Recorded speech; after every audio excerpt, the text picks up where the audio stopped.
Chapter 1. The Opening Operations. From July 1 to August 8, 1918. The general position: German attack of July 16, French counterattack of July 18, turn of the tide, 51st and 62nd Divisions on the Arders, desperate fighting, the 15th Scots Division at Buzency, La Gloria Chardon-Decos, Nicholson's 34th Division at Alchy-le-Château, the campaigns on the periphery. When the year 1918 had run half its course, the Germans appeared to be triumphantly in the ascendant. In Flanders, they had pushed back the British to positions which were, on an average, to the rear of those occupied in 1914. On the Somme, they had more than neutralized all the Allied gains of 1916, and were stretched now from Arras to Montdidier, covering ground which they had not touched since the early days of the war. On the Aisne, they had reconquered all that the French had so laboriously won in 3 campaigns, and were back along the Marne and within gunshot of Paris. These results had been achieved in 3 great battles, which had cost the Allies some 200,000 prisoners and nearly 2,000 guns. In July, it would have seemed that the German Empire was victorious, and yet ere the year had ended, the very name had changed its meaning in the map of Europe, and was known only in the list of evil things which have had their day and then have passed. How this extraordinary change, the most sudden and dramatic in all history, came to pass is the theme of this final volume.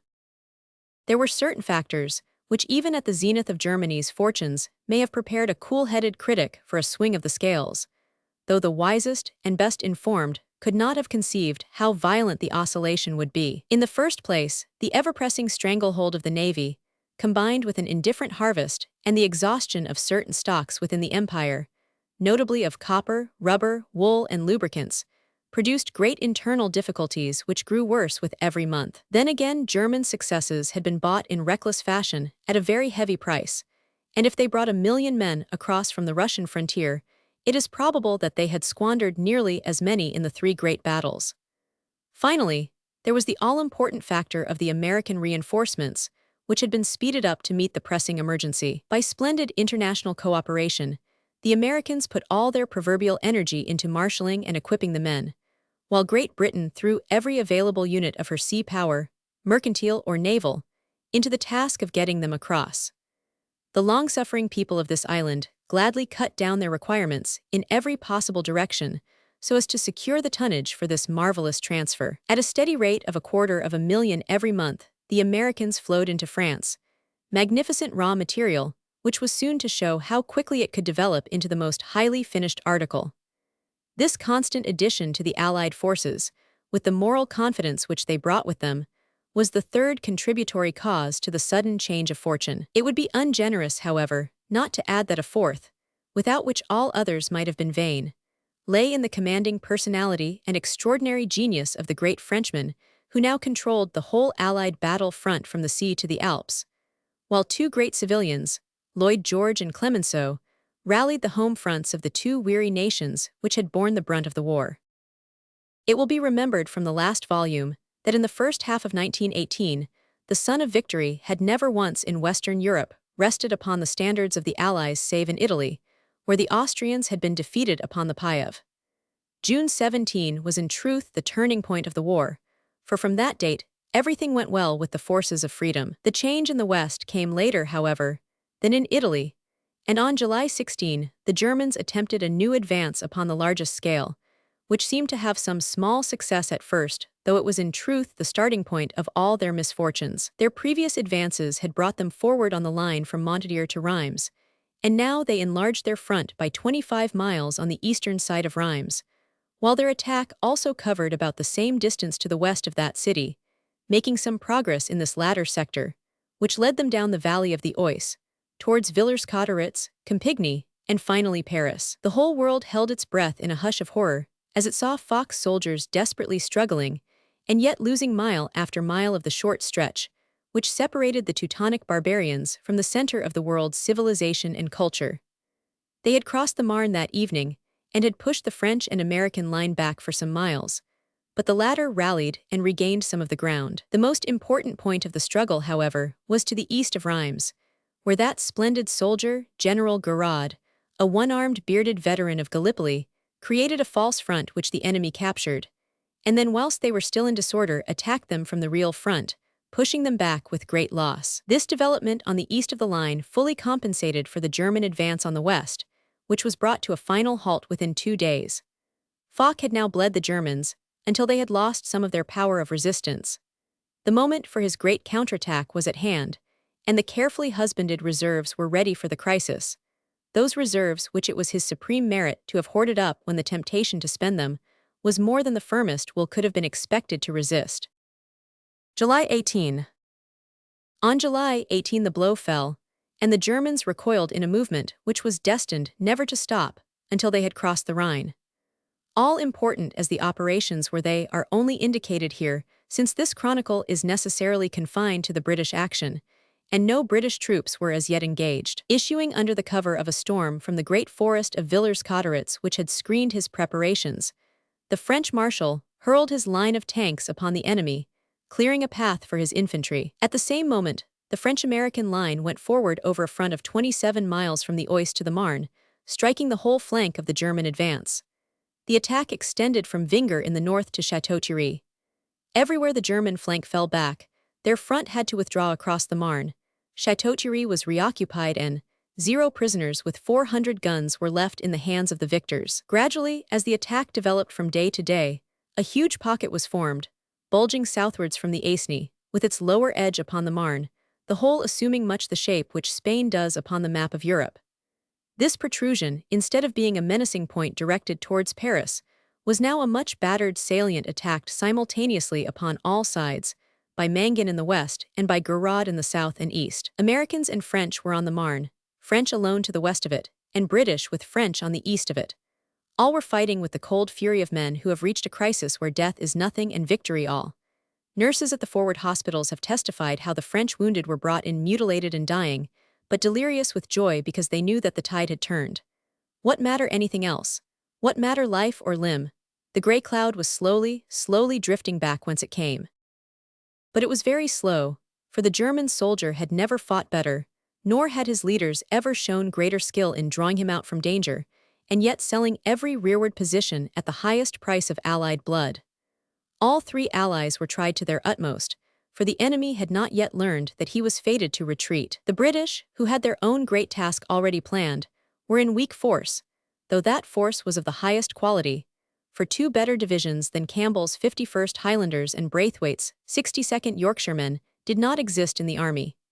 It is their operations which we have now to examine, since the grand work of their American comrades-in-arms can only be included in the scope of this work, where they actually fought in the British formations.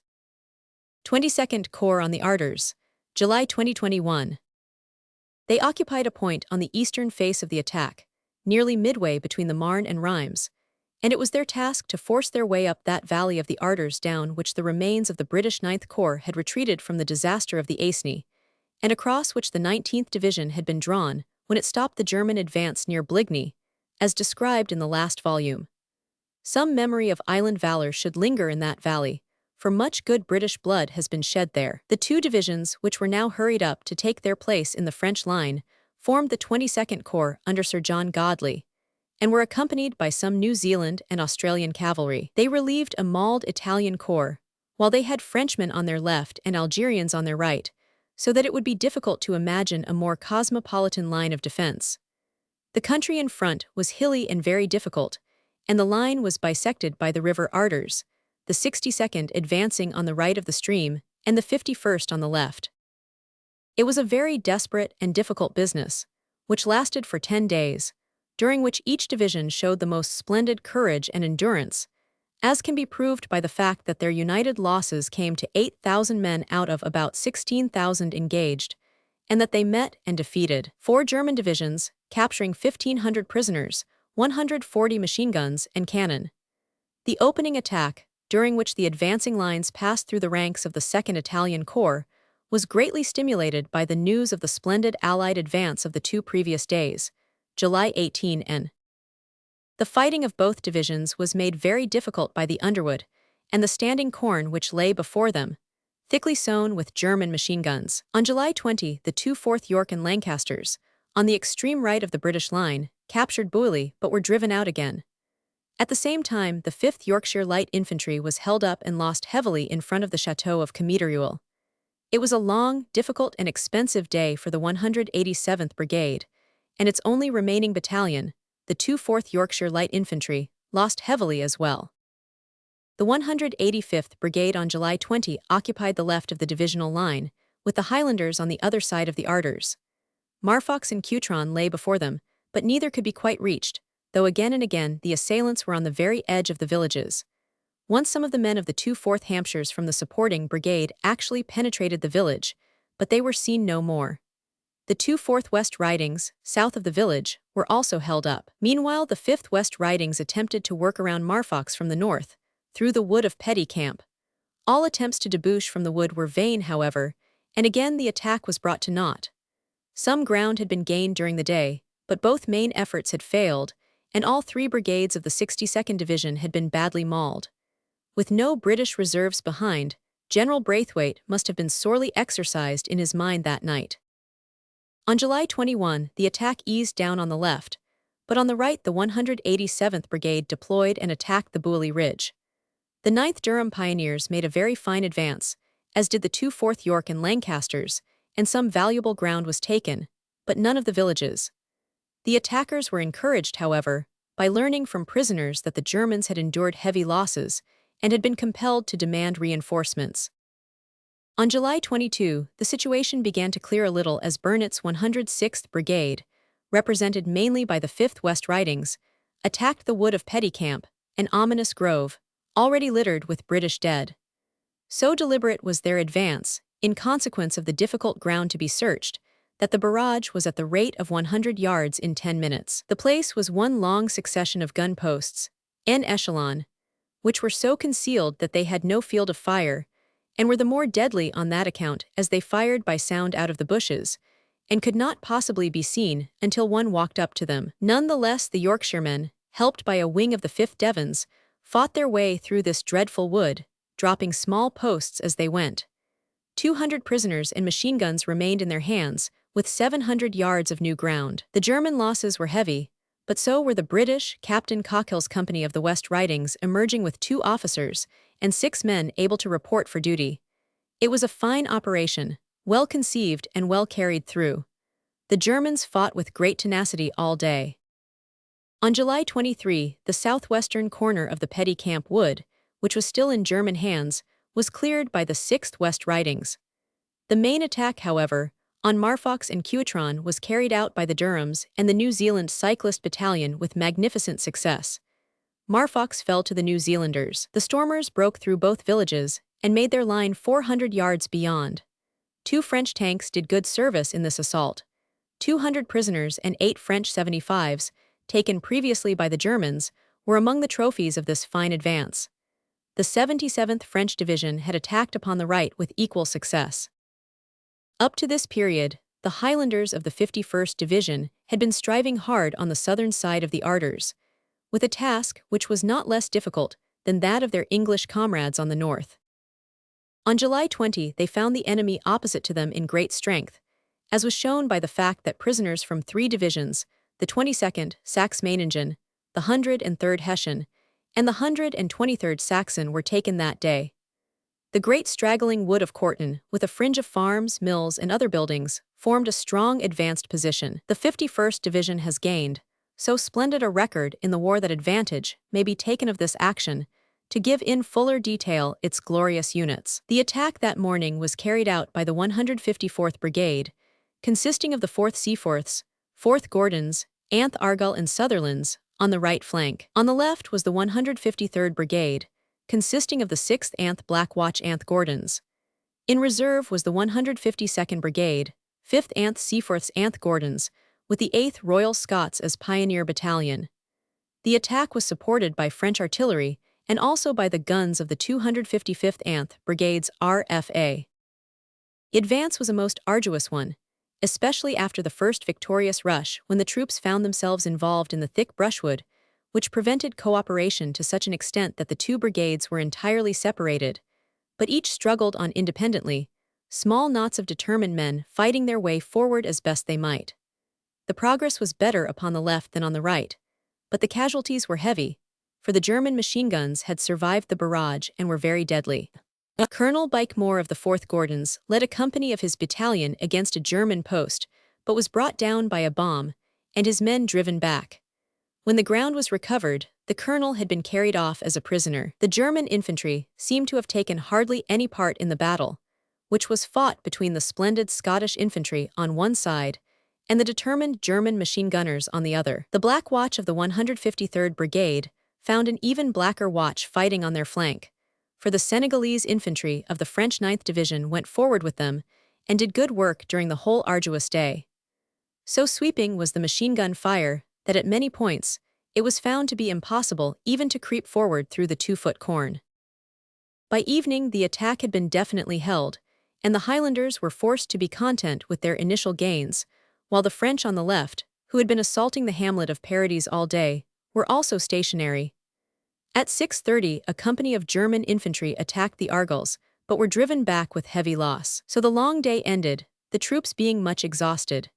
The capture of 8 officers and men, with many machine guns, was an inadequate return for such heroic exertions. All day the enemy had been withdrawing upon the Marne front, and the holding of his flanks was so vitally essential that he was prepared to make any sacrifice for the purpose. The attack was continued next morning, the 152nd Brigade pushing forward into the front line, while the other depleted units supported it and guarded its flanks. Things went badly at the outset, for the line had been altered during the night, and the barrage was miscalculated in consequence, so that it was no great help to the 6th Gordons in their advance. All-day mixed fighting went on in the wood, and it was most difficult to determine the exact position of the various units. Groups of men stalking the machine guns, as hunters might stalk tigers, the fight ending as often in the death of the hunter as of the tiger. Once again, the evening of a bloody day found things very much as they had been in the morning. It cannot be denied that the German resistance was a very stern one. After a pause of a day, the Highland Division renewed its attack along a portion of its front, the main advance being carried out by the 152nd Brigade.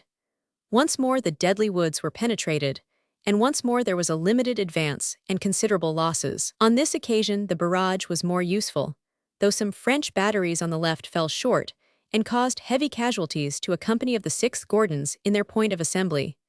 Such are the unavoidable chances of modern warfare. The 8th Royal Scots were thrown into the fight and made a fine advance. Altogether there were signs this day of a weakening on the German front, which was confirmed in the patrol fighting of the next few days. There were many casualties in the 152nd Brigade, including Major Moir, CO of the 5th Seaforths, who was badly wounded. 22nd Corps on the Arders, July 27. Major operations were in abeyance until July 27, when severe fighting broke out once again upon the south side of the Arders. The 187th Brigade had been sent across by General Braithwaite, and it now took its place in General Carter Campbell's sector, with the 152nd on its right and the 153rd on its left, with the intention of making a vigorous attack upon the German line on this front. Tanks had been allotted, but rain had set in, the ground was marshy, and the monsters immovable. All immediate objectives were easily taken. The villages of Espily and Naps had both been occupied. So soft did the front appear that the Australian horsemen were pushed forward, while the troops north of the river moved on in sympathy. The final line was northwest of Chamazi. Here, on July 28, a very stiff German resistance was encountered, and Chambersy on the left flank represented the no-man's land between the armies. 22nd Corps on the Arders, July 28-30.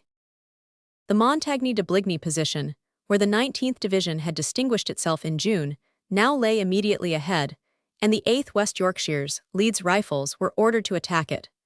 They went forward so swiftly, and with such spirit that they were into and over the position before the Germans realized what had happened. It was a notable performance, for the place was of great strength and strategic significance. The French government bestowed a special mark of honor upon the 8th West Yorks for this deed, and it is certainly a singular coincidence that, of the few British battalions thus honored, 2 should have won it at the same spot. There was no artillery support, and the casualties were heavy, but Yorkshire won home in spite of it. The enemy tried to regain it until the high corn was full of his dead, but it was all in vain. This day, with the co-operation of the French, Bligny village was also taken. No further ground was gained on July 29, as a new German division, the 240th, had come into line with orders to hold on at all costs. The fighting was very severe at the junction between the French and British, where the liaison was so close between the two nations that it is on record that, when at a critical moment the French ran out of cartridges, the rifles and ammunition of the British casualties were handed over to them and saved the situation. Shortly afterwards, the two British divisions were drawn from the line and returned to their own army. In a generous appreciation of their services, General Berthelot, after enumerating their captures, said, "Thanks to the heroic courage and proverbial tenacity of the British, the continued efforts of this brave Army Corps have not been in vain. You have added a glorious page to your history. Marfox, Chamazy, Montagny de Bligny, all those famous names will be written in letters of gold in the annals of your regiments." The French official bulletins offered also a very special tribute of praise to the 6th Black Watch, a Perthshire battalion, which, under Colonel Tarleton, had done particularly fine work during the long and arduous service of the 51st Division. 22nd Corps on the Ardors, July 30–31. Whilst the 22nd British Corps had, as described, distinguished itself greatly in the valley of the Ardors on the east of the German salient, the 15th Scottish Division under General H. L. Reid, V.C., had been detailed to aid the French line in its advance on Buzency on the western German flank. This veteran division was thrown into the fight on July 28 and made its mark at once upon the formidable German position which faced it. It had relieved the 1st American Division, which was much worn by its long and splendid service in General Mangan's 10th Army. The Americans left their guns in the line to cover the advance, so that, for the first time in history, British, Americans, and French were all engaged as allies upon the same battleground. The village was very strongly held, and the high ground to the east of it was bristling with machine guns, but the Scots infantry would take no denial. The 44th Brigade Thompson had attacked the village itself, the 5th Gordon's and Seaforths leading the assault. The latter battalion lost its commander, Colonel Smith, but was the first into the objective, while the Gordons held and consolidated the ground to the north of it. Farther north still, the 45th Brigade had advanced its whole line, while at the south flank of the attack, the 91st French Infantry was clearing the woods in front of it. The machine gun fire at this point was very heavy, however, and the French, after a gallant struggle, were forced back to their original line, with the result that the right of the attack was in the air. The Seaforths had carried the chateau of Buzency as well as the village, and the orders were at all costs to hold on to these important points.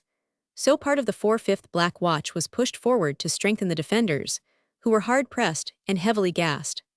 There was desperate fighting all round the village, which was declared by a veteran French Flammenwerfer section attached to the Highlanders to be the most bloody work seen by them in the war. With their flank naked, the remains of the brave battalions were exposed about 6 o'clock in the evening to an overpowering German counterattack which rolled up from the southeast and drove them, still fighting tooth and claw, through the village, from which 6 German officers and men were brought as prisoners. Thus by 7 in the evening, the 44th Brigade, after their day of most heroic effort, were back on their original line. It was a sad end to a splendid deed of arms, but there was no disposition to blame the 87th French Division on the right, who were already worn with much fighting, and who were faced with very difficult country.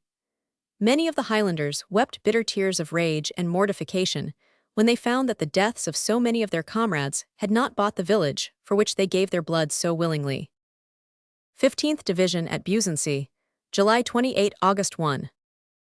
Orders were now received from the French Corps that the Scots 15th Division should change place with its neighbour, the 87th French Division, a difficult operation which was successfully accomplished, the artillery in each case being left in position. The new operation was to consist of an attack upon Hartennes Forest, the 12th French Division working round the south, and the 15th Scots Division round the north end of it, both meeting to the east, with Droisy as an ultimate objective. The attacking troops were concealed so far as possible in the cornfields on July 31, and went forward about 8 o'clock in the morning of August 1, after the completion of a successful French advance further down the line. The brunt of this new advance was borne by the 6th Camerons and Royal Scots of the 45th Brigade Orewing, together with the 10th Scots Rifles and 8th Scottish Borderers of the 46th Brigade Fortune. The left of the line made fine progress and reached the east side of the Soissons Road, but the 45th Brigade on the right was held up by terrible machine gun fire, part of which came from several derelict French tanks. These were dealt with and blown to pieces by trench mortars. The advance was then resumed, the French 12th Division coming forward also in the south. About midday the Camerons had reached their mark, but were out of touch with the borderers on their right, so that they were compelled to form a defensive flank from the cemetery to the road. The Germans lay in a series of wooded hills upon the right, and though these were smothered with shells, the brave machine gunners still clung to their position.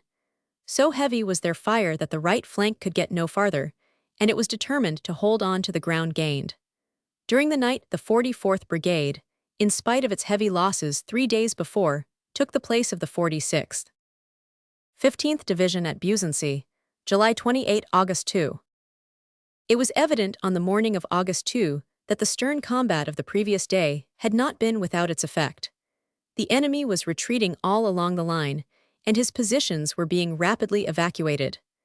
The 12th French Division on the right was able to advance almost without opposition past the Hartens Wood. There followed an exhilarating pursuit up to the banks of the Kreis River. The 9th Gordon Pioneer Battalion pushed in with great dash, and was in Villeblain before evening, while the French 87th Division reached the river east of Buzency. The 15th Division was then relieved by the 17th French Division, and was restored to the 1st British Army amid a shower of congratulatory messages from French generals and comrades. So deep was the feeling among the French over the magnificent fighting and heavy losses of the Scots Division that a monument was at once raised in their honor in front of the old German position, with the inscription, Ici fleurir taugers la gloria chardon d'Ecos parmi les roses de France. Many brave Scots will lie forever round this monument. 3 splendid battalion commanders, Smith of the Gordons, Turner of the Royal Scots, and Kennedy of the Seaforths were slain, while Hart of the Scots Borderers and MacLeod of the Camerons were incapacitated, 5 colonels out of 10 battalions. The sufferings from gas were very severe, and all the brigade headquarters were severely affected, General Thompson and his staff holding on for the duration of the battle, but collapsing on the evening of August 2. 34th Division with the French, July 25, August 1. Whilst the 15th Division had been performing this notable service, the 34th British Division, Nicholson, had also been incorporated for the moment into Mangan's 15th Army, and was heavily engaged in the battle line opposite Grand Raz, rather south of the point where the Scots were fighting. So great had been the losses of this splendid Tyneside division in the terrible contests of the Somme and of Flanders, that it was now entirely reconstituted, with nothing of its previous personnel save its veteran commander and a handful of war-worn officers. The infantry were mostly territorials from the Palestine campaign. On July 18, the 34th became part of the 10th French Army near Senlis. On the 22nd, it was incorporated into General Pennant's 30th Corps, and relieved the French 38th Division in the battle zone, on a line parallel to the Château d'Héry-Soissons road, having its right just west of Coutremain and its left in Parcy-Tigny. Woodcock's 101st Brigade was on the right, Williams' 102nd on the left, while Chaplin's 103rd Brigade was in support. French divisions, the 19th and the 58th, were on either side, so that Nicholson's men formed a curious isolated little bit of fighting England. At 6 a.m. on the morning of July 25, the whole line in this section attacked with the intention of carrying the important road already mentioned from Château-Thierry to Soissons. It was a hard and disappointing day, for the French divisions on either side were held by the heavy fire from the Bois de Plessier and Tigny. The 101st Brigade was not more successful, but the 102nd on the left got forward nearly a mile, and then lay with its left flank thrown back to connect up with its French neighbors. Considering that it was the first experience which these men had had of German artillery and machine guns, General Nicholson was well satisfied with his new material. On July 27, the division was relieved by the extension of the flanks of its 2 neighbors, but it was at once fitted into the line again, filling a battle front of 1,500 yards, with its right east of Alchy-le-Château. It was just in time for an attack which opened at 5 a.m. on July 29, and it was only by great exertions that the guns were registered and the infantry in their places. The objective was a horseshoe ridge from Bugnou in the east to Grand Razy in the west. The 103rd Brigade was on the right, the 101st upon the left. The barrage was not as deadly as usual on account of the pressure of time which had hampered the preparation and registration. The slopes were long and open, swept by the deadly machine guns. It was all odds against the attack. The 103rd Brigade got to the outskirts of Bugno, but was held up by the murderous fire from an adjacent mill. The 101st surmounted the ridge between Grand Raz and Bugno, but could get no farther, for it was all open ground to the north. In the early afternoon, the 102nd Brigade advanced from the wood in which it lay with the intention of helping the 101st to storm Bugno, but as it came forward, it met the 101st falling back before a strong counterattack. This movement was checked by the newcomers, and the line was sustained upon the ridge. The net result of an arduous day was that the division was still short of the coveted road, but that it had won about 2,000 yards of ground, including a good position for future operations. Casualties were heavy, and included Colonel Jourdain of the 2nd North Lancashires as well as Captain Weeks, CO of the 4th Royal Sussex. The French had got Grand Raz upon the left flank, and though they were driven out of it again, they won their way back in the early morning of July 30. All this day and the next, the troops prepared for a new effort, lying under heavy shell fire which, among other casualties, killed Colonel Dooner, the chief staff officer of the division. On August 1, the attack was renewed under a very heavy and efficient barrage, which helped the infantry so much that within 2 hours all objectives had been won. Bugno fell after the hill, which commanded it had been stormed by the 8th Argyll and Sutherland Highlanders in a very gallant advance. Colonel Barbeau fell while leading his men to victory. On the left, the French 25th Division had been held up by the deadly fire from a knoll, but Major Atkinson of the 2nd North Lancashires realized the situation and diverted his reserve company to storm the obstacle, enabling the French right to get forward. It was planned that 2 British battalions should push on beyond their objectives in order to cover the flanks of a further French advance. One of these, the 4th Cheshires, carried out its part to perfection in spite of heavy losses, which included Colonel Swindells, its commander. The 1st Herefords, however, whose role was to cover the left of the 68th French Division, was unable to do so, as that division was itself held up. That night the enemy was in full retreat all along this line, and falling back upon the river vessel. On August 3, the 34th Division was returned to the area of the 2nd British Army, having done a fine spell of service which brought the warmest compliments from the French commanders, not only to the infantry, but to General Walthal's guns, 152nd Anth Brigades, as well as Colonel Dobson's 207th, 208th Anth Field Companies. The northward advance of the French, Americans, and British was slow up to the end of July, but became accelerated in the first week of August, Soissons falling to the French on August 2, and the Germans being driven to the line of the vessel, when they held on very tenaciously for a time, their rearguards showing their usual high soldierly qualities. The Americans had a particularly hard struggle, being faced by some of the elite of the German army, including the 4th Prussian Guards, but winning their way steadily forward in spite of many strong counterattacks. The situation upon the vessel and the Aisne seemed for the moment to have reached an equilibrium, when Marshal Foch called Marshal Haig to his assistance, and a new attack was launched in which British troops were once more employed on the grand scale. Their great march had started, which was to end only at the bank of the Rhine. General Survey.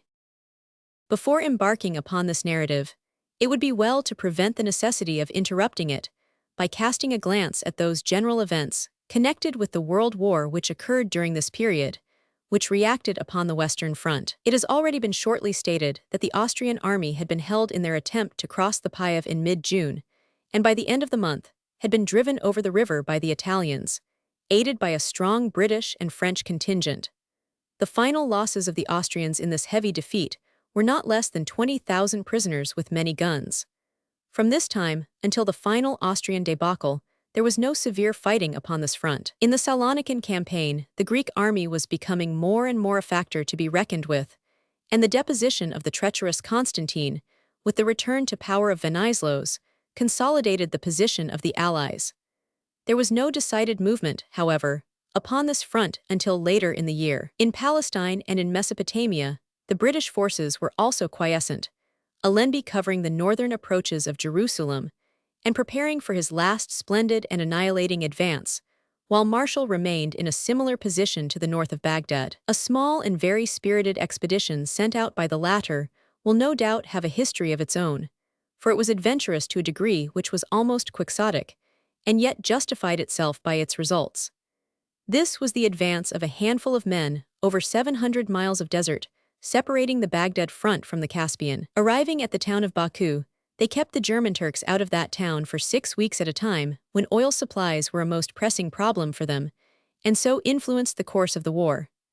Finally, they withdrew in safety after a most remarkable exploit, hardly realized amid the clash of greater forces. Russia still remained in its distracted condition, hag-ridden by forces which at their worst surpassed all the classical excesses of the French Revolution.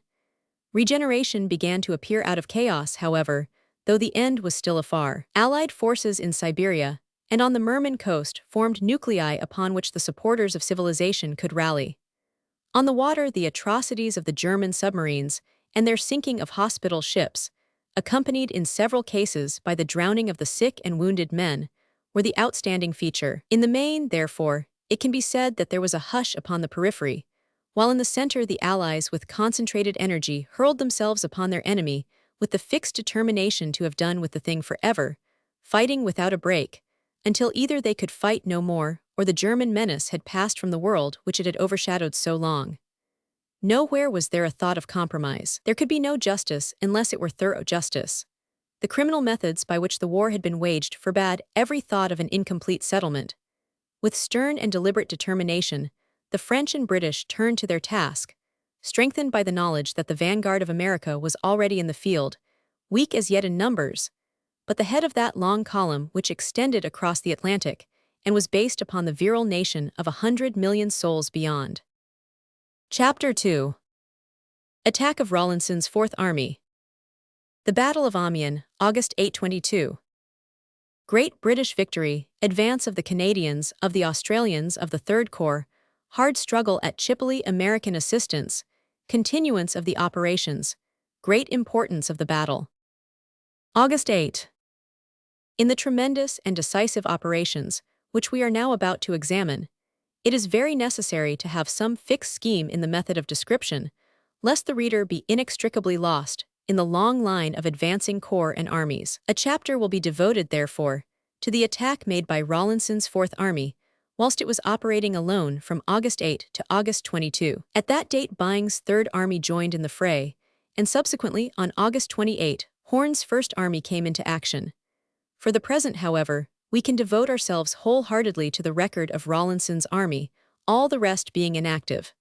When the others come in, that is, after August 22, a definite system of narrative will be adopted. Before describing the great battle, some reference should be made to the action of Le Hamel fought on July 4, noticeable as having been the first Allied offensive since the early spring. Its complete success, after the long series of troubles which had plunged all friends of freedom into gloom, made it more important than the numbers engaged or the gain of ground would indicate. It was carried out by the Australian Corps, acting as part of the Fourth Army, and is noticeable because a unit from the 33rd American Division took part in the operations. Le Hamel was taken, and the Vere Wood to the immediate south of the Somme. The gain of ground was about a mile in depth on a front of several miles, and the advance was so swift that a considerable number of prisoners, 1,500 in all, were taken, many of them still encumbered by their gas masks. Some 60 tanks took part in the advance, and did splendid work in rolling out the machine gun nests of the Germans. Sir John Monash has attributed some of the splendid efficiency of the Australian arrangements, and their cunning in the mutual support of guns, tanks, and infantry, so often to be shown in the next 4 months, to the experience gained in this small battle. The front of the new and most important attack, which began in the early morning of August 8, was 15 miles in length, and extended from near Morlancourt in the north to breaks upon the Avre River to the south. The right of the attack from Hangard onwards was formed by General Debeney's First French Army, while General Rawlinson's Fourth Army formed the left, the British portion being roughly 3/4 of the whole. The entire battle was under the command of Marshal Haig. The preparations had been made with the skill which the British command has so often shown in such operations, so that the Germans were swept off their feet by an attack which came upon them as a complete surprise. It was 4:30 on a misty morning when the enemy's advanced line heard the sudden crash of the gunfire, and a moment later saw the monstrous forms of the tanks looming up through the gray light of dawn. Behind the tanks, and almost in touch of them, came the grim war-worn infantry.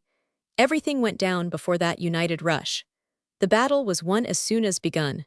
The only question was how great the success would be. Taking a bird's-eye view of the advance, before examining the operations more closely, one may say that the Canadian Corps, now under a Canadian commander, General Currie, was on the extreme right of the British line, in touch with the French. Next to them, in the Morlancourt district, where they had never ceased for the last 4 months to improve their position and to elbow the invaders away from Amiens, were the indomitable and tireless Australians under General Marne. On their left, just south of Albert, was Butler's Third Corps, burning to avenge itself for the hustling which it had endured during that perilous and heroic week in March. These were the 3 units concerned in the new advance. The opening barrage, though only a few minutes in length, was of a shattering severity and was directed against very different defenses from those which had defied the army 2 years before upon the Somme. Everything flattened out before it, and even the German guns seemed to have been overwhelmed, for their reply was slow and ineffective. Only the machine guns remained noxious, but the tanks rolled them down. Nowhere at first was there any check or delay.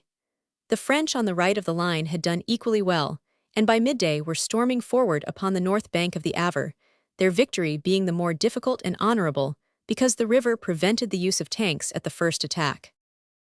The Canadians were on the top of their form that day, and their magnificent condition gave promise of the splendid work which they were to do from that hour until almost the last day of the war.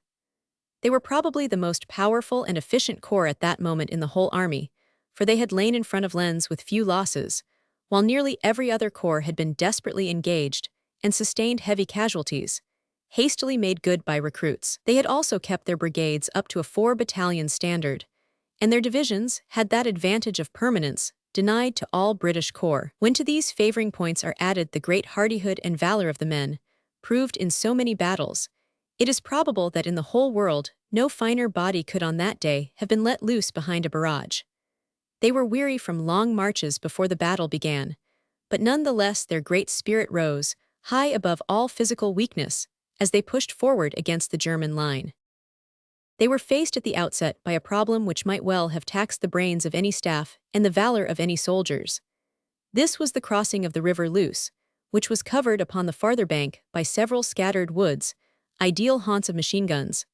So difficult was this operation that the French to the south had to pause for an hour after the capture of the front German line, to give time for it to be carried out. At the end of that period, the very complex operation had been carried through, and the whole Allied front was ready to advance. The Canadians had 3 divisions in the line, the 3rd Lipset, next to the French, the 1st Macdonell in the middle, and the 2nd Benstall on the left. The 2nd Annid British Cavalry Brigades with the 4th Canadian Infantry Division, Watson, were in reserve. There was also a mobile force, called the Canadian Independent Force, which was kept ready to take advantage of any opening. This consisted of the 1st and Canadian Motor Machine Gun Brigades, with the Corps Cyclists, and some movable trench mortars on lorries. The width of the Canadian attack was some 5,000 yards from the Amiens-Roye Road to the Villers-Bretonneux Railway. Once across the river, the whole line came away with a grand rush, and every objective was soon attained, each division sweeping forward without a check. The prisoners reported that an attack had indeed been expected, but not so soon, and we can readily believe that the German army, which had been so repeatedly assured that the British were finally dead and out of the war, must have been greatly amazed by this vigorous resurrection. By 10:40, Caix, which is a good 5 miles to the eastward, was reported by contact aeroplanes to be surrounded by tanks. The cavalry and the independent force were both pushing to the front, and the latter deviated to the right in order to help the French, who were temporarily in difficulties near Mézières. In the afternoon, the cavalry division had passed through the victorious and cheering lines of the 2nd Canadians, and were carrying out a number of spirited enterprises upon the German supporting lines. About the same time, the 4th Canadian Infantry Division pushed forward and was reported to the east of Beaufort and Cailloux. By evening all along the line, the full objectives had been reached save at one point near Le Quesnel. In their splendid day's work, men of the Dominion had taken some 5,000 prisoners and great quantities of booty. Many of the prisoners and guns were taken by the cavalry, who had their best day in the war. The best hunt we ever had, 40 minutes and a kill in the open, was the characteristic description of one hard-riding dragoon. We shall now turn to the advance of Monesh's Australians in the center of the British line. Fate owed Monesh a great victory in this sector, for, during months of quiet but ceaseless work, he had been improving his position as the keen runner ensures his foothold and crouches his body while he awaits the crack of the pistol. For once fate paid its debts, and with such a corps under his hand, it would have been strange had it not been so. All those advantages already described in the case of the Canadians applied equally to the Australians, and if the former outlasted the others, it must be remembered that the Australians had been in the line for 4 months before the fighting began, months which included the severe action of Villers-Bretonneux. They were a grand corps, and they did grand work for the Empire, work which we can never forget so long as our common history endures. The order of battle of the Australian Corps on August 8 was that the 2nd Division Smythe was on the right in touch with the Canadians, while the 3rd Division Gillibrand was on the left in touch with the 58th British Division, the Somme being the dividing line between them. Behind the 2nd Australians was the 5th Hobbs, and behind the 3rd, the 4th Maclagan, with orders in each case to leapfrog over their leaders when the first objectives were carried. The 1st Division Glasgow was in the immediate rear. Thus, at least 50,000 glorious infantry marched to battle under the Southern Cross Union Jack upon this most historic day, a day which, as Ludendorff has since confessed, gave the first fatal shock to the military power of Germany. All depended upon surprise, and the crouching troops waited most impatiently for the 0 hour, expecting every instant to hear the crash of the enemy's guns and the whine of the shrapnel above the assembly trenches. Every precaution had been taken the day before, the roads had been deserted by all traffic, and aeroplanes had flown low during the night, so that their droning might cover the noise of the assembling tanks. Some misgiving was caused by the fact that a sergeant who knew all about it had been captured several days before. By a curious chance, the minutes of his cross-examination by the German intelligence officer were captured during the battle. He had faced his ordeal like a Spartan, and had said no word. It is not often that the success of a world-shaking battle depends upon the nerve and the tongue of a single soldier. 0 hour arrived without a sign, and in an instant barrage, tanks and infantry all burst forth together, though the morning mist was so thick that one could only see 20 or 30 yards. Everywhere the enemy front posts went down with hardly a struggle. It was an absolute surprise. Now and then, as the long, loose lines of men pushed through the mist, there would come the flash of a field piece or the sudden burst of a machine gun from their front. But in an instant, with the coolness born of long practice, the men would run crouching forward, and then quickly close in from every side, shooting or bayoneting the gun crew. Everything went splendidly from the first, and the tanks did excellent service, especially in the capture of Wharf-UC. The task of the 2 relieving divisions, the 4th on the left and the 5th on the right, was rather more difficult, as the Germans had begun to rally and the fog to lift. The 4th Australians on the south bank of the Somme were especially troubled, as it soon became evident that the British attack on the north bank had been held up, with the result that the German guns on Chipoley Spur were all free to fire across from their high position upon the Australians in the plain to the south. Tank after tank and gun after gun were knocked out by direct hits, but the infantry was not to be stopped and continued to skirmish forward as best they might under so deadly a fire, finishing by the capture of Cerisy and of Morcourt. The 5th Division on the right, with the 8th Anth Brigades in front, made an equally fine advance, covering a good stretch of ground. Having considered the Canadians and the Australians, we turn now to the 3rd Corps on the north of the line. They were extended from Morlancourt to the north bank of the Somme, which is a broad canalized river over all this portion of its course. On the right was the 58th London Division, Ramsay, with Lee's 18th Division to the north of it, extending close to the anchor, where Higginson's 12th Division lay astride of that marshy stream. North of this again was the 47th Division, Gorringe, together with a brigade of the 33rd American Division. 2 days before the great advance, on August 6, the 27th Württemberg Division had made a sudden strong local attack astride of the Bray-Corby Road, and had driven in the 18th Divisional front, taking some hundreds of prisoners, though the British counterattack regained most of the lost ground on the same and the following days. This unexpected episode somewhat deranged the details of the great attack, but the 18th played its part manfully nonetheless, substituting the 36th Brigade of the 12th Division for the 54th Brigade, which had been considerably knocked about. None of the British prisoners taken seem to have given away the news of the coming advance, but it is probable that the sudden attack of the Württembergers showed that it was suspected and was intended to anticipate and to derange it.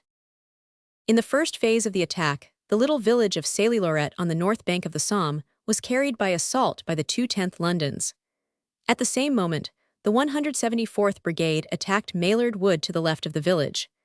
There was a difficulty in mopping up the wood, for small German posts held on with great tenacity, but by 9 o'clock the position was cleared. The 173rd Brigade now went forward upon the really terrible task of getting up the slopes of Chipley Hill under the German fire. The present chronicler has looked down upon the line of advance from the position of the German machine guns, and can testify that the affair was indeed as arduous as could be imagined. The village of Chipley was not cleared, and the attack, after several very gallant attempts, was at a stand. Meantime, the 53rd Brigade on the left had got about halfway to its objective and held the ground gained, but could get no farther in face of the withering fire.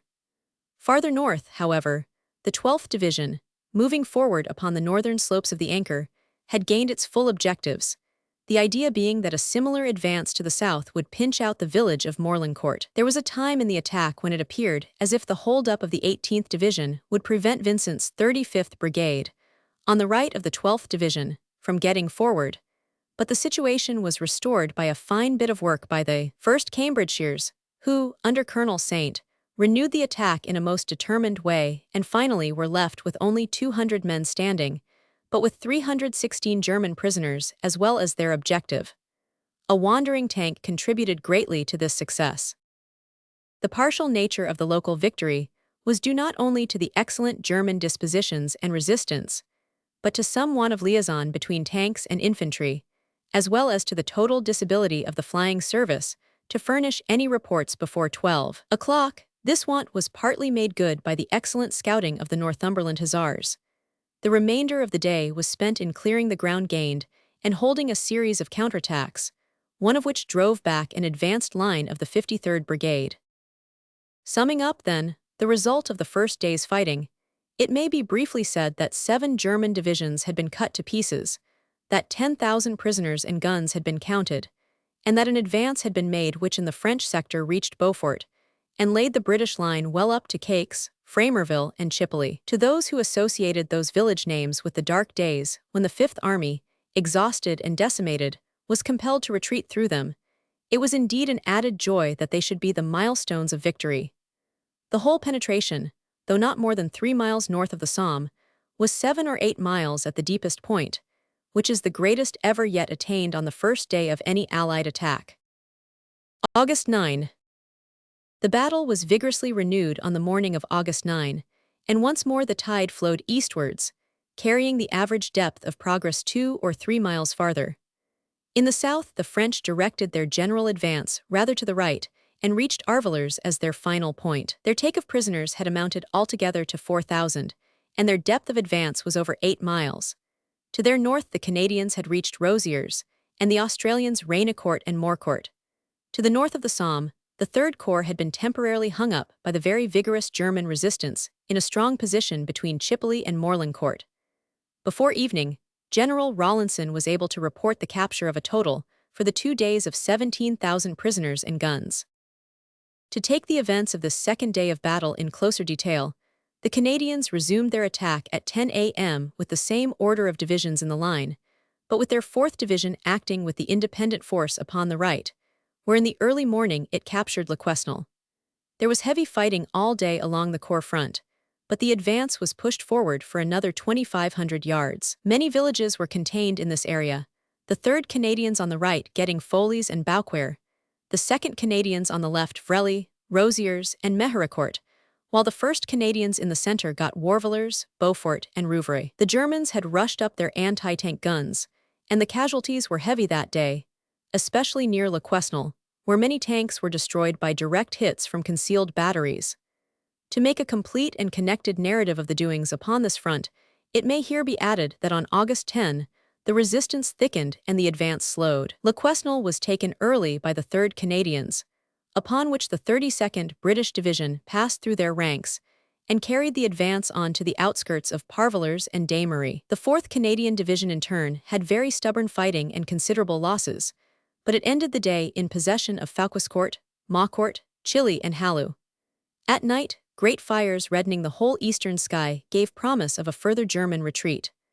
On August 11 it was clear, however, that no further important advance could be made without fresh preparation, and orders were given for consolidation. A French attack on the right on Bois-NZ had no success, nor was the 32nd Division able to take Damery. Instead of advance, it was rather a day of strong counterattacks, against which the attenuated lines, after 3 days of battle, were hard put to it to hold their own. A flank fire from Lihans helping the German attack at Halleu and Chilly. The line was in the main held, however, and a total take of 8,000 prisoners was in the Canadian cages that evening, while 167 guns had been taken by the 1 Corps. We shall now turn back and follow the fortunes of the Australians on the 2nd and 3rd days of the battle. Upon August 9, General Monesh's corps still carried forward its victorious career, though a halt was called for the 4th Division on the left, which awaited developments upon the north bank of the river. On the right, the 2nd Division passed through the 5th in order to continue the advance, while the 1st Division thrust itself in upon the right flank, next to the Canadians. Progress was slower everywhere, but nonetheless it was substantial, Framerville being taken by the 7th Brigade. There was a misunderstanding about time, with the result that the 1st Division advanced some hours before their Canadian neighbors, with tragic consequences to their own right flank, formed by the 2nd Brigade. The advance was over open country, with the Lihans Ridge and village in front, from which heavy gunfire played upon the attack and caused considerable losses, while on the right a deadly fire was maintained from Rosier's station.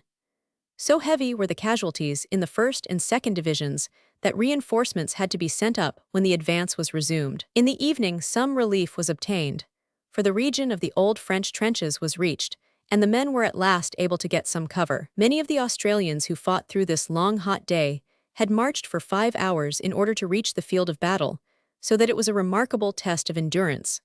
Finally, Crepy and Crepy Wood were taken and held against 3 severe counterattacks which broke upon them next day. On August 11, Lihans Ridge fell and the village was occupied by the 2nd Brigade, which again had to face determined attacks. The Germans fully appreciated the vital worth of this position, which commanded the plain both to west and east, so they strained every nerve first to hold and afterwards to recover it, but it was in stronger hands than theirs. The 3rd Brigade on the left of Lihans was particularly heavily attacked, but threw back its assailants in confusion. Every yard gained was held. A final very serious German counterattack in successive waves, with 400 in a wave, drove down from Lihue Wood in the northeast and actually penetrated the front Australian lines, but the 8th Battalion in support threw itself into the fight, and soon the position had been completely restored.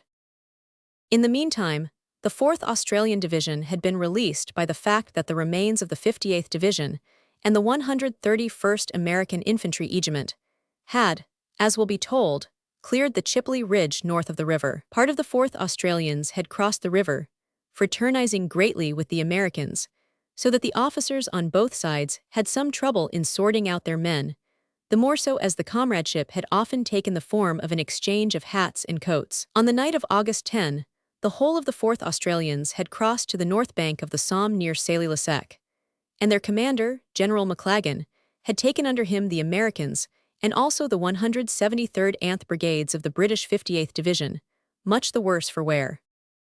August 11. The 3rd Australian Division had taken the place south of the Somme vacated by their fellow countrymen, and on the morning of August 11, they continued the attack in the direction of Proyart, that village being eventually carried by the 10th Brigade. It is needless to say that books might, and probably will, be written as to individual adventures and deeds of heroism, which in their aggregate supplied the driving force which carried the line ever more and more to the eastward. In giving a condensed account of the effects, one can hardly get down to the more human story of the causes. Yet few greater deeds of valor can have been anywhere done than that of Sergeant Staton of the 40th Battalion, who in this engagement of Proyart, seeing a neighboring battalion, the 37th, held up by a nest of machine guns, ran across to their aid, shot all the gunners at one gun, captured 3 guns single-handed, and chased the crews from 2 others. Many a battalion has spent itself in doing less. We shall now turn to the British Third Corps on the north of the Somme, and so complete the account of the attack of the Fourth Army. It will be remembered that on the evening of August 8, they had made headway along the whole line, but had been held up on the Chipoli spur. August 9.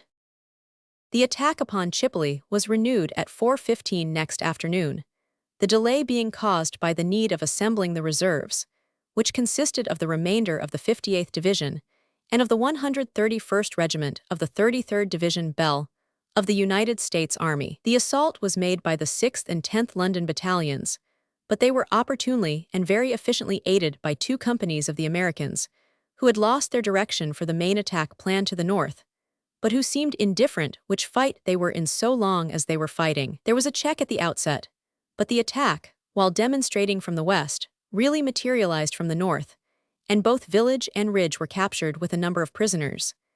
This was a very important little victory from the point of view of the Australians to the south, who had been commanded by the German guns from this elevated position.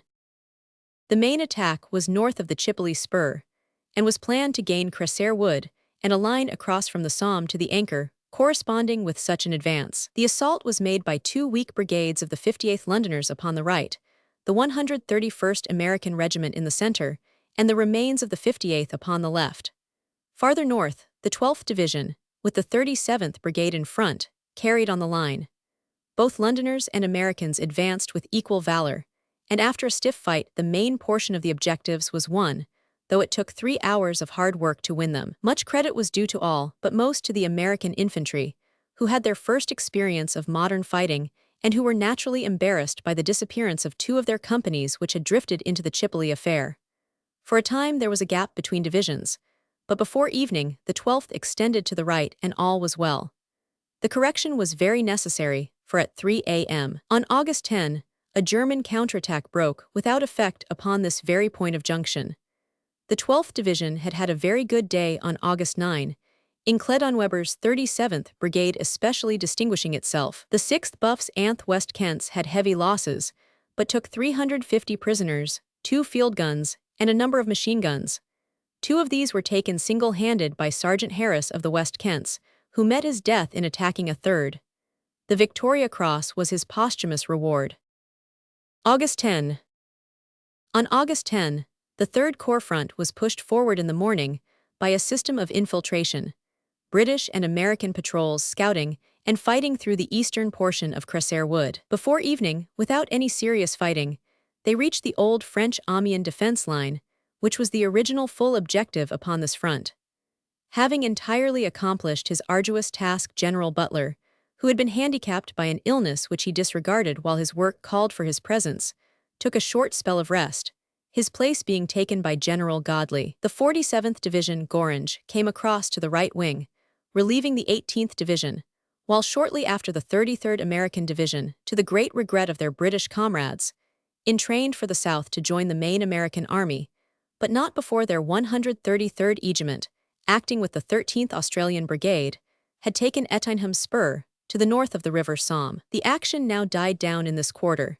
In the 3 days of fighting, General Butler's corps had taken 90 guns and prisoners, while, in the words of General Rawlinson, in protecting the left flank of the Fourth Army, they were given a difficult task, which was carried out with a determination and gallantry beyond all praise. The losses had been 6,500, 500 of which were from the American regiment. The general result of the battle by the night of August 11 was that the French had taken 8,000, and the British 21,000 prisoners with 400 guns, so that it was already clear that the greatest victory which the British Army had yet won was that which initiated the final advance. In spite of all this success, it is to be borne in mind, however, that the Allies had only reached the old German front-line trenches of 1916, which were now a valuable barrier for the rear of the retreating army. There was a pause now, while the Fourth Army was waiting for their comrades of the Third Army on the left to develop their extension of the attack. Meanwhile, many small actions and local advances on Rawlinson's front kept his opponents from having time to reorganize. On August 13, as already mentioned, Americans and Australians advanced the line to the north of the river, along the strip, which is bounded upon the left by the Bray-Corby Road. On August 14, the Canadian 7th Brigade took Parvillers after some very stiff local fighting. They were driven out again that night by the heavy concentration of the German artillery, but next morning, with the cooperation upon their flank of their comrades of the 9th Brigade, they won it once more. In this operation, the 52nd Battalion took Damery, while the French carried the wood to the south of the village. There was a strong counterattack in the afternoon by the German 121st Division, but it was beaten back, leaving a number of prisoners. About August 20, the Canadians began to slip quietly out of the line and were conveyed, unknown to the Germans, to a new front where they came under the command of General Horn of the First Army. Their exploits upon this new stage will be described later. The French were now on the immediate right of the Australians until the time came for the advent of the British 9th Corps. Amid the tremendous events which followed each other in a stupendous historical procession during the latter half of 1918, it is hard to select those which were decisive from those which were merely great. It may safely be said, however, that 3 dates stand out as great military crises: the turn of the tide on July 18, the British advance on August 8, and the breaking of the Hindenburg Line on September 29. It has been admitted by General Ludendorff that it was the second of these which broke the confidence of the German staff and finally convinced them that the war must go against them. A very special honor rests, therefore, with the 3 corps, British, Australian, and Canadian, who brought about this victory, as well as to the tanks, the cavalry, and the airmen who led or followed the victorious infantry and the masterful guns during these days of doom. Chapter 3. Continuation of the operations of Rawlinson's 4th Army. From August 22 to the Battle of the Hindenburg Line, September 29. Further advance of the Australians, of the 3rd Corps, capture of Albert, advance across the Old Somme battlefield, capture of Mont Saint Quentin's splendid Australian exploit, fall of Peronne, debut of the Yeomanry 74th Division attack on the outliers of the Hindenburg Line, appearance of the 9th Corps eve of the judgment. We have now reached the date when Byng's 3rd Army joined in the fray, and it is necessary to find some means of coordinating the narrative and carrying it on in definite stages. The next well-marked crisis which affects each of the armies engaged is the great general attack on September 29, which broke the Hindenburg Line. Therefore, in separate chapters, the operations of each army will be brought up to that date, and then further chapters will cover the doings of each up to the date of the armistice. Since we have dealt with the 4th Army, we may as well continue with it now until we are in close touch with the Hindenburg Line, premising only that instead of an inert neighbor upon the left, we have a very active advancing British Army. We shall then go on to the 3rd and to the 1st Armies, and bring each of them in turn up to the same point. August 22. On August 22 and the following days, the 4th Army, with only 2 corps, the 3rd and the Australians in front, renewed its attack, greatly strengthened by the movement of the 3rd Army on its left, which ensured that at least 5 British corps were all moving forward together, distributing the advance over so wide an area that the Germans were less able to concentrate reserves of men or of guns at any one point, a result which was much aided by the fine work of General Mangan's army on the right. The main part of the fighting on the front of the 4th Army on August 22 was north of the Somme, where the 3rd Australian Division covered the right flank of the 3rd Corps. On the south of the river, the Australian Corps advanced on a front of 41.2 miles and took all their limited objectives, which represented a depth of 11.2 miles. This was effected by the 5th Australian Division on the right and the 4th on the left, supported and finally supplanted by the 1st Australian and Lambert's 32nd British Divisions, the latter on the right. The advance, which began at dawn, was no easy one, as the country was much cut about with many obstacles, seamed with trenches and dotted with scattered woods. The determined infantry would take no denial, however, and Hurlville, Chewignes, and several other small village sites were captured. The heaviest fighting was in the woods, but a skillful system of encircling points of danger had been carefully worked out, and the losses were less than might have been anticipated. 16 guns, 80 officers, and men were the trophies of the day. Early in the morning of August 24, the 3rd Australian Division moved suddenly forward north of the river, captured the town of Bray, and formed a permanent line upon the further side. On August 25, this same unit advanced yards on a 4,000-yard front with very little resistance, always covering the right of the 3rd Corps. Let us now follow the work of this corps from August 22 onwards. It covered the ground from Albert in the north, where it was working in close liaison with the Welsh division on the right of the 5th Corps, down to a point near the Somme where it was in touch with the Australians. The immediate object of the operations was to eject the enemy from the positions in and around Albert which he had held for 4 months, and also from his whole defensive system opposite to the Amiens defense line, which latter had been regained in the previous fighting. On the day of battle, the 47th London Division was on the right of the Corps line, the 12th Division in the center, and the 18th Division on the left. To this last was confided the difficult and important operation of clearing Albert, and of establishing light bridges over the Anker, so as to cross that stream and attack the high ground east of the town on the Becourt Road. There was to be no preliminary bombardment, but machine gun and artillery barrages were to cover the infantry. The 0 hour was 4:45, and at the signal, the 47th and 12th Divisions advanced behind a creeping barrage, moving at the rate of 100 yards in 4 minutes, and as thick as 250 field guns could make it. With such a van of destruction in front, the infantry came forward without undue losses, though a particular strong point, named the Pear Tree, just on the interdivisional boundary held fast, and was destined to give trouble for several days to come. As an observer remarked, anything British, from a helmet to a tank, which showed over the crest was met by the sweeping fire of many machine guns, while shells from trench mortars fell in the ranks of men following up. It was only when the general attack was continued that this hornet's nest could be cleared. Save for this point, the general objectives marked out for these divisions, which meant an advance of between 2 and 3 miles, were successfully made good, but an attempt to follow up with cavalry and whippet tanks could not be persevered in, so stiff was the opposition. It was soon found that the enemy in the 47th Division sector was not only capable of defense, but of aggression. For about 4 in the afternoon his infantry advanced in a strong attack with a powerful artillery backing, and drove with such violence into the 22nd, 23rd, th Londons, forming the 142nd Brigade, that they were temporarily thrown back. Their right held firm, however, as did the 3rd Australian Division to the south, so that no gap was formed.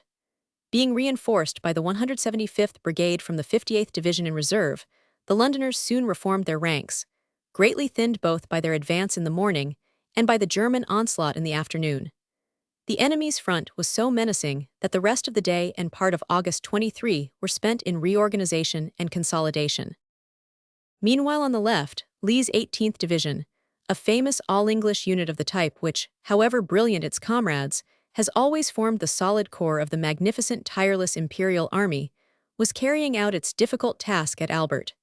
It had 2 brigades in the line, the 54th to the south and the 55th to the north of the town. The Germans in front held the line of the Anker, with Albert as a bridgehead, the ruins and cellars of the town being sown with snipers and machine guns.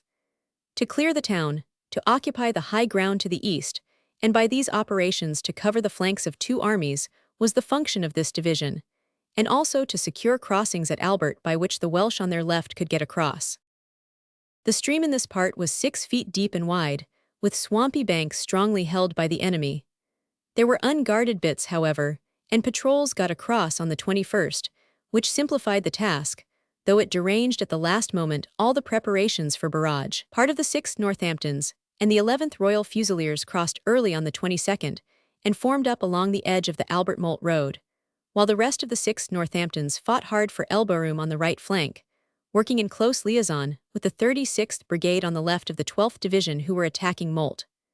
About 6, the whole front line advanced in this quarter, flooding over the scattered German posts, and capturing 80 machine guns with their crews. At the same time, the 8th East Surreys on the left had rushed Albert, and after some fine confused fighting had cleared the ruins and taken the whole town, with the river crossings. The 7th Buffs at once pushed out on the Albert-Pozières road, but were held up by very heavy fire. The 11th Royal Fusiliers further south had also been held up by the guns on the summit of Shamrock Hill, east of the town, but a company of the 2nd Bedfords, led by Captain Doak, captured this strong point, and the line went forward. Altogether, it was a good day's work, and save on the extreme left, most of the objects were attained at the cost of reasonable casualties, which included General Sadler Jackson of the 54th Brigade, who was badly wounded in the leg. The 53rd Brigade continued their advance up to 10 p.m., so as to gain the high ground on the Becourt Road, and thus prepare for the next day's operations. The 113th Brigade of the Welsh Division on the left had been passed over by the Albert Bridges, and the 53rd had also passed in the night. The plan of August 23 was that these two brigades should attack Usna and Tara Hills, respectively, on the high ground to the west of Becourt Wood. The Usna attack is described under the operations of the 5th Corps. The Tara attack was completely successful, and 4 tanks rendered conspicuous service. The work was carried out by the 10th Essex, 7th West Kents, and the 7th Queens from the 55th Brigade. It was a fine military feat, far more important than 350 prisoners would imply, for it broke the girdle round Albert and cleared the road for the advance. No progress was made at the other portions of the Corps front on this date, save for some advance on the left of the 12th Division near Molt. August 24. It had been determined to keep up incessant pressure and to test Hindenburg's incautious maxim that the side with the best nerves would wear down the other. At 1 a.m. on August 24, the whole line burst into flame once more, and under a clear moon, the army rolled forward.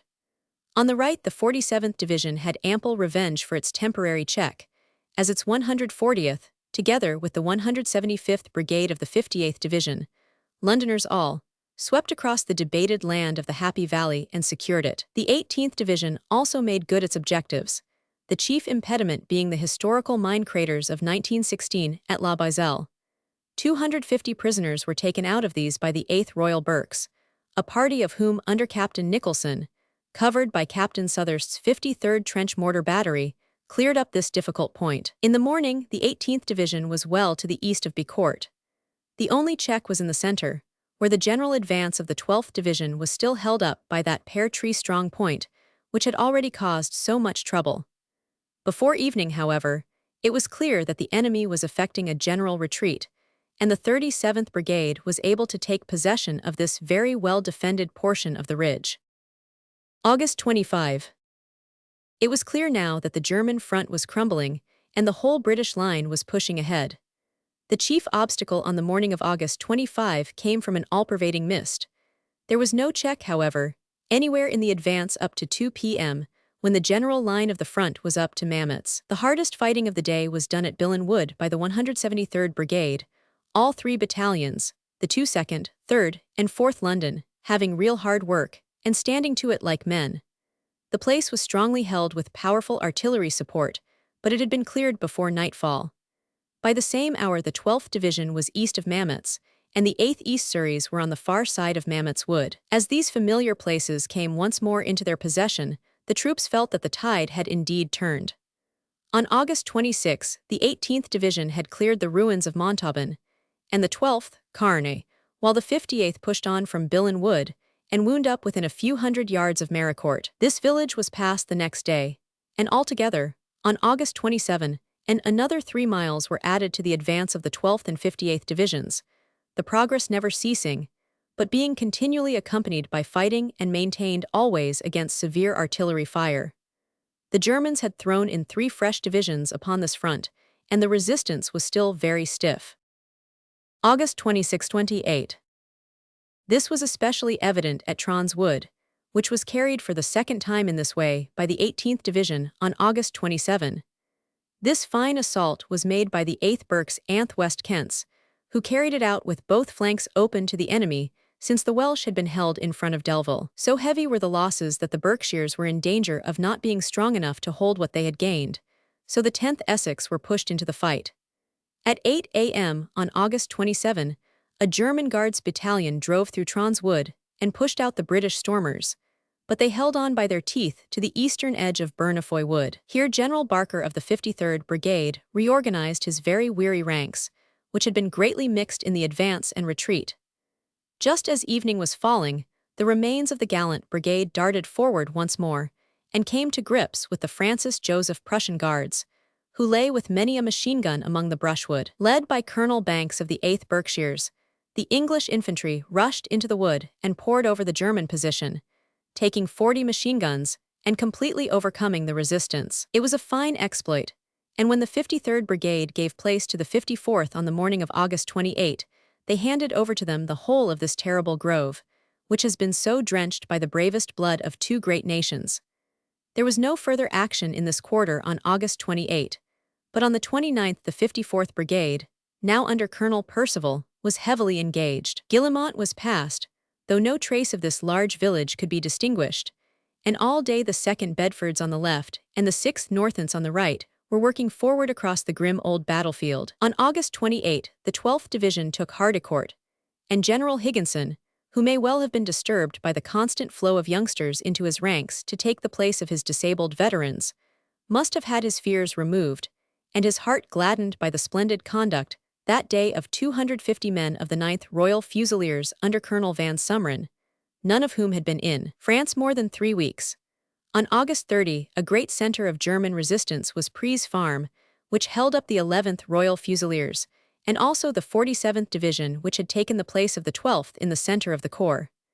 The enemy was clinging hard to Morville, also in the Welsh area, and this made any advance on the front of the 18th Division impossible. It was clear that a regular battle with artillery preparation was needed, and this was arranged for September 1. The right wing of the corps had in the meantime got to the line of Maurepas, and on August 31, the 47th Division in the center made a good advance up to Long Wood with a number of prisoners to show for it. The 58th Division closed in upon Marieres Wood, which they took after some heavy fighting, avenging the brave South Africans, who had died so gallantly there 5 months before. It was clear that the enemy were now standing in a strong line, and were by no means beaten, which was shown also by the bearing of the prisoners, whose morale was high, and who spoke with as much pride and assurance as ever of the ultimate military success of their country. Yet during the last week, they had been steadily driven back some 3,000 yards every day by the remorseless barrage of the British guns, followed by the disciplined rush of the British infantry. August 26-31. We shall now leave the 3rd Corps for a time at this line of fixed resistance and return to consider the advance of the Australians to the south. This had been victorious and unbroken, though no very serious resistance had to be overcome. Smoke by day and fire by night, with explosions at all hours, heralded the German retreat. On August 26, Cappy was occupied. On the 27th, Vaux Wood was occupied north of the river, while Foucacourt and Vermandovelers were submerged to the south, villages no longer, but at least marks of progress upon the map. On the 28th, the Germans were still retreating with the toes of the Australians upon their very heels, but the heavier shelling warned General Monash that there was a fixed line ahead, as might well be expected, since his men were now nearing the point where the bend of the Somme brought the river right across their front. Dampierre, Fay, Estrees, and other old centers of contention were taken that day. On the 29th, the 3rd Australians got Hem, while on the south the rest of the corps advanced yards to the bank of the river, taking the whole line of villages from Bayaches to Villers-Carbonel. The task of capturing such places was much complicated by the difficulty of knowing where they were after you had got them. The present writer was in Carbonel, which was a considerable place, some weeks later, and was unable to find any trace of habitation save a signboard upon which was printed the words, "Here was the village of Villers-Carbonel." At the end of August, the resistance had stiffened, and it was clear that the Germans meant to take advantage of the unique situation of Péronne in order to make it a strong center of resistance. To the civilian observer, it would have seemed that such a place was impregnable against assault, for it is girt in with reedy marshes on the west, and with a moat on the north, while the south is defended by the broad river, even as in the days when Quentin Durward formed part of the garrison. Yet the Australians took it in their stride by a mixture of cleverness and valor which must have greatly rejoiced General Rawlinson, who saw so formidable an obstacle removed from his path. As a preliminary operation, the 3rd Australian Division had taken Clury in the north, which they held against a vigorous counterattack on September 30. Holles was afterwards captured. The question now was how to approach the town. Immediately to the north of it there lies a formidable hill, well marked, though of no great height. This place, which is called Mont Saint-Quentin, commanded all approaches to the town as well as the town itself. The Germans had recognized the importance of the position and had garrisoned it with picked troops with many machine guns. Standing upon its pitted crest, where one is often ankle-deep in empty cartridges, one cannot imagine, as one looks west, how a rabbit could get across unscathed. This was the formidable obstacle which now faced the Australians. August 31. They went at it without a pause and with characteristic earnestness and directness, controlled by very skillful leadership. 2 brigades, the 5th Anth of Rosenthal's 2nd Australian Division, had been assembled on the north of the Somme bend, the men passing in single file over hastily constructed footbridges. By this means, they had turned the impassable water defenses which lie on the westward side of Peronne, but they were faced by a terrible bit of country, seamed with trenches, jagged with wire, and rising to the village of Saint-Quentin, which is a little place on the flank of the hill. The hill itself is crowned by a ragged wood some acres in extent. Mont Saint-Quentin lies about equidistant, a mile or so, from Peronne in the south, and from the hamlet of Feuillancourt in the north. On this front of 2 miles the action was fought. Early in the morning of August 31, the 5th Brigade, under General Martin, advanced upon the German position. The 17th Battalion was in the center opposite to Mont Saint-Quentin. The 19th was on the right covering the ground between that stronghold and Peronne, the 20th on the left, extending up to Feuillancourt, with that village as one of its objectives. The 18th was in close support. A very heavy and efficient artillery bombardment had prepared the way for the infantry assault, but the defending troops were as good as any which Germany possessed, and had endured the heavy fire with unshaken fortitude, knowing that their turn would come. From the moment that the infantry began to close in on the German positions, the battle became very bitter and the losses very serious. The 19th Battalion on the right were scourged with fire from the old fortified walls of Peronne, from Saint-Denis, a hamlet north of the town, and from scattered woods which faced them. Every kind of missile, including pineapple bombs and rifle grenades, poured down upon them. The long thin line carried on bravely, halted, carried on once more, and finally sank down under such poor cover as could be found, sending back a message that further artillery bombardment was a necessity. On the left of the attack, the 20th Battalion seems to have had a less formidable line before it, and advancing with great speed and resolution, it seized the village of Feuillancourt. In the center, however, a concentration of fire beat upon the 17th Battalion, which was right under the guns of Mont Saint-Quentin, working on in little groups of men, waiting, watching, darting forward, crouching down, crawling, so the scattered line gradually closed with its enemy, presenting a supreme object lesson of that individual intelligence and character which have made the Australian soldier what he is. A little after 7 o'clock in the morning, the survivors of 2 companies drew together for the final rush, and darted into the village of Mont Saint-Quentin, throwing out a line of riflemen upon the far side of it. On that far side lay the culminating slope of the hill crowned with the dark ragged trees, their trunks linked up with abatis, laced with wire, and covering machine guns. The place was still full of Germans, and they had strong reserves on the further side of the hill. The 17th had reached their goal, but their situation was very desperate. Their right was bent back and was in precarious contact with the 19th Battalion. Their left flank had lost all touch. They were a mere thin fringe of men with nothing immediately behind them. 2 companies of the supporting battalion had already been sent up to stiffen the line of the 19th Battalion, and the remaining 2 companies were now ordered forward to fill the gap between the 17th and 19th. Not a rifle was left in reserve, and the whole strength of the brigade was in the firing line. It was no time for hedging, for everything was at stake. But the pressure was too severe to last. The Australian line could not be broken, but there comes a point when it must bend or perish. The German pressure from the wood was ever heavier upon the thin ranks in front of it. A rush of grey infantry came down the hill, with showers of bombs in front of them. One of the companies in the village had lost every officer. The fire was murderous.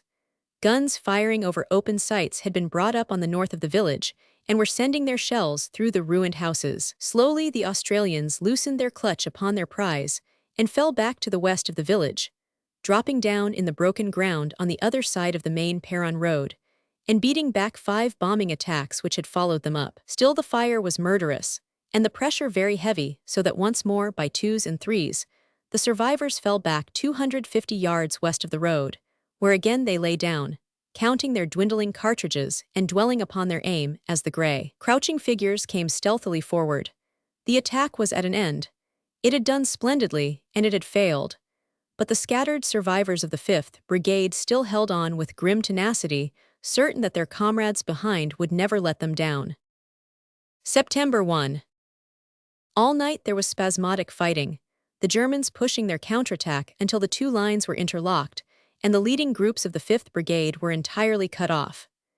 In some places, the more forward Germans finding a blank space, and there were many, had pushed on until they were 500 yards west of the general line of the 5th Brigade. Thus, when Robertson's 6th Brigade attacked at an early hour of September 1, they came on German infantry posts before they connected up with the main line of their own comrades. Their advance had been preceded by a crashing bombardment from everything which would throw a projectile, so that the crest of the hill was fairly swept with bullets and shells. Then forward went the line, the 23rd Battalion on the right, the 24th on the left, 21st and in support. From the start the fire was heavy, but all opposition was trampled down, until the two leading battalions were abreast of the hill. Then once more that terrible fire brought them to a halt. The 23rd on the right was held by the same crossfire which had beaten upon the 19th the day before. Its losses were heavy. The 24th got forward to Feuillancourt, and then, having occupied it, turned to the right and endeavored to work down to Mont-Saint-Quentin from the north. But the fire was too murderous, and the advance was stopped. Other elements were coming into action, however, which would prevent the whole German effort being concentrated upon the defense of the one position. In the north, the 10th Brigade of the 3rd Australian Division, with the 229th British Yeomanry Brigade upon their left, were swinging round and threatening to cut in on the German flank and rear. In the south, the 14th Australian Brigade of the 5th Division was advancing straight upon the town of Peronne, attacking from the south and east simultaneously. But even now the nut was too hard for the crackers. The British and the 10th Australian Brigades were fighting their way round in the north, and constant progress was being made in that indirect pressure. But the 6th Brigade, after its splendid advance was held up, and Old Peronne, spitting fire from its ancient walls, was still keeping the 14th Brigade at a distance. At 8 o'clock the attack had again failed. Orders were then given for the reorganization of the troops, and for a renewed effort at 1:30. The artillery had been brought up and reinforced, so that it now fairly scalped the hill. At the hour named the direct advance of the 6th Brigade was resumed, the fresh 21st Battalion being pushed into the center, between the 23rd Anth, which had both suffered severely in the morning. This time General Rosenthal was justified of his perseverance. At the signal, the troops poured forward, and under a hail of bullets seized the ruins of the village once more, streaming out at the further side, and falling into a long skirmish line on the western edge of the wood. The brave German defenders were still unabashed, and the losses were so heavy that the wood could not instantly be carried. But the position was consolidated and held, with the absolute certainty that such close grips in front, with the threatening movements upon his flank, must drive him from the hill. So it proved, for when on the morning of September 2 the 7th Brigade passed over the fatal plain, which was sown with the bodies of their comrades, they went through the village, and on past the wood with little opposition, forming up at last in a defensive line facing southeast, while the 5th Division on the south drove home its attack upon Peronne, where the defense was already hopelessly compromised by the various movements to the north. Thus fell Mont-Saint-Quentin, and as a consequence Peronne. Sir Henry Rawlinson, in his official dispatch, remarked that he was filled with admiration for the surpassing daring of the troops, who had taken a position of the greatest natural strength and eminent tactical value. Men of the 2nd Guards Division and of 4 other German divisions were found among the prisoners. The Australian exploit may be said to have been of a peculiarly national character, as there was not one of the Australian communities, Victoria, New South Wales, Queensland, West Australia, Tasmania, which did not play some honourable part in the battle. Passing northward from the victorious Australians, September 1 saw the attack carried all along the line, the 3rd Corps advancing upon Rancourt, Pries Farm, and the line to Bouchevesnes.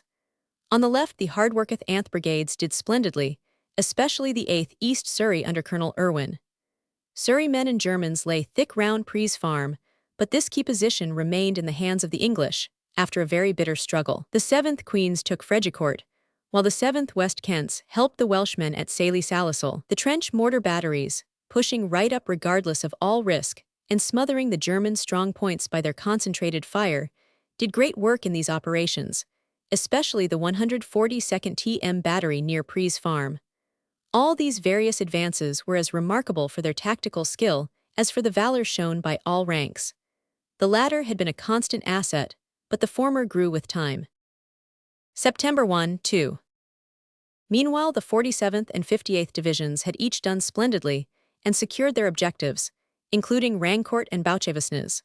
The main road from Bapaume to Peronne had been passed, and the whole of the old Somme battlefield been cleared in this direction. Prisoners were taken from 4 different divisions in the course of the fight. It had taken 4 months fighting in 1916 to conquer the ground which had been now cleared by the 5th and 3rd Corps inside of 10 days. The advance was continued on September 2, as it was argued that however exhausted the victors might be, the vanquished would surely be even more so. A new actor made a first appearance in the greatest of all dramas about this time, for the 74th Division, which had done good service in Palestine under General Girdwood, made its first attack in a European line of battle. This unit was originally composed entirely of yeomanry, and it had still retained a large proportion of this splendid material in the ranks, with a broken spur as their witty and picturesque divisional emblem. The tale of the British yeomanry in the East is one which will be among the most romantic in the war, and the way in which farmers' sons from Dorset or Fife charged with cold steel and rode down the Eastern cavalry or broke the ranks of the Turkish infantry is as fantastic an incident as the mind of a prophetic novelist could have furnished. Indeed, it may be said generally that none of the many imaginary forecasts of the coming war equaled the reality in the broad sweep of its incidents and the grotesque combinations which ensued. The 74th had now taken over from the 58th Division. They were pushed at once into heavy fighting, advancing rapidly down the western slope of the Tortel Valley, through Moislanes, and over the canal. In their eager zeal they had not mopped up sufficiently, and they soon found themselves under a fire from front and rear which no troops could endure. They were driven back to near the point from which they started, and their losses were considerable. The Australians formed a defensive flank on the south, and the 47th on the north, and a line of resistance was built up between them from Hout Allings on the right to the western bank of the Tortel. The yeomanry had before evening endured a very terrible welcome to the western front. The 18th Division on the left had also had some severe fighting, which fell chiefly upon the depicted brigade. It secured the high ground in the north of St. Pierre Vast Wood, the whole of which was cleared by the 8th Berkshires. On September 3, and the division continued to advance across the canal and the Tortel upon the line of Nerlu. On the evening of September 4, its long term of hard and glorious service was ended, and the 12th Division took its place. Its losses had been 2,700, while it had captured during the battle some 1,800 prisoners and many guns. September 2-10. From this date until September 10, which saw them in front of the outposts of the Hindenburg Line, the record of the 3rd Corps was one of steady and uninterrupted progress. The German machine guns were now, as always, a cause of constant worry, loss, and delay, but the remorseless drive of the British infantry was forever beating in the obstinate rearguards. September 6 marked an advance of nearly 3 miles along the whole Corps front, the 12th, 47th, and 74th moving in line and flooding over the village sites of Nerlu, Templu, Dreencourt, and Longavesnes. The work of Owen's 35th Brigade at Nerlu was particularly trying, for it was held up by wire and machine guns, the 7th Sussex, 7th Norfolks, and Essex all losing heavily in some very desperate fighting which gave little result. Finally, on September 6, the 1st Cambridge and Berkshires reinforced the troops already mentioned, and under a renewed barrage, they broke the line and carried the position. On this date, the 47th Londoners, who had done such solid work, were ordered off to join another corps, the 58th moving up once more to take their place. On September 7, the weather, which had been excellent since August 22, broke badly, but the corps improved its position in spite of wind and rain, closing up to what was known to be the German fixed position. On the 8th both Epie and Pézières were touched, but the Germans were fairly at bay now, and instant counterattacks showed that their resistance would be serious. The final position was about 1,000 yards west of these villages. The 58th Division on September 10 endeavored to gain more ground in this quarter, but neither they nor the 74th upon their right could make any impression upon the strong German line. There was a definite pause, therefore, while tanks, guns, and all other appliances for a serious assault upon a fortified position were hurried to the front. On this date, September 12, General Butler was able to resume his command of the 3rd Corps, while General Godley, after his term of brilliant service, returned to his own unit, the 22nd Corps. We must now return to the Australian Corps on the right, whom we left in the flush of victory after their fine conquest of Peronne. Up to the end of August, Monash and his men had accounted for 14,500 prisoners and guns since the beginning of the advance. On September 1, as already mentioned, Peronne had been penetrated by the 5th Australian Division, but after the fall of Mont Saint-Quentin and the failure of their efforts at recovery, the Germans must have seen that it was hopeless to hold the place, so that the stormers were eventually only faced by a rearguard of stalwarts. Anvil Wood to the northeast was taken on the same day. The order of the divisions upon the Australian front at this time was that the 3rd was on the extreme left, acting with the 3rd Corps, the 2nd was just north of Peronne, the 5th was opposite to Peronne, and the 32nd British Division was on the extreme right, near Brie and St. Christ, in touch with the French. Early in the morning of September 2, Rosenthal's indefatigable 2nd Division continued to advance from Mont Saint-Quentin, attacking to the northeast so as to get possession of the high ground southwest of Isacourt. They attained their objectives and formed a flank along the spur from Mont Saint-Quentin to Isacourt in order to protect the 3rd Corps in the difficult operations already described. By this movement to the north, the 2nd Australian got in front of the 3rd Australian Division, which was crowded out of the line, all but 2 battalions. The 5th Australians spent the day in clearing up Peronne. Altogether, some 500 additional prisoners fell into their hands during the day. September 5-12. There was some readjustment and reorganization necessary after this strenuous work, but by September 5, the advance was going forward again and Flamicourt was taken. It is an open rolling country of large horizons, and the Germans were slowly retreating with strong rearguards. Duingt, Le Mesnil, and the river crossings of Brie and St. Christ were all occupied, though the latter cost a severe fight, with 150 prisoners as trophies. On the 6th Anth, the Corps were sweeping on with their own 13th Australian Light Horse doing the cavalry work in front of them, fit representatives of those splendid horsemen who have left an enduring reputation in Egypt and Palestine.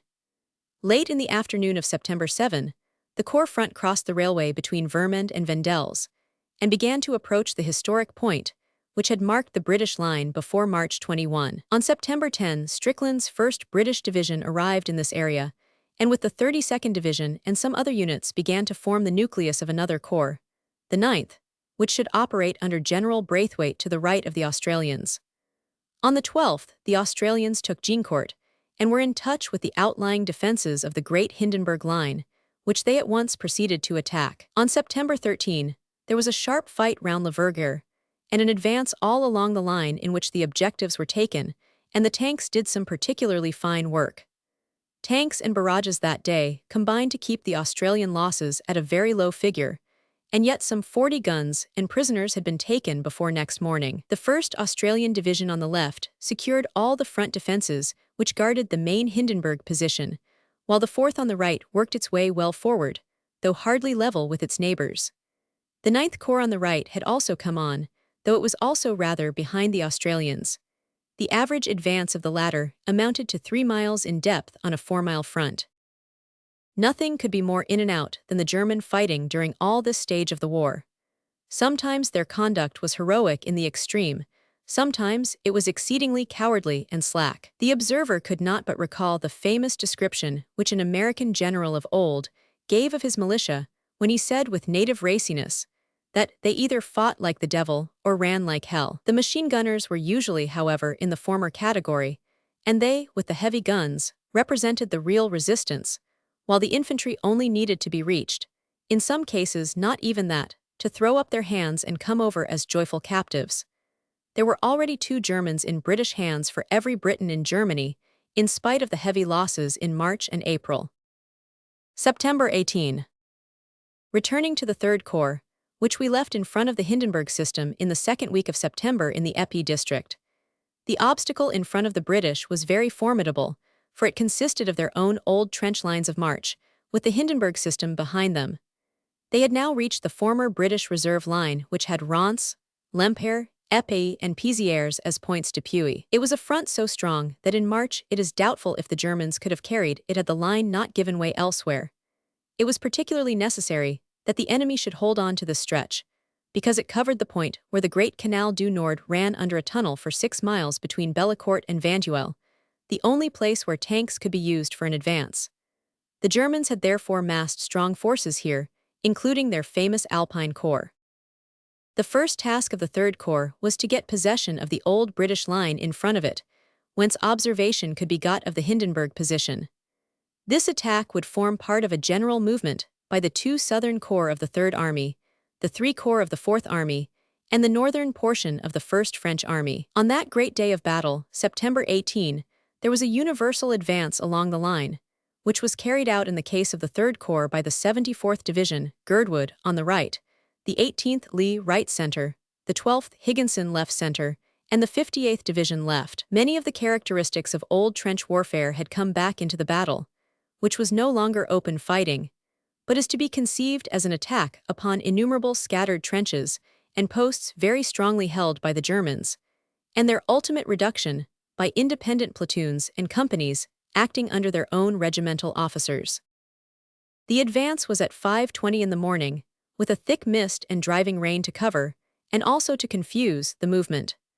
The yeomen of the 74th upon the right came away in excellent style, keeping in close touch with the Australian left, and were soon in possession of the Templu quarries, a very formidable position. At the other end of the line, a brigade of the 58th Londoners did excellently well, and by 10 o'clock had a good grip upon the village of Pézières. In the center, however, the resistance was very stiff and the losses heavy. None the less the 18th Division, which has always been a particularly difficult unit to stop, made their way through Reims and Lempire. The 18th Division did wonderful work that day, and though nominally only the 54th Anth Brigades were engaged, they were each strengthened by a battalion from the spare brigade. There were particular difficulties in the path of the 55th Brigade, but General Wood personally accompanied the leading battalion and so kept in touch with the situation, varying his activities by throwing bricks and old boots down a German dugout, and so bringing out 20 prisoners as his own personal take. He was wounded in the course of the day. Ronseuil, which fell to the 55th Brigade, was held by the Alexander Regiment of Prussian Guards, several hundred samples being taken for the British cages. The taking of Lempire, carried out mainly by the 11th Royal Fusiliers, was also a very gallant affair, though it was a day or two before it was completely in British possession. The 12th, which is also an all-English division with a splendid fighting record, was held for a time before Épée, but would take no denial, and after heavy losses and severe fighting was east of that village by 11 o'clock. Thus by midday the whole line of villages was in the hands of General Butler's corps. The left was out of touch with the 5th Corps, but all else was in perfect order. These positions were full of wire and concrete, and were defended by the hardy German Alpine Corps who fought to the death, so that the achievement was a great one. All four divisions endeavored to improve their positions in the afternoon, but they had no great success. The 74th Division did the best, as on the right it was able to secure Benjamin's post, but on the left it was held up by the general stagnation of the line. The center divisions met a German counterattack delivered by the 121st Division, who had been rushed up in buses from Meretz, and this they entirely dispersed, but neither they nor the 58th on the left were able to make any notable advance. September 21. The troops were now faced by a perfect warren of trenches and posts which were held with great gallantry by the Alpine Corps. There was no rest for the British, and the night of the 18/19th was spent by the same men who had been fighting all day in bombing up the trenches and endeavoring to enlarge their gains. The same sort of fighting, carried on by small groups of determined men led by subalterns or non-commissioned officers, and faced by other small groups equally determined, went on along the whole line during September 19, and in those 2 days the advance went steadily on, in spite of many a local rebuff and many a temporary check. On September 21, the battle was renewed still in the same fashion, with heavy losses upon both sides. At one time, the steady flow of the British tide turned for a time to an ebb, as a very strong German counterattack came rolling into it, and swept it back along the whole front from the positions which it had overflowed in the morning. The 74th was forced out of Quinemont Farm, the 18th out of Doleful Post, the 12th were checked at Bird Trench, while the 58th, intermingled with men from the right wing of the 5th Corps, could not get past Kildare Avenue. These fanciful names, unseen on any save a large-scale trench map, bulked large in this bloody battle, for they were master points which controlled the ground around. The sun set with the Germans in the ascendant, and the British clawing desperately at a series of posts and farms which they could just hold against very heavy pressure. One of the most severe engagements was that of the 10th Essex of the 53rd Brigade when they attempted the knoll, a position from which the whole Hindenburg Line would have been exposed. It was said by experienced soldiers that more severe machine gun fire had seldom been seen than on this occasion, and the tanks engaged were unable to use their own guns. So thick were the driving storms of bullets which beat upon their iron sides and searched every aperture. The Essex men lost heavily, and the knoll was not taken. This and the other posts mentioned above were the cause of much trouble to the Americans on September 27. September 22. It was a disappointing day, but the British soldiers, dog-weary as they were in no mood to leave matters undecided. The operations must be carried to a successful end. Hard pounding, gentlemen, as the great Duke said, but we shall see who can pound longest. Just after midnight, the tired ranks were stumbling forward once more, determined to have those posts back if human resolution could win them. They had their reward, and it was a conspicuous illustration of the maxim that, however weary you may be, the enemy may be even more so. Before the full light of morning the line of posts was in the hands of the persevering British. The capture of Bracton Post by Colonel Dawson's 6th West Kents was a particularly brilliant bit of work. The success stretched along the whole corps front, and though the afternoon of September 22 saw a whole series of counterattacks, especially upon the 74th and 18th Divisions, there was no weakening of the new line. One German battalion engaged in these counterattacks was literally annihilated, as a barrage fell behind them through which they could not retire. It is on record that in spite of the very arduous service, the spirits and morale of the men were never higher. Twice after a German repulse, the men of the 6th Northants Royal Fusiliers could not be held back from jumping out of the trenches and tearing after them, while a stretcher-bearer was observed to run up and down the parados of the trench throwing cartridges down to the defenders and shouting, "Shoot, boys, shoot." By September 23, the 3rd Corps had gained most of those posts, which had been its objectives on September 18.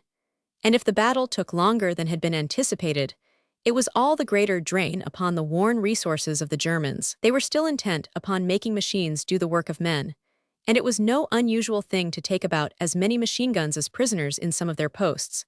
The situation was still not quite clear on the left, where the right flank of the 5th Corps was engaged in severe local fighting in the neighborhood of Kildare and Limerick Post. The Egg Post on the front of the 18th Division had also been able to maintain itself in the German line. These various isolated strong points were the same which had held out with such unavailing gallantry on March 21, when, instead of forming the German rear, they were the extreme outliers of Gough's army. Whilst the 3rd Corps on the left of the 4th Army had been gradually fighting its way forward from September 18 onwards, beating down one after the other the outposts and obstacles which, like the moraine before a glacier, formed a rugged line in front of the great main Hindenburg system, Sir John Monash and his men were keeping pace with them, step by step, on their right, the 1st Australian Division being in close liaison on September 18 with the 74th Yeomanry. Many a separate volume will be written upon the exploits of our Australian brothers, and General Monash has himself written a record of their last glorious 100 days, so that the chronicler has the less compunction if he is not always able to give the amount of detail which he would desire. September 18. At 5:20 on September 18, the Australians went forward with a rapidity which seems to have completely taken aback the German defenders, who in many cases ran from their guns, or threw up their hands in detachments, when they saw the active figures of the infantrymen springing eagerly forward behind the line of tanks. The weather was bad, the ground slippery with rain, and the attack expected, but none of these factors interfered with the result. The 1st Australians, as stated, were in the line on the left, the 1st Anid Brigades in the van, while on the right were the 4th Anth Brigades of the 4th Australian Division in close touch with the British 1st Division on their right. By midday everything had gone down before them, and the measure of their success was the 146 officers and men with 77 guns, which formed their trophies before evening. On one side they had reached Le Verger, and on the other they were past Templu. A minefield containing 35 mines was found in front of the 4th Australian Division, another instance of the fact that the tanks had brought a nautical element into warfare. The Australian casualties were surprisingly light considering their splendid results, for they did not amount to more than 1,000 men. Some description must now be given of the work of the 9th Corps, which had assembled under General Braithwaite on the extreme right of the British Army, and which first came into action on September 18 in this hard fight for the Hindenburg outpost line. The corps consisted at this time of 3 divisions, the 1st, 6th, and 32nd, under Strickland, Martin, and Lambert. On September 18, the corps attacked with the 6th Division in touch with the French on the right, and the 1st Division with the 4th Australians on the left. The order of brigades from the right was 71, 16, 1, and it was known that 2 German divisions, the 79th and 25th, with 2 others in reserve, were lying opposite behind strong defenses, so that a hard battle might well be expected. The 34th French Division on the immediate right brought off a very useful and successful coup on September 17 by capturing Round Hill and part of Savy Wood, which reassured General Martin as to the safety of his right flank. This division appeared to have the more difficult task as Badger Copse, the village of Fresnoy, and part of the very strong system known as the Quadrilateral came within their area. The attack went forward under pelting rain at 5:20 in the morning of September 18. Following the operations from the north, we have to deal first with the 2nd Brigade on the flank. The left-hand battalion, the 2nd Sussex, kept up with the Australians, who had advanced without a check and carried every obstacle. The 2nd King's Royal Rifles, on the other hand, had lost direction, and wandering too far south across the face of their neighbors, found themselves mixed up with the 6th Division in its fruitless attempt upon the powerfully defended village of Fresno. The 1st Brigade, to the south, was led by the 1st Camerons and the 1st Loyal North Lancashires. The former stormed on, breaking through all opposition and throwing out defensive flanks as their valor carried them ahead of the line. Meanwhile, the failure of the 6th Division to take Fresno made it impossible to pass along the valley which is overlooked by that village, so that the right of the 1st Division was entirely hung up. On the other hand, the 2nd King's Royal Rifles recovered their bearings as the day went on, and fought their way up the right side of the Omignon Valley in splendid style, until they were in touch with the 2nd Sussex on the northern slope. In the south, however, the task of the 6th Division continued to be a very hard one, and the 79th German Division resisted with great determination. The Quadrilateral consisted of a system of trenches sited on the highest part of the plateau between Halnon and Fayette, its northern face at this time forming part of the German front line. This proved to be an exceedingly difficult work to silence, as reinforcements could be dribbled up through cleverly concealed communication trenches.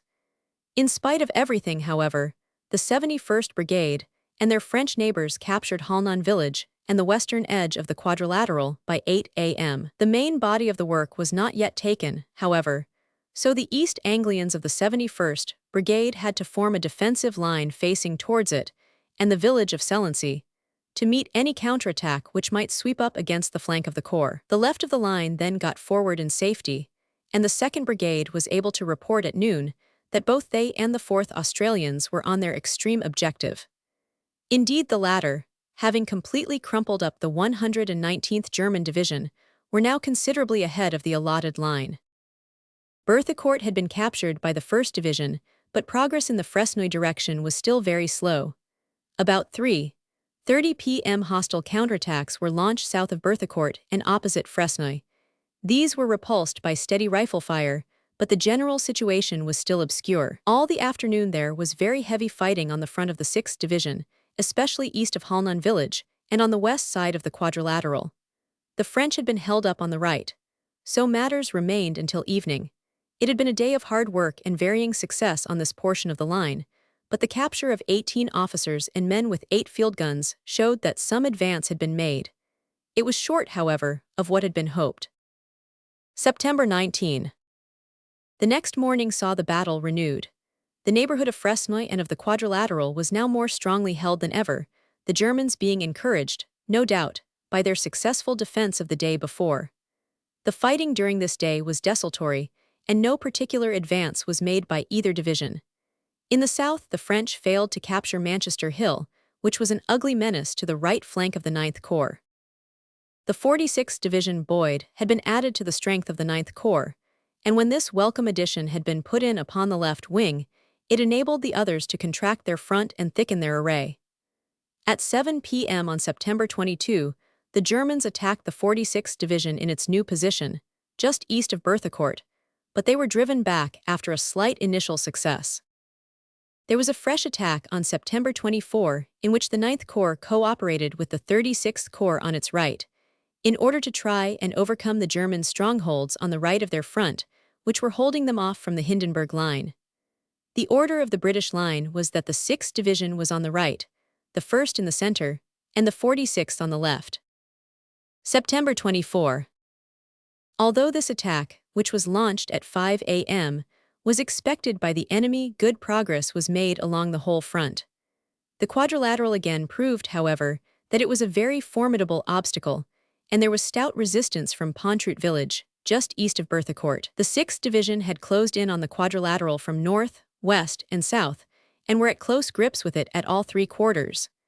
There was continuous bomb fighting all day in this neighborhood, but the situation was still obscure, and until it cleared, no progress could be made towards Selency. The 1st Division in the center had made splendid progress, but the 46th Division had been unable to take Pontrut, and the guns from this village struck full against the left flank of the 2nd Brigade in its advance, causing very heavy losses to the 1st Northamptons. So murderous were the casualties in this portion of the field that the position of the forward troops was untenable, and the remains of the Northamptons had to throw back a protective flank to the north to cover the approaches from Pontrut. The 2nd Sussex on their right managed to retain their advanced position, and one company, though very weak and short of cartridges, baffled a counterattack by a sudden bayonet charge in which they took 50 prisoners. The attack upon Fresnoy village was made by the 3rd Brigade, the 1st Gloucesters being immediately opposite to it. Advancing under a strong barrage, the West Country men went straight for their objective, taking both the village and the strongly organized cemetery to the south of it. On the left of the village, the British were held up by strong wire and several vicious machine guns, but the Germans made the gallant mistake of running out in front of the wire with bombs in their hands, upon which they were charged, and many of them were taken by the Gloucesters. The German gunners in the rear then turned their pieces upon both captors and captives, so the company concerned was held down in shell holes all day and withdrew as best they could after dark. The 3rd Brigade then extended, getting into touch with the 2nd Brigade near Cornevillers Wood.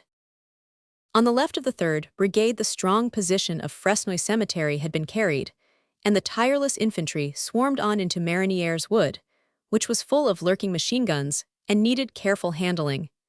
It was finally surrounded by the 3rd Brigade, who mopped it up at their leisure, taking out of it a large number of prisoners. The 2nd King's Royal Rifles of the 2nd Brigade kept parallel with their advance and also cleared a considerable stretch of woodland, while the 3rd Brigade, seeing signs of weakening on the German front, pushed forward and seized Gricourt, a most important point, the 2nd Welsh gaining the village and driving back a subsequent counterattack. Finally, the complete victory in this portion of the field was rounded off when, after dark, the 2nd King's Royal Rifles secured a dangerous sunken road across the front, which had been a storm center all day. Meanwhile, the 46th Division had fought its way to the north of Pontrut, but as this unit was relied upon for the great pending operations on the Hindenburg main line, it was thought impolitic to involve it too deeply in local fighting. The line was drawn, therefore, to the west of the village. The total captures of the day had been 30 officers and men. The trench to the south had also had a good day, capturing all their objectives except Manchester Hill. The 6th Division had not yet cleared the quadrilateral, and the whole of September 25 was devoted to that desperate but necessary work. It was a case of bomb and bayonet, with slow, laborious progress. Finally, about 6 p.m., General Hardin was able to announce that the whole wide entanglement had been occupied, though not yet mopped up. The village of Selency had also fallen, while on the right the French had attacked and captured Manchester Hill. Strong resistance was encountered by the 1st Division near Gricourt. The German soldiers were again and again seen to hold up their hands, and then to be driven into the fight once more by their officers with their revolvers. Late on the 26th, after a short hurricane bombardment, the 3rd Brigade rushed forward again. The enemy had disappeared into their dugouts under the stress of the shells, so that the British infantry were able to get onto them before they could emerge and to make many prisoners. Colonel Tweedy of the Gloucesters was in local command of this well-managed affair.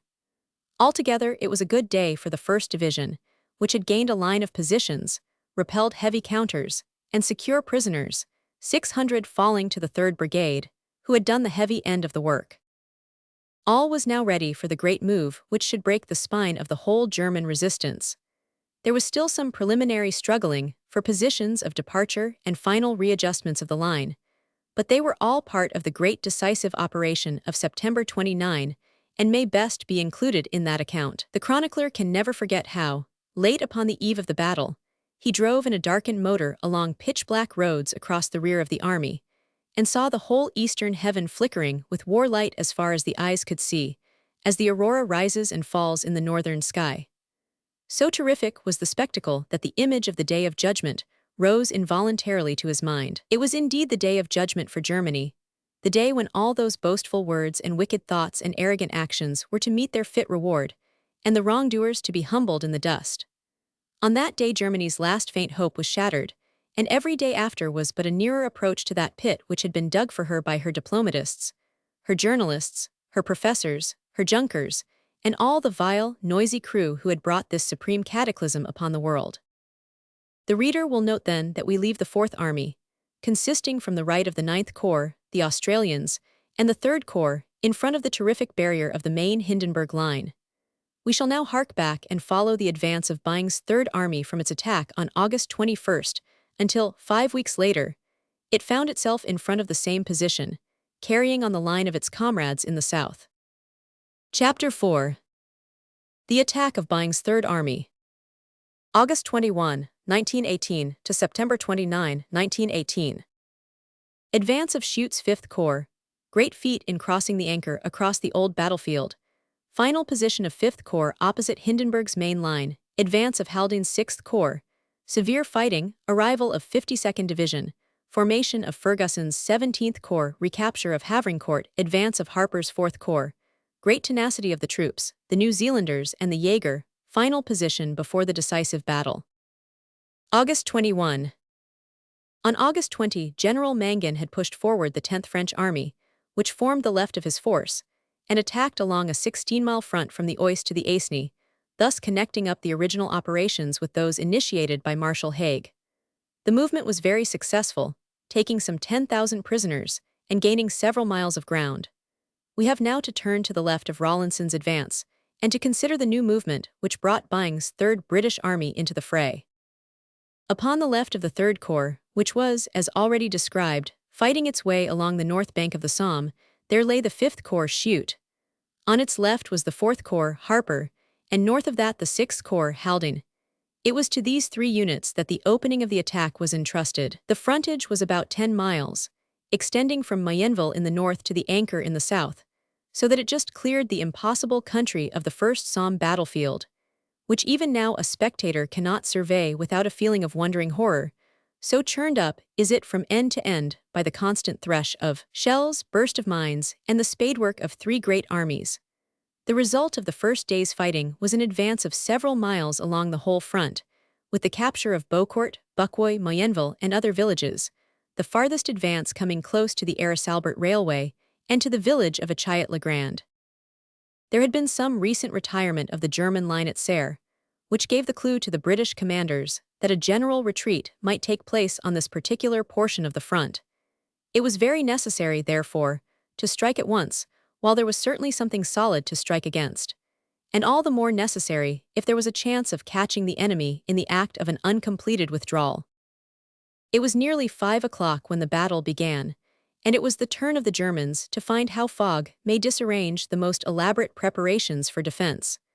The mist was so thick that it could only be compared to that which had shrouded the German advance on March 21. Several miles of undulating country lay immediately in front of the attackers, leading up to a formidable line of defense, the old Albertaris Railway lying with its fortified embankments right across the path of the British Army.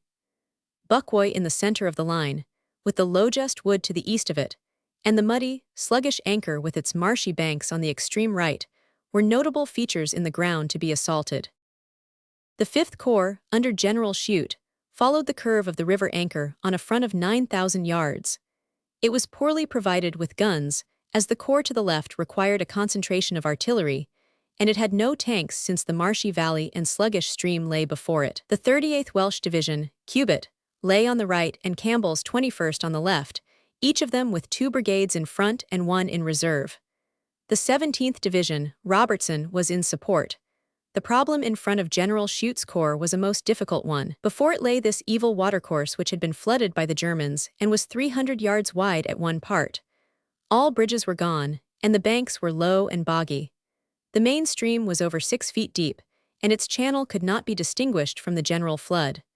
The whole morass was covered by a tangle of fallen trees, reeds, and artificial obstructions. To the east of the river ran high ground, strongly held and fortified, from Tara Hill above Albert to the Thiepval Height, south of Grandcourt. The west bank was so overlooked that no one could move unscathed. And yet it was clear that until this formidable obstacle was surmounted, it was neither possible for Rawlinson to advance from Albert, nor for the Fourth Corps on the left to assault Miramont. The movements of Schutz's corps on August 21 were preliminary to their real attack. On that date, the 21st Division advanced on the left flank, in close touch with the 42nd Division of the Fourth Corps. Beaucourt was taken in the movement. By this operation, the 21st Division reached a point where the flood was narrower at Saint-Pierre-d'Ivian, and here some bridges could be constructed and preparations made for the passage. In the case of Harper's Fourth Corps on the left, the advance on August 21 was limited, since no serious attack could be made upon Miramont while the high ground to the south was untaken.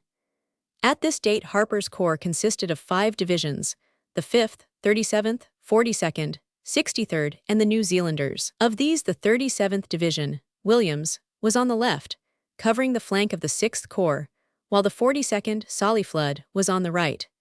We shall now follow in the first instance the work of the 5th Corps on the extreme right from the beginning of the battle until the pause preceding the attack of September 18. There are, it is true, objections to continuous narrative, since it stands in the way of a bird's-eye view of the whole operation. But on the other hand, the object and scope of any series of advances become unintelligible unless they are linked up from day to day. We shall therefore take the 5th Corps as one story until it reaches the Hindenburg Line. We shall then follow the work of the other flank corps of Byng's Third Army, which was Haldane's 6th Corps, bringing it up to the same point. It will finally, after we have established 2 solid bastions, be easy to deal with the central unit, Harper's 4th Corps, which filled up the space between. We shall then have a narrative which will cover 4 strenuous weeks in which the Third Army carried out a notable advance. August 22. It has been explained that Schutz's 5th Corps found itself with 9,000 yards of river in front of it, and that on August 21, the 21st Division had seized a favorable point for crossing near Saint-Pierre-d'Ivian. There was no further advance on the morning of the 22nd, but to the south Rawlinson's left was fighting its way to the eastern exits of Albert, and the bridges in the town were being got ready for use. All day a heavy fire was kept up on the German lines east of the river, and especially upon the rising ground called Usna Hill. As the day passed, small bodies of troops began to cross the anchor from the 5th Corps front and to make a lodgment at the farther side. Southwest of Thiepval, part of the 14th Welsh from the 114th Brigade, wading over breast deep with their rifles and pouches held high, got into a trench on the farther bank and held their own. The 21st Division also got some companies across at Saint-Pierre, while it beat off several attacks upon the north side of the river. During the night, the 50th Brigade of the 17th Division was slipped into the line, between Campbell's North Countrymen on the left and Cubit's Welshmen on the right. General Schutz was now ready for his great effort in crossing the river. The first stage in this difficult operation was carried out early on August 23, when the 113th Welsh Brigade, which had quickly passed over the Albert bridges, made a sudden attack about dawn on Usna Hill, at the same time as the 18th Division to the south attacked Tara Hill. The position was taken with 200 prisoners, while the 115th Welsh Brigade got up to the chalk pit, east of Avalai, where they joined hands with their comrades on the Usna line. Thus, before evening of August 23, the 38th Division was east of the river from Albert to Avalai, while the 21st still held its bridgeheads at Saint-Pierre-d'Ivian. The slope of the Thiepval Ridge with all its fortifications still lay in front, and this was the next objective of the 5th Corps. It was carried by a night attack on August 23-24. August 23. A large portion of the central line was so flooded that no advance was possible. It was planned, therefore, that the assault should be on both wings, the area around Authuil being nipped out and cleared at a later stage. The operation began on the evening of August 23, by a movement along the northern bank of the river to the southeast of Marne, so as to partly encircle that village and help forward the 4th Corps on the left, who were still held up in front of it. The main anchor attack was carried out by the 113th Brigade on the right, who came away with a fine impetus on the eastern slopes of Usna Hill, capturing La Bizelle and reaching a point 1,100 yards west of Ovelers. The 114th Brigade on the left had with great difficulty and corresponding valor crossed the anchor under machine gun fire and had established themselves on the slopes, fighting their way forward all day until they reached a point northwest of Pozières. All around Thiepval, there was close fighting in which this brigade acted in close liaison with the 50th Brigade. In this struggle many gallant deeds were done, and it is recorded, among others, how Lieutenant Griffiths of the Welsh Regiment advanced using his Lewis gun as if it were a rifle. He is said to have slain 16 Germans in this novel fashion before his own wounds brought him fainting to the ground. According to the plan, the two converging brigades left a large central section untouched, which was promptly mopped up by the 115th Brigade, so that every man of the 38th Division was engaged in this fine operation. August 24. Farther to the left, the 6th Dorsets of the 50th Brigade, in spite of gas clouds and machine guns, had crossed the anchor in its narrowest reach, where some sort of bridges had been prepared. With great energy and initiative, they cleared up the front trenches and pockets so as to give room for a deployment, pushing their patrols out towards Thiepval, but they were driven in again by an attack from the Schwaben redoubt. The rest of the 50th Brigade, Gwyn Thomas, had followed, most of the infantry wading across in the dark up to their waists in mud and water. Pushing on, as part of the general advance, all 3 battalions of the 50th Brigade went forward, capturing several hundred prisoners, but deviating so far from their course that when they thought and reported that they had captured Courcelette, it was really Pozières which they had got. In the early afternoon, Allison's 52nd Brigade was pushed in on the right of the 50th Brigade, connecting them up with the Welshmen. The mistake in the direction of the 50th Brigade was not an unmixed evil, for while it left the 21st Division with its right flank exposed, and in considerable difficulty, it made a pocket of a large number of Germans in front of the Welshmen, 900 of whom were captured. General Robertson saved the situation on the left by pushing in his reserve brigade, the 51st Dudgeon, and so filling the gap between his division and that of General Campbell.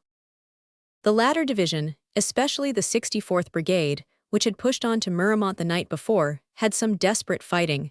The whole brigade was passed in single file over 2 footbridges. At 11:30 p.m. they were assembled upon the south bank and ready to start. A barrage had been arranged for their attack, but owing to changes in plan, it was not thick or effective.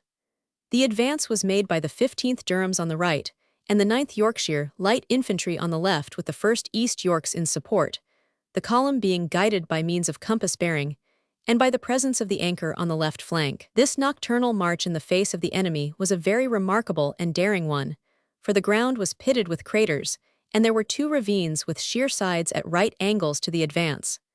Touch was kept by shouting, which seems to have confused rather than informed the enemy, who only fought in patches. Grandcourt was overrun with 100 prisoners, 20 machine guns and field pieces. Early in the morning, General 1000 Culloch, who had conducted the operation, was badly wounded, and the command passed to Colonel Halraid Smith of the Durhams. When full daylight came, the brigade was deeply embedded in the German line, and the enemy closed in upon it, but their attacks were repulsed. The soldiers were compelled to lie flat, however, in order to escape from the heavy fire. The 110th Brigade of the same division had advanced on the right, but it was acting in close liaison with the 17th Division, and independent of the isolated unit, which was now completely alone on the hills south of Murremont, their East Yorkshire supports being at Grandcourt, and so much out of touch with the advanced line that the officer commanding imagined the stragglers to be all that was left of the brigade. The first intimation of the true state of affairs was given by the wounded brigadier as he passed on his way to the casualty station. About 10:30 Captain Spicer, the brigade major, got back by crawling and reported that the advanced line still held, though weak in numbers. Aeroplane reconnaissance confirmed the report. All day the valiant band held out, until in the evening, the advance of the 42nd Division on their left, and of their own comrades of the 110th Brigade on their right, rescued them from a desperate situation. Their work had been exceedingly useful, as their presence had partially paralyzed the whole German system of defense. Great credit in this remarkable affair was due not only to General Campbell and his staff, upon whom the initial responsibility lay, but to the gallant and inspiring leading of General 1000 Kullak and of the battalion leaders, Halraid Smith and Greenwood. It was indeed a wonderful feat to advance 3 miles over such country upon a pitch-dark night, and to reach and hold an objective which was outflanked on both sides by the successful German defense. The troops had been heartened up by messages with promises of speedy succor, which were dropped by aeroplanes during the day. The 62nd Brigade had now pushed in between the 64th on the right and the 42nd Division on the left, touching the latter in the neighborhood of Pies, so that by the late afternoon of August 24, the whole line was solid, and the crossing of the anchor with the capture of the ridge were accomplished facts. There have been few more deft pieces of work in the war. The German fixed line had been driven back, and the remaining operations consisted from this date onwards in a pursuit rather than an attack. It was a pursuit, however, where the retreat was always covered by an obstinate rearguard, so that there was many a stiff fight in front of the 5th Corps in the days to come. Divisions had been instructed that the pursuit was to be continued in a relentless fashion, and corps cavalry, drawn from the 8th Anth Hussars, were told off to throw out patrols and keep in close touch with the German rearguard. The immediate objectives of the infantry were Longueville and Flers for the Welshmen, Gueudecourt for the 17th, and Bolincourt for the 21st Division. The general movement was extraordinarily like the advance in the spring of 1917, but the British were now more aggressive, and the Germans were less measured and sedate in their dispositions. On August 25, the pressure was sustained along the whole line, and the Germans, fighting hard with their machine guns which swept the exposed ridges, were nonetheless being pushed eastwards the whole day. The Welsh took Contalmaison and reached the edge of Mammoth's Wood, where so many of their comrades had fallen just 2 years before. The 17th, fighting hard, captured Courcelette and Martinpuich. The 21st got Lassars and the Butte de Warlencourt, that strange old tumulus, which now marked the joining point with the 4th Corps still advancing on the left. At no point was there a battle, and at no point was there peace, but a constant ripple of fire rose and fell along the thin fluctuating line.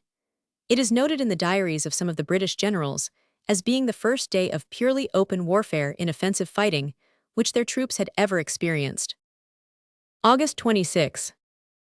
On the morning of August 26, the Welsh overran Bazentin-le-Grand, but the 115th Brigade were held up for a time at the old stumbling block High Wood.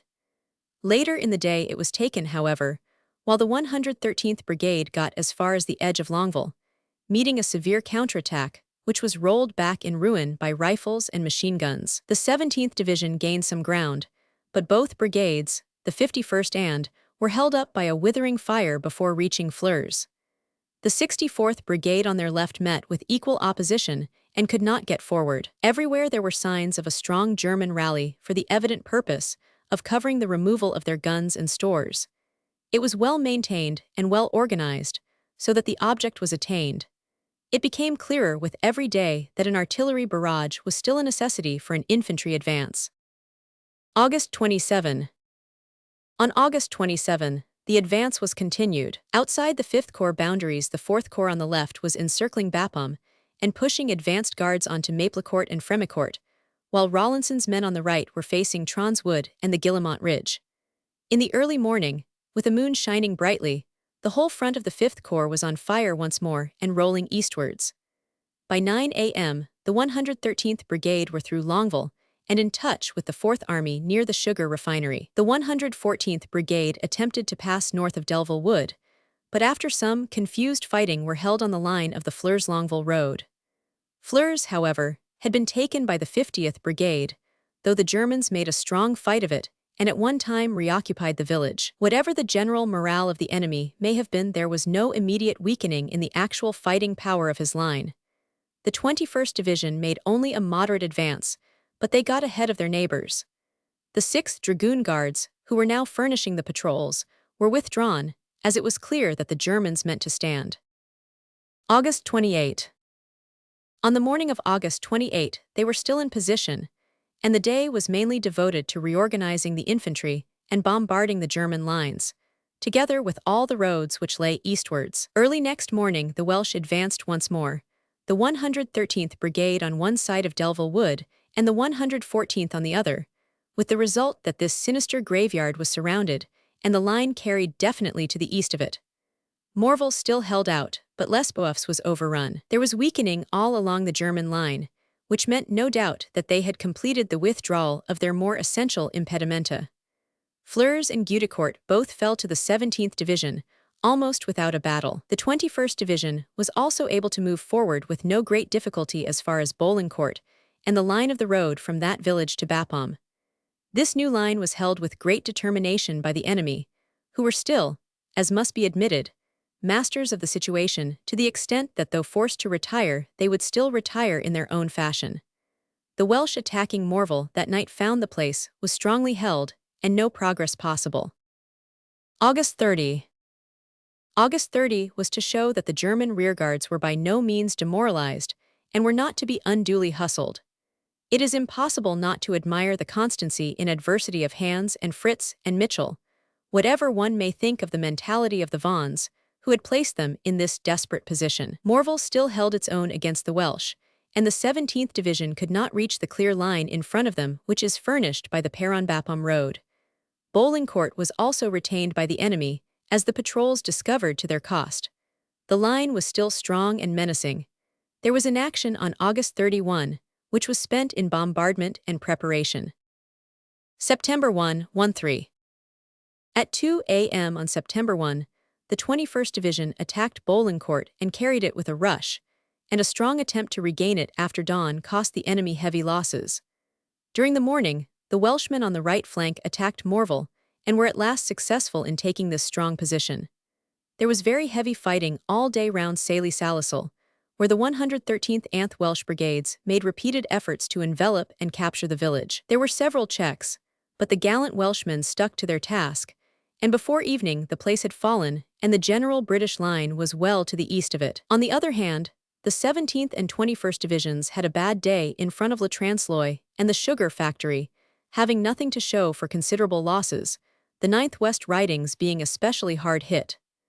None the less the 17th was hard at it again next morning, for it was imperative to keep up the pressure without any relaxation. On this day, September 2, the plan was that the 50th and Brigades should work round on each side of the village, while the artillery kept the defenders from interfering. This attack, though delayed for some time, eventually succeeded, the 6th Dorsets clearing up the ruins, while the 21st Division, after several brave attempts, drove the tenacious German garrison out of the sugar factory. The 10th West Yorkshires, under Colonel Thomas, did particularly good work in linking up the two divisions. Altogether, it was a very satisfactory morning's work, and the 50th Brigade added to it in the evening by capturing in a fine attack the village of Rocquigny and pushing patrols on into Barester, which was found to be empty. On this day, as the corps front had contracted, the 21st Division was drawn back into reserve. It may be remarked that in all these operations Robertson's 17th Division had the supreme satisfaction of hurling the enemy out of a long series of villages, which they had themselves been forced to relinquish under the pressure of the Great March advance. September 3-6. It was clear now that the Germans, either of their own will or driven by the constant pressure, were withdrawing their rearguards, so that in the early morning of September 3 no touch could be gained by patrols. By 6 a.m., the British advance guards were well on their way, streaming forward to the Canal du Nord, from the eastern bank of which the eternal machine guns were rapping away once more, stopping the 50th Brigade in an attempt to make a direct advance. There were no bridges left, so nothing further could be done that day, which brought the corps front up to the western bank from Manincourt to the northeast of Etricourt. On September 4, however, the crossing was effected without any very great difficulty, and bridgeheads established by both the divisions in the line. On September 5, the 114th Brigade attacked the trench system round Equincourt without success. The 51st Brigade had better luck to the north of the village and gained a good bit of ground. The 7th Lincolns were held up with considerable loss in the first advance on account of some misunderstanding about the starting point and insufficient touch with the 42nd Division on their left. The 7th Borders, a battalion made up of Cumberland and Westmoreland yeomanry, carried on the attack and found the village deserted. The day ended with the right flank of the 5th Corps in touch with the 3rd Corps to the northwest of Nerlou, while the left flank joined the 4th Corps north of Valulart Wood. That night, the 21st Division came back into line, taking the place of the Welshmen who had done such splendid and strenuous service since August 22. September 6. September 6 and were occupied in a slow but steady advance which absorbed Equincourt, Fins, and Sorel-le-Grand. On September 8 matters were less one-sided, as the 21st Division, acting in close liaison with Rawlinson at Pézières, attacked Vosselet Farm and Chapel Crossing. It must have been with peculiar ardor and joy that General Campbell and his men flung themselves upon the positions which they had held so heroically upon March 21. Here after 6 months were their complete vindication and revenge. The fighting was carried on into September 9, the 17th Division joining in on the left in close touch with the New Zealanders of the 4th Corps. It was clear that the Germans meant standing if they could, and the struggle was a very hard one.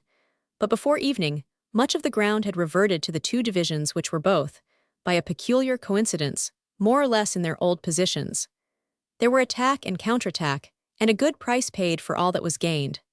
There are days when land is cheap and days when it is the dearest thing upon earth. At the end of this fight, the Germans were in a continuous trench on one side of the ridge, and the British in a corresponding position on the other. It became more and more clear that the days of pursuit and rearguard actions were over, and that the whole British front in this quarter was up against a fixed battle position of the enemy, or at the least against the strong outposts in front of a fixed battle position. This important fact regulates the whole situation up to the great attack of September 29. September 10-18. September 10, and were spent in local encounters in the Chapel Crossing and Vosselet Farm district, the Germans striving hard by these outpost engagements to prevent the British line from getting within striking distance of the old Hindenburg position, behind which they hoped to rally their disheveled forces. The British were equally eager to break down the screen and get at the solid proposition behind it. The weather was terrible, rising at one time to the height of a cyclone, which disarranged serious British advance, the 4th Corps on the left attacking the Trescaut Spur, while the Welsh, who had now relieved the 17th Division, were to go forward on their flank. The Germans clung desperately to their ground, however, and after a long day of alternate advance and retreat, the British line was where it had been in the morning. A position called African Trench lay in front of the Welshmen, and it was not possible to carry it in face of the very severe machine gun fire. From this date until September 18, there was no advance and no change on the front of the 5th Corps, save that Pinney's 33rd Division came in to patch its worn array. September 18. On September 18, the 5th Corps attacked once more in conjunction with Rawlinson's army on its right, the final objective being the trench lines south of Villers-Ghislain-Gauche Wood. The advance was made by the Welsh Division opposite to Gouzeaucourt, the 17th in front of Gauche Wood, and the 21st to the immediate south. It was preceded by field barrage, heavy barrage, machine barrage, trench mortar bombardment, and every refinement of artillery practice as elaborated in this long war.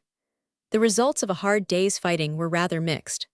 The Welsh Division was held near Gouzeaucourt and finished up in its own original line, leaving the left flank of the 52nd Brigade exposed. The two other divisions were able, after hard fighting, to reach their objectives, including Gauche Wood. The 21st Division had a particularly trying and yet successful day, all three brigades being heavily engaged and enduring considerable losses in capturing the very ground which they had held on March 21. Their advance was complicated by a minefield, laid down by themselves, and so well laid that it was still in a very sensitive condition, while the dugouts had been so undisturbed that the 1st Lincolns actually found their own orderly papers upon the table. In the fighting, the 62nd Brigade led the way with complete success, and it was not until the 64th and the 110th Brigades passed through it and began to debouch over the old no-man's land that the losses became serious, Epie and Pézières being thorns in their flesh. Colonel Halraid Smith of the 15th Durhams was killed, but the 64th Brigade made good its full objective, the 1st East Yorks capturing a German howitzer battery, together with the horses which had just been hooked in. At one time the Germans got round the left flank of the division, and the situation was awkward, but Colonel Walsh of the 9th York's Light Infantry, with his HQ staff, made a dashing little attack on his own and drove the enemy back, receiving a wound in the exploit. The 21st Division, save on the right, had all its objectives. The left of the 3rd Corps had not prospered equally well, so that a defensive line had to be built up by Campbell in the south, while Robertson did the same in the north, the whole new position forming a marked salient. 2 efforts of the enemy to regain the ground were beaten back. The southern divisions had been much troubled by flanking fire from Gouzeaucourt, so an effort was made that night to get possession of this place, the 6th Dorsets and West Yorkshires of the 50th Brigade suffering in the attempt. This attack was led by General Sanders, who had succeeded Gwynne Thomas as brigadier of the 50th, but he was himself killed by a shell on September 20. Some 2,000 prisoners and field guns were the trophies taken in this operation by the 5th Corps. Gouzeaucourt was shortly afterwards evacuated, but there was no other change on the front until the great battle which shattered the Hindenburg Line and really decided the war. All of this fighting, and especially that on September 18, has to be read in conjunction with that already narrated in the story of the Fourth Army on the right. Having brought Schutz's 5th Corps up to the eve of the big engagement, we shall now ask the reader to cast his mind back to August 21, the first day of General Byng's advance, and to follow Haldane's 6th Corps on the northern flank of the army during these same momentous and strenuous weeks. It will then be more easy to trace the operations of Harper's 4th Corps, which was intermediate between Schutt and Haldane. August 21. Haldane's 6th Corps, like its comrades of the Third Army, had gone through the arduous days of March and had many a score to pay back to the Germans. It was a purely British corps, consisting upon the first day of battle of 5 fine divisions, the 2nd Pereira, 3rd de Verel, 62nd Braithwaite, 59th YM and the Guards. With 4 regular units out of 5, Haldane's 6th Corps might have been the wraith of the grand old Mons army come back to judgment. The 1st Cavalry Division, also reminiscent of Mons, was in close support, ready to take advantage of any opening. The first advance in the early morning was made by the 99th Brigade of the 2nd Division on the south, and the 2nd Guards Brigade on the north, the latter being directed upon the village of Moyenville, while the 99th Brigade was to carry Moyblaine Trench, the main German outpost position, 1,000 yards in front of the line. The right of the line was formed by the 1st Berks, and the left by the 23rd Royal Fusiliers, the latter having a most unpleasant start, as they were gas-shelled in their assembly places and had to wear their masks for several hours before zero time. Anyone who has worn one of these contrivances for 5 consecutive minutes will have some idea what is meant by such an ordeal, and how far it prepares a man for going into battle. Only a very expert man can keep the goggles clean, and one is simultaneously gagged, blinded, and half smothered, with a horrible death awaiting any attempt at amelioration. At 5 o'clock 9 tanks moved forward behind a crashing stationary barrage, and the infantry followed eagerly through a weak German fire. In spite of all precautions, the Fusiliers had lost 400 men from gas, but otherwise the casualties were very small. It may be remarked that many of these serious gas cases occurred from the reek of the gas, out of the long grass, when the sun dried the dew, showing how subtle and dangerous a weapon is this distillation of mustard. Some small consolation could be gained by the British soldier suffering from these hellish devices, by the knowledge that our chemists, driven to retaliate, had in mustard gas, as in every other poison, produced a stronger brew than the original inventor. Well might the German garrison of Lens declare that they wished they could have dropped that original inventor into one of his own retorts. The advance of the Guards kept pace on the left with that of the 2nd Division. The 2nd Brigade went forward with Moyenville for its immediate objective. The 1st Coldstream in the north were to carry the village, while the 1st Scots were to assemble in the low ground north of Yet, and to carry the attack to the Blanesville-Moyenville ridge. The 3rd Grenadiers were then to pass through the Scots and to capture the line of the railway. The opening of the attack was much the same as in the case of the troops on the right, save that no difficulty was experienced from gas. There were few losses in the 2 leading battalions, which took many prisoners, and it was only the 3rd Grenadiers who, as they neared the railway, met a good deal of machine gun fire, but pushed on in spite of it and made good the line of their objective. In the meantime, the 9th Brigade of the 3rd Division had moved through the ranks of the 99th Brigade and had carried on the advance in the southern area. They advanced with the 1st Northumberland Fusiliers on the right and Royal Fusiliers behind them. The latter had the misfortune to lose Colonel Hartley and men from a shell burst while moving into position. The left front of the brigade was formed by the 13th King's Liverpools, the whole line advancing in open order passed on without a check, save from mist which caused loss of direction and constant reference to the compass. Over a series of trenches, the line plodded its way, clearing up occasional machine guns and their crews. By 9:15 they were on the railway embankment. The 8th Brigade Fisher of the 3rd Division had also advanced on the left of the 9th, keeping pace with it so far as the fog would allow. The 7th Shropshires were on the left, in touch with the Guards. The 1st Scots Fusiliers were on the right, and the 2nd Royal Scots in support. The attack was directed upon Kersales, which was carried by the Scots Fusiliers and mopped up by the 8th Royal Lancasters. From the village, a sharp slope leads down to the railway line, and here the opposition was very strong, the ground being closely swept by rifle and machine gun fire. Behind 2 tanks, the leading battalions rushed forward, and the railway was rushed, with 200 prisoners. The position was organized, and touch established with the Guards on the left and with the 9th Brigade on the right. The 9th Brigade found it difficult, however, to get touch with the 63rd Naval Division on their right, that unit having experienced considerable difficulties and losses. The 76th Brigade, the remaining unit of the 3rd Division, had the 2nd Suffolk Anst Gordons close up to the line, and all of these battalions were much mixed up owing to the persistent fog. A very determined pocket of German infantry and machine gunners had remained in front of the left flank of the 63rd Division, formed by the 188th Brigade. These men were now on the right rear of the 9th Brigade, but the situation was obscure and nothing was certain save that the British line was not yet continuous and solid. In spite of a concentration of artillery, the Germans were still holding out next morning, being the only hostile units to the west of the railway line on the 6th Corps sector. An attempt had been made to get forward to Achyot-le-Grand, in which part of the 63rd Division on the right and 2 companies of the Gordons participated. The Ansons and the Gordons both lost considerably in this attack and were unable to reach the village, though they advanced the line by 500 yards.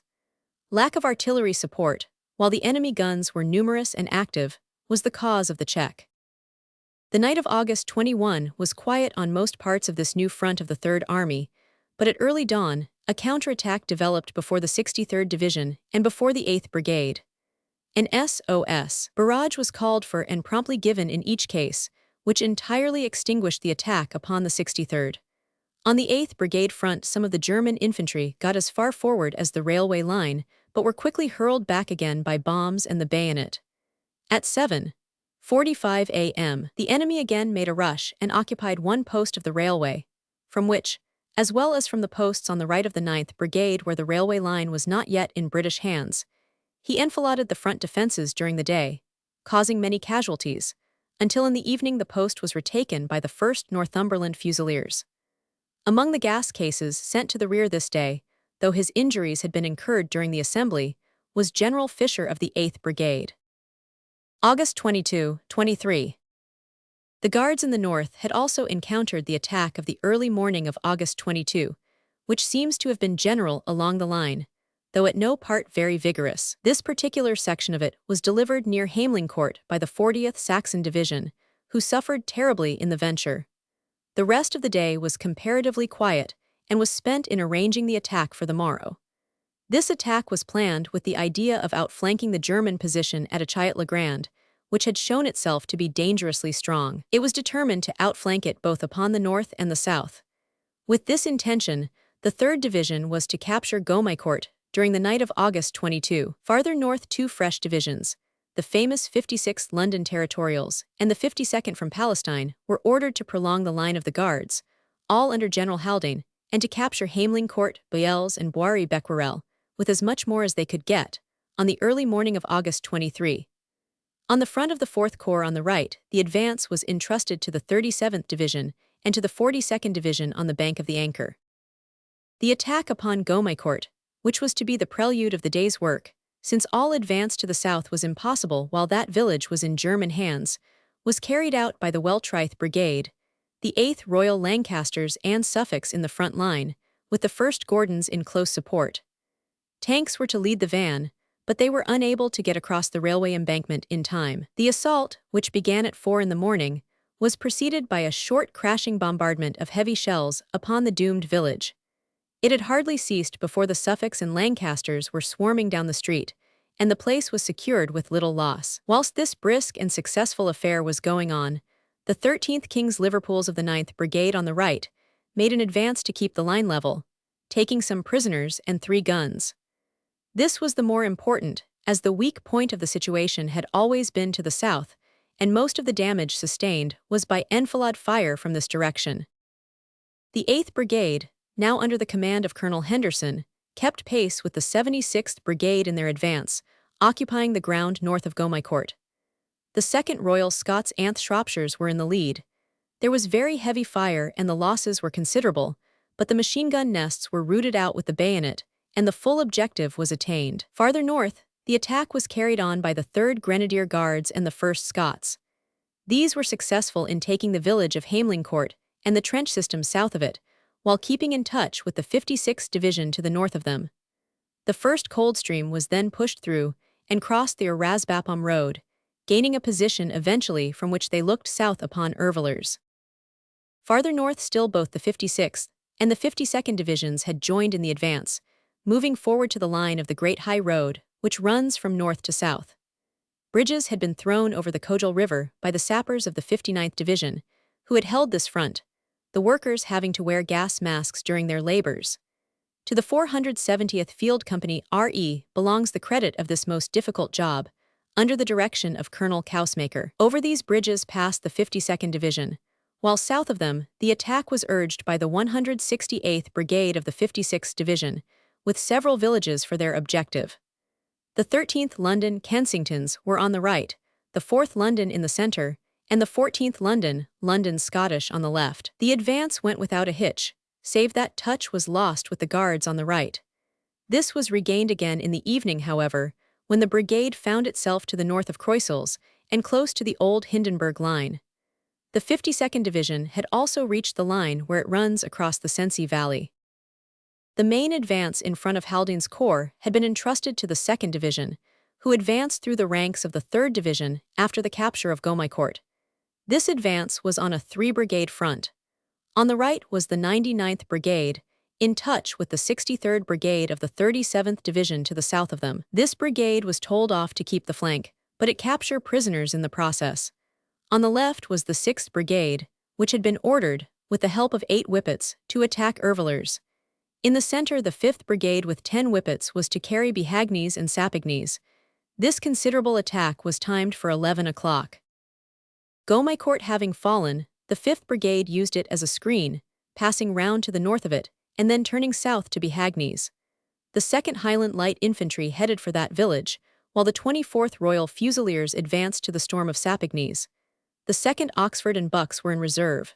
The 10 light tanks which led the attack had a series of adventures.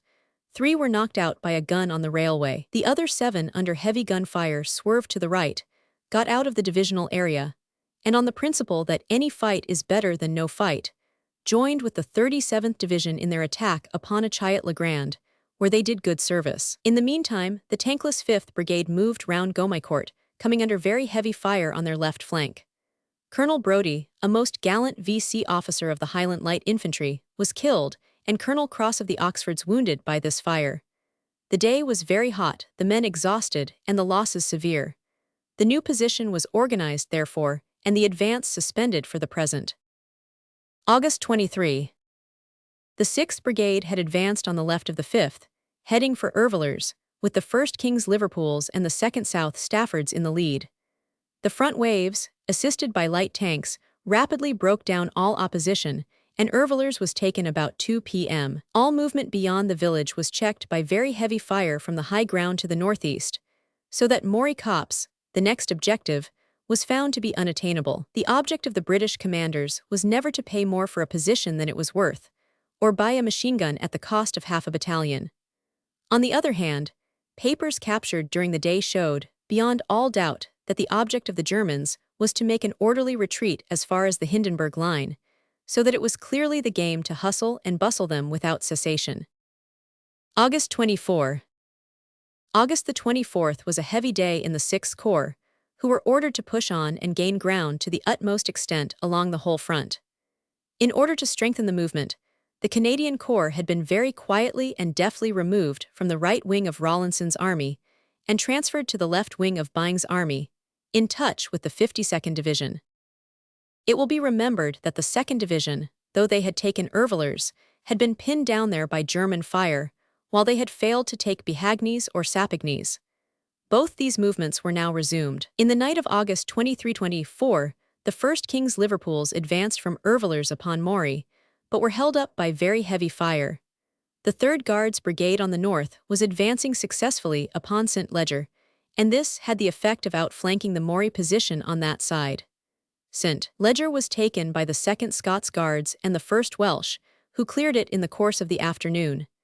They could get no farther, however, until the 2nd Division had completed its task at Moree. This was now in the hands of the 99th Brigade, who, headed by the 1st Berkshires, with the 1st Royal Rifles behind them and a spearhead of tanks in front, broke down all opposition and captured Moree Copse, a very formidable position full of emplacements and dugouts. By this success the threat was removed from the right of the Guards, and all was clear for their further advance upon Eckhoust. August 25. The 62nd Yorkshire Division had now moved up to relieve the 2nd Division, but the latter were determined before their withdrawal to complete their unfinished tasks. In the early morning of August 25, the attacks upon the 2 obdurate villages were resumed, after a very heavy bombardment. The new venture was splendidly successful. The 2nd Highland Light Infantry and the 24th Royal Fusiliers rushed into Behagnes while it was still dark and cleared out the whole village. This enabled the force to get to the rear of Sapignes, which was stormed by the 2nd Oxfords, a battalion with such proud traditions that even now in semi-official documents, it is still the 52nd Light Infantry. 300 prisoners and machine guns were taken in the village, a proportion which illustrates how far machines were taking the places of men in the depleted German army. Having gloriously tidied up its front, the 2nd Division now stood out, while the 62nd took its place. It will be remembered that the 52nd and 56th Divisions had fought their way to the Hindenburg Line on August 23. This was too formidable an obstacle to be taken in their stride, and the most that could be hoped was that they should get into a good position for the eventual attack. The 52nd Division had shown the mettle of the Palestine Army by a very fine advance, which made them masters of Henan. On their right was the 167th Brigade, with the 1st London and the 7th Anth Middlesex in the line. These troops pushed right into the outskirts of Croissels, but it was clear that new German divisions were in the line, and that the resistance had very much hardened. The Londoners were unable to hold the village, and the 52nd Division was also held up on Henan Hill by very strong fire. Matters seemed to have come to a stand in that quarter. Early on the morning of the 25th, the Guards' 3rd Brigade, and the 186th and the 187th Brigades of the 62nd Division made a resolute advance to clear their front and get nearer to that terrible paling, which was meant to enclose the German domain. It was a day of very hard fighting for all 3 brigades, and they had ample evidence that the German line had indeed been powerfully reinforced and had no intention of allowing General Byng to establish himself in the very shadow of their fortifications if they could hold him off. The opening was inauspicious, for by some mistake, there was an error of half an hour in starting time between the 2 divisions. As a result, the Guards found themselves on the line of road between Moree and St. Leger with an open flank and under heavy enfilade fire, which made many gaps in the ranks of the 1st Grenadiers. At the same time, the leading tanks were put out of action on that flank. In the center, the tanks lost their way in the mist, but the 2nd Scots Guards pushed ahead in spite of it. Banks Trench, however, in front of them was very strongly held, and the assault was not pressed. On the left, the 1st Welsh were in St. Leger Wood, but Croissels was still untaken, and the advance could not be carried forward, as the machine guns from this village swept the country. About 9 a.m., the enemy buzzed out of the Hindenburg Line and fell upon the Scots Guards, but were shot back again into their cover. During these operations, the Guards captured a battery of field guns. The 62nd West Yorkshire Territorials on the right of the Guards had an equally arduous day. They had found the same difficulties in getting forward, but at 5 p.m., the enemy had the indiscretion to counterattack, and when once he masks his own machine guns, he has ceased to be formidable. His attack was near Moree Copse, and aimed at the junction between the 2 divisions, but it was heavily punished and shredded away to nothing. About 7 p.m. he tried another advance upon the right of the 62nd Division and won his way up to the line, but was thrown out again by the 5th West Ridings and driven eastward once more. The 186th Brigade, forming the right of the division, cooperated with the 4th Corps in their attack upon Faverolles, which place was captured. On the evening of August 25, Haldane's 6th Corps, which had become somewhat unwieldy in size, was limited to the north on a line just south of Croisilles, so that the 52nd, 56th, and 57th Divisions all became Ferguson's 17th Corps, which was thus thrust between the 6th Corps and the Canadians, who had not yet made their presence felt upon this new battleground. The 17th Corps was now the left of the 3rd Army, and the Canadians were the right of the 1st Army. The immediate task of both the 6th and 17th Corps was the hemming in and capture of Croisilles, and the reoccupation of the old Army front line. August 26 was a quiet day on this front, but on August 27 the Guards and the 62nd Division were ordered forward once more, the former to attack Eckhaust and Longuet, the other to storm Volks-Raucourt. The 1st German Division encountered was easily driven in.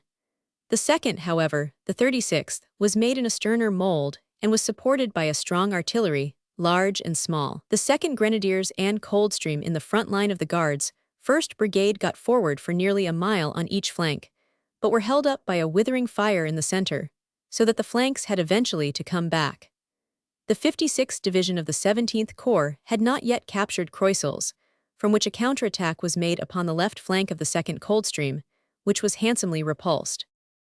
On the whole, however, it had been an unsatisfactory day, and the 62nd had been equally unable to get forward, so that none of the objectives had been gained. The 17th Corps and the Canadians in the north were both advancing, however, and it was possible that the position in the south might alter as a consequence. Such was indeed found to be the case on August 28, for the 56th Division was able this day to get possession of Croisilles, which eased the situation to the south. The Guards and the 62nd pushed forwards, following always the line of least resistance, so that by evening they were 1,200 yards forward at some points, though the right of the 62nd Division was still pinned to its ground. That evening, the 3rd Division replaced the Guards, and the same tactics were pursued on the following day. The 76th Brigade was now in the front line to the south of Croisilles, with the hard-worked 62nd Division still on their right. A sugar factory was the chief impediment in front of the latter. The right of the division got forward during the day and occupied the old Army trenches. August 30. August 30 was once again a day of heavy fighting. The 17th and 6th Corps, represented by the 56th, 3rd, and 62nd Divisions, closing in upon the Hindenburg Line and attacking the last villages which covered its front. The tanks had miscarried, and the infantry at 5 a.m. had to go forward alone. On the right, the 185th Anth Brigades of the 62nd Division both made good progress. The obnoxious sugar factory was taken, and though Volks could not be cleared, it was partly occupied. Next day saw the dour Yorkshiremen still sticking to their point and fighting with varying success in and out of the village. At times they had flooded through it, and yet again they were beaten back. By the morning of September 1, the 186th Brigade had possession of Volks-Raucourt and were on the high ground to the east of the village. Next morning they had Vaux Trench as well, but about 10 o'clock in the forenoon of September 2, a strong counter sent them reeling back in some disorder. Gathering themselves together in grim North Country fashion, they went forward again and cleared Volks Wood before evening. That night, after a very desperate and costly term of service, the 62nd was relieved by the 2nd Division. The experiences of the 3rd Division from the August 30 attack were as arduous as those already described. On that morning the 76th Brigade, with the Suffolks and Gordons in the lead, got forward well at the first, though they lost touch with the Londoners to the north. The Suffolks were on that side, and the gap enabled the Germans to get round to their left rear with disastrous results, as the losses were heavy and the battalion had to fall back. The Gordons had to adjust their line accordingly. This rebuff had lost most of the ground which had been gained early in the day. General de Verl now sent up the 9th Brigade, as the 76th was much worn, but the 1st Gordons remained in the fight. August 31. On August 31, the 9th Brigade attacked the Vraucourt position, with the 1st Gordons, battle-weary but still indomitable, on the right, the 4th Royal Fusiliers in the center, and the 13th King's Liverpools on the left. It was known that no less than 3 new German divisions had been thrown in, and however the fighting might turn, it was certain that the attrition was going merrily forward. The assembly was unfortunately much disturbed by the German barrage, which fell with particular severity upon the Fusiliers in the center. At 5:15 a.m., the line moved forward, but again the luck was against the Fusiliers, who were opposed by a particularly dangerous machine gun nest in a sunken road. One company endeavored to rush it, but all the officers save one, and most of the men were mown down. A tank which endeavored to help them met with a strange fate, as a German officer managed, very gallantly, to get upon the top of it, and firing through the ventilation hole with his revolver, put the whole crew out of action, a feat for which in the British service he would certainly have had his VC. The Fusiliers were hung up, but the Kings on the left had carried the village of Eckhaust, getting in touch with the right of the 56th Division in Bullecourt Avenue. Many hundreds of the enemy were taken, but some pockets still remained on the southern edge of the village and fired into the flank of the unfortunate Fusiliers. The Kings then attempted during the long day to throw out their right flank and get in touch with the left of the Gordons so as to obliterate the sunken road, which was the center of the mischief. The ground was absolutely open, however, and the fire commanded it completely. Under these circumstances, Colonel Herbert of the 1st Northumberland Fusiliers, which was in reserve, suggested that the attack be postponed until dusk. This was done, and at 8 p.m. Herbert's men overran the sunken road, capturing the guns. Eckhaust was also completely cleared of the enemy. So ended this day of vicissitudes in which the 9th Brigade, with heavy loss, had struggled through many difficulties and won their victory at the last. A further advance during the night by both the 9th and the 76th Brigades straightened the whole line from Eckhaust to the south. September 1. On the morning of September 1, the 52nd Division had relieved the 56th Division, both of the 17th Corps, in the Croissels sector, and was in close touch with the 3rd Division to the south. Both divisions went forward with no great difficulty at the appointed hour, the 3 battalions of the 9th Brigade being all in the line once more. The important trench known as Norwell Switch was captured in this advance. It may well seem to the reader that the gains were tardily and heavily bought at this stage of the operations, but it is to be always borne in mind that Ferguson and Haldane in particular were up against the old intricate trench system, and away from that open fighting which can alone give large results. To others there was always some way round, but here there was an unbroken obstacle which must be frontally attacked and broken down by pure persistence. In these operations, the new machine gun organization proved to be particularly efficient, and B Company of the 3rd Battalion Machine Gun Corps did essential work in winning the way for the 9th Brigade. The whole battle was a long, steady contest of endurance, in which the Germans were eventually worn out by the persistence of their opponents. September 2. The advance was renewed along this area on September 2, the object of the 52nd Division being to encircle Quinte from the south and west, while that of the 3rd and 62nd Divisions was to gain the east of Lagnicourt and the high ground east of Morchies.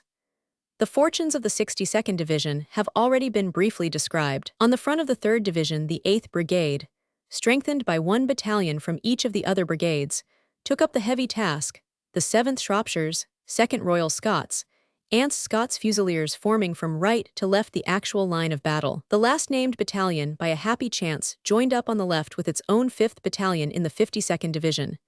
They assembled under heavy shelling, some of which necessitated the use of box respirators. No sooner had the advance begun than the Shropshire men came under machine gun fire and lost the 3 tanks which led them. They had gained some ground, but were first brought to a halt, and then compelled to retire. In the center, the Royal Scots took Norwell, which was found to be lightly held.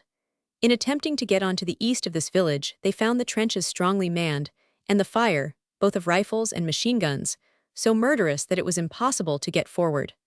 The Scots Fusiliers were also faced with strong resistance, including a belt of wire. 3 company and 8 platoon commanders were down before this obstacle, and the sunken road behind it were crossed. Without the aid of tanks, the depleted battalion moved on under very heavy fire, and eventually halted in a line with the Royal Scots on their right. To the right of these, as already shown, the 62nd Division had also been brought to a stand. A formidable trench, called in the old British days Macaulay Avenue, barred the way and had only been reached by a few of the assailants. It is a fact, however, that Lieutenant R. R. MacGregor of the Scots Fusiliers with 5 men did force their way in upon this morning, and tenaciously held on to their position until after dark, forming just that little nucleus of determined men by whom great battles are so often won. There was a momentary check, but it was retrieved by Captain Nagel's company of the 2nd Suffolks, who charged with 2 companies of the Royal Scots and won a section of the trench.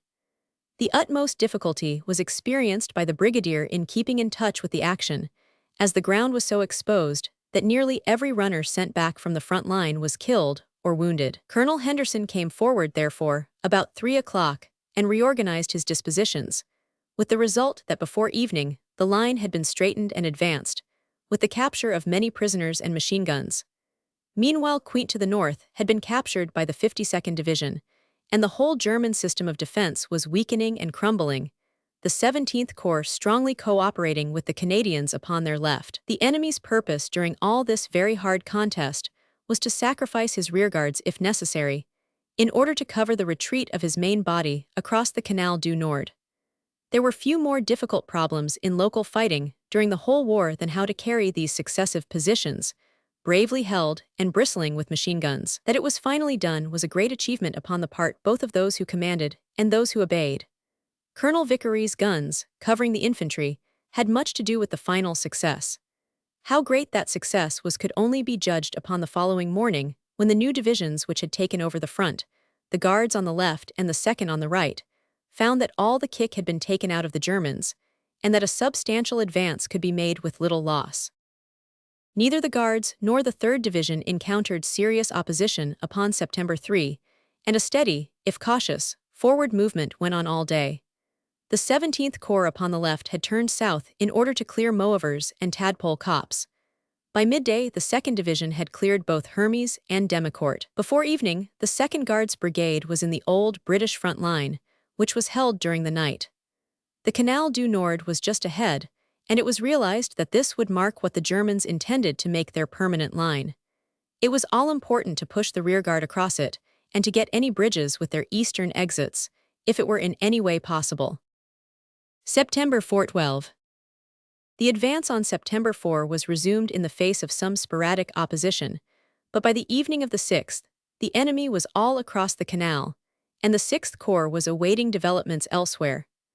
On September 11, steps were taken, however, to get into striking position for the final fracture of the Hindenburg Line, in view of which it was necessary to gain the Hindenburg front system west of the canal. On September 12, the main attack was delivered, though on September 11, the 2nd Division had secured the western ends of the canal crossings. The center of the new operation was the attack upon Havrincourt by Braithwaite's 62nd Division. This operation was carried out by the 186th Anth Brigades, the Pioneer Battalion, 9th Durham Light Infantry, being attached to the former, while 8 brigades of field guns and 3 groups of heavies lent their formidable assistance. The right of the 62nd was in close touch with the 37th Division, which was attacking Trescault. The advance of both brigades was uninterrupted, though strongly opposed. The 2 4th Hants Anth West Ridings on the right, and the 2 4th York and Lancasters with the 5th Yorkshire Light Infantry on the left, trampled down all opposition. The individual is almost lost to sight in the scale of such operations, but a sentence must be devoted to Sergeant Calvert of the last-named battalion, who attacked 2 machine guns, bayoneted 4 and shot 3 of the crews, taking the rest prisoners. At 7:30, the western edge of the village of Havrincourt had fallen, but the fortified chateau on the south, in the area of the 186th Brigade, still held its own. It was attacked by the 2 4th West Riding Battalion, who had a most difficult task in the tangled gardens which surrounded the house. At the same time, the 2 4th Hants pushed into the village and fought their way right through it. They had to sustain a heavy counterattack delivered about 7 in the evening by the 20th Hanoverian Division, supported by a flight of low-flying aeroplanes. This attack was broken up with great loss by the steady fire of the men of Hampshire and Yorkshire.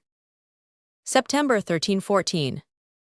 In the early morning of September 13, the village was strongly attacked by the enemy, who effected a lodgment in the cemetery and pushed back the British line for 200 yards.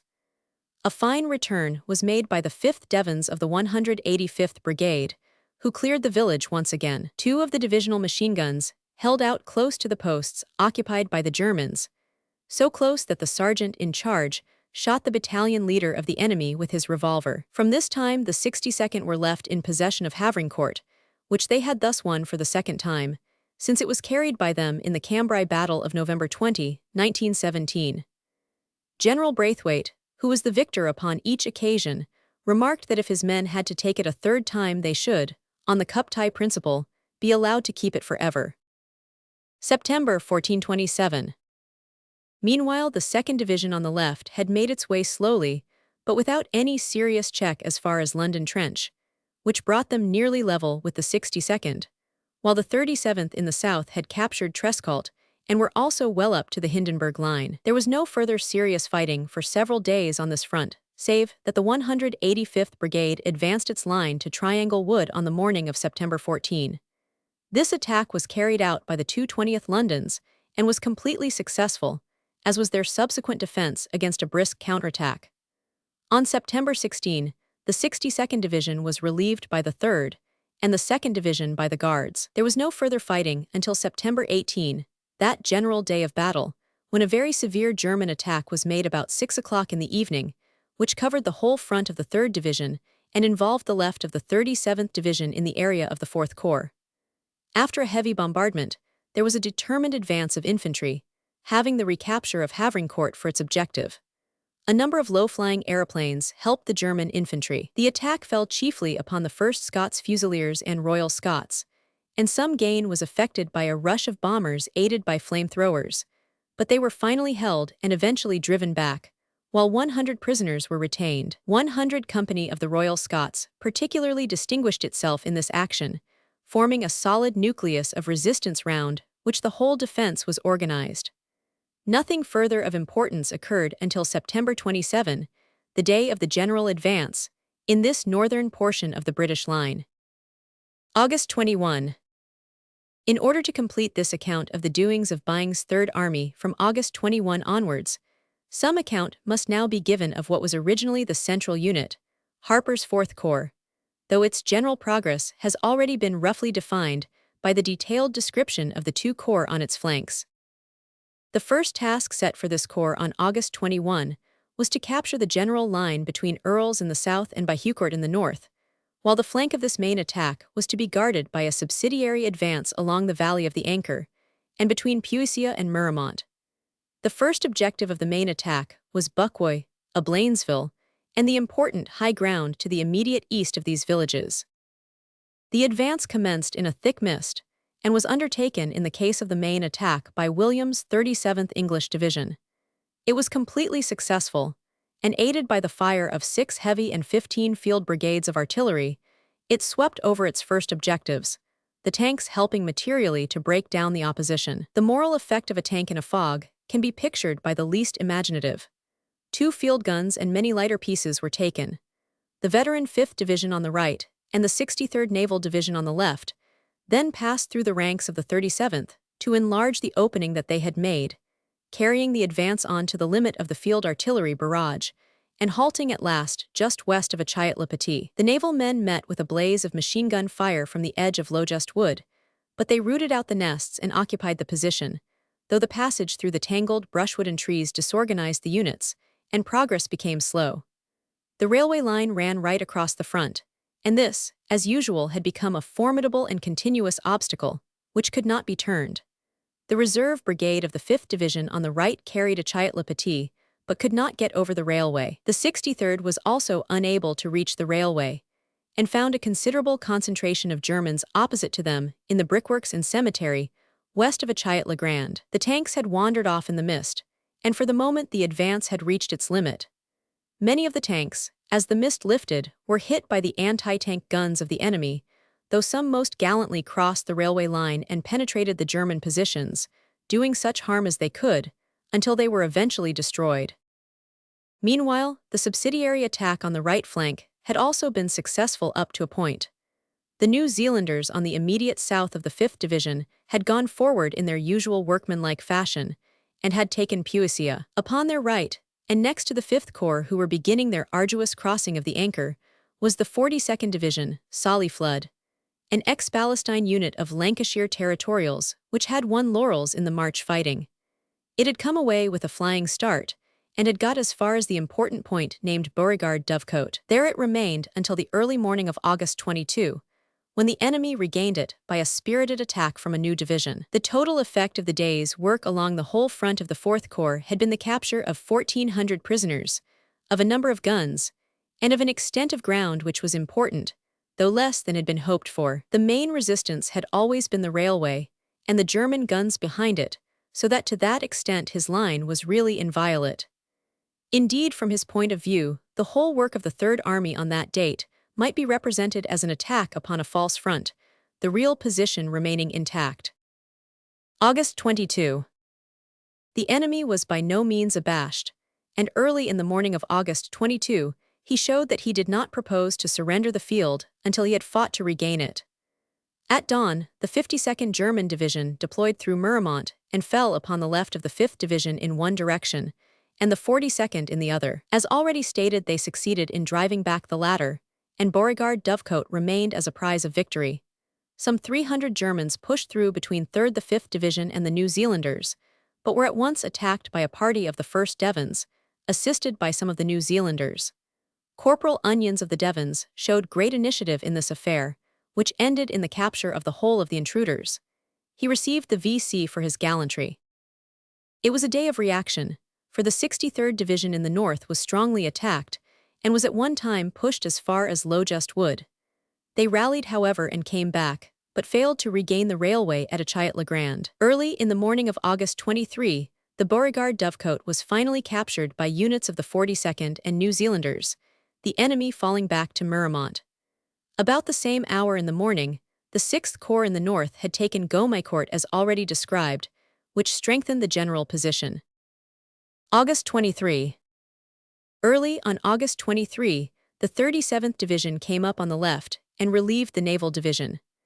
Guns had been pushed into position, so at 11 o'clock in the forenoon, it was possible to deliver a strong attack under an adequate barrage upon the line of the railway. The result was a complete success, in spite of the formidable nature of the defenses. The imperturbable English infantry flooded over every obstacle, took its inevitable losses with its usual good humor, and established itself upon the farther side of the position, while the tanks, taking advantage of a level crossing, burst through and did very great work. Both at Achayat-le-Grand and by Heucourt fell to the 37th Division, while the 5th captured the high ground overlooking Earls, and subsequently pushed on eastwards as far as Loupart Wood. Since Marne was still German, the flank of Ponsonby's division was scourged by the machine guns, and an attempt by the 42nd Division to relieve the pressure by taking the village had no success, but the 5th maintained all its gains in spite of the heavy enfilading fire. In this fine operation, the 37th Division alone captured prisoners. There were signs, however, of German reaction, especially on the southern flank, where a new division, the 3rd Naval, had been brought into line. August 23-24. August 24 was another day of victory. The New Zealanders passed through the depleted ranks of the 5th Division and made good not only the whole of Loupart Wood, but also Grevillers to the northeast of it. An even more useful bit of work was the storming of Marne by the 42nd Division in the south. This village, which had been nearly surrounded by the advance on the flanks, gave up 500 prisoners and several guns. The 42nd continued its career of victory to Pies, which they took, and were only stopped eventually by the machine guns at Warlencourt. This advance greatly relieved the situation on the right flank, which had been a cause for anxiety, and it also, by winning a way to the anchor, solved the water problem, which had been a difficult one. This day of continued victorious advance was concluded by the occupation of Beefilers by the united action of the 37th and of the New Zealanders. August 25-26. At 5 a.m. upon August 25, the advance was resumed, with the 63rd Division on the right, the New Zealanders in the center, and the 37th on the left. The naval men found a headwind from the first, for the Germans were holding Le Barque and Tilley in great strength.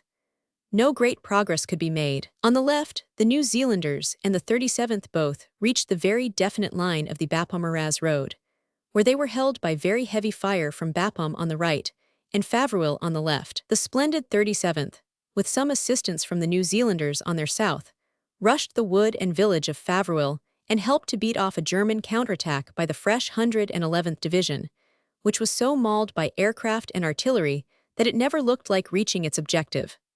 Many dead and some abandoned guns marked the line of its retirement. On August 26, these indefatigable troops were still attacking. It was indeed a most marvelous display of tenacity and willpower. The general idea was to encircle Bapaume from the north and to reach the Cambrai road.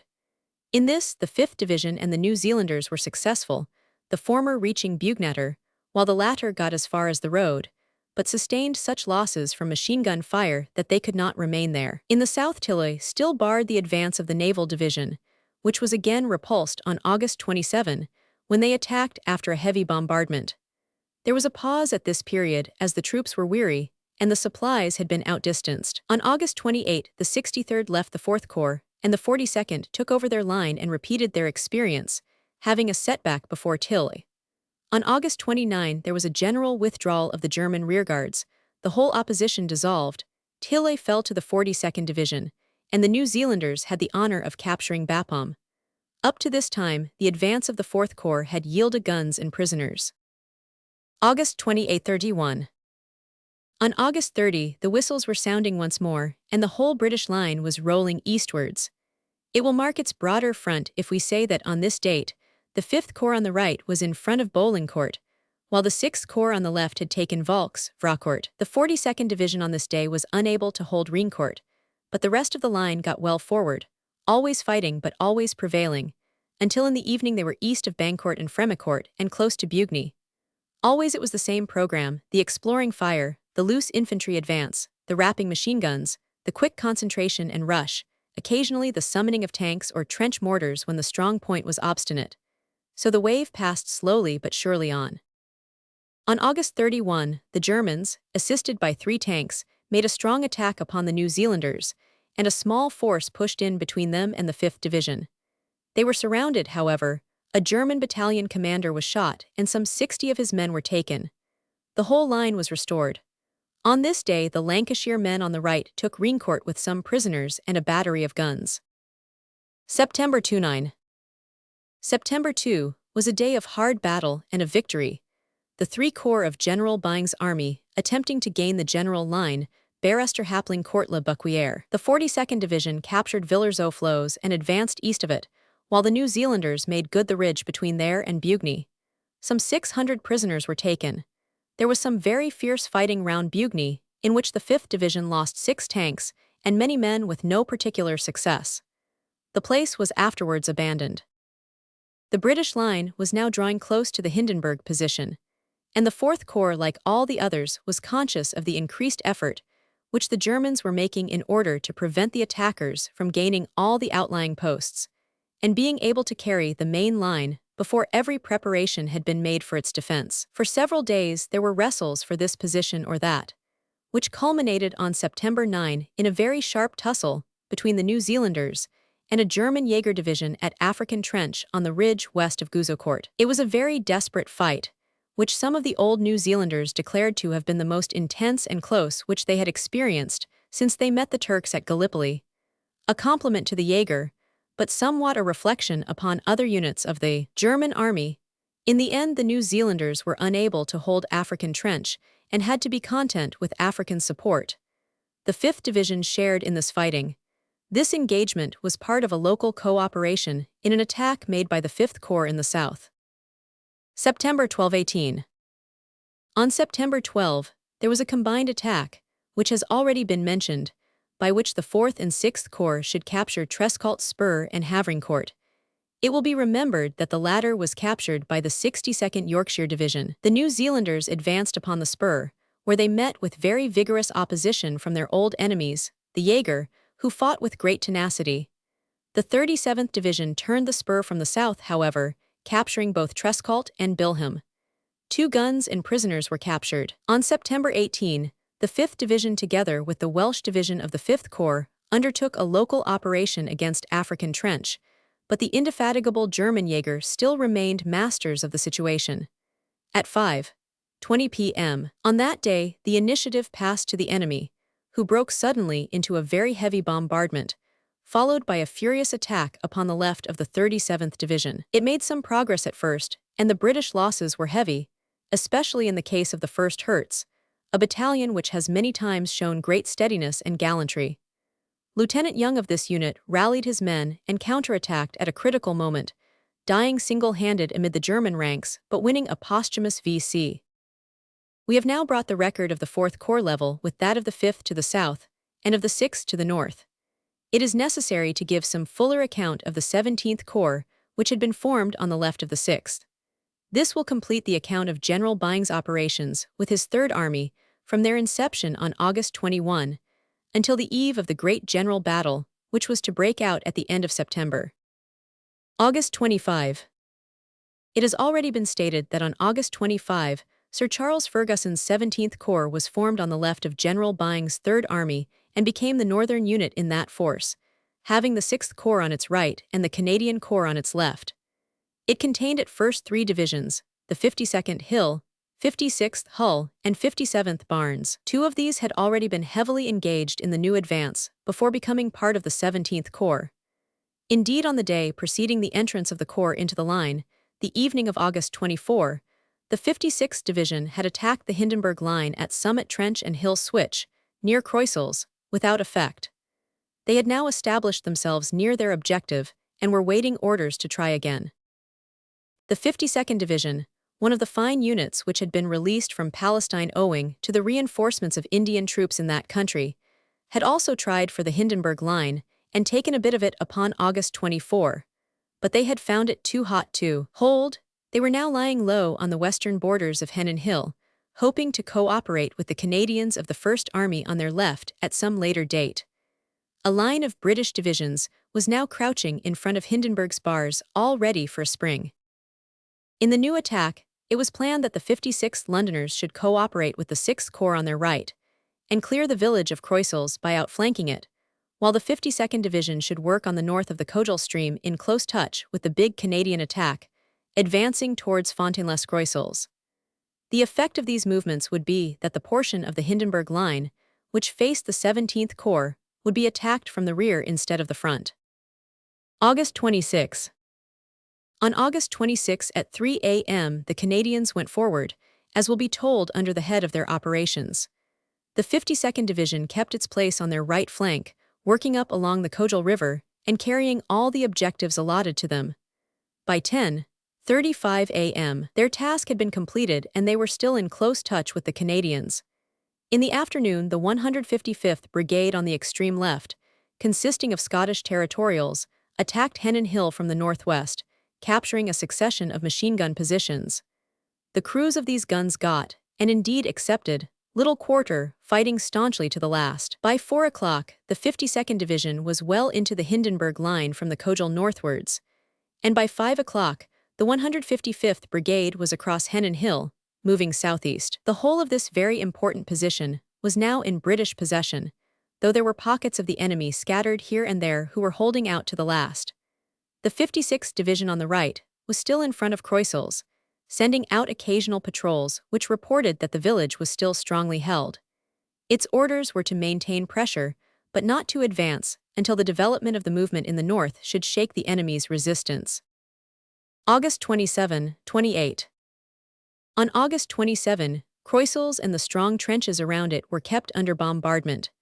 The 56th Division began to thrust forward its left flank and made some progress, but was eventually held by very heavy fire from the south. At midday, the 52nd Division was driving down from the north, getting to the Sensee River about Fontaine and endeavoring to help the left of the 56th Division by moving along the Hindenburg Line.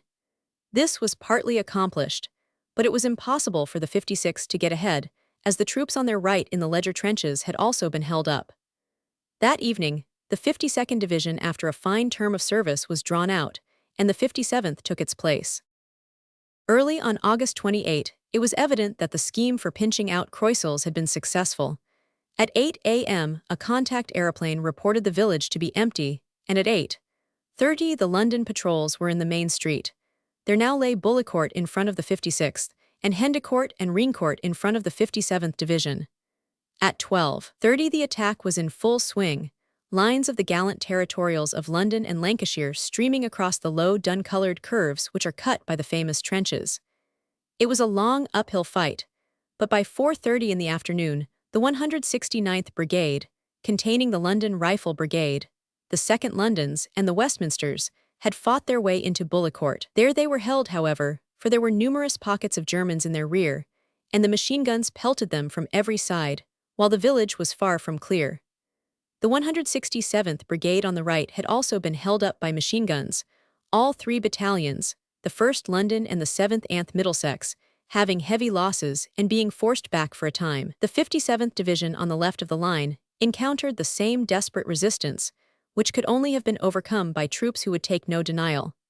Hendecourt was not reached, but all the gains of the morning were held as a basis for a future advance. The liaison on either flank with the 6th Corps and the Canadians was complete. It had been a day of very hard and expensive fighting and of no very marked success. August 29. The battle was renewed about midday on August 29, the morning having been devoted to repulverizing the powder heap of Bullecourt with heavy artillery, and to clearing up some of the pockets in the immediate front of the advance. The 56th Division advanced once more, the 168th Brigade having taken the right of the line. The machine guns were still very destructive, and the right and center were held up, though the left made some progress. The general result was to get the British line all round Bullecourt, but the village itself was still defiant. The 57th Division on the left had another day of desperate fighting, in which the Lancashire Territorials showed their usual valor. At 4:30 some of them had got through Hendecourt and had penetrated, with great difficulty and suffering heavily, into Reincourt. It was afterwards found that some ardent spirits had even forced their way into the Drocourt-Queant line, and left their dead there, as a proof for those who followed after. The line in the evening was the western outskirts of Hendecourt, where they were in touch with the right of the Canadian Division. August 30. At 5 a.m. on the morning of August 30, the Germans, who had a perfectly clear vision of the fact that the loss of the Hindenburg Line must entail the loss of the war, attacked in great force along the general line Ecoust-Bullecourt-Hendecourt, and made some considerable dents in the British front, especially at Bullecourt, which had to be evacuated. The 57th were pushed back to the line of the Hendecourt-Bullecourt road, and abandoned the ruins of an old factory, which is a marked position. This attack corresponds with the one already detailed when the 3rd Division were driven out of Ecoust, and it is heavy weather indeed when the 3rd Division begins to make leeway. The 56th tried very gallantly to regain Bullecourt by a bombing attack, but it could not be done. The Germans got a footing in Hendecourt, but could not clear it, and the evening saw the Lancashire Territorials and their enemy at close grips among the ruins. On the morning of August 31, the indefatigable Londoners attacked once more, the 4th Londons, London Scottish, and Kensingtons of the 168th Brigade carrying on the work. The factory was soon retaken, and so was the station redoubt, but Bullecourt itself, squirting flames from every cranny, was still inviolate. On the right, the 3rd Division had recaptured Ecoust, which relieved the general situation. The British bombers got into Bullecourt in the afternoon, and before evening they had made good the greater part of the ruins, a handful of Germans still clinging manfully to the eastern edge. That night the 52nd came to the front and relieved the 56th. In the 5 days' battle, the London Division had lost 123 officers and men.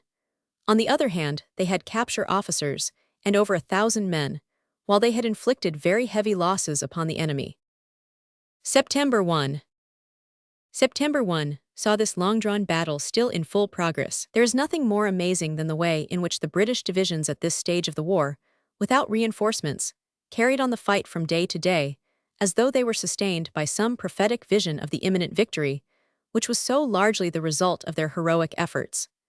With the early morning, the 57th Division was into Hendecourt, and before 7 o'clock, the 171st Brigade had completely cleared the village and joined hands with the Canadians on the farther side. There was a great deal of actual bayonet work in this assault, and Lancashire came out triumphant. On the right, the 52nd Division had a busy morning in clearing out the dugouts and cellars of Bullecourt. In the afternoon, they advanced eastwards and cleared another 500 yards of ground, when they came under very heavy fire from Norwell on their right flank. The 155th Brigade was lashed with a pelting rain of bullets, 1 battalion, the 4th Scots Borderers, losing 10 officers and men in a few minutes. The advance was continued, however, until Tank Avenue, the immediate objective, was reached and cleared. It was a splendid example of indomitable perseverance. The 171st Brigade, which was still advancing on the left, had also undergone the torment of the machine guns, but some skillful flanking movements by supporting platoons enabled progress to be made, and the German posts soon surrendered when there was a danger of being surrounded. Reincourt fell, and by 6:30 the extreme objectives had been gained and touch established on either flank. The success of this spirited attack, with the heavy losses inflicted, seemed to have cowed the enemy before the 57th Division, for the night passed quietly on that front, which was very helpful in allowing the preparations to go forward for the considerable operation planned for next morning. September 2. September 2 was the date for the main attack by the First Army upon the Drocourt-Queant line south of the Scarpe, to which all the fighting which has been detailed was but a preliminary. The role assigned to the 17th Corps was to cooperate with the Canadians by thrusting forward their left flank so as to gain position for an attack upon Queant from the north. The 6th Corps on their right was ordered to attack Morchies and Lagnicourt and then push forward vigorously towards Beaumetz. The 1st Canadian Division, with Gagnicourt for its objective, was on the immediate left of the 17th Corps. The orders to the 17th Corps were that the 57th Division should support the Canadian attack, that the 52nd Division should conform to the movements of the 57th on its left and of the 3rd on its right, and finally that the 63rd Naval Division, now added to the Corps, should move up in support and improve whatever advantages were gained. At 5 a.m., the barrage fell, and the troops moved forward upon one of the critical battles of the war. The grand part played by the Canadians in the north is described elsewhere. The 172nd Brigade of the 57th Division advanced splendidly towards the gap which had been formed, a storm of gas shells bursting among their stolid ranks. The leading battalion, the 1st Munster Fusiliers, followed the men of the Dominion through the breach which they had made in the Drocourt-Queant switch, and then according to plan swung sharply to the right, smashing their way with bomb and bayonet down the whole line of the German position, and so clearing the front for their comrades. It was a fine exploit and worthy of the great battalion which carried it out. They were strongly counterattacked at the moment when, panting and weary, they had reached their full objective, and yet they retained sufficient vitality to drive back the German stormers. Other elements of the 172nd Brigade had worked south on the right of the Munsters and got forward as far as Possum Lane, so that they formed a useful defensive flank on the left of the 52nd Division. Meanwhile, the 171st Brigade had advanced directly from Reincourt Ridge and had cleared up the trenches opposite, which were enfiladed by their comrades. The 63rd Division was now brought forward to play its part, with the 188th Brigade, consisting of Ansons, Marines, and Royal Irish, in the van. At 9 a.m., it passed through the left of the 57th Division about a mile south of Gagnicourt. From this point, it was continually advancing during the day, being in touch with the 1st Canadians on the left and with the 57th on the right. By 9 in the evening, it was seated firmly in the Hindenburg Line. The switch line of Drocourt-Queant had been ruptured as early as 8 in the morning, which was the signal for the 52nd Division on the south to advance upon the main Hindenburg Line southwest of Queant. The 156th Brigade was in the van. Some few parties reached the main objective, but by 10 o'clock the advance had been suspended, as operations had not yet progressed sufficiently elsewhere. The 52nd continued, however, to exert pressure at the point of junction between the switch and the Hindenburg support line. All-day progress was being made in proportion as the attack drove down from the north, so that by 3 p.m. the front line had been cleared, and before midnight the whole of the German defenses, a perfect maze of trenches and wire, were in the hands of the British infantry. At this, our patrols had penetrated into Queant and found it clear. Such was the close, so far as the 17th Corps was concerned, of one of the most decisive days fighting in the whole of the war. Late that night, the tireless 63rd Division had reached Pronville, where they added more prisoners to their considerable captures. Altogether, about 1,000 were taken by the Corps during the day, with a large amount of material. September 3 saw the 63rd Division still adding to its gains. In the morning, it occupied Tadpole Copse and advanced upon the Canal du Nord. It then captured Inchy, but was held up in front of Moevers by strong enemy rearguards. This marked a definite line of equilibrium which was maintained until the general dispositions of the army allowed a further advance. For a considerable time, the only fighting upon this corps front was in connection with Moevers, a village which remained as a sort of no-man's land until, on September 19, A spirited attack by the 155th Scottish Brigade of the 52nd Division put it finally into British hands. After this, there was quiet on the left flank of the Third Army until the great operations at the end of the month. Chapter 5. The Advance of Horne's First Army. From August 26 to September 27, the indefatigable 51st Division, capture of Greenland Hill, fine advance of the Canadians, breaking of the Drocourt-Queant line, fine work of the 63rd Naval Division, great day for the Dominion demeanor of German prisoners. On August 8, Rawlinson had attacked on the south with the 4th Army. On August 22, Byng followed on his left with the 3rd Army. 4 days later, Horne took it up in turn south of the Scarpe with his 1st Army. The general function of that army was to cooperate with the attack of the 3rd Army on its right, and to cover the flank of that army from the north. Therefore the 1st and 8th Corps stood fast, while the Canadians, who had been brought up from the southern sector, advanced. They formed the right unit of the 1st Army, and were in touch to the south with Ferguson's newly formed 17th Corps, which was the left unit of the 3rd Army. As only the Canadians were seriously engaged up to the end of September, the narrative of the 1st Army can be easily summarized. It will be necessary first to explain some preliminary operations. After its return from its hard fighting in the French line, where it had cooperated with the 62nd Division in attacking the great German salient upon the Arders, the famous 51st Highland Division had only a few days' rest before it was in action once more. It was now placed on the north bank of the Scarpe in the Arras sector. The 170th Brigade of the 57th Lancashire Territorial Division lay to the south of the stream, and this was placed under the command of Carter Campbell, general of the 51st, so that he had 4 brigades under him, with instructions to advance along the line of the river, as opportunity served, in order to screen the left of the attack now about to break out in the south. Carter Campbell covered from Fuchie in the south to the east of Bailleul, about 8,000 yards. It was known that the enemy was withdrawing its advanced positions in front of the army, and it was therefore very necessary for Ferguson's 17th Corps to keep in touch with the Germans in that region. With this object in view, the 170th Brigade, in conjunction with the 15th Division on their right, moved along the south bank of the river to seize the advanced German trenches. This was done at 1 a.m. of August 19, when a considerable stretch of ground was occupied with little opposition. An endeavor to increase their gains on the next night was met by a sharp counterattack. On the same night, 2 brigades of the 51st Division pushed forwards north of the river, but met with very strong resistance. On August 20, there was another German attack upon Moray Trench, south of the Scarpe, but the Lancashire men broke it up by artillery and rifle fire.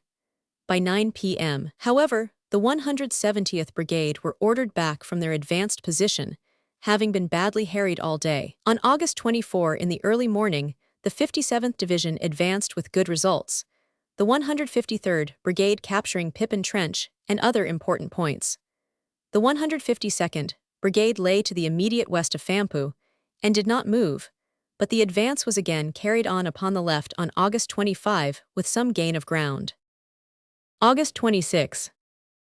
Meanwhile, the Canadian Corps had quietly taken the place of Ferguson's 17th Corps to the south of the Scarpe, pushing them to the south, and all was ready for the big battle, which broke out on August 26, and was a continuation to the north of the large movement already going on down the line. In this important attack, the 3rd Canadian Division was on the left, and the 2nd on the right, the two of them bridging the space between the Scarpe and the left of the 3rd Army.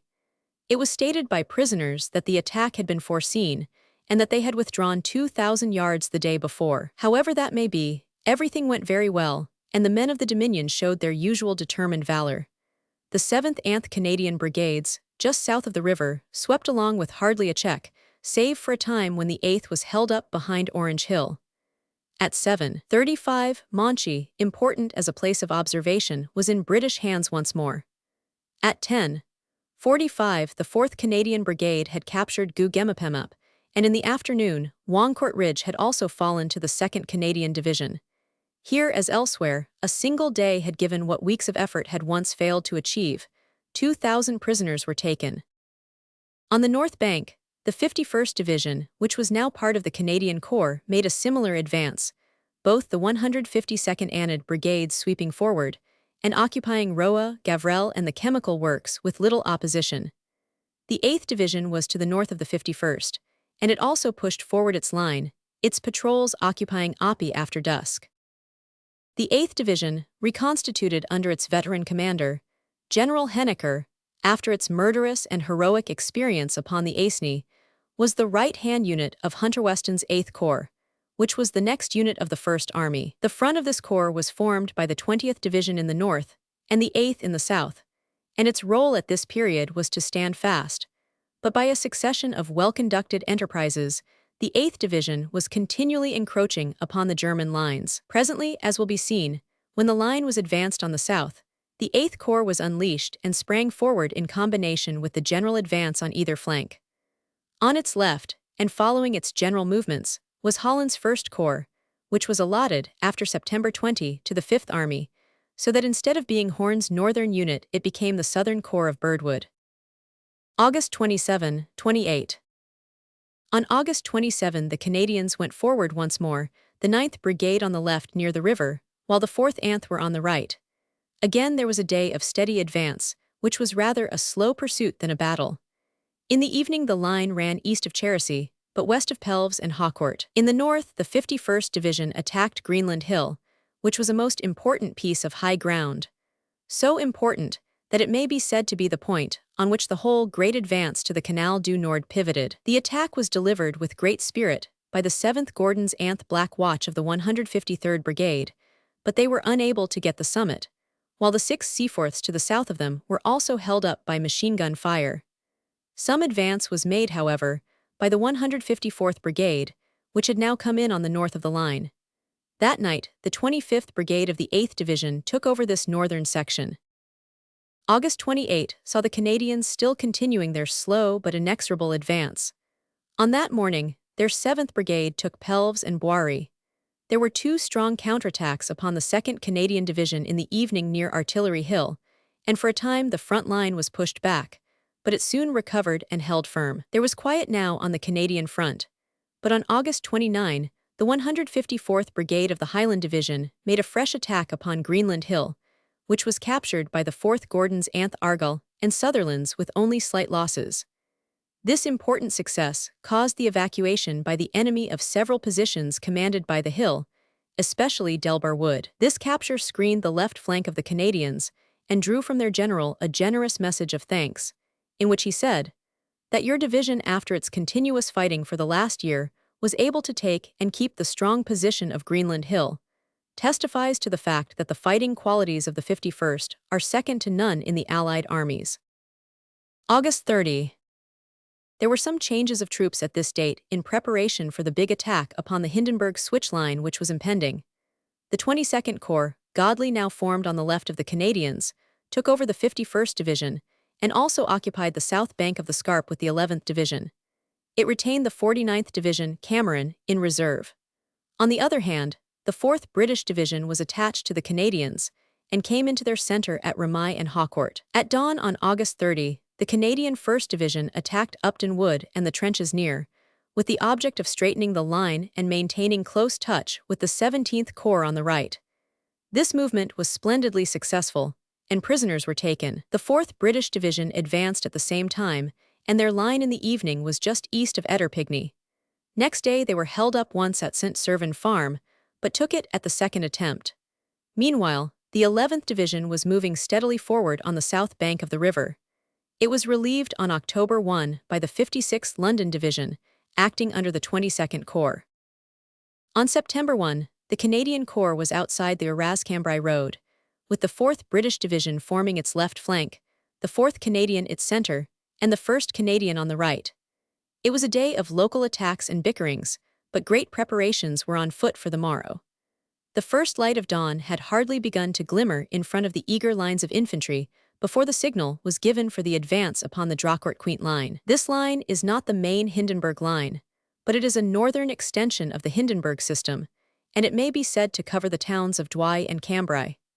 The advance of the First Army was on a front of 5 brigades, one belonging to the British 4th Division on the left, and 2 of each first-line Canadian division to their right. The general idea of the day's operations, among the most important of the war, was to break through the German line upon a narrow front, and afterwards to roll up the flanks of the enemy, both north and south. This having been done, the main attack was to push through, seize the higher ground overlooking the Canal du Nord, and if possible cross the canal and seize the farther bank. September 2. The attack should be from the Sensee River, southwards, and the function of the 22nd Corps was to form a defensive flank on the left of the attack, taking up consecutive positions eastwards along the River Sensee, and working in close collaboration with the British 4th Division. There was a preliminary bombardment, but the guns had been busy wire-cutting during the last 3 days, so that the great metal aprons which extended from the German position were ragged and torn. Hence they offered small impediment to the infantry who dashed through at the first rush, and easily captured the outlying trenches which stretched across a low hill. The village of Gagnicourt lay embedded in the German trenches, and this was a center both of attack and resistance. By 8 o'clock, the Canadian infantry of the 1st Division had carried the village, while the Canadian 4th Division was in Dury on the left, and had made its way into Dury Wood. The advance had already covered about 3,000 yards. Both the barrage and the tanks were admirable, and the combination beat down the German defense, which at first was not formidable. Indeed, many of the German frontliners escaped the shrapnel by running in front of it and surrendering the moment the battle began. As the advance progressed, the German resistance grew stiffer, especially in front of the 4th Canadian Division at Dury Wood, where there was some very desperate fighting. All along the line, pockets of German snipers and machine gunners did what they could to redeem the honor of the German army. Astride the Cambrai Road, there was a particularly strong point of opposition. The defenders were numerous all along the line, so much so that prisoners from 6 different German divisions were captured, including the 1st and 2nd Guards Reserve, and the 3rd Division, which had only arrived the night before with orders to advance into the Canadian area. Many of them did so as far as the prisoners' cage. This splendid advance of the Canadians had been covered and supported on the right by the 57th Lancashire Division of Ferguson's 17th Corps, which had cleared up the villages of Reincourt and Hendecourt in a preliminary operation on September 1.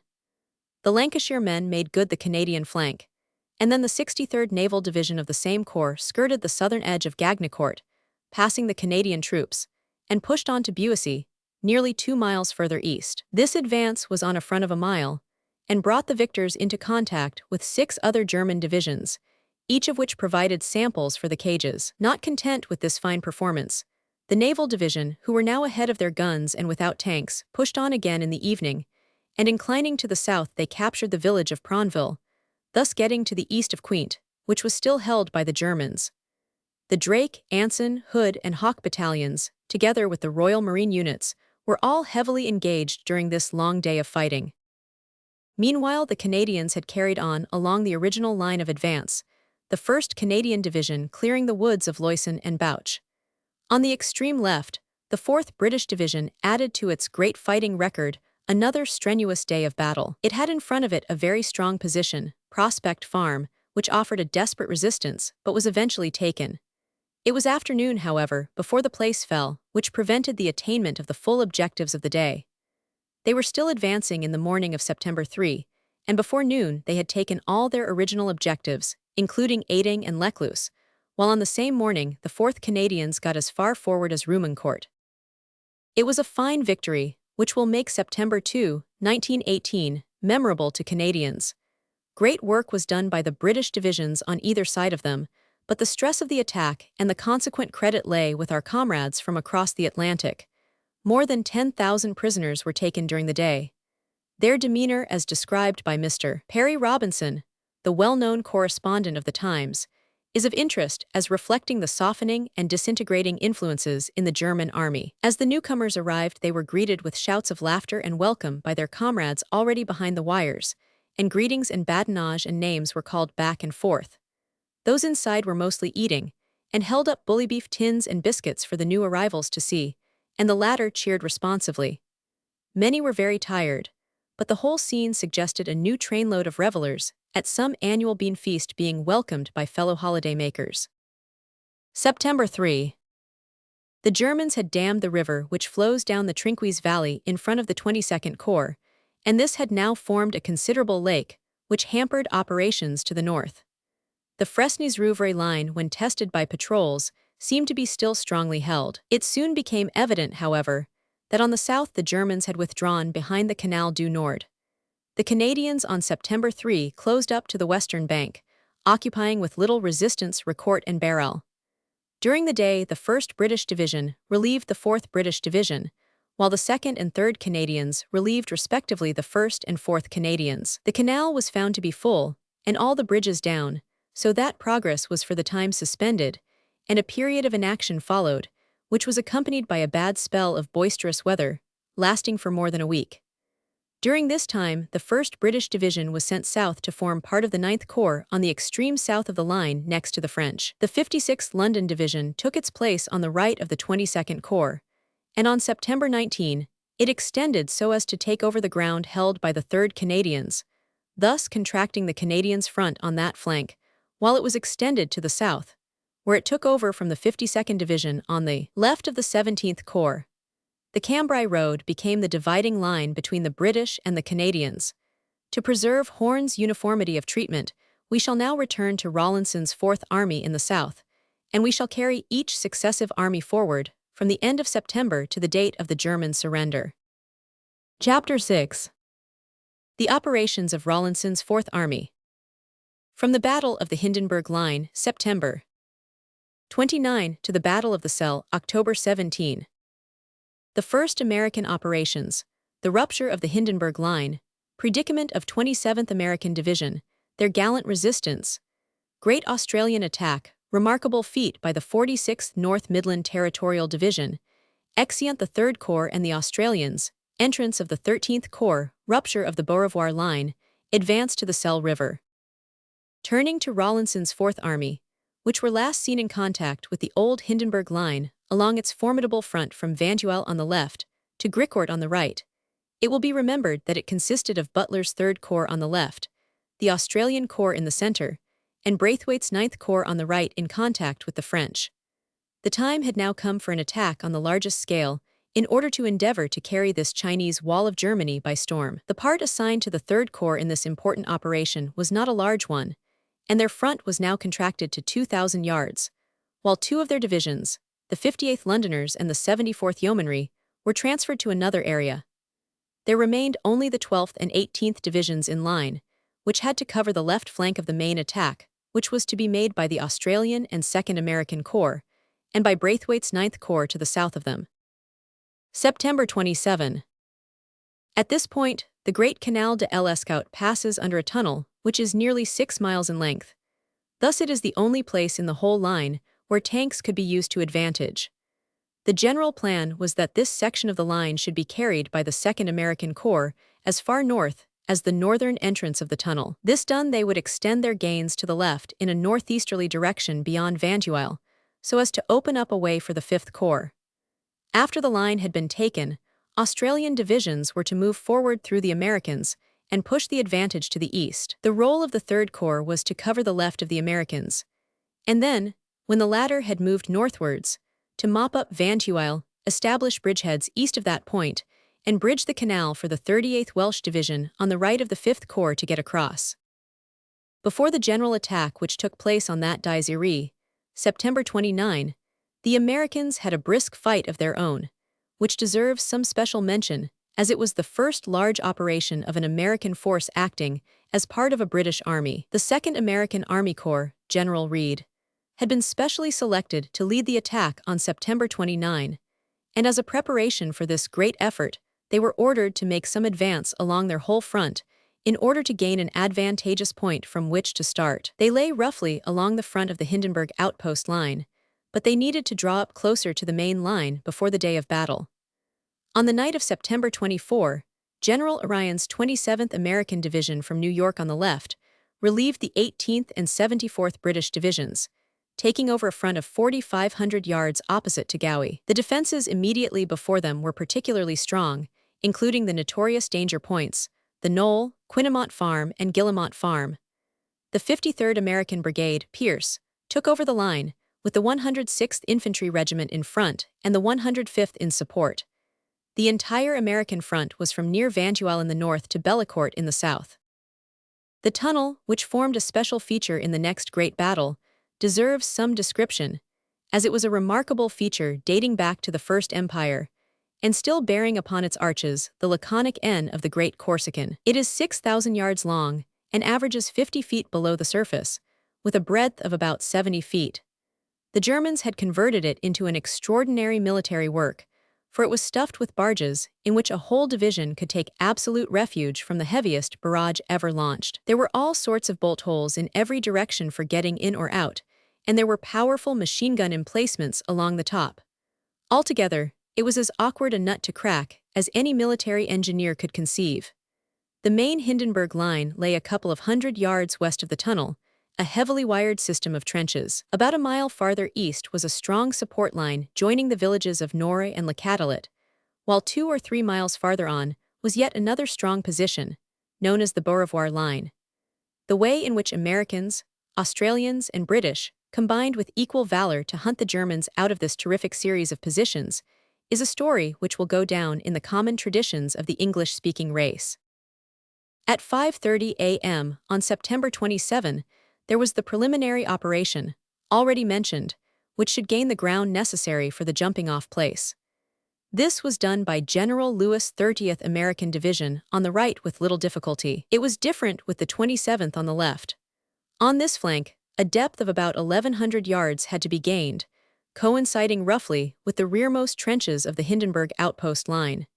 This task was carried out by the 106th Infantry with all 3 battalions in line and 4 tanks ahead of each battalion. The leading companies, following the barrage, reached their objectives in most cases, but were involved in desperate fighting at the points already mentioned, which were connected by crosscuts with the main German line, from which there flowed an endless supply of reinforcements. All-day attack and counterattack followed each other, both parties fighting with great valor and enduring heavy loss. By night, the 53rd American Brigade was well advanced on its right, but its left was still battling hard to reach the allotted line. 8 officers and Germans had been taken in the fighting. That night, the 54th Brigade, Blanding, took over the new front and lay ready for the coming battle, with the 108th Infantry on the right and the 107th on the left. On the front of the 30th Division, the 60th Brigade, Faison, was in line, with the 119th Anth Infantry in the van, the latter to the right, in touch with the British 9th Corps to the south of them. September 29.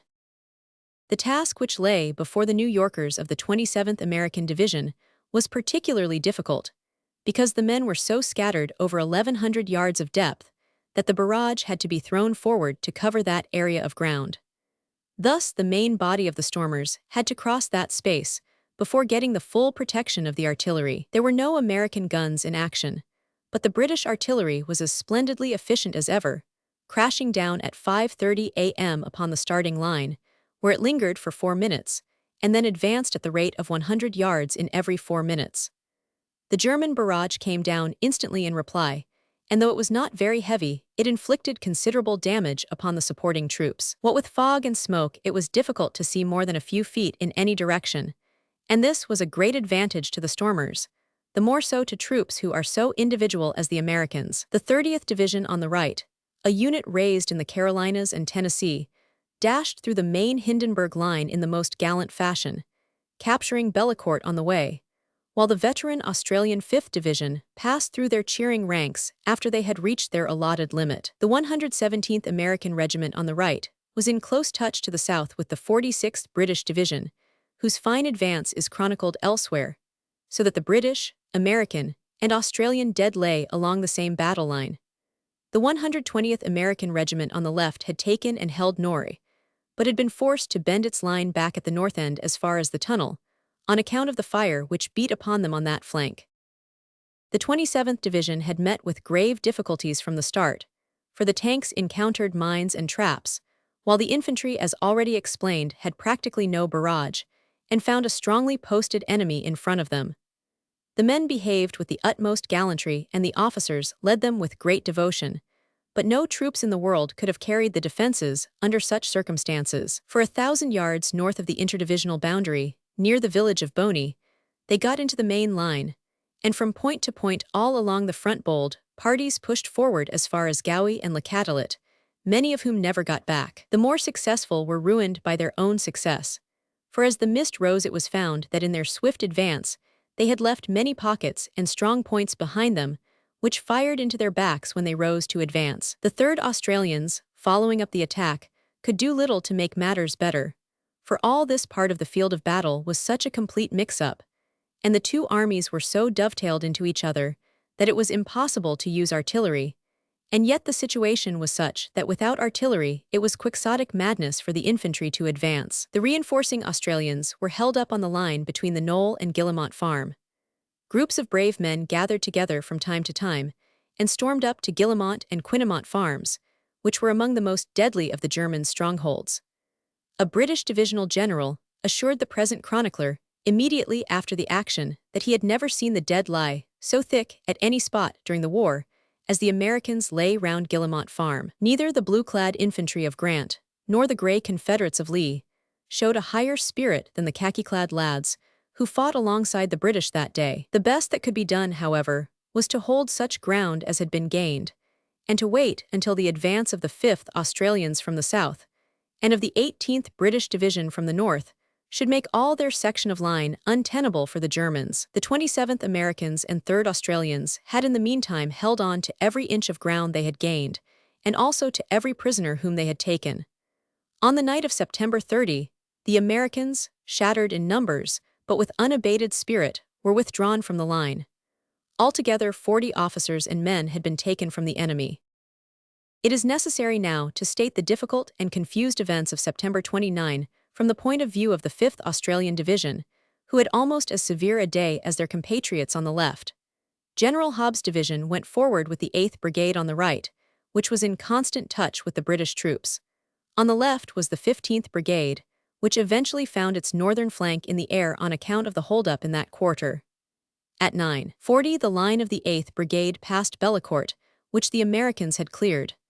As they advanced, however, they were scourged by a very heavy fire from the direction of Norre. At midday the 32nd Battalion of Australians on the right were in touch with the 4th Leicesters on Knobkerry Hill.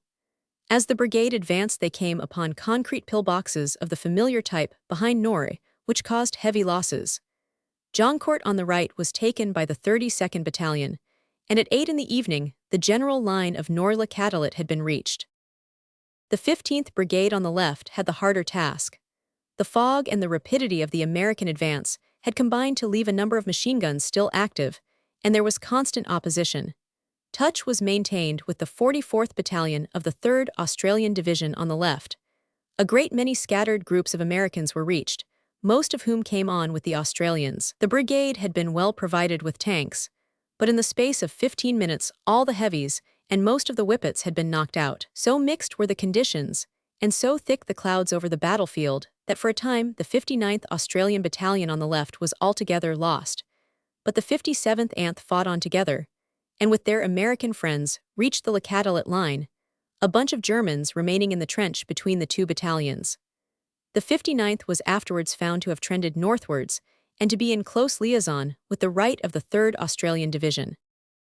The fighting had been mixed on September 29, but it became still more so next day, and it will tax the industry of some Antipodean historian to trace each unit, Australian or American, and define their relations to each other. The role of the 15th Brigade was simple as it was directed to make good the rest of the Norle-Catalet line, which was in time accomplished. The 14th Brigade was ordered to attack northwards in order to help the left flank which had encountered such difficulties on the first day, while the 11th Brigade was also directed towards the northeast, and ordered to take a strong impediment called the Knob, which was eventually done. The 53rd Battalion, which led the 14th Brigade, distinguished itself greatly, advancing with a steady persistence which always gained its ends, and overflowing the German field guns. It was finally held up, however, and a strong counterattack drove it to take refuge in that part of the Lacatalet-Norre line which was already in British hands. There was a good deal of close fighting in this quarter, but the gains were held by the 15th Brigade, which failed, however, to get Cabaret Wood Farm. On October 1, the 56th Australian Battalion, with the aid of tanks, carried Estrees. We shall now follow the work of General Braithwaite's 9th Corps on the extreme right of the whole British Army on this great day of battle. This corps consisted now of the 1st, 6th, 32nd, and 46th Divisions. Of these, the 6th Division, Hardin, was in touch with the French, the 1st Strickland was in the center, and the 46th Boyd was on the left. Opposite the corps lay the broad and deep St. Quentin Canal, and the storm troops of the 46th Division were fitted up with 3,000 life belts, having proved by experiment that they were buoyant enough to support a fully equipped man. Since the Spanish infantry of Alva waded out neck-deep to attack the Dutch defenses on the Frisian Islands, there has surely never been a more desperate enterprise than this, when one remembers that on the farther side of the canal was every devilment which German sappers could construct, while no tanks could lead the van of the stormers. The general plan was that the 46th North Midlanders should take the whole position between Bellenglise and Rickweville, that the 32nd Division, Lambert, should then pass through their ranks and push onwards to Tronquoy and beyond, while the 1st Division should carry out a difficult turning movement by swinging its left flank northeast to form a defensive line between Pontroot and the canal at the right of the 46th Division's advance. The 6th Division was to make threatening demonstrations. The very special obstacles which lay in the path of the 9th Corps had led to a reinforcement of their artillery, so that it was after a 2 days' bombardment fro pieces of all calibers that the assault was made at the same hour as that of the Americans on the left. The Stafford men of the 137th Brigade led, with the 1st Regular Brigade covering their right flank. An advance line of German trenches intervened between the British and the canal. Favored by the thick mist, the attackers were able to overrun these without any great loss, killing most of the garrison who fought bravely for every inch of ground, and winning their way to the canal.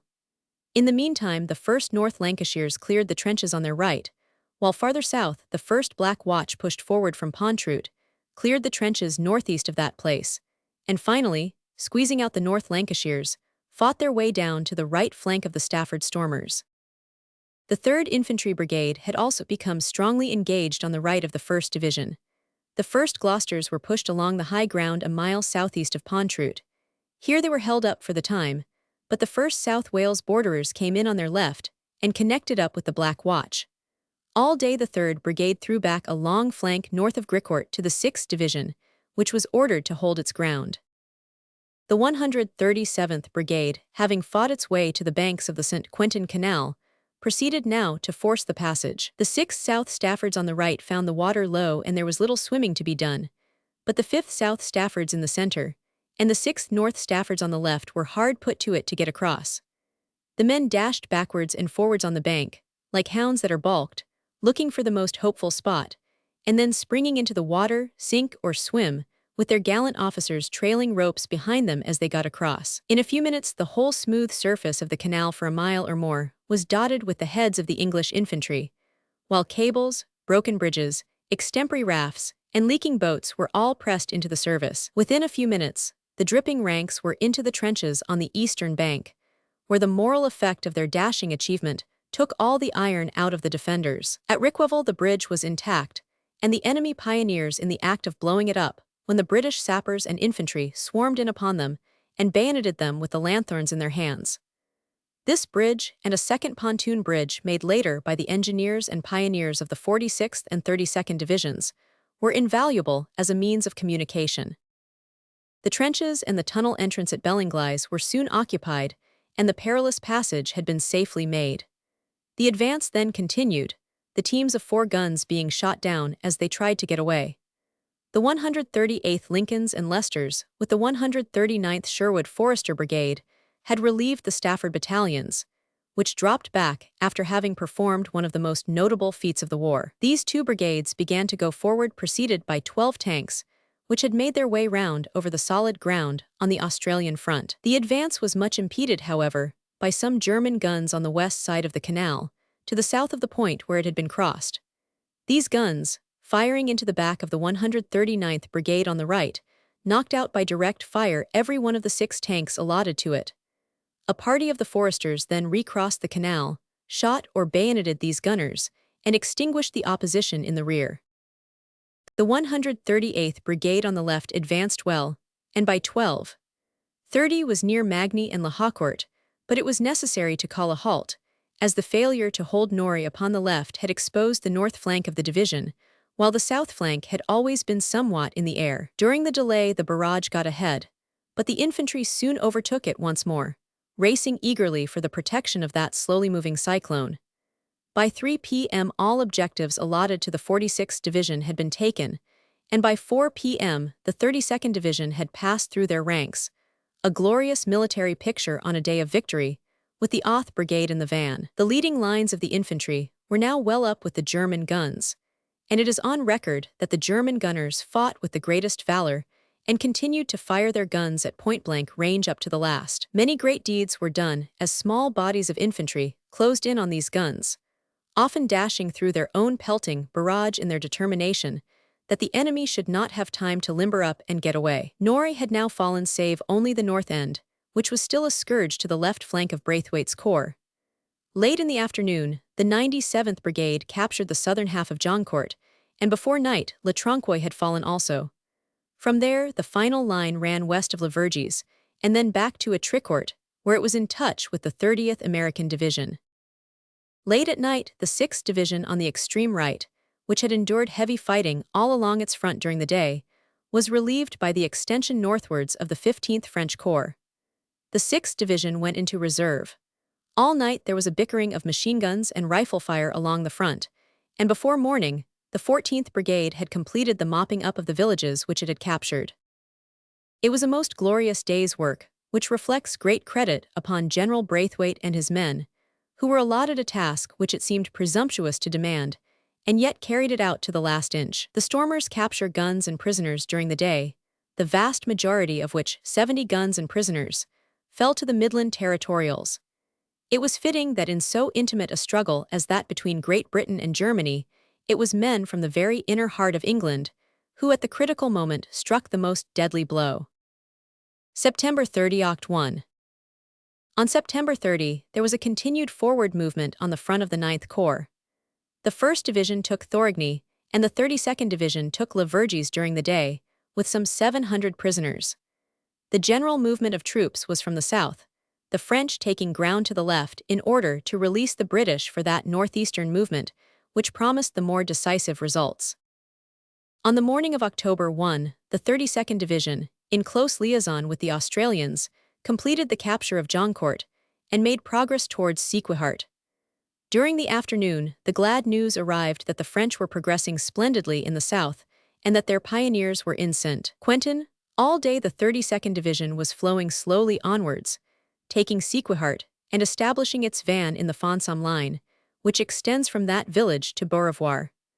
The Germans had given fanciful names to all of these lines, which were taken with such unfailing regularity by the Allies. There were the Siegfried Line, the Wotan Line, and other Wagnerian titles, which led some wit to remark at the time that if they went far enough through the list of that composer's operas, they would certainly come, sooner or later, to the Flying Dutchman. There was some confused fighting in the line south of Ramicourt, but the setting sun found the 32nd Division in full possession. It was clear, however, that heavy fighting was ahead, as the Intelligence Department learned that 3 fresh divisions, the 84th, 221st, and 241st, had come forward to buttress the line of defense. These newcomers were strong enough to bar the way successfully to the weary 32nd Division on the morning of October 2. In the evening the Germans passed to the attack, and backed by strong gunfire, they got temporary possession of Séquihart, the British line being drawn across the high ground to the west of that village. We must now pause to consider what was going on in the north. September 29, October 1. As regards the part played by the 3rd Corps in these operations, it was mainly limited to the action of the 54th Anth Brigades of the 18th Division, with elements of the 12th Division. On the left, the 54th Brigade attacked the position known as the Knoll, which was occupied by the 6th Northants, who repelled several severe counterattacks. Any further movement was hampered, however, by the deadly fire of the enemy from Guillemont Farm.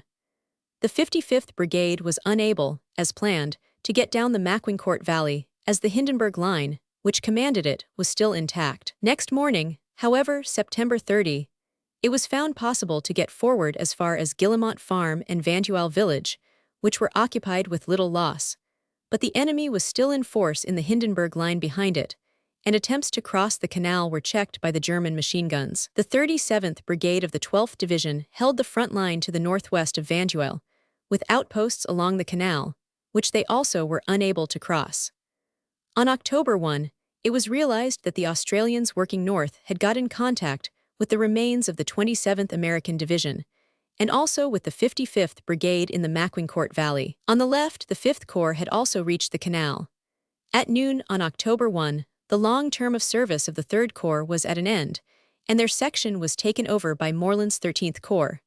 The work of the 3rd Corps during that time had been very brilliant. Between August 8 and September 30, the 5 divisions which composed it met and overthrew 20 German divisions, including a number of the very best troops which the enemy retained in the field. They pushed them back over 25 miles of difficult country and capture 700 prisoners in all with 150 guns. The achievement was the more remarkable as the troops employed were mostly young and untried, the successors of those veterans who had laid the foundations of the great reputation of these grand divisions. 1,100 officers and 0 men in the list of casualties attest the severity of the service. In estimating the work of the latter period, it is to be remembered that the Germans were in the line which they had been taught to consider impregnable, with very heavy artillery support, so that it is not surprising that it took 6 days to drive them back 4,000 yards to the main outpost line, and another week to gain the Cana yards farther east. This remark applies equally to the corps on either side. Braithwaite's 9th Corps, having passed the St. Quentin Canal in the dashing way already described, had established itself firmly upon the other side during the first 2 days of October. On October 3, it made a further forward movement in close liaison with the Australians on the left. The 2 very tired divisions which had fought incessantly for 4 days, the 46th on the left and the 32nd on the right, were still in the van. There was some hope of a break from these repeated hammer blows, so the 5th Cavalry Brigade were close behind the infantry, waiting hopefully for the developments of the day. The 1st Division on the right was told off to keep in touch with the French 15th Corps, which was joining in the attack. Both divisions, starting at 6:25 in the morning, made excellent progress. Ramicourt was carried by the Midlanders in the first rush, and it had been cleared before 7:30. By 8, Sequihart, with 200 prisoners, had fallen to the 32nd Division. The final objective was the village of Montbrehane and Mannequin Hill. On the left, the 2nd Australian Division, advancing with irresistible dash, had occupied Wyancourt and were making good progress towards Beaurevoir. By 11, some of the 46th Division were on Mannequin Hill, and some on the left were in the outskirts of Montbrehane, but the Australians had been held up to the north of that village, which made the situation very difficult. By 3 p.m., however, the whole of this important point had fallen, with the large capture of 70 officers and men. There was very severe and close fighting in the village all day, and the northern flank of the Midland Territorials was still bare to enfilade fire, so they were drawn back to the western outskirts, which are on the reverse slope of the hill east of Ramicourt. At 7 p.m., the Germans counterattacked on the British right, and for a time regained the crest of Mannequin Hill, but they were pushed off again after dark. Another counterattack against the 32nd Division about the same hour at Sequihart was a complete failure. During the night, 1 brigade of the 1st Division and a dismounted section of the 5th Cavalry Brigade reinforced the utterly weary 46th Division on the left. In the meantime, the French 15th Corps, which had attacked with no marked success during the day, elongated its line to the north so as to relieve the 1st Division. September 30, October 3. The breach made during this day's fighting in the Beaurevoir-Fonsomme line, together with the action of the New Zealanders, presently to be described, in keeping their grip of Crevecoeur in the north, had completely destroyed the resistance of the last of the great organized defenses of the Hindenburg system, to which the enemy had trusted as being impregnable. Officers who went over these works immediately after the fighting were amazed at the breadth and strength of the wire, and the depth of the dugouts and trenches. Their final destruction was due to the action of many forces, British, American, and Australian, all equally heroic. But the historian of the future, surveying the whole field with the detailed facts before him, will probably agree that the outflanking forces at either end, the New Zealanders in the north and the Englishmen of the Midland Division in the south, stand preeminently out in this wonderful achievement. Sir Douglas Haig visited the 9th Corps on October 4 and congratulated it upon the vital work which it had accomplished. October 3 had been a day of desperate fighting for the 2nd Australian Division on the left of the 9th Corps, which had taken the place of the 5th Australians, while the 18th British had relieved the 3rd. Their attack was upon the Beaurevoir line, including the village of Beaurevoir, and though the latter was not taken, considerable progress was made. The advance was made with Martin's 5th Brigade on the right, while the 7th Brigade, Wisdom, was in touch with the 50th British Division on the left. 16 tanks lumbered in front of the line of infantry. The honors of the day rested with the 18th, 19th, and 10th Battalions, in that order from the right, who swept forward against the formidable German position. So terrible was the fire and the wire that the two right-hand battalions drew back and lay down, while the guns were again turned on. They then rushed the line almost before the flying fragments of splintered wire had reached the ground. 200 prisoners and 18 machine guns were the fruits, while the 25th on the left got the village of Lormacet. The first phase of the action ended with the possession of the German line from this village to the divisional boundary on the right, and the formation of a defensive flank by the 7th Brigade, facing north. The 17th and 10th Battalions then pushed in and got Wyancourt. Altogether, 11 battalions, with an average strength of 200, were concerned in this operation, and they took 6,500 yards of double-trench system. They lost roughly 1,000 men, but killed as many Germans, besides taking 1,200 prisoners, 11 guns and machine guns. A German officer summed up the enemy view by saying, "You Australians are all bluff. You attack with practically no men and are on the top of us before we know where we are." October 3-6. The total effect of the fighting on October 3 in this section of the line had been extraordinarily good, though all objectives had not been taken. As the net result, the British held the line for 10,000 yards from Séquihart to the west of Beaurevoir. At one time the gains had been greater, but the enemy had countered with great valor. The 21st Reserve Division, 25th, and 119th, all making very strong attacks, so that the advanced line was retaken all along. On October 5, however, the division in the north got Beaurevoir, while the 6th Australian Brigade carried out a very dashing attack by which the village of Montbretagne, which had already been taken and lost, was now permanently occupied. This hard struggle was begun by the 21st and 10th Battalions, but both were very worn, and there was not sufficient weight and impetus to drive the attack home. It was at this crisis that the 2nd Australian Pioneer Battalion, which had never been in action, made a fine advance, losing 400 of its number but saving the situation and capturing the village with 600 prisoners. Immediately after this battle, the 2nd American Corps took over the whole line from the Australians, who retired for a rest which proved to be a final one. So exit from the world's drama one of its most picturesque figures, the lithe, hawk-faced, daredevil man of the South. His record had always been fine, and twice on a day of doom, his firm ranks stood between the Empire and absolute disaster.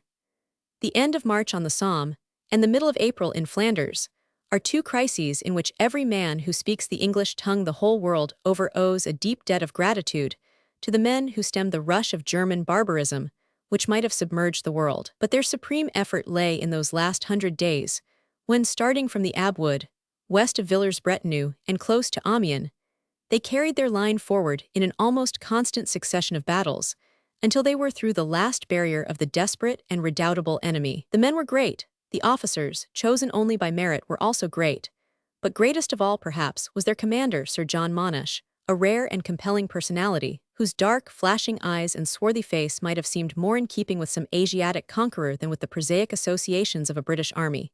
He believed in his men, and his men believed in him, and their glorious joint history showed that neither was deceived in the other. So exit Australia. Ave et Vale. It has been already stated that Morland's 13th Corps took over the sector, which formed the left of Rawlinson's 4th Army, after the 3rd Corps, which had occupied this position, was drawn out for a rest and reorganization. The same relative positions were maintained, so that from October 1, when they first came into action, till the end of the war, the 13th Corps had the 5th Corps of the 3rd Army on their left, and the Australians and their successors on their right. They came into line at that very critical moment, when the great Hindenburg Line had been broken on their south by the Americans and Australians, but when the situation was difficult on account of a large body of the former, the remains of the 27th Division, being embedded in the German lines, having advanced with such speed that the trenches had not been cleared, so that they found themselves with as many enemies on their rear as in their front. That under these circumstances, there was no great surrender speaks volumes for the spirit and constancy of the men. The 13th Corps took over Lee's seasoned 18th Division from the 3rd Corps. It contained also the 25th Division, Charles, which had been practically annihilated in the 3 desperate battles described in the previous volume, but had now been rebuilt largely of men from the Italian front, where the reduction of brigades to the 3-battalion scale had liberated a number of trained and veteran soldiers. It was now commanded by General Charles, an officer who had signalized his professional youth by riding round the rear of the Boer army in the company of young Captain Hunter Weston. There was also the 50th Division, Jackson, which has so often been described in the van of the battle. It had also been reconstituted after its practical destruction, and now contained no less than 6 regular battalions from the east, full of experience and also, unfortunately, of malaria. Finally, there was Bethel's 66th Division, a Lancashire territorial unit which had played a fine part on several historic occasions. The South African Brigade now formed part of this division. Altogether, General Morland had a sound, hard-working team under his hand, with a strong backing of artillery. October 3. The Fourth Army was now across the line of the Canal de l'Escaut, but it was necessary to clear a way for General Byng's Third Army to cross on the north. With this object, it was wise to push the attack in the south, and so to outflank the Germans that they would have to abandon the whole position. It was with this object that the 9th Corps and the Australians were ordered to attack on October 3, as already described, in order to secure the high ground east and north of Beaurevoir, and the villages of Montbrehane and Sequihart, while the 13th Corps conformed, pivoting on its left, and capturing, as will be shown, the villages of Gowie and Le Catelet and the rising ground known as Prospect Hill. The 2 villages which lie in a basin surrounded by hills were powerfully held and fortified. To the west of Le Catelet, the St. Quentin Canal runs between steep banks, which rise 50 feet above the water at that part, but come down to the normal at Van Tuile. On the front of Morland's corps, only one division, the 50th, was in line, the others being arranged in depth behind it. Sugden's 151st Brigade was on the right in close touch with the Australians, the 149th on the left. The latter was to hold its ground and form a hinge round which everything in the south should swing. Early on October 3, the attack started in a thick mist, which made observation impossible, not an unmixed evil when a strong defensive position is to be stormed. The troops went forward with splendid dash, meeting with varied experiences as they encountered the strong posts of the enemy, but continually getting forward, though they had not attained the level of the Australians, when about 9 a.m. the latter had occupied the Masnieres-Beaurevoir line. The 6th Inniskilling Fusiliers, who had been told off to take Prospect Hill, had been drawn into the fighting in the village of Gowie.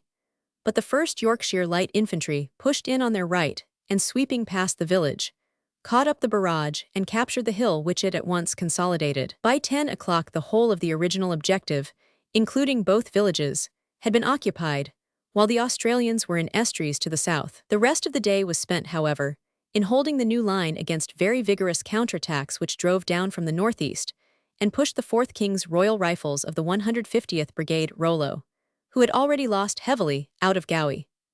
They rallied, however, and reinforced by the 2nd Northumberland Fusiliers, they restored the situation after some heavy fighting which came to close grips among the houses. The 2nd Australian Division on the right had also lost its hold of Beaurevoir and been driven by a heavy counterattack to Beaurevoir Mill. The night closed down upon these lines, the British having failed to hold all their furthest points, but having greatly enlarged their foothold on the far side of the St. Quentin Canal, which had now been crossed and held from a point 400 yards southeast of Van Tuile.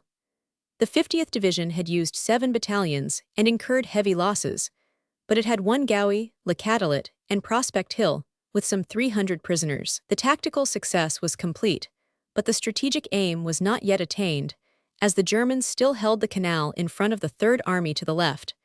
It was decided, therefore, to renew the operations at once, bringing in the 25th Division on the right. There was a marked salient in the German line, which included the villages of Beaurevoir and Ponchox. The plan was to cut in to the north and south of this salient and pinch it out. The 151st Brigade came into line on the left, and Hickey's 7th Brigade of the 25th Division on the right, while it was arranged with General Shute on the left that the 38th Welsh Division should support the attack of the 151st Brigade. There were nests of trenches upon the high ground north of Gowie and Le Catelet, and these were the main obstacles in front. October 4.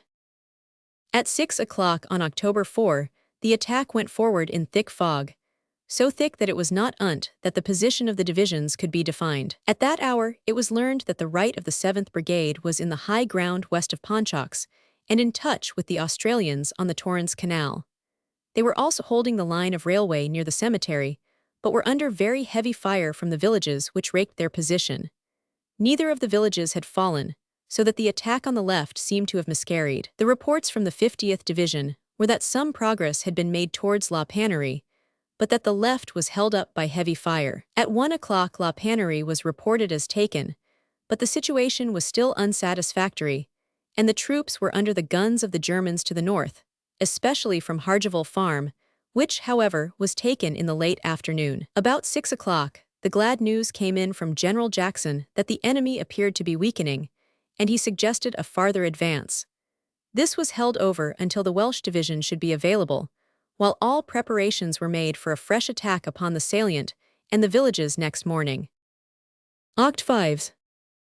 At 6 a.m. on October 5, the untiring infantry were off once more, through the usual dense obscurity which shrouds that region of marshes and canals. At 9 it cleared. The 7th Brigade had been held on the right, but the 74th Brigade of the 25th Division under Craigie Hackett had fought its way past Beaurevoir Mill, and its left-hand battalion, the 11th Sherwood Foresters, had reached its objective in a sunken road northeast of Gissincourt Farm. Some small parties were reported by the aeroplanes to be on the east side of Beaurevoir, but the Germans were still in the village. They were fighting with fine resolution, and a heavy counterattack once more re-established their line, save that Bellevue Farm remained in the hands of the 74th Brigade. Further British efforts met with no better success, so it was decided to reorganize and attack again at dusk. The glad news had arrived that in the north the Welsh division had found all clear in front of it and that the 5th Corps was streaming across the canal. The 50th Division then fell into line, with the Welsh sharing in their advance. Friel's 75th Brigade was now assembled in the dead ground west of Beaurevoir, and about 6:30 dashed at it, with leveled bayonets, and a determination which would take no denial. The enemy were swept out of it, and the line carried 4 yards to the east of it, while junction was established with the Australians upon the Estrees-Lacadau road. Nearly 600 prisoners were taken during this day. That night, the 2nd American Corps took over from the Australians on the right of the 13th Corps. There was now in front of General Morland a high waterless plateau extending from the St. Quentin Canal to the Selle River. As it is a country of large, open spaces intersected with sunken roads, it offers great facilities for the use of machine guns. It is dotted with villages nestling in their orchards, but the wide stretches between are given over to beetroot cultivation. As the German rearguards were still hanging on to their position, a big attack was arranged for October 8, which would entail an advance of the 13th Corps to the Fremont-Sarin-Wailing-Court Road, meaning a depth of 6,000 yards on a 4,000-yard frontage. The 25th Division had 1 brigade on the right in touch with the Americans. The 66th were in front of Sarin with 2 brigades, while the 50th Division with 1 brigade was on the left. October 8. The general fight was preceded by a local attack by units of the 50th Division at 1 o'clock in the morning of October 8, upon the strong German post called Villers Farm which overlooked their line. This was successfully taken, but a simultaneous attack by the 38th Division upon the village of Villers-Outreau to the north was held up, with the unfortunate sequel that a heavy German barrage fell upon the troops as they assembled for the main attack. They endured tragic casualties with silent patience, carrying through their preparations with absolute disregard of the shower of projectiles. The attack was launched at 5:20, the order of brigades from the right being the 7th, the South Africans, the 198th, and the 151st. This attack was a complete success. There was a stiff fight at Ponchaux, but the village was soon carried. The Whippet tanks moved up with great daring in front of the infantry, but suffered severely from shells and anti-tank rifles. The 2nd Cavalry Brigade, who were eagerly awaiting a chance to be unleashed, found no opening during the day. The infantry got forward finally, however, and by 11 a.m., all objectives were held save on the front of Hunter's 198th Brigade, which was badly handicapped by the fact that Villers-Outreau was still in German hands. By 3 p.m. the 5th Corps had taken this village, and the left of the 13th Corps got forward to its extreme point. The 25th and 66th Divisions were at once ordered to push forward and improve the success in every way, and the final line was from the eastern outskirts of Fremont and Sarin up to the distillery on the Alincourt-Malincourt Road. Some 800 prisoners had been taken. October 9. The battle was continued on the morning of October 9 with a prompt vigor, which was amazing considering the continual exertions of the troops. It was speedily evident that these attacks had shaken the enemy and that he had been unable to get his roots down in his new positions. Much ground was gained with little loss, Alincourt, Avalou, and Maretz all passing into British hands. It was hoped at one time that the passages of the Selle River might be seized that day, but the infantry were too exhausted, and the distances too great. The Canadian Cavalry Brigade, pressing forward in small parties, got past Roumont and cut off some of the Germans, but larger bodies of cavalry were faced always with murderous machine gun fire from scattered positions. The 66th Division had overtaken the Canadian Cavalry before evening, and the line of the corps was west of Escafort, but clear of the eastern edge of Honachie towards Bertry Station. They were coming at last into the old battleground of 1914. The wheel had swung full circle. October 10. At 5:30 on October 10, these indefatigable soldiers were off again. They made good progress until the western slopes of the Selle Valley were reached. Here the 25th Division was checked by the fire from Saint-Benin, which appeared to be strongly held. At noon the 66th Division was in Lacadou, but under heavy fire from the southwest of Forest. About 2 p.m. the 74th Brigade, consisting of the 9th Yorkshires, 11th Sherwood Foresters, 8th Durhams, made a very dashing assault upon the village of Saint-Benin and drove the enemy at the point of the bayonet across the river. It was a fine achievement, but led to no immediate advance, as the stream was unbridged and strongly defended. The 66th Division meanwhile attacked the ridge to the east of Lacadou, going forward with the 6th Connaught Rangers on the left and the 18th King's Liverpools on the right. The Irishmen rushed the town with great gallantry and got through to the railway cutting on the far side. The latter battalion got as far as Monte, but found the banks of the river heavily wired and were unable to cross. The Connaught men were ordered back therefore, after dusk, as both their flanks were in the air. They continued to hold the western bank of the Selle, where it passes through the town of Lacadou. There we may leave them preparing for the important battle of the Selle River, while we bring up the 2nd American and 9th British Corps on the right, until they also are in line upon the Selle. These two corps worked in close liaison, forming the extreme right of the whole line of the British armies, which was now rolling forward in an unbroken wave more than 100 miles in length, gathering speed and volume as it went. Some half-cynical Italian critic had remarked early in the war that the British may only win one battle in a war, but it is always the final one. The hour had now struck, and the line was irresistible in its cold and purposeful determination. October 8. October the 8th was a great day of battle, in which the 2nd Americans on the left, the 9th British in the center, and the 15th French on the right were all heavily engaged, the men advancing with ardor from the knowledge that at last the open land of France lay before them, and that the nightmares of barbed wire and permanent lines were behind. Taking the line from the north, the immediate object of the Americans was to capture Brancourt and Fremont, including a total advance of 6,000 yards. The attack was made by the 59th Brigade of the 30th Division, with the 60th Brigade in support. The advance was supported by a number of heavy tanks and of whippets. The machine guns were numerous and deadly, but the Americans would take no denial, fighting with that grim earnestness which is as much their national characteristic in battle, as is the debonair lightheartedness of the British, or the exalted abandonment of the French. By evening, both villages had fallen, and all objectives attained.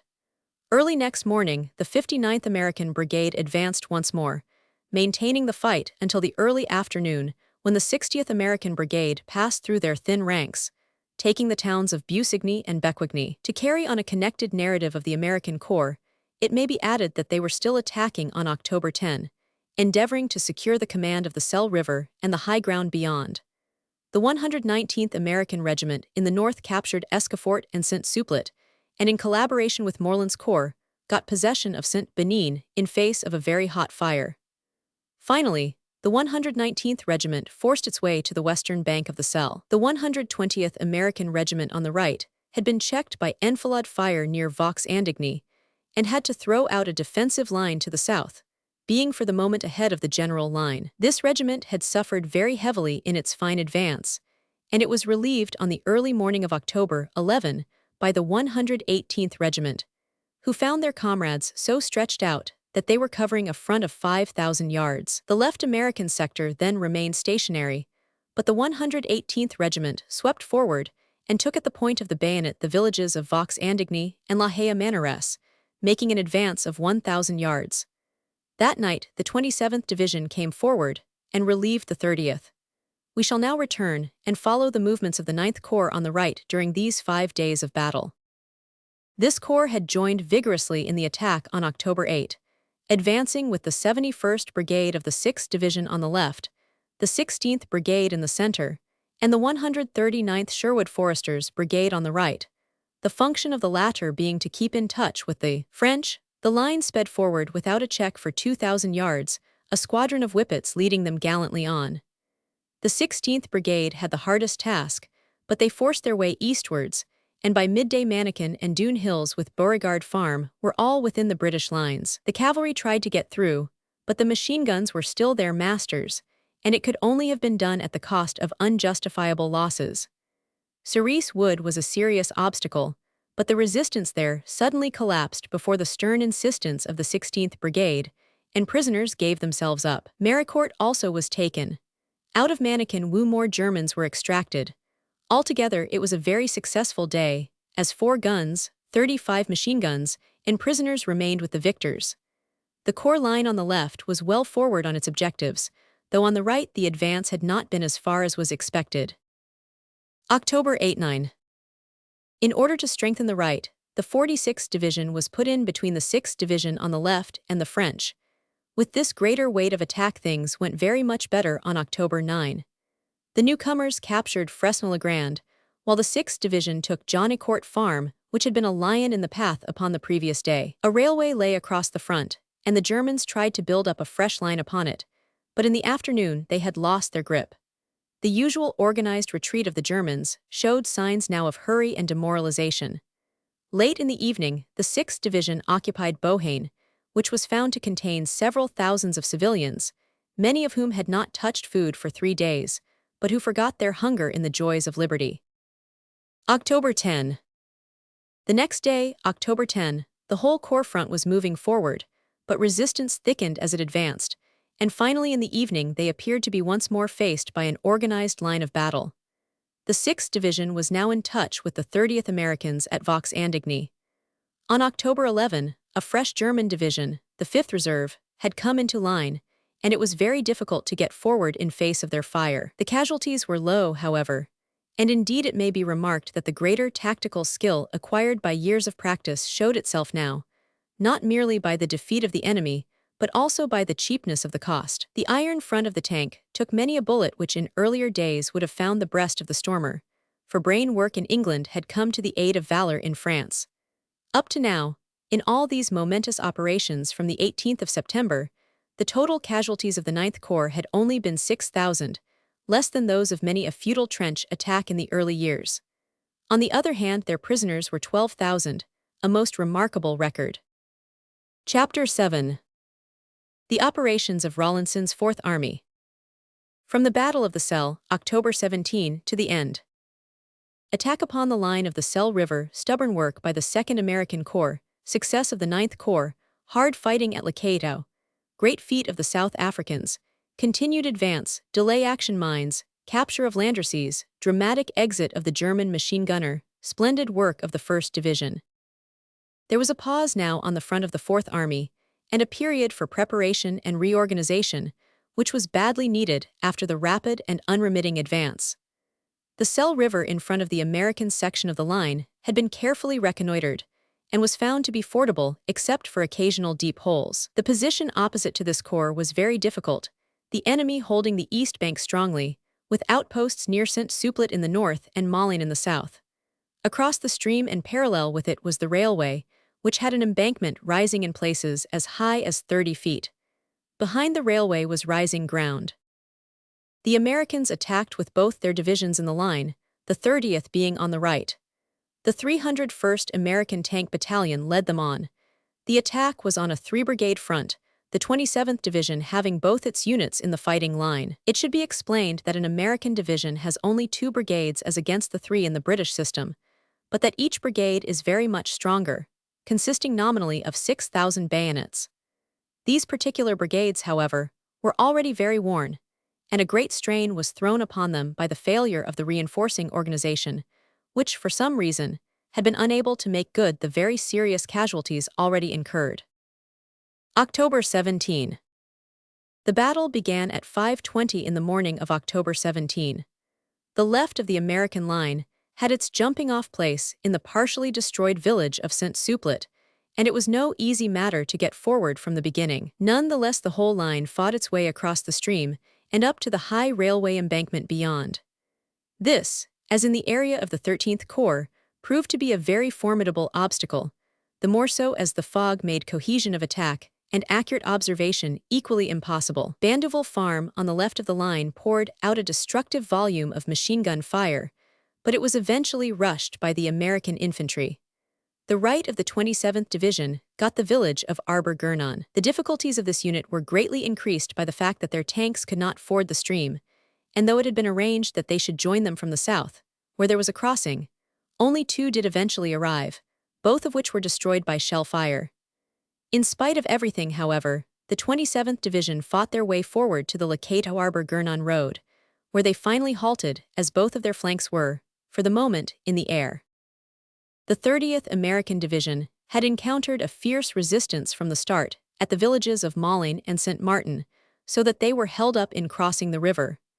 After taking these villages, they were faced by heavy fire from the ridge across the river. They formed a defensive flank, however, up to the point which their comrades had reached on the left. The total achievement of the 2nd American Corps was a fine one, for their prisoners amounted to nearly 1,500 men, while their front had been advanced for 4,000 yards. October 18. Next morning, October 18, the attack was renewed by General Reed, the 30th Division bringing up the 60th Brigade which had been in reserve on the day before. In front of it was a line of well-fortified villages, 2 of which, Ribauville and Echelon, were captured before evening, while a third, Mazingian, was ringed round and American patrols were in the streets. This success represented a further advance of 1,500 yards.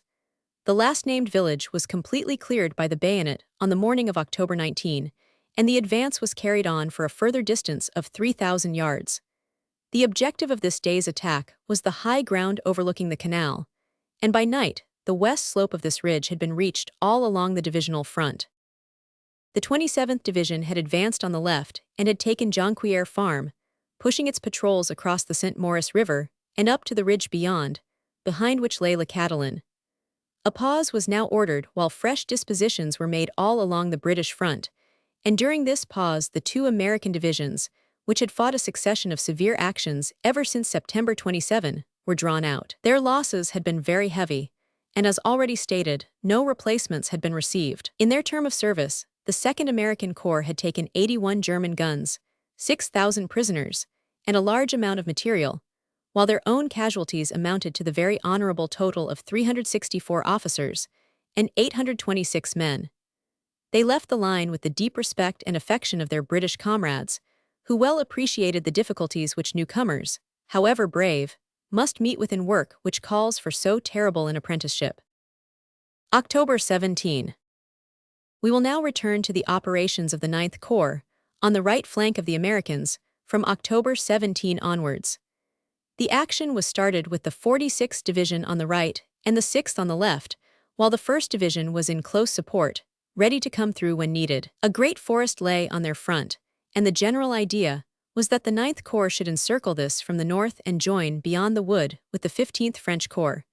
General Braithwaite coming forward with his headquarters to the immediate rear of the battle, so as to keep control of what would be a delicate and difficult operation. One battalion of the 139th Brigade, attacking on the right of the British line, lost its direction in the fog and got into so false a position that upon the fog suddenly lifting, it was exposed to very heavy loss from the German machine guns. The splendid Sherwood Foresters have seldom had a more severe ordeal. The left of the battalion swung round, however, and changed direction, with the result that the situation was restored. Without any loss of spirit, the brigade rushed on and captured Rignicourt, driving back a heavy counterattack which rolled in from the east about 11:30. The other three brigades in the line, which were, counting from the right, the 138th, 18th, and all made good progress, though in the fog they left several lively machine guns in their rear. Each captured all the objectives in front, including the wood of Saint-Pierre. The 1st Division was now coming up behind the 6th, with the intention of passing through them, but they ran into very heavy fire before they had reached their allotted positions. Both the 1st and brigades had to advance for 2,000 yards under the constant thrashing of the machine guns, in spite of which these veteran battalions maintained their cohesion and direction, arriving at their starting point in the battle line at the time arranged. Passing through the 6th Division, they continued the advance, with the 1st Brigade on the right, and the 2nd in touch with the Americans on the left. The village of La Vallée-Muletter was very sternly defended, but nothing could stop the fire of the attack, and by 2:30 it had been entirely occupied. The 46th Division on the right had fought their way through the woody country, and had finally completed the whole scheme by joining hands with the French at the outskirts of the great Fort Domanial, just northwest of Menevret. It was a good day for the 9th Corps, and the prisoners amounted to 150 officers and men, a proportion of officers which suggests that the demoralization of the German army had not stopped at the ranks. Among the prisoners were samples fro divisions, 13 regiments, and battalions, indicating the urgency with which reinforcements had been hurried up to prevent a complete fracture of the line. October 18. In the early morning of October 18, the 46th Division, in cooperation with the French, captured Menevret and Le Rapaz. On the same morning, the 3rd Brigade advanced in cooperation with the Americans on the left and pushed the line forward as far as Ribeauville. The French had come on well in the south and were now in touch with the 1st Brigade, while the 46th and 6th Divisions were drawn out of the line. By evening on October 19, the 1st Division had made its way forward and was lining the western bank of the canal. The 6th Division now came in again on the left and got touch with the 13th Corps, thus covering the gap left by the withdrawal of the Americans. October 17. Returning to the 13th Corps, who were on the left of the 4th Army at the Battle of the Selle River on October 17, the weary 25th Division had been drawn into reserve, while the 50th, their heavy losses made good by reinforcements, were put into the right of the line once more, while the 66th carried on to the left. The river was at once reconnoitered and found to be a serious impediment, especially in the immediate neighborhood of Lacadou, where it had been dammed and deepened, while it was commanded by high ground in the east and also by numerous strongly built houses in the town. Arrangements were made, therefore, that the main attack should be lower down where the facilities were greater. The 50th Division held this right sector, with Saint-Suplet as its southern limit for the 151st Brigade, while the 149th was near Saint-Benin. The 66th covered the ground up to Lacadou, the South African Brigade under General Tanner being north of the town. The South Africans, with great skill and daring, arranged their assembly within 50 yards of the German outposts on the other side of the stream, at a point where they were absolutely commanded by the German guns in case of discovery. There they lay in silence until, at the first twinkle of dawn, they sprang to their feet and rushed forward to the 8 bridges, which the sappers with their usual splendid efficiency had prepared for them during the night. So well had the bridge-makers worked, that in the region of the main attack, they had actually been able to throw across bridges, which would carry forward the 10 tanks allotted for the assault. The fog was so dense, and the communications so precarious, that the officers in charge of the operations had the nerve-trying experience of seeing their whole force vanish into the gloom, and knowing nothing of what had become of them, save that the deafening roar of guns told of a deadly struggle. Soon there came news of disasters to the tanks. 3 drove into a morass and were embedded there. 2 developed engine trouble and collapsed. 1 never got across. The others lost their place in the fog, and all hope of useful cooperation with the infantry was at an end. Then came belated news of the storm troops. The leading battalions of the 50th Division had got across in safety, but had been swallowed up in the fog, shrouding several German posts containing machine guns, which opened on the supports after the front files had passed them. On the left, the formidable obstacle of the station, with its heavy loopholed outbuildings, held up the flank battalion of the 151st Brigade, and the whole advance was stopped and greatly disorganized at this point. The railway was a strong line of German resistance, and especially a wooded mound on its eastern side, which bristled with guns. The attack being held, the reserve of the 50th Division, the 150th Brigade, was thrown into the fight, which in the early afternoon was still in a condition of equilibrium. In the meanwhile, a great deed of arms had been wrought in the northern part of the line. Tanner's South African Brigade, having reached the eastern bank of the river, had penetrated the German wire and stormed through the fog up the hill on the north of the town. The second wave was held by the concentrated fire, and the first wave was so utterly lost that the patrols could find no trace of where it had got to. Just as all hope had been given up, and it had been arranged to restart the barrage, a brave runner got through with the news that the leading South Africans were right through the town and engaged in a desperate hand-to-hand fight in the deep cutting on the farther side. In order to reach this place, they had been compelled to force their way through another broad apron of untouched wire, a most remarkable achievement. Gradually, the very strenuous German resistance was overcome, small bodies of South Africans dribbling up in support of their comrades.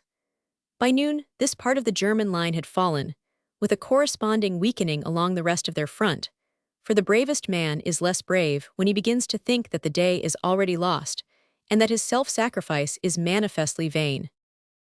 With a view to helping the 50th Division, the 198th Brigade of the 66th was now ordered to cross the river to the south of the town, and to strike in on the left of the long-drawn struggle at the station, where the assailants were now so mixed up that the two brigades were telescoped into one, and all battalion order had been lost. A strong counterattack had developed about 3 o'clock on the right of the line, where the British and American corps joined, and this had some success.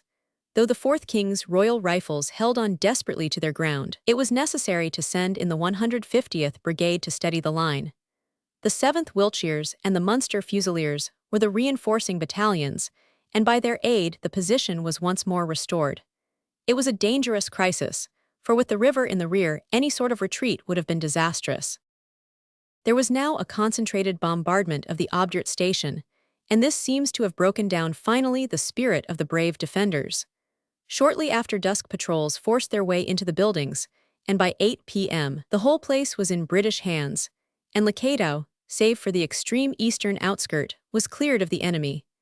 It had been a very desperate battle, the laurels of which rest with the South African Brigade, who had carried out so remarkable an assault, and also with the 50th Division, which had held on with such a bulldog grip to its purpose.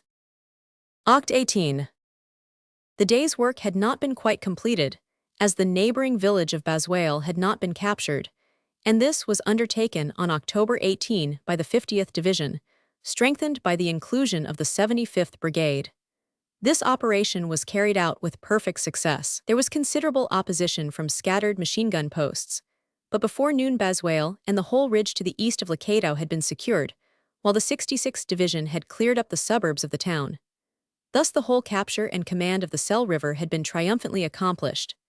To get a complete view of the battle, these operations are to be read in connection with the fighting of the Third Army, as later recounted, on the left, and that of the remainder of the Fourth Army on the right.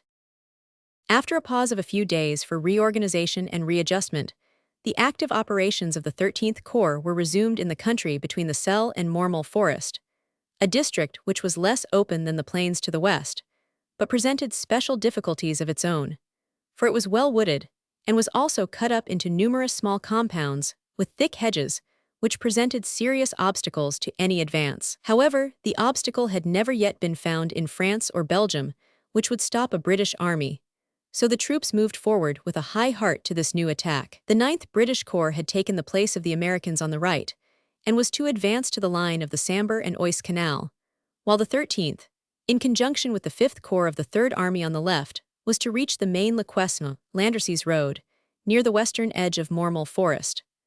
The larger aspect of this movement was that it should cover the right flank of the Third Army while it carried out its own important attack. October 23. The attack was launched in bright moonlight at 1:20 in the morning of October 23. The 7th Brigade advanced on the right, with the 53rd Anth Brigades of the 18th Division in the order given on its left. The first objective was the village of Pomeruel, and it was attained in the face of heavy fire from the mills and farms along the banks of the Richemont River. On the right, the 7th West Kents did particularly well, especially an independent company under Captain MacDonald, which attacked with such vigor that it captured Guard Hill and Guard Copse, extending its gains outside the divisional area and taking many prisoners. The 10th Essex and Bedfords were also in the leading line. The second objective facing the 18th Division was Les Tillwell's farm, with the Great Bois l'Evêque beyond it, which covered 4 square miles. By 9 o'clock the 18th Division had got the farm and was established in the northeast corner of the wood. Wood's 55th Brigade coming through had got well forward and was advancing upon the village of Boussies in close cooperation with the 33rd Division of the 5th Corps.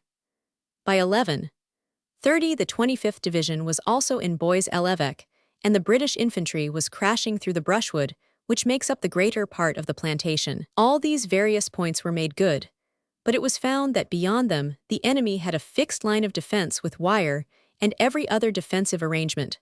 So, as the soldiers were much exhausted from a long day's labor, the attack was pushed no further. Boussies had been taken after a hard fight among the surrounding orchards by those old battle comrades, the 7th Buffs and East Surreys of the 55th Brigade, and the woods were completely cleared. 2 field guns had been captured near the Richemont River, and the bodies of 30 men of the 8th Royal Berks within 60 yards of their muzzles showed how fierce had been both attack and defense. Altogether 50 guns and nearly 1,000 prisoners had been taken. October 24. The attack was resumed before dawn on October 24. On the right, the village of Malgarny was the first objective, and this was carried and passed by the 74th Brigade. Fontaine-aux-Bois was also captured, but the Germans held part of their line on the Ingle-Fontaine-Landrecies road and could not be dislodged. On the left, the 18th Division, using the same brigades as the evening before, took Robersart and some scattered farms, but had to fight very hard for everything they got. The 7th Queens were the first into the captured village. The new ground was consolidated, and patrols thrown out to report any weakening of the enemy line. That night General Wood, who had done such long and fine service with the 55th Brigade, was invalided, and Colonel Irwin of the East Surreys took over the command. October 26. On October 26, a day of rain and mist, the 5th Corps was attacking Inglefontaine, and the 18th Division conformed by throwing forward its left, which involved the 7th West Kents and Berkshires in some hard fighting. Much work was thrown upon the 13th Corps on this, and the following days in evacuating the civilians who swarmed in the villages, and who had no protection against the noxious fumes of the gas shells, which the Germans, with their usual thoroughgoing brutality, showered amongst them.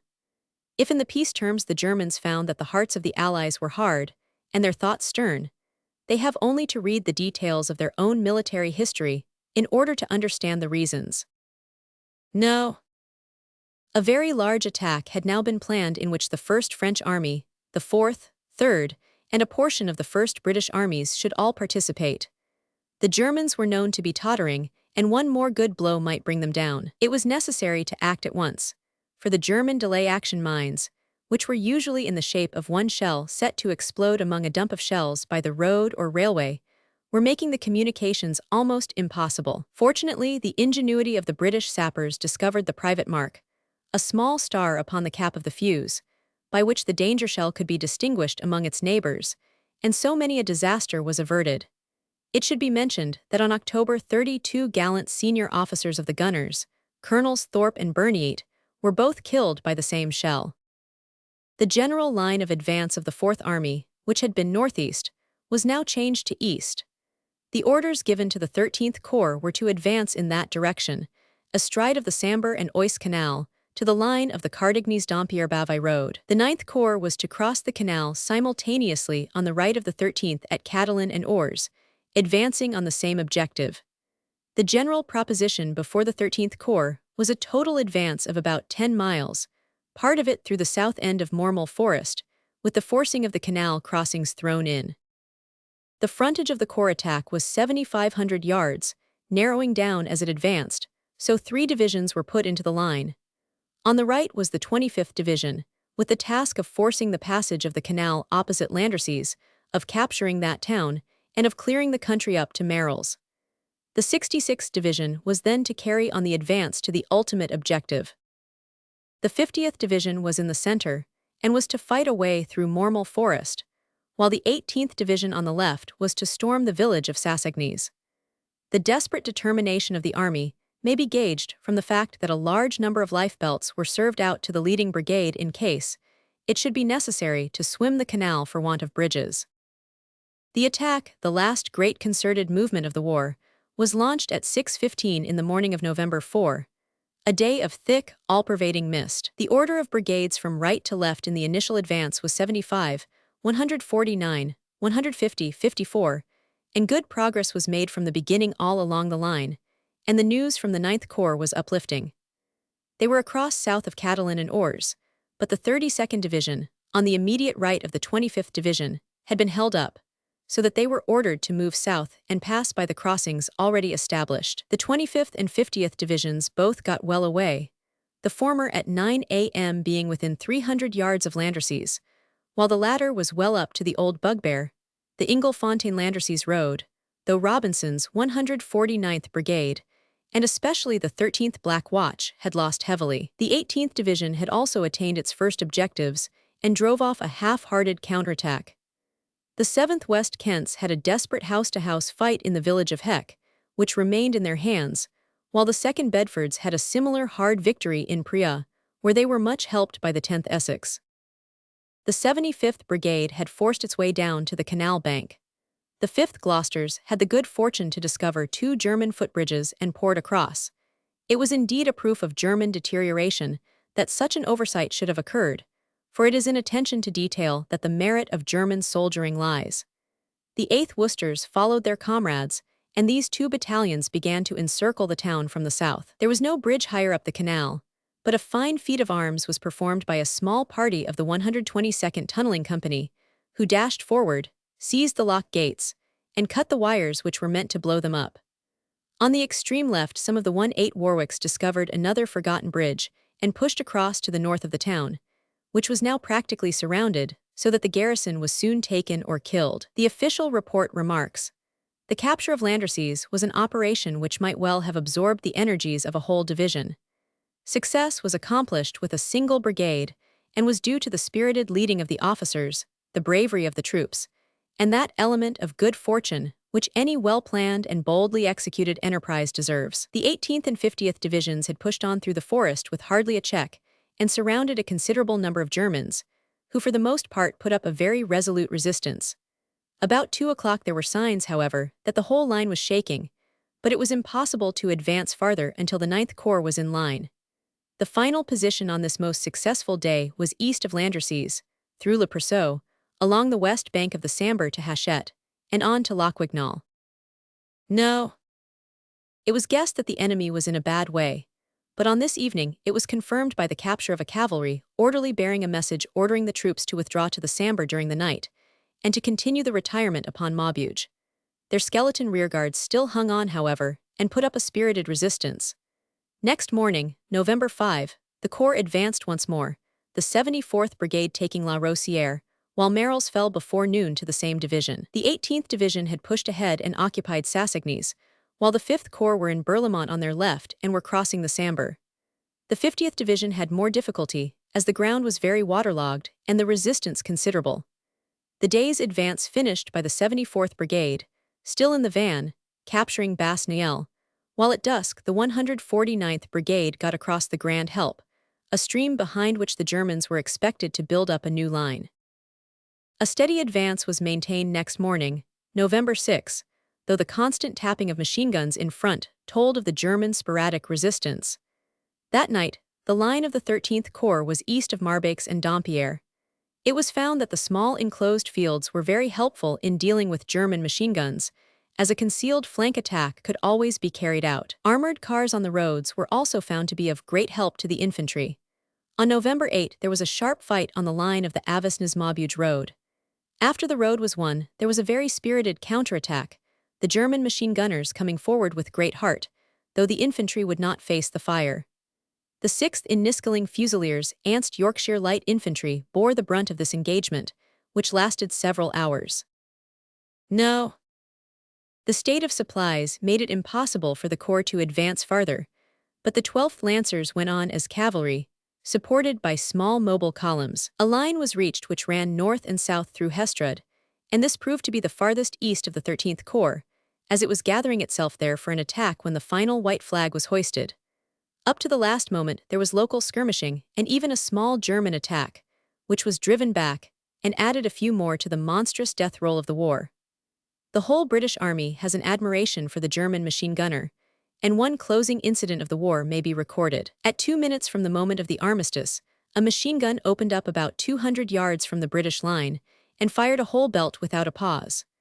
The gunner was then seen to stand up beside his weapon, take off his helmet, bow, and turning about walk slowly to the rear. In his person, there vanished from the stage a brave and formidable character in the war. His last action was as typical of the remorseless valor of his corps as that of the British infantry who refrained from shooting him was characteristic of their chivalrous and sporting instincts. When the hour of fate struck, the line of the vanguard of the 13th Corps was just west of Montbliart and Sauternes, being the most eastern point of any troops in the British armies in France. During the 5 weeks that Morland's corps had been in the line, it had captured prisoners and guns, while its take of machine guns was at least 2,500. It had engaged units of no less than 44 divisions, which gives a vivid idea of the state of disruption which the German army had reached. From 13 of these divisions, prisoners varying to 1,000 had been taken, showing that these at least had been substantially engaged. Having brought Morland's 13th Corps to the goal of all its hopes and efforts, we shall now turn back to the days after the Battle of the Selle River and carry the 9th Corps on the right on to the same goal. October 23. On October 23, broke out the general engagement which will be known as the Battle of the Oise-Sambre Canal. The order of battle of the 9th Corps on this day was the 1st Division on the right, with the 2nd Anid Brigades in the line, and the 6th Division on the left, with the 18th Anst in the line. It was a night attack launched at 1 in the morning, and though a heavy German barrage, mixed with gas, beat upon it, nonetheless both divisions made good progress at first, though many obstinate strong points had to be reduced. By 8 in the morning, the 1st Division was reported as being on all its objectives from Catalan southwards, with patrols pushed into the town. The 6th Division had great difficulty on its left flank while endeavoring to clear Bois-l'Évêque, but late in the afternoon they got forward again. It was clear by night, however, that the Germans, who were battling hard, still held some parts of the west bank of the canal, including Catalan and Ors. Next morning the 6th Division, working in close liaison with the 25th Division on the flank of Morland's corps, got well forward, but were still short of their full objective on the left. Every day after this, in a series of minor operations, the corps improved its footing on the west side of this great obstacle, which was of a most formidable nature, 60 feet wide, unfordable, with steep slippery banks and wire mixed with wooden abattis along the farther edge. Such was the new line of defense behind which the German army had rallied, and which offered a fresh problem to the victorious British leaders. No. Most of the western bank had been occupied by November 2, including the village of Ors, but there were points where deep marshes and German redoubts on this side had prevented the assailants from reaching the edge of the canal. There was also a spur at the bend of the canal, which enfiladed the line, but this was taken as a preliminary operation by the 32nd Division. It was retaken, however, by the Germans in a very strong counterattack, supported by an overwhelming drum fire. On November 3, the British again got the spur known as Hapgarbs, but once again in the afternoon of the same day, the Germans regained it in a very determined advance. This heavy fighting fell upon the 96th Brigade, and specially upon the 15th Lancashire Fusiliers, who were exposed to great pressure all day. Among many brave records, that of Sergeant John Clark of this battalion is preeminent, who took 4 machine guns single-handed, bayoneting the crews, and fighting with desperate courage at the head of his platoon from morning till night. The idea of capturing the place before the general attack of November 4 was then given up, and other steps were taken to neutralize it. The main crossing of the canal was planned to be at Ors, just south of Ors, and at 2 other points. No. The last great battle of the war broke out as already stated at 5:45 on November 4, the infantry advance being covered by a tremendous barrage. The 1st Division attacked on the right, the 32nd on the left, while the 46th was in close support. On the left, and in the center of the 32nd Division, 2 bridges were thrown across the canal under intense machine gun fire, only to be destroyed immediately, before any large number of troops could get across. On the right of the division, however, the 14th Brigade gained a considerable success, the 1st Dorsets getting across over a bridge of kerosene tins, which was most cleverly constructed by the engineers, and laid down in the darkness and mist, so that it was a complete surprise to the enemy. A smoke barrage and a concentration of machine guns helped the stormers to get across. No praise can be too great for the sappers who worked amid clouds of poison gas in the completion of this essential bridge upon which the fate of the battle might depend. To one of them, Sapper Adams, of the 21st Field Company, the VC was awarded, but there was not a man round him who did not deserve the same honor. In the meantime, the 1st Division had advanced under cover of a thick mist, and 4 bridges having been thrown across, the 2 leading battalions got over the canal, just escaping the German barrage which came roaring down behind them. The further experiences of this division, and especially of the 3rd Brigade at Catalan, should be told in some detail. A special task was assigned to the brigade, which was to clear the outlying portion of the town, to occupy the rest of it, and to force the crossing of the Sambre Canal at the broken bridge. The order of the battalions on the east side of the canal was that the 2nd Welsh were on the right, the 1st Gloucesters in the centre, and the 1st South Wales Borderers on the left, good old comrades who had fought together from the first. There were still strong enemy posts on the west of the canal, and the enemy had fought tenaciously for every inch of ground. On the far side of the canal were many houses which contained machine guns, and their fire was always heavy and accurate. The actual attack upon the town began at 5:45 in the morning of November 4, and was carried out in the midst of a very dense fog by the 1st Gloucesters under Major Guild. The portion of the town to the west of the bridge was first conquered, with the efficient aid of an aggressive tank. Many machine guns were taken in the suburban orchards and in the town itself. The bridge was commanded by a heavy machine gun, but its position was spotted, and the tank put it out of action by accurate fire. The British barrage was falling thickly across the canal, and the British regimental leaders, those wonderful men on the spot who adapt themselves to every emergency, crossed at once, so that when the Germans emerged from their cellars, as the barrage lifted they were received into the expectant arms of the Gloucesters. Over 100 were taken at this spot. The battalion then, having formed a bridgehead, pushed on through the town, mopping up as they went, while the Welshmen cleared the orchards on both sides. The captures in this well-managed affair amounted altogether to 550 Germans, while of the British only 70 casualties were reported. No less than 10 different German regiments were identified by the 2nd Brigade during this operation, which indicates how mixed and broken the hostile army had become under the constant pounding. At the same time as the 3rd Brigade were capturing Catalan, the 2nd Brigade on their right had shown great gallantry in forcing their section of the canal. They had been ordered to cross by a lock south of the town, but it was a desperate business, for the lock itself was hard to reach, with banks and water in front of it, all strenuously defended. The infantry, with their attendant bridging parties of sappers, were held up for a time, but Colonel Johnson of the 2nd Sussex restored the situation, personally leading the assault forward. It was again checked by the hurricane of fire, but he again rallied it and eventually led it across. In the subsequent official report attached to his VC, it was stated that the offensive spirit that he had inspired in his Sussex men was entirely responsible for the successful crossing. By 8:45, the 32nd Division reported that their right brigade had got across, but owing to the enfilade fire, 2 battalions of the left brigade had been unable to do the same. About midday, however, they were all over and had established themselves in a position southwest of Landrecies. The 1st Division was now touching Mézières with its left, where it was pushing on to Fesme, while the German line seemed to be dissolving in front of it. It was a great day for the old division, which had fought so gallantly from the first gunshot of the war to this, which was so nearly the last one. Much of the credit of the victory is due to General Cartwright, the corps engineer, upon whom the weight of these various arrangements had fallen. The Germans were now so fluid that a light cavalry screen was pushed out in front of the corps, and the 46th Division advanced on November 5 behind it. By 9 a.m., the 32nd Division was in Favrel, in touch with the 25th on their left. Late on November 6, Cardignes was occupied. The advance rolled forward without serious interruption, though there was some bickering round Avesnes, and on November 8 the 32nd Division was established upon the high ground east of that town. At this time, as already recorded, The operations of the Fourth Army were confined to the single mobile column commanded by General Bethel, which was all that could be sent forward on account of the want of every sort of supply. 2 days later came the sudden news of the signing of the armistice. Never was there so sudden and wonderful a change. From dark cloud to bright sunshine seemed to have been the work of an hour.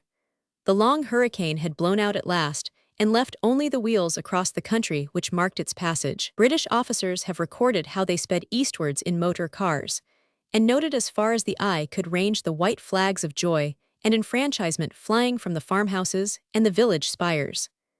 The only signs of the invaders were the litter of abandoned equipment, lorries and guns along the roads. For many a week, however, they left terrible marks of their passage in their delay-action mines, which, with their usual ruthless and reckless brutality, they had left in railway stations and other crowded points along the line of their operations, and which exploded long after the armistice had been declared. This also was weighed against them in the day of doom, but indeed the scale was already overfull, and nothing which they could do could add to the horror and detestation with which they were regarded by the world, or to the absolute determination that they should never again raise their heads, or at least that those heads should never be crowned by the helmet of war.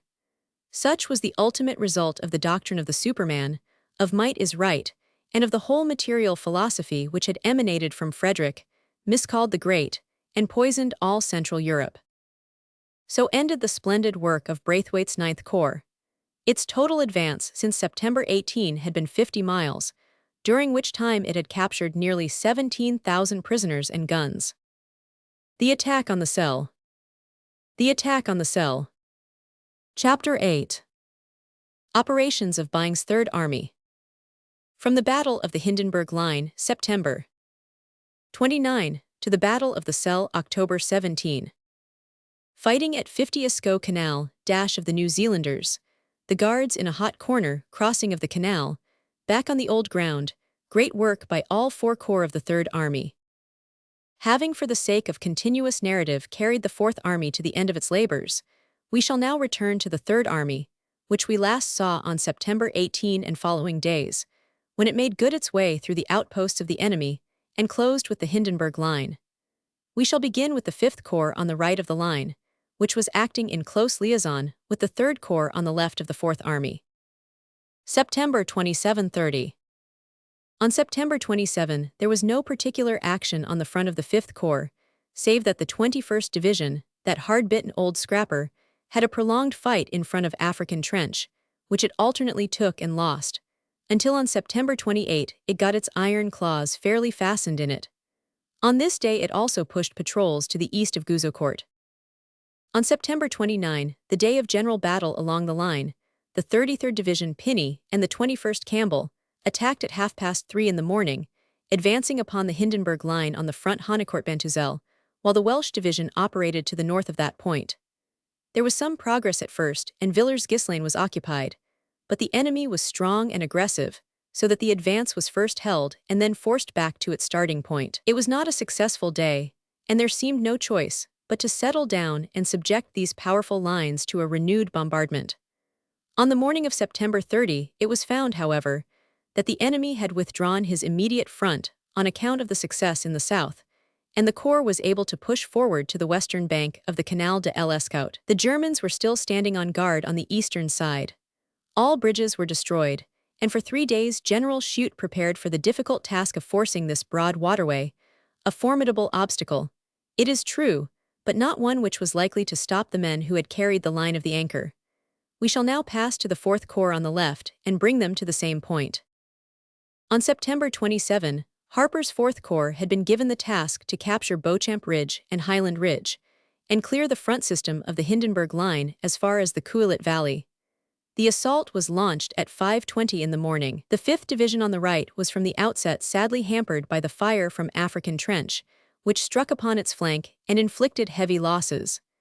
The division showed its usual gallantry, but the position was an impossible one until the 5th Corps got farther forward. The left of the division, however, and the 42nd Division made good progress, though the fighting was very severe about Beauchamp, which was taken but could not be held, as a fresh German division, advancing about 7 o'clock in the evening, drove the defenders back to the west of it. The success of the 6th Corps in the north, however, at Flesquières, had an encouraging effect upon the whole line, and about 2:30 p.m. of September 28, both the 5th and 42nd Divisions came on once more, the latter being particularly successful in getting prisoners and guns. The 5th Division got Beauchamp and Highland Ridge, but was still held up on the right.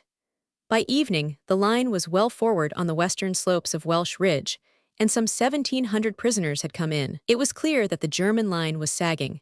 So, in order to press the advantage, General Harper ordered up Russell's New Zealanders to carry the battle on through the night. There could be no more stringent test of the quality and discipline of troops, for the advance had to be made over unknown country covered with trenches and wire entanglements, with only a fitful, sinking moon to guide them. At 3 a.m. of a dark, cold night, the splendid colonials passed through the ranks of the 42nd Division, and driving forward, thrust the enemy off Welsh Ridge and Boniface Ridge beyond it, capture prisoners, and made good the line of the Canal de l'Escaut. North and South Island brigades kept line in the advance. More than 30 guns were among the trophies of this magnificent achievement. The 5th Division on their right swept forward at the same time near La Vacquerie, but as Gonoliu upon their flank had not yet been captured by the 5th Corps, their attack was limited on that side. This was remedied shortly after dawn, when the 5th Division, weary as it was, cleared their own right flank, captured Gonoliu, and finally took Bantu with 250 prisoners. The indefatigable New Zealanders had also gone forward after dawn as blithely as though it was their first attack, clearing the whole of the west bank of the canal, and penetrating at one time into Crèvecoeur, where, however, they were unable to remain. They did great work here, however, by holding and partly saving the bridge, all others having been destroyed, and establishing some sort of bridgehead. The total result of these attacks since September 27 on the front of the 4th Corps had been the capture of the whole front system of the Hindenburg Line from Havrincourt Wood to the canal, and the capture of 40 guns with 4,000 prisoners. Beyond the canal, however, lay formidable dangers. Only the Crèvecoeur Bridge remained British.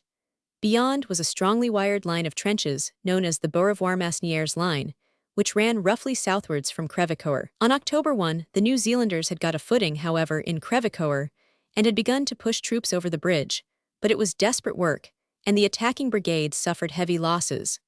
It was, however, work of the first importance, as it turned the whole of the Beaurevoir line. There we may leave them, level with the 5th Corps on their right, while we turn to follow the progress of the 6th Corps to the north, which completes our survey of the 3rd Army.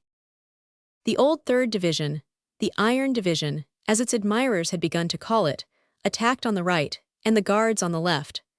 Deverell's men went forward in splendid form, the 8th Anth Brigades overrunning the first objectives, and the 76th passing through them to the further positions. They captured Flesquières, the village which had held us up in the Cambrai battle, and by the afternoon they were east of Ribecourt, with 1,000 prisoners trailing back to the rear. The Guards, meanwhile, with the 2nd Brigade in front, had some very tough work at the onset, but fought their way forward, and were succeeded by the 1st Brigade, who had reached by the afternoon the old British front line. Continuing from here, they captured Orival Wood, and reached Premy Chapel, though this farthest point could not be maintained, as the party which had won it had lost touch with the main body. The whole advance represented a notable gain of ground. The losses were heavy, and were partly due to the fact that the flank of the Guards passed Graincourt before the 57th Division in the 17th Corps had captured that place, so that they were exposed to heavy fire. Even the Guards have seldom been in a hotter corner, or shown more conspicuous examples of personal courage, than during this long and trying day, which brought 3 Victoria Crosses to the battalions engaged. Lord Gort, who commanded the 1st Grenadiers, the leading unit of the 3rd Brigade, was wounded as the troops formed up, but took no notice of his injury, led on in the advance upon the canal, was wounded again, lay for a time half unconscious upon a stretcher, struggled once more to his feet, and continued to lead his victorious guardsmen through a hellish fire, with the final result of large captures of the men and guns who were opposing them. The crossing of the canal was signalized also by a remarkable exploit by Captain Frisby and Corporal Jackson, who, with 2 other Coldstream Guardsmen, climbed down one side and up the other of the dry canal in order to capture a machine gun with a crew of 9 who were lying amid the broken end of a bridge on the farther bank. Jackson unhappily did not survive to receive the cross which he had won. In the meantime, the 62nd Division, now under General Wyam, passed through the 3rd Division and continued their victorious career. 2 companies of the 8th West Yorkshires got forward as far as the northwest outskirts of Marcoing and Nine Wood, but were exposed to a raking fire from the high ground on the south side of the Ribecourt Valley, so had finally to fall back. That night, the 62nd continued to hold its advanced line, while the 2nd Division took the place of the Guards, and all was ready for the further advance next morning. On September 28, the 62nd dashed forward as soon as it was light, and were soon in possession of Marcoing. There was no severe resistance. The 2nd Division on the left kept well in line with the Yorkshiremen, and were soon the masters of Nine Wood. By 10 o'clock, the steady flow of the British infantry had enveloped Marcoing Copse, and the 186th Brigade had reached the canal, where several bridges were found to be still intact. Niels had fallen to the 2nd Division, who were now fighting over the ground which they had held in the old Burland days, only 9 months ago in time, and yet seeming so far off on account of the great succession of events which had elapsed. Some attempts were made to get across the canal, but the Germans were there in strength, and nothing could be done without deliberate preparation. In the evening, the 62nd extended its boundaries and consolidated what it held. A small party of the 2nd Division got across the canal during the night, but were unable to establish any permanent bridgehead. In the morning of September 29, however, one brigade of this division made a lodgment upon the farther side, and remained there, though with wire and machine guns before them. Pontoons were brought up during the day, and many bridges thrown across. The 62nd meanwhile had cleared Les Roues Verts and Masnieres, and was well to the east of those villages. No progress was made on September 30, and the day was mainly spent in strenuous preparations by General Harper for his renewed advance. The 62nd Division cleared some more ground, and the 2nd Division failed in a village attack, but neither movement was important.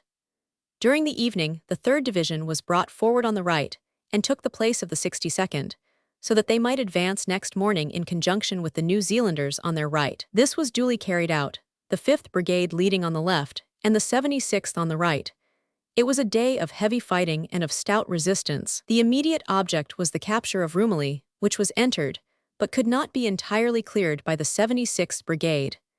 The 5th Brigade found Mont-sur-Eloeuvre, which faced them, a particularly tough proposition, and could make no headway. Altogether, the losses on this day were greater than the gains, but the troops were undismayed and eager to get forward again on the morrow.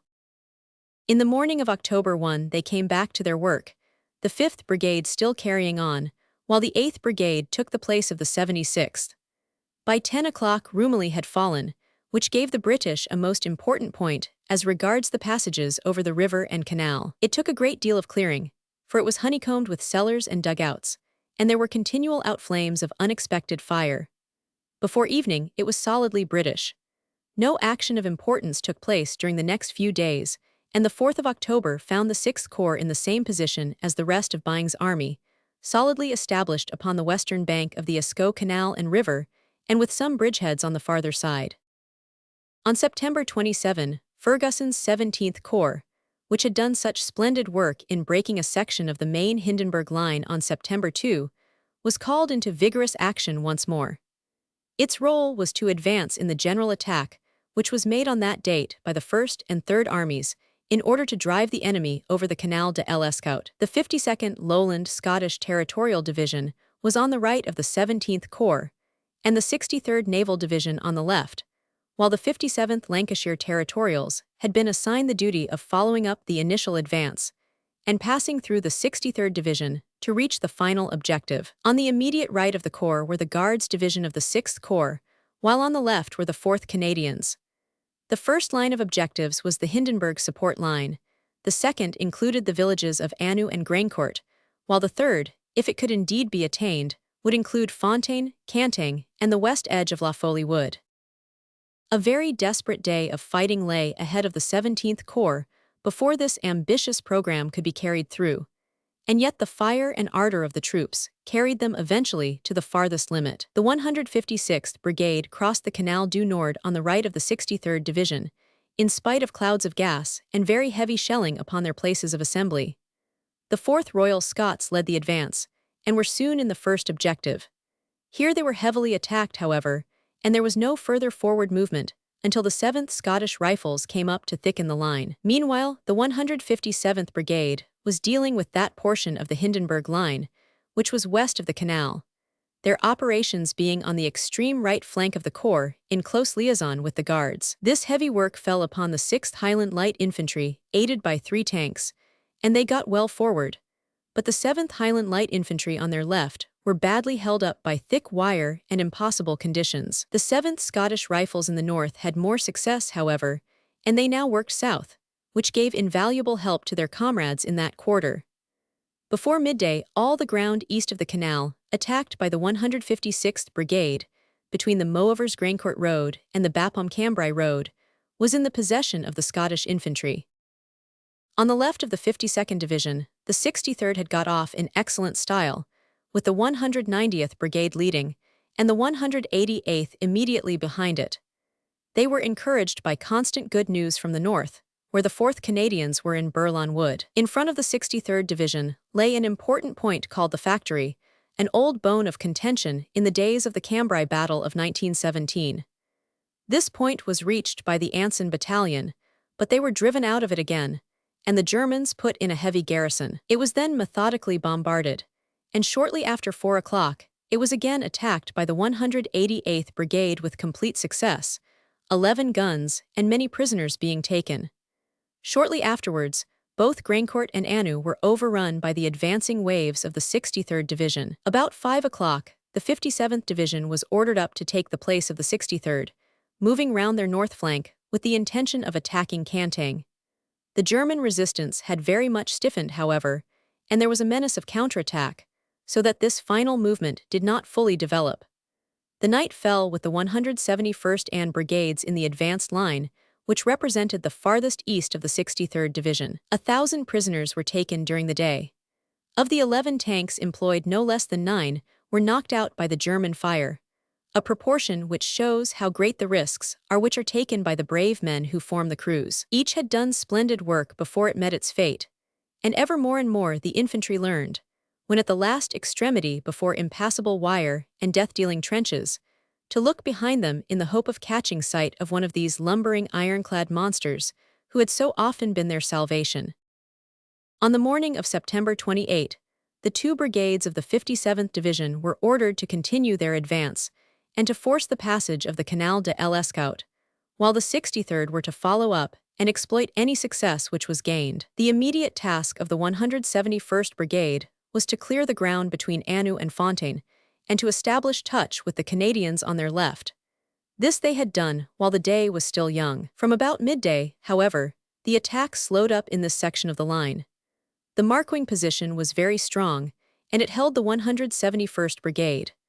By 2 o'clock a small force from the 57th Division had got across the canal, and at about the same hour the Drake Battalion of the 189th Brigade advanced upon Cantaing. The orders were to push on and cross the canal, thrusting forward as far as was possible, while the cavalry were held in leash at the south end of La Folie Wood. It was soon clear, however, that the line of the canal and river could not be easily rushed, for all the possible crossings were swept by a deadly fire. The 171st Brigade was held under fire upon the spur east of Fontaine, and the Canadians on the left had not yet made good the Marcoing line. 2 battalions of the 189th Brigade, the Drake and Hood, were in Folie Wood, endeavoring to force a crossing, but the night fell before it could be accomplished. Before morning, 2 companies of Drakes had established posts upon the farther side, others getting across the river as well, over a broken bridge. Farther to the right, the 6th Corps had 3 companies of the 2nd Division also across the canal. 1,000 more prisoners had been taken during the day. On September 29, all 3 brigades of the 63rd Division were across the canal. Before midday, the 57th Division had managed to clear the Marcoing line from the Bapaume-Cambrai Road to the canal. The men were getting terribly worn, but it was reckoned that the Germans were even more so and that, at all costs, the long-drawn fight should continue. Therefore, on September 30, both the 57th and 63rd Divisions made some advance east of the Canal de l'Escaut. On October 1, the 57th Division pushed out to the north and northeast of Provel, but the advance was not successful. Later in the day there was a renewed advance, but again it was not pushed, and did not get very far. The nearest enemy post, the Faubourg de Paris, was strongly held, and there were several small counterattacks, one of which overwhelmed a British trench containing 40 men and machine guns. There followed a considerable pause, while fresh dispositions and reorganizations were made along the whole line of the army. These changes included very radical alterations in the 17th Corps, which lost the 52nd Division, while it was strengthened by the addition of the 19th Jeffreys, the 24th Doyle, and the 61st Duncan. With this strong reinforcement, General Ferguson turned with confidence to his next task. October 4, October 8. We shall now return to the operations of the rest of Byng's Third Army from the time that they fairly settled down to the crossing of the Escaut Canal and the final occupation of the whole of the Hindenburg Line. We shall begin as before with Schutz's 5th Corps on the right. The attack of this corps on October 4 was largely dependent upon the success of the 2nd American Corps, and as this was only partial, some modifications had to be made. The immediate result of the American operations was that Morland's 13th Corps, which was on their left and on the right of the 5th Corps, had to undertake an advance against Le Catelet and Gouy on October 3. During this movement, the 50th Division on the left of Morland's Corps was to take possession of the high ground yards north of Le Catelet, and were then to be relieved by the Welsh Division of the 5th Corps. This was duly carried out by the evening of October 4. The role of the Welsh Division was afterwards to attack northwards across the front of the 5th Corps so as to clear the Hindenburg Line as far north as Rancourt Farm. It was found, however, on October 5, that as a result of the operations of the 4th Army, the enemy had withdrawn, and crossings were effected by the 21st and 33rd Divisions along the whole corps front, while the Welshmen east of Eventual found that the line to the north of them had been abandoned. They pushed on, therefore, and took possession of the Norle Catelet line, finishing up to the east of the village of Eventual, while the 64th Brigade of the 21st Division moved forward and occupied the same line on their left. So far all had gone splendidly, but it was soon found that the enemy's retreat was not unlimited, for the Masnieres-Beaurevoir line was strongly held, and the Welsh Division on October 6 was unable to penetrate it, though the 21st gained a limited footing at one point, which gave good hopes for the future. After a day of reorganization, the attack was vigorously resumed on October 8, the objectives being Maillincourt on the right and Wailincourt on the left. The troops were now in green and virgin country, unscarred by any previous battles, and a most pleasant contrast to that terrible wilderness in which they had marched and fought so long. The attack of October 8 was made by night, the 0 hour being 1 o'clock in the morning. All 3 brigades of the Welsh Division were concerned in the advance on the right, and all had heavy fighting and some setbacks, but persevered with fine valor, and succeeded before evening in piercing the Beaurevoir line, driving in the strong German rearguards, and establishing their final position to the east of Maillincourt. The 21st Division on the left also came away with great dash and made rapid progress in their moonlight advance. By dawn most of the high ground in front of them, including Angles Chateau and Herdeby's farm, had been taken, and the 62nd Reserve Brigade moved forward to continue the operation, which resulted in the capture of the whole Beaurevoir line on that front. Before evening, after several temporary checks, the 21st Division had reached a line 500 yards west of Wailincourt, though the left of their advance had not passed the Sargrennen River. Nearly 1,000 Germans were taken during this long day of battle. That night, the 17th Division took over from the 21st, while the 33rd moved through the ranks of the 38th, so as to be all ready for a continuation of the pressure in the morning. October 8. On this October 8, when the enemy was reported to be withdrawing from the front of the 5th and 4th Corps, and it was probable that the movement would spread across the face of the 6th and 17th Corps, it was very necessary, if possible, to catch them in the very act. An attack was therefore ordered in which the 3rd Division to the south should move, supported by the Guards, upon Wambakes, while the 17th Corps should take Niergnes as its general objective. The 63rd Division made the actual attack on a front of about a mile, with 7 tanks in the van. The 188th Brigade on the right had Niergnes in front of it, approaching it from the northeast, while 1 battalion of the 189th Brigade attacked from the south, the rest forming a protective flank. The 57th Division was at the same time to make a subsidiary attack. The advance started at 4:30, but by 6:30 the 57th Division had made little progress, its tank being ditched, and its 170th Brigade held up by an obstinate trench. By 8 o'clock the line had got forward, and all the first objectives were gained, but the Germans were still firing from the edge of the Faubourg de Paris. A little later, a very spirited counterattack was launched by the enemy from the direction of Ouoingt, which was supported by 7 British-made tanks, captured in the march operations. For a time, the 188th Brigade and the 2nd Division on the right were thrown back. But by 10 o'clock they were going forward once again. And at that hour, or shortly afterwards, a very welcome pigeon message arrived from the hoods of the 189th Brigade to say that they were through Niergnes. By the late afternoon, every objective had been captured, but the evening saw another strong German advance which struck upon the right of the 17th Corps and upon the front of the 2nd Division. The naval men stood fast, however, and not only cleared their own front, but by their enfilade fire were of great assistance to their neighbors in the south. Nearly 1,000 prisoners had been captured during the day, and the little flags had moved eastwards once more upon the war maps. Oct. 9, October 10-11. On October 9, the troops were going forward shortly after dawn. It was soon found that the Germans had retreated, leaving only a few devoted machine guns to impede the pursuit. Guard Wood and Clary were occupied by the 33rd Division, who came on so rapidly that they picked up a battery of field guns near the village and captured the officers drinking in an estaminet, quite unconscious that their enemy was upon them. Bertry was occupied by the 19th Brigade, and before evening Troisville's had also been captured. On the left, without any opposition at all, the 51st Brigade of the 17th Division passed through Malincourt, Selvigny, and Colliery. The German machine guns made some show at Montigny, but the place was soon occupied, as was Tronquoy. There was no barrage this day in front of the 5th Corps, and the advance was one long cross-country chase of 6 or 7 miles, with an occasional skirmish. Early on the morning of October 10, the 33rd Division crossed the Inchula-Cadow Road, and with the mention of the latter name that huge circle seemed at last to be nearing completion, the line of which had begun to describe its strange curve in August 1914, the soldiers knew that the graves of their comrades were at last within their reach. The 17th Division on this day flowed through Audincourt and Inchy, and the 7th East Yorkshires actually got up to Neuville in a fine attack, but had to be withdrawn. The Selle River in its shallow valley lay right across the corps front, and this, as was clear from the increasing artillery fire, marked the new German front. Here we may leave the 5th Corps while we hark back to bring up their comrades of the 3rd Army. On the evening of October 11, the situation was that the 33rd Division on the right had established one strong post upon the farther river bank. The 17th on the left were lining the western bank of the Selle, while the enemy were reported to be holding the line of the Le Cadow-Solismes railway in strength, and especially the village of Neuville to the east of the river. October 5-10.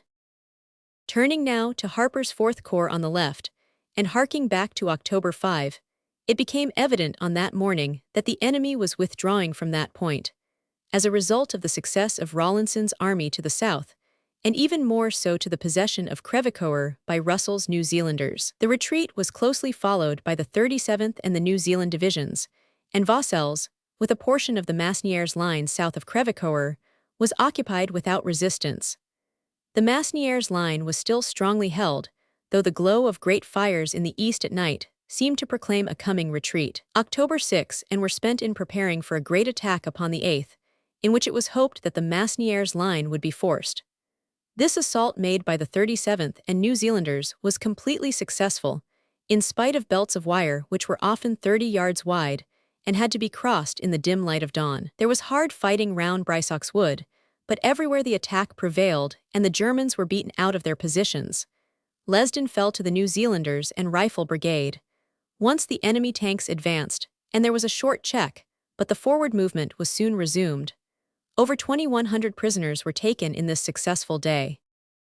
On the 9th Anth, the advance was as swift and successful as in the case of the 5th Corps already described. The 37th occupied Caudry, Bethencourt, and Vsley, while the New Zealanders, men of Otago and Canterbury, took Esnes and finally crossed the Camberley-Cadow Road. Up to now, this district of France might have been a land without inhabitants, a mere stage for the drama of war.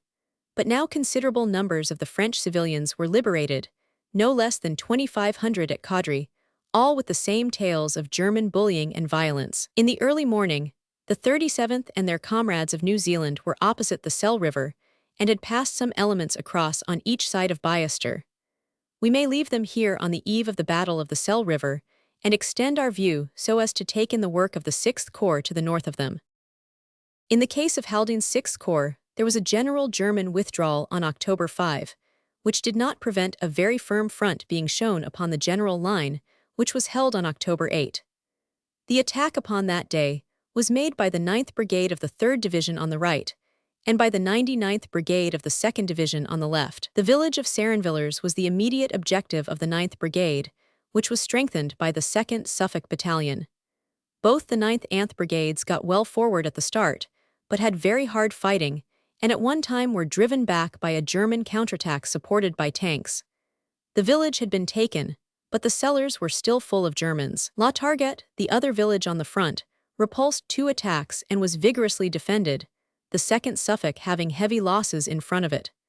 Later in the day, however, it was taken by a fine advance of the 8th Royal Lancasters and the 1st Gordons of the 76th Brigade. On the left flank, both the 99th Brigade and the 63rd Division upon their left had encountered strong opposition from the village of Fornville and had suffered from the counterattack already mentioned.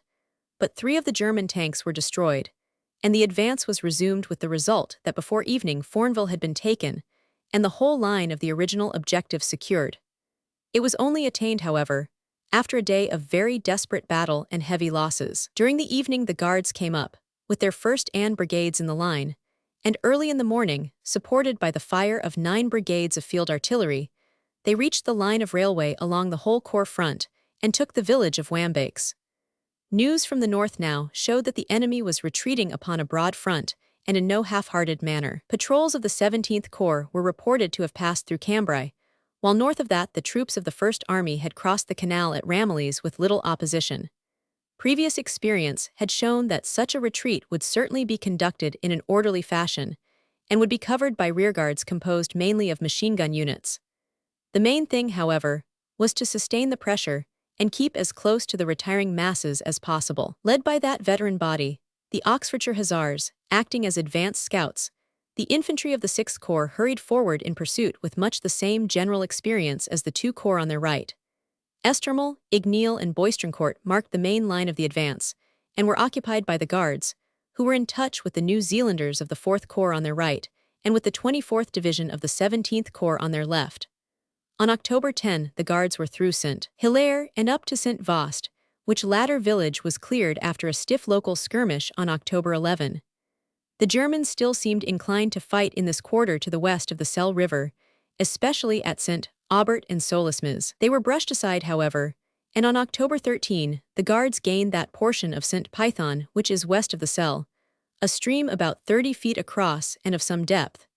It was evident that an organized full-scale attack would have to be made at this point, so the 6th Corps waited for the general signal. October 9. Returning to the 17th Corps. On the morning of October 9, the attack was renewed by Doyle's 24th Division, a unit which has always been in the heart of the fighting in the past, and now was in the line once more. It was a great day, for early in the morning, as is recorded elsewhere, the Canadians and the 57th Division had entered Cambrai. The situation seemed fluid, and the enemy disorganized, so the 6th Dragoon Guards were ordered forward to work towards Cagnoncles, while the 72nd Brigade, having taken Ouoint, gave way to the 73rd Brigade, who advanced towards Corwar and west of Romilly. The Germans, however, were in a strong line of rifle pits behind triple wire, so that the cavalry could gain no ground. The infantry were also unable to get forward very far on that day, but evening saw them in close touch with the German covering rearguards, the 24th Division touching the Guards on the right, the Canadians on the left. In the morning of October 10, the screen had dissolved, and the leading lines of the 17th Corps, consisting of the 17th Brigade, were soon to the east of Cagnoncles, which fell to the 7th Northamptons, while the Dragoon Guards were pushing ahead once more. Ria and Avesnes were both taken by the 24th Division during the day, and before evening the line was well to the east of Cambrai, General Doyle pushing the advance with great vigor. October 11. On October 11, it was found that the Germans were in strength and apparently meant to make a serious stand. At about 10 o'clock they counterattacked with tanks and pushed back both the Canadians on the left and the 24th Division on the right. The former had taken Iwai in the morning. No further advance was made during the day, but general orders were issued that the way should be cleared up to the Selle River, and that the high ground over the river should be secured in order to safeguard the crossings. On October 12, the Canadian Corps on the left was drawn out of the line, and the 17th Corps found themselves with the 48th Division of the 22nd Corps as their northern neighbors. On this day the Germans again began to retreat, and the corps front was advanced down to the Selle River, between Hossy and Salzoir. There was hardly any opposition. All day the 24th Division was advancing with the 49th on their left and the Guards on their right. That evening, the 17th Brigade of the 24th Division made progress over the river, entering Montrecourt and securing the undamaged bridge. The posts on the farther side were swept by machine gun fire and driven back next morning, that portion of the bank being commanded by rising ground on the east. We have thus traced all 4 corps of the Third Army from the date August 21, when it started from the line of Albert, until October 13, when it found itself after 7 weeks of immense and continuous exertion and of uninterrupted victory upon the western bank of the Selle. In the compressed narrative of this chronicle, it might seem no more complex than the forward movement of pieces upon a board, but no detailed account could ever make real the problems, the anxiety, the organization, the unwearied heroic efforts which such an advance must entail when the great German army, now composed of veterans deeply skilled in every wile of modern warfare, were beaten out of position after position, and could find no safe refuge anywhere from the nation, whose military weakness had for so long been its standing jest. Chapter 9. Operations of Byng's Third Army. From the Battle of the Selle, October 12, to the end. The Battle of the Selle River, reversion to open warfare, the valor of Lancashire, Haig's incessant blows, weakening of the German morale, the Battle of Mormal Forest, New Zealanders and the medieval fortress capture of the Great Forest, the Sambre-bridged A Grand Division, advance of Ferguson's 17th Corps, the last phase. The River Selle is a small stream, only 30 feet across but of some depth, and it ran right athwart the course of the army, with every indication that the enemy had built up a line of resistance behind it. How far this was a strong rearguard, or how far it was a do-or-die line of battle, could only be determined by actual assault. The river runs through swampy meadows from Neuville past Biester to Solismes. On the far bank, the ground slopes up uniformly to a hog-backed ridge, with a road and railway running between Neuville and Solismes, rather more than halfway up the slope. The railway joined other lines south of the latter town, forming a triangular embankment of great strength, strongly defended by machine guns, as was the whole railway line and the string of villages across the army front, which was the northern prolongation of that described previously. It was a position of great natural strength, made more awkward by the presence of civilians in the villages, and by a damming of the river which broadened it in parts into a lake. The first move of General Byng was to endeavor to seize the high ground on the east of the river, so as to make a strong point which would cover the bridge-building operations. We shall describe the successive operations from the south or right, beginning with Schutz's 5th Corps, still working in close liaison with Morland's 13th Corps on the right, the flank unit of the 4th Army. It may be premised that the warfare from now onwards was very different from that which had preceded the capture of the great German lines. The trench, the bomb, and the wire all played subsidiary parts. An officer of pre-war Aldershot experience, or even the great Duke himself with his peninsular prejudices, would have found himself able to appreciate the situation. That great shade, could he have ridden Copenhagen in the heart of this wonderful army, would have seen, as of yore, shells which burst over the enemy's position. He would have seen cavalry scouts who were the advanced posts of the marching army. He would have seen lines of skirmishers behind them. He would have seen mounted officers who carried personal reports, and he would have seen columns of route marching in fours down every road, and breaking up into small clumps of artillery formation as they came under fire. All this would have been familiar, and all this he would have seen had he been present in these later phases of the Great War. October 12. The attack was launched at 5 a.m. on October 12, when the advanced guard of the 33rd and 17th Divisions, under Generals Pinney and Robertson, advanced upon the high ground which faced them. They were working in close liaison with the 37th on the left, and with the 66th Lancashire Territorials on the right, these being the flank units of the 4th and 13th Corps respectively. The line of the advance was to the north of Monte, and it went very well at first, so that by 7, 45 Pinney's men were far forward and consolidating on the left, though on the right they were unable to penetrate beyond the railway line. The attack of the 17th on the left reached the high ground yards northeast of Neuville, but on the south side of that village could not get past the line of the Montigny-Neuville road, where the 9th West Ridings of the 52nd Brigade were heavily engaged. Neuville was gained, but while the troops were mopping it up, a strong German counterattack drove down from the Emerville direction, dashed up against the left of Pinney's division, and threw it back to the line of the railway. So great was the pressure and so continuous that the 33rd could not hold any of its gains and found itself in the afternoon on the west of the Selle River once more, save for the right-hand battalion, who held tight all day along the line of the road between the railway and the river. The 17th Division on the high ground northeast of Neuville was now in a very dangerous position, as the 37th had not come up on its left, so that both its flanks were in the air. The 12th Manchesters stood firm, however, with little support, until about 3 p.m., when a creeping barrage with an infantry attack behind it drove them west of the railway, with serious losses, to a point 200 yards east of the river. The result was that the final line, when night fell upon this long and trying day, was across the river at both extreme flanks, but west of the river in the middle. From the point of view of the 4th Corps on the left, the 12th had not been a very satisfactory day either. The 37th had reached the crest of the opposite hill, but the New Zealanders on their left had not taken Bellevue, while Neuville on the right had never been thoroughly cleared. About 5 p.m., the German counterattack, made in 4 waves, came down upon the 37th, supported by flank fire from both villages. It reached Neuville in the 17th Division sector, and then turned right so as to enfilade the 37th, with the result that the latter were forced to evacuate both the hill and the railway line, but still held on to the east bank of the river, where a steep escarpment gave some protection. Thus ended this weary day, which had not involved the 6th Corps on the north, but had exposed both the Southern Corps of the Third Army to heavy losses with barren results. October 20. A week now elapsed, which was marked by very heavy artillery work on both sides, the Germans endeavoring to prevent the British from assembling, while the British tried to break down the machine gun nests and strong points which faced them, especially in Neuville. There were several daring minor engagements, in which patrols endeavored to widen or strengthen the front, so keen being the contest that sometimes posts were taken and retaken several times in one night. There was, it must be admitted, no obvious local sign of any failure in German morale. It was not until October 20 that the offensive was resumed upon a large scale by the 5th and 4th Corps, in conjunction with a full-dress attack by the whole of the 4th Army in the south.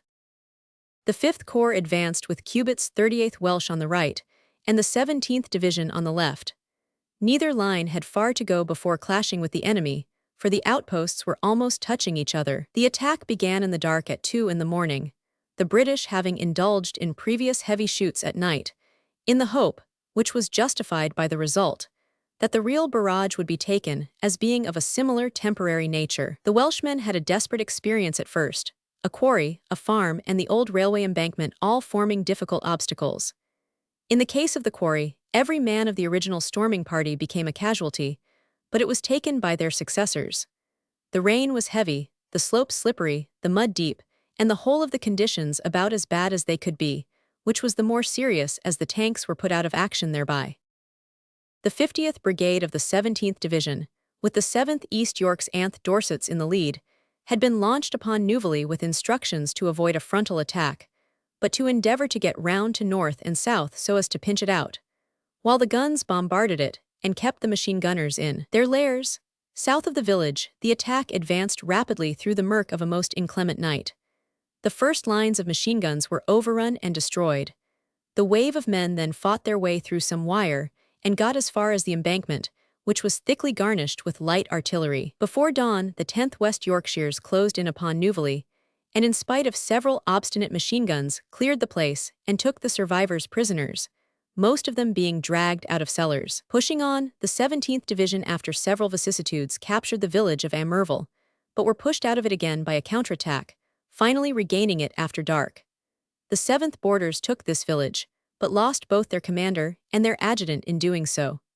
The 38th had kept its line all through, so that by evening the whole objective was practically in the hands of the British after a very prolonged and stubborn fight, in the course of which the Corps had taken 4 guns and prisoners. Meanwhile, Harper's 4th Corps on the left had also gone forward at 2 a.m., their objective being the high ground to the south of Solismes. The plan was that the 6th Corps should take the ground to the north of the village, but the whole operations were made very difficult by the knowledge that the civilian inhabitants were still there, and that the guns had therefore to be used sparingly. When once the points on both sides had been occupied, it was hoped that the 62nd Division of the 6th Corps would be able to capture the place. The advance of the 4th Corps was made with the 5th Division on the right and the 42nd on the left. The line of the railway and the high ground east of it were successively occupied, though the fire was heavy, and the finest qualities were needed in the soldiers who breasted the hill, with lines of machine guns flashing at them from the hawthorn hedges of the embankment. In the attack upon the hamlet of Meru, the 127th Brigade of the 42nd Division showed the usual Lancastrian gallantry. There are no finer, tougher soldiers in the world, either in attack or defense, than these North countrymen. On one occasion on this day, a company of the 5th Manchesters being pinned down, it was essential to convey news of their position to their supports. 4 volunteers started in succession across the open bullet-swept plain, and all 4 were shot down. Nonetheless, Private Wilkinson volunteered as the 5th, and actually got through unscathed and saved the situation. For this and other exertions during the day, he received the Victoria Cross. The 1st Anid Guards Brigade had gone forward on the front of the 6th Corps, with the 2nd Brigade in immediate support, and these magnificent troops, taking St. Python in their stride, beat down all opposition, and by 7:30 were in their appointed place to the north of the village. The 2 flanks being thus secured, the 62nd went in between them with their usual vigor, and according to plan, assaulted the place from the west, fighting their way into it and out at the other side, the 186th Brigade taking the village, while the 185th passed through it for a fresh advance. The 2 for York and Lancaster aided in mopping up the village, which entailed some very severe fighting from house to house, as dangerous often as entering a cave in which lurks some wounded beast of prey. It was on this occasion that Corporal Dakins won his cross, leading the 12 men, who were the only survivors of his platoon, with that mixture of wile and courage which is the ideal combination. He not only cleared the front of his own platoon, but perceiving that his neighbors were held up, he started out alone to their assistance, with such success that he brought back a machine gun and more prisoners as the prize of his own unaided effort. October 20, 123.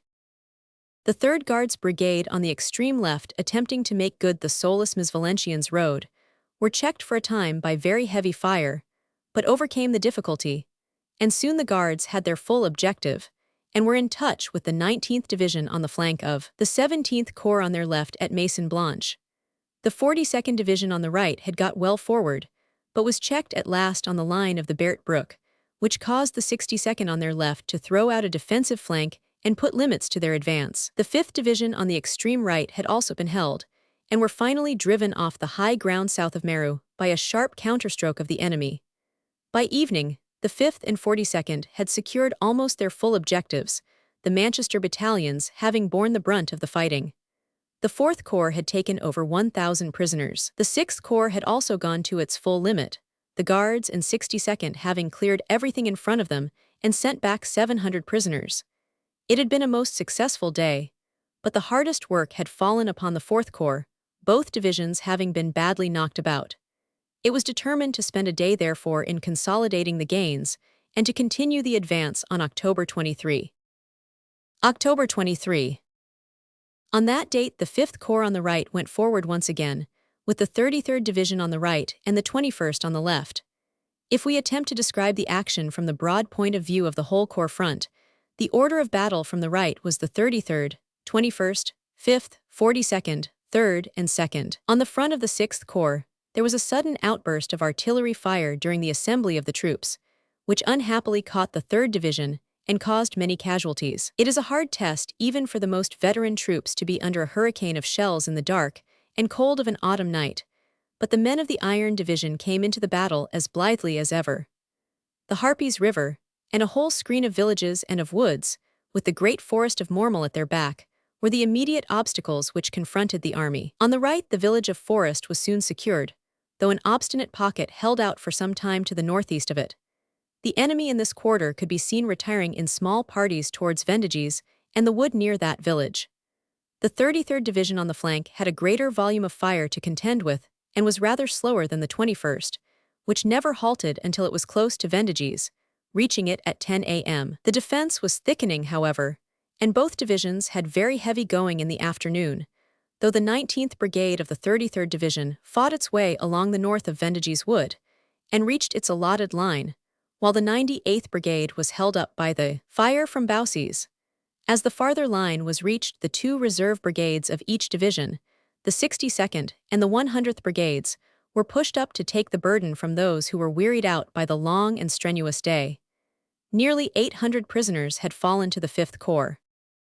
The 4th Corps had the preliminary task of clearing the south side of the St. George's River and taking the village of Beaurain. This was allotted to the 5th and 42nd Divisions, but the leading brigade of the former was caught in the artillery attack already alluded to, with the result that it sustained losses which seriously crippled it.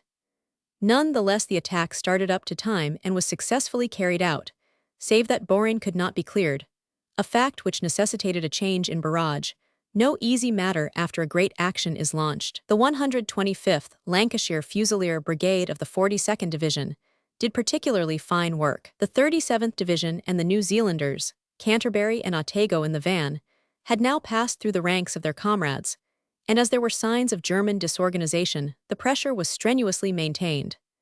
As a result, the New Zealanders captured the crossings over the Ekelin River before they could be destroyed, and reached the edge of Le Quesnoy, while the 37th seized Gisignes with its bridge. It was a great day's work for Harper's Corps. On the left, the 3rd and 2nd Divisions had advanced on single brigade fronts, the 76th Anth being in the lead. The 1st Gordons of the 76th, advancing rapidly, cleared the village of Romeries after a very sharp tussle. A battalion commander and men were taken. The rest of the brigade then passed through it and carried the line forward. It was evident this day that the Germans, though hard in patches, were really becoming demoralized under the pounding of the British, and that they had lost all stomach for the fray. Several well-placed machine guns were abandoned by their crews without a shot being fired, and serious opposition seemed at places to be at an end. Both the 8th Royal Lancasters and the 2nd Suffolks went through every defence like paper. The 8th Brigade then took up the running, and the 2nd Royal Scots carried Vertain with 200 more prisoners, while the 1st Scots Fusiliers took Escarmain also with 200 Germans. Patrols were sent forward as far as the Ekelin River, and few of the enemy appeared to be left upon the southern bank. Meanwhile, the 5th Brigade on the left had passed to the north of Vertain and swept forward, keeping level with the 19th Division on their left. They cooperated in the capture of Escarmain, and the rest of the 2nd Division made its way through Capel and lined the Capel-St. Martin Road, the latter village having been taken by the 19th Division. So demoralized did the Germans appear on this flank, with their gun teams all out in the open ready to limber up, that it appeared as if unlimited progress could be made by Haldane's corps, but it was known that the enemy were in a sterner mood to the south, and that the 4th and 5th Corps, though victorious, had no assurance of an easy advance. It was determined therefore to renew the battle next morning before daylight. October 24. At that hour, the 33rd and 21st Divisions again went forward on the right, but the opposition in this quarter was still very stiff. Poix du Nord was captured by the 21st, and some 3,000 inhabitants were found cowering in the cellars.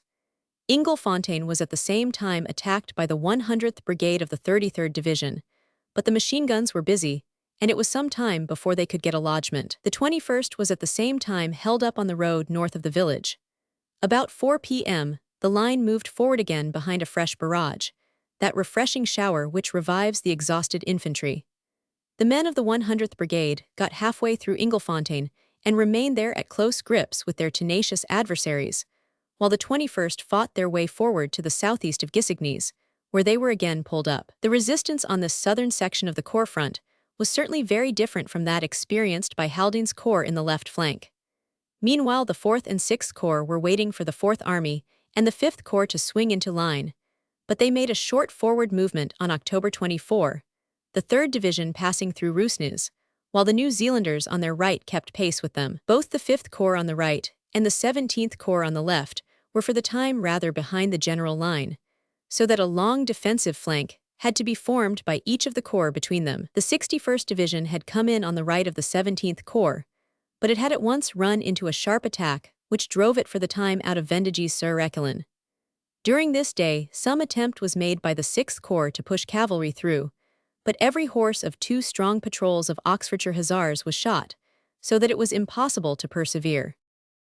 The village of Inglefontaine had not yet been cleared, so after a breathing space of 1 day the 33rd Division attacked once more, while its neighbor to the south, the 18th Division, co-operated by advancing upon Mount Carmel. This attempt was entirely successful, the 100th Brigade flooding over the village and capturing 450 prisoners. The 21st Division at the same time advanced its line on the north. No. The army had now outrun its communications, and a halt was necessary. It was Haig's policy, however, to continue raining down hammer blows upon his reeling antagonist, so that all was ready for a big fresh advance on November 4, which should be on an immense scale, involving the fronts of the 4th, 3rd, and 1st Armies. The immediate objective in front of the right of the 3rd Army was the formidable bulk of the Marne forest, after which the action may well be named. The advance on the front of the 5th Corps was made by the 38th Welsh on the right and the 17th Division on the left, each brigade succeeding the other, as the various objectives were reached. The edge of the forest was strongly held, but when once it had been penetrated, the progress along the sides was rapid, and the enemy freely surrendered. So fair were the prospects that the troops were ordered not to confine themselves to the allotted objectives, but to push on as far as they could. The ultimate aim was to gain a passage over the Sambre, though this seemed to be more than 1 day's work could possibly accomplish. The 38th Division attained its full objectives, but the 17th met with a lively resistance in Locquignol and was held up for a time. The weather had broken and the rain was falling, but in spite of the depressing surroundings, the fighting line pressed on. The 13th Welsh Regiment, moving forward with great dash, pushed patrols into Barbaras, where many rifles, scattered over the ground, pointed to the German demoralization. All night the Welshmen pushed forward, and Berlaymont was taken in the early morning. At the same hour, the 17th Division, having overcome their difficulties, were nearly as far forward on their left. The forest had been expected to form a greater obstacle than was really the case, for when once it was entered, it was found that the clearings were so extensive that, save in patches, it was hardly an obstacle at all. The 4th Corps had gone forward on November 4 with the 37th Division on the right and the New Zealanders on the left. The latter were to advance upon either side of Le Quesnoy, which was to be encircled and taken. The town, which was an old-fashioned walled fortress, was not shelled on account of the inhabitants, but smoke and oil drums were fired on to the ramparts. The attack was a complete success and swept over every obstacle without a check, save for some short delay caused by a strong point missed by the barrage in front of the 37th Division. Louvigny's and Jolimet's were taken by the 37th, which pushed on to establish itself within the forest. The New Zealanders left Hart's brigade to invest Le Quesnoy and also advanced rapidly into the forest, capturing many prisoners and guns. Le Quesnoy was now completely isolated, but the ancient walls and gateways were strongly defended by all modern devices, and a machine gun clattered through the slit where a bow may once have been bent. An officer with a flag of truce got no response. An aeroplane was then sent over, which dropped the message that our troops were in the forest far to the east, and that a surrender would be the wisest course. The enemy, however, would have none of it. A forlorn hope of New Zealanders then approached with a scaling ladder in the good old style and swarmed up the walls. There was only 1 ladder and 3 successive walls, but in some miraculous fashion, the whole of the 4th New Zealand Battalion reached the top of the rampart, with the loss of 1 man. This was accomplished by sweeping the walls round with such a fire that the defenders could not even peep over. On seeing that they had reached the rampart, the German commander at last hoisted the white flag. The garrison consisted of about 1,000 men. The 6th Corps advanced with the 62nd on the right and the Guards on the left, each on a 2-brigade front. Both divisions went forward from the beginning without a hitch, prisoners streaming back. As they advanced, however, they came into heavy machine gun fire from the orchards southwest of Frasnoy and south of Wargnies, where for a time the Guards were held up. The country here was very enclosed and thickly hedged, which made progress slow. By evening, however, the objectives had been reached, the orchards cleared with Frasnoy, Pria-Osart, and prisoners to show for their day's work. Altogether, this Battle of Marne Forest had been a day of triumph for the Third Army, and especially for the Fourth Corps in the center. It was a great victory, in which on this front alone some 7,000 prisoners and about 100 guns were taken, while the Germans had been beaten, with great loss, out of a position which, in their old form, they would have held for a month. So complete was the German breakup that several batteries were taken by the Fourth Corps, with horses, mounted officers, and all complete, and were then dispatched in full working order to the rear. When one recalls how their papers and critics had clamored for open warfare against the untrained British levies, the result must have surprised them. At the end of the fight, the British line was well up to the Great Forest. No fives. In the evening, the old 5th Division, now at last reaching the end of those labors which had lasted for more than 4 terrible years without a break, came into the field once more. It would be interesting to know whether there was a single man left in the ranks of those who had skirted Marne Forest in August 1914 among the eager battalions, which now faced the same obstacle. It is of course true that even the units had been largely altered in the interval, and yet some of the grand old battalions still marched in their honored formations, changed in all save that eternal spirit which has made and kept them famous. The 5th Division was ordered to pass through the ranks of the 37th after dawn at the western edge of Marne Forest, and to push onwards to the east. General Oldman of the 15th Brigade on the left advanced on a 1-battalion front, and kept the 1st Bedfords, 1st Norfolks, and Cheshires leapfrogging through each other as often as possible in order to minimize the difficulties of the forest. General Norton of the 95th Brigade on the right of the line attacked with the 1st East Surreys and Cornwalls in the van, and the 1st Devons in reserve. All day the 5th Division clove its way through the Great Forest, the British front, like a line of beaters, putting up the game as it went. For the most part it was but a faint-hearted quarry, but here and there it stood fiercely at bay, and trench mortars had to be rushed up and strong points blown down before the infantry could get forward. The 3rd Hussars kept pace and connected up with the New Zealanders on the left. Pelting rain, deep mud, and broken tracks delayed, but could not stop, the ardent advance, which continued until the leading line was down on the bank of the Sambre, where they were joined next day by the van of the 42nd Division, which had relieved the New Zealanders. One bridge at Quartz was found intact and was ready for demolition, but Major Cloutman of the Sappers, commanding the 59th Field Company, with extraordinary gallantry rolled across the towpath, swam the river, and cut the leads of the charge, all under very heavy fire. It was a most daring deed, which was rewarded by a V.C., but unhappily a small party of the enemy with equal gallantry succeeded in repairing the leads and destroying the bridge. No. The operations on the right and center of the Third Army front now took the form of an advance to complete the possession of the forest of Marne. On November 5, the 33rd and 21st Divisions were back in line, and working in close liaison with the 18th Division on the left of the Fourth Army, they pushed the advance up to the bank of the Sambre. Here it was found that all bridges had been destroyed, and there was a check while the 21st to the north were making good the rest of the forest and breaking out in little groups of khaki from the eastern edge. That night, they threw light bridges over the Sambre and got some infantry across, the line running from north of Level to east of Berlaymont. The left of the 21st Division was still west of the river. Next day, November 6, the remorseless advance still went on. Transport was failing, for the roads through the forest were impossibly bad, but nothing could stop the eager infantry, who were in full cry with their quarry in the open. A number of villages were taken, each of which was full of machine guns, and showed some fight. By dusk, the line of the Aves-Nisbave road had been made good.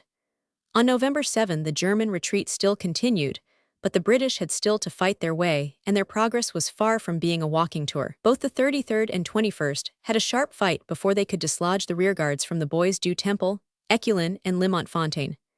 Campbell's men had a particularly hard task with the latter, which was strongly garrisoned and stoutly defended, while the neighboring village of Eclaises also presented a bold front. There was a real close infantry battle, with some savage house-to-house fighting. Before these points could be clear, prisoners were taken. The war had now left the open arable country and come into the country of small enclosed orchards with high hedges, which blinded the German observers, since they had already lost command of the air. This was a very vital point. On November 8 the Welsh and 17th were in the front line once more, and the enemy was found to be still very organized and resolute on this sector, fighting hard, and with some success to hold the line of a watercourse. Finally this opposition weakened, or it might be more fair to say that the brave rearguard, having done its work, was withdrawn. On November 9, the 5th Corps got along rapidly, gaining the eastern edge of the Bois-du Temple and the high ground east of Beaufort. For a time, all contact was lost with the enemy, who were rapidly retreating, and they were not located again until they were on the line of the River Thur. The roads had been blown up, and pursuit was much retarded. The difficulties of the advance were much aggravated by the impossibility of getting the supplies forward. Many delay action mines had gone up in the railways in the rear, which prevented railheads from being rapidly advanced. It is a fact, which is typical of the ghoulish humor of German methods, that after several explosions in the Lakadow station, it occurred to someone to dig up the graves which were marked in German as covering the remains of some unknown British soldiers, and were placed near the line. In each case, a delay action mine was discovered, all set for different dates. It was determined, therefore, in order to economize supplies, that a single corps, the 6th, should form the whole front of the Third Army from this time onwards. This change was accomplished, and the vanguard had just got in touch with the Germans on the River Thur, when the historic November 11 came to end the hostilities. No. The troops of the 4th Corps had moved forward from November 4 onwards, in close liaison with the advance just recorded. The 5th Division captured Pont-sur-Sambre, Boussières, and Saint-Remy, while the 42nd occupied Hautmont, so that on November 9 the Corps line was the Avesnes-Maubeuge road. There they found themselves when the bugles sounded the final cease fire. The record of Harper's Corps since August 21 can be tersely summed up in a few figures. They had lost 30,000 men. They had captured 500 prisoners and guns, fighting for 10 weeks without rest or break, and often in the worst of weather. The record of all the divisions was splendid, but this is perhaps the place to say a special word about the New Zealanders, which, in the judgment of many soldiers, was, if it be not invidious to say so, equal to the very best division in France. When it is stated that during the war they lost 57,632 men, and that the total number of prisoners taken from them is reported to have been 45. These extraordinary figures make all further comment superfluous.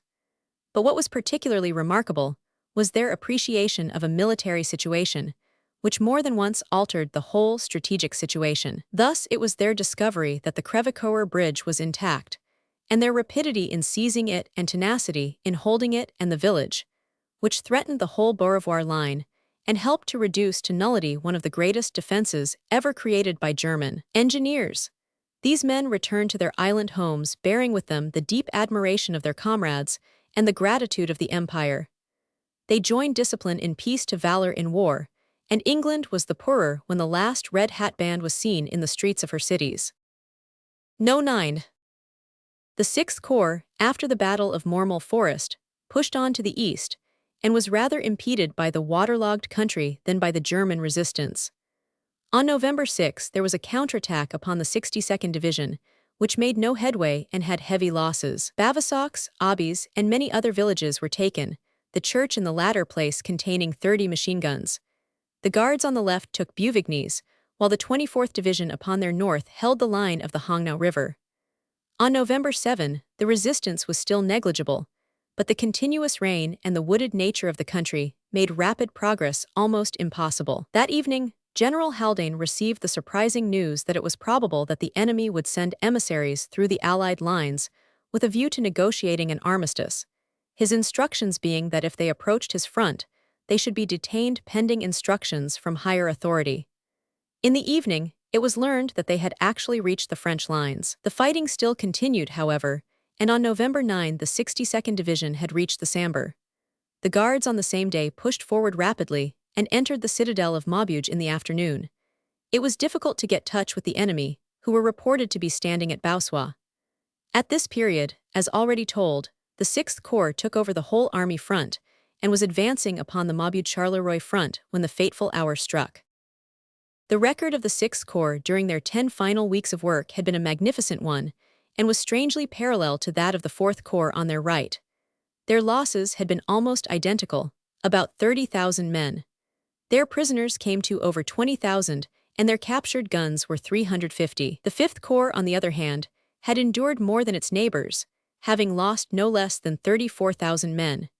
It had captured 0 prisoners. Altogether, the losses of the Third Army during the final 10 weeks had been 100,000 men, while they had taken about 60,000 prisoners with nearly 1,000 guns. Oct. 1620. We have considered the advance of the three Southern Corps of the Third Army. In order to complete the record, it is necessary to return to October 13 and to trace the operations of Ferguson's 17th Corps, which were left on that date in front of the Selle River.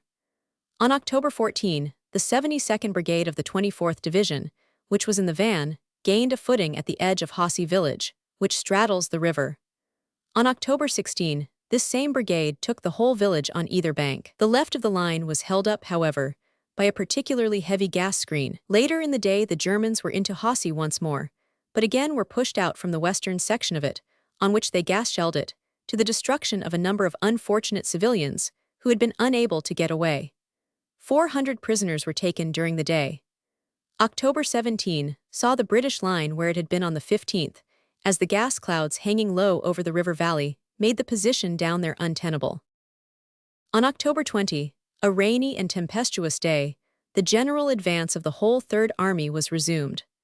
The 19th Division, having relieved the 24th, carried out the advance on the front of the 17th Corps, having in touch with it the 4th Division of the 22nd Corps on the left, and the Guards of the 6th Corps on the right. The attack of the 19th Division had for its first objective the bridging of the Selle, the capture of the railway and high ground beyond, and of the village of East Hossey.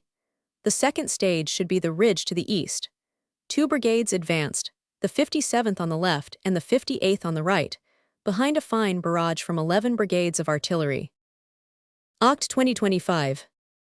The attack was started at 2 in the morning, and before 4 a.m. the 57th Brigade were in the whole of Hossey, the resistance having been slight.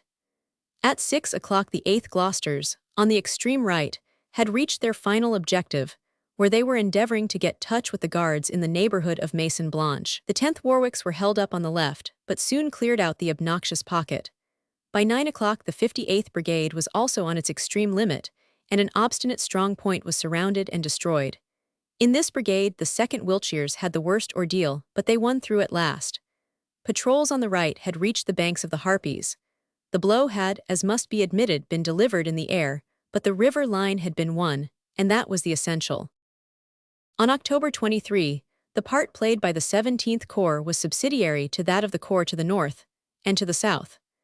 On this date, the 19th Division was ordered to protect the left flank of the 6th Corps in its advance on Romeries and Escarmain. This was duly carried out by the 8th Gloucester's Anth Warwicks, and contributed greatly to the victory in the south. That night, the 61st South Midland Division took over from the 19th Division, with an ambitious program for next day, October 24. In the course of this attack, the 183rd Brigade advanced on the right, and the 182nd on the left, their objectives including the villages of Bermerain, Vendages, and Somming. There followed a confused day of hard fighting, the general movement being always from west to east. All three villages were most hotly contested. Vendages proved to be a special center of resistance, but on the morning of October 25, it was found to be unoccupied, and the whole resistance had relaxed to such an extent that the front of the army flowed slowly forward with hardly a check, submerging fresh areas and villages, until it had reached the Rhonelle River, where a bridgehead was established on the front of the 22nd Corps. No. 4. On November 1, the advance was resumed, when Merches was attacked by the 61st Division, the Warwicks and Worcesters of the 182nd Brigade being in the lead. The village was taken with about 300 of the garrison. Perceaux on the left had fallen. This was the center of a violent counterattack in the afternoon, which involved the right of the 4th and the left of the 61st Divisions. 4 German tanks cooperated, 2 of which were destroyed by the British guns. This attack pressed back the advance from its furthest point, but made no material change in the situation, though Perceaux was regained by the Germans, with the effect that their machine guns from this point held up the left flank of the 184th Brigade in their further advance. Nearly 800 prisoners were made during the day. The advance was renewed next morning, November 2, and again the resistance seemed to wane, so that by midday the full objectives planned, but not attained, on the previous day had been reached with little loss, the 61st moving onwards in close touch with the 4th on their left and the 2nd on their right. The 61st were now drawn out of the line, and the 19th and 24th each sent up a brigade to take their place. No. 4. November 3 found the front of the corps still pushing forward without undue opposition. In the late afternoon, the 9th Cheshires of the 56th Brigade were in Genlain in touch with the 11th Division upon their left. The whole of the Genlain-Le Quesnoy road had been reached along the corps front, and once again, it seemed as if the cavalry might get their long-sought opportunity. Next morning, however, November 4, found the stubborn Germans still standing grimly on the defensive, and the infantry went forward once more to pitchfork him a little farther to the east. It was a great general attack in which the three armies, 1st, 3rd, and 4th, all moved forward against the Avesnes-Maubeugemon's line. On the front of the 17th Corps there was no very outstanding objective, and yet it was of course essential that they should keep well up with the line, if only in order to cover the flanks of their neighbors. The right of the corps when the advance began consisted of the 73rd Brigade of the 24th Division. On its left was the 56th Brigade, and to the left of that the 58th, both of the 19th Division. Both infantry and artillery had to find their battle stations in pitch darkness, but all were in their places at 0. At 6 o'clock the line went forward, faced in the first instance by a small stream, the Petit Onel, which was safely crossed, though its banks were in places 30 feet deep. At 10 o'clock both divisions had gained the higher ground beyond the stream. By midday the 24th Division had reached the Great Onel River, and a party of the 7th Northamptons drove away with their accurate rifle fire the German sappers who were endeavoring to destroy the bridge, but could not themselves cross on account of the heavy German fire. The 2nd Wilts of the 19th Division had their patrols in Eth. To the north the 11th Division was over the river, and the German position was rapidly becoming impossible, though they were counterattacking with great valor upon the farther bank of the stream. Before evening, Wargneys had fallen to the 9th Cheshires, and the whole British front was up to or over the Onel. The advance was carried on in pouring rain on November 5, a further area being gained up to the Hongnau River, and the position strengthened, though the amount of ground on the farther side of the river was still limited and varied with the German counterattacks which occasionally swept back the intrusive bridgeheads, but only to have them re-established once more. The troops were soaked, the ground was sodden, the infantry were over the ankles in mud, and everyone was exhausted. No. 7. On the morning of November 7, this line of the Hongnau had been abandoned by the Germans, and the advance was resumed. It must surely have been at this period of the war one of the most impressive sights in the whole history of the world.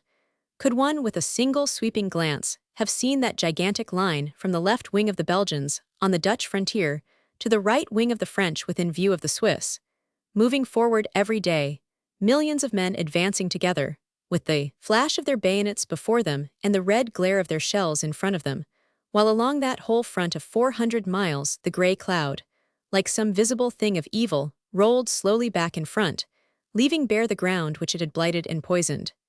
It was clear to all men that the end was near, and yet few dared to hope how near it actually proved to be. No. 9. On November 7, the 24th Division took over Bavay, which had just been captured by the Guards. The weather conditions were more serious than the German opposition, and the advance was held back by the dreadful roads. None the less a long succession of villages were wrenched from the enemy, Taisnières, Faignies, and others, while on November 9 the Guards were in Maubeuge on the right. From this time there was practically no more fighting, and only a slow advance on the one side and a slow retreat on the other until the fateful November 11. To quote the memorandum of a general officer upon the spot, the moral effect of retirement upon the enemy was very marked, and it was found that even his machine gunners, who had fought very well all through our advance, were beginning to feel the effect, and would not stand once a field gun was brought up to deal with them. Chapter 10. The Advance of Horn's First Army. From September 27 to the end. The Canadians at the Canal du Nord, hard fighting at Berlin, strong counter-attack at Abancourt, Canadian valor Godley's 22nd Corps, the Ekelin Valley, forcing of the Ronel General Henneker's attack capture of Douai. September 27-29. On September 27, the Canadian Corps, with the 11th British Division, attacked once more, the advance joining the left flank of that huge movement in which the 1st, 3rd, and 4th Armies were all engaged. The 22nd and 8th Corps to the north were not engaged, but made a vigorous demonstration in support. The Canadian attack, which began at early dawn, was on a 6,000-yard front, from Moevers in the south to the Arras-Cambrai road. In this advance, the 1st and 4th Canadian Divisions were, in the first instance, to cross the Canal du Nord and to capture Bourlon Wood and village, with the high ground about Pilgrim's Rest. This attack was in conjunction with one upon the right made by the 17th Corps, where the 15th and 63rd Divisions stormed the line of the Canal du Nord east and southeast of Moevers, as already recorded. This movement was entirely successful, though there was very obstinate resistance at Graincourt, which held up the advance for a time. The 57th Division passed through, however, to the north of this village and gained Cantaing and Fontaine, so that the defenders of Graincourt, finding British troops behind them, were forced to surrender. The Canal du Nord had been emptied by the blowing up of sluice gates, and was quickly passed by the Canadian troops, who scrambled down one side and up the other, with or without the aid of scaling ladders. At the other side, they found much less resistance than had been expected, which was greatly the result of a barrage which has seldom been equaled for accuracy and intensity. Captured German officers declared that nothing could live under it. The German guns were slow and feeble in their reply, and the whole work of the enemy artillery at this period showed how nervous it had become through the recent heavy captures, and how much they appreciated the necessity of keeping well to the rear. The Canadian line poured on with little loss, and did not halt until it had seized its whole objective, including the ground about Bourlon, which had been the scene of such bitter and fruitless fighting 10 months before. Guardsmen and Highlanders, men of Surrey and of Yorkshire, all who had fallen upon and still lay within the soil of that sinister grove, were finally justified and avenged that day. The whole maneuver, by which a large part of the German line was taken in the rear, elicited expressions of surprise and admiration from captured German officers. September 29. In the second stage of the Canadian attack, the 1st Canadian and the 11th British Divisions, the latter on the extreme left, took up the running and carried the line forward in the direction of Raillencourt and Haynecourt. In the afternoon, the 169th Brigade of the 56th Division also came in upon the left, near the Arras-Cambrai road, to clear the area between the 11th Division and the Canal du Nord, the latter division having taken Oisy-le-Verger. There was constant fighting during the day in this quarter, the 168th Brigade coming into action to the left of the 169th, and next morning the 8th Middlesex took Paloul. They also crossed the River Sensee and captured Arleux, but a strong barrage, followed by an infantry attack, drove them out again at 3:30 on the morning of September 29. All these attacks, both of the 11th and 56th Divisions, were made, after crossing the Canal du Nord, from south to north, so as to extend the left flank of the Canadians.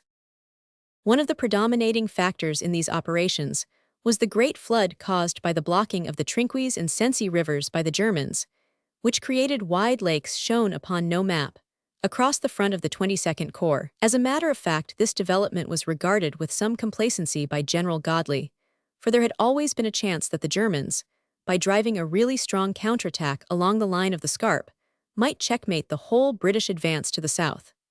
The effect of the inundations was to free the British higher command from any fears of the kind, and to enable them to hold that part very lightly, while they thickened their line elsewhere. We have left the Canadian line on September 28.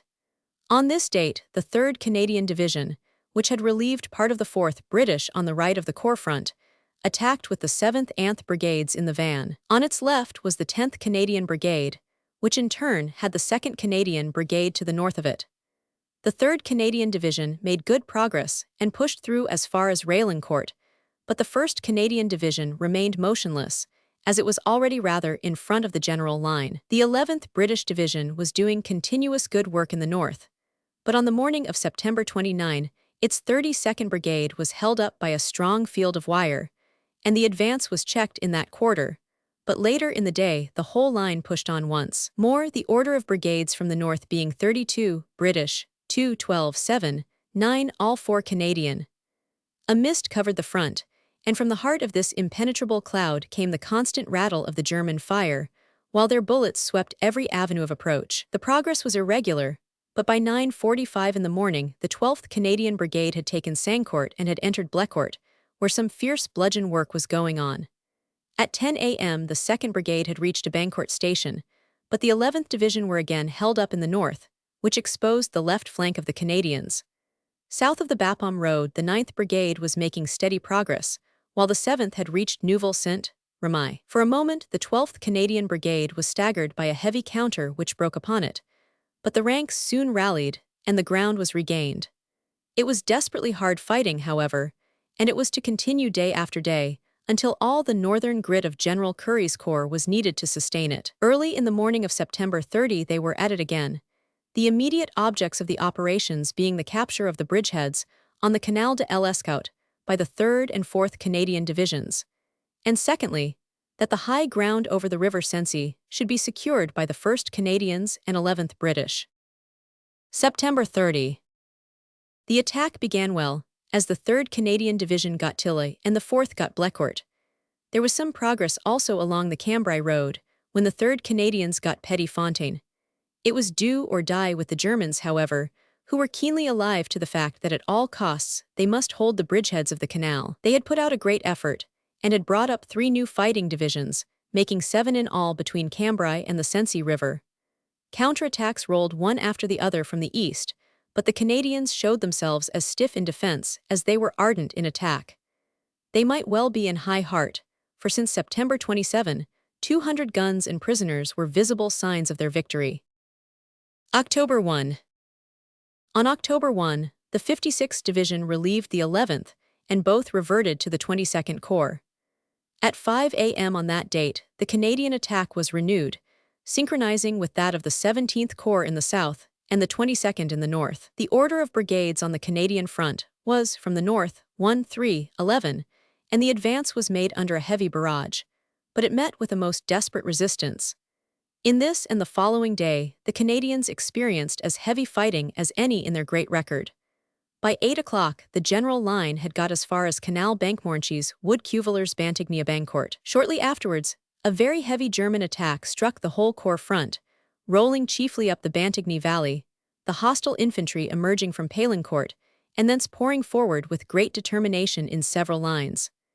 The 1st Canadian Brigade in the north was bare upon its left flank, and was in sore straits, but the 3rd Brigade held on fast to the slope which leads down to the canal. While swarms of men attacked the British line, a number of pockets developed in all the ground which had been taken that day, so that the troops were shot at from all sides. The British artillery came to the rescue, however, and caught the German masses as they advanced with murderous results, one battery of heavies firing 1,600 rounds. None the less the enemy won back a Bancourt, and gained some ground along the whole front, the battle centering upon Blecourt.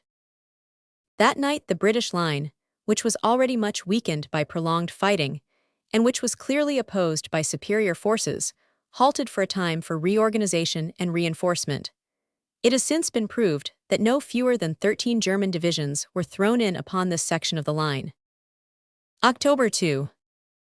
The work of the Canadian Corps in crossing the Nord Canal, following upon their splendid work in breaking the Quintrecourt line, reasserted the fact, so often demonstrated before, that there are no better soldiers in the world than those of the Dominion. It has been impossible to specify the innumerable acts of valor performed by these brave men, but looking at the highest record of all, as chronicled during these few days of battle, one finds that the Victoria Cross was awarded to Captain MacGregor and Lute, care of the 1st Central Ontario Regiment, the 1st, after being himself wounded, having killed 4 and taken 8 of the enemy, while the latter rushed a strong point single-handed and captured 4 machine guns with 31 prisoners.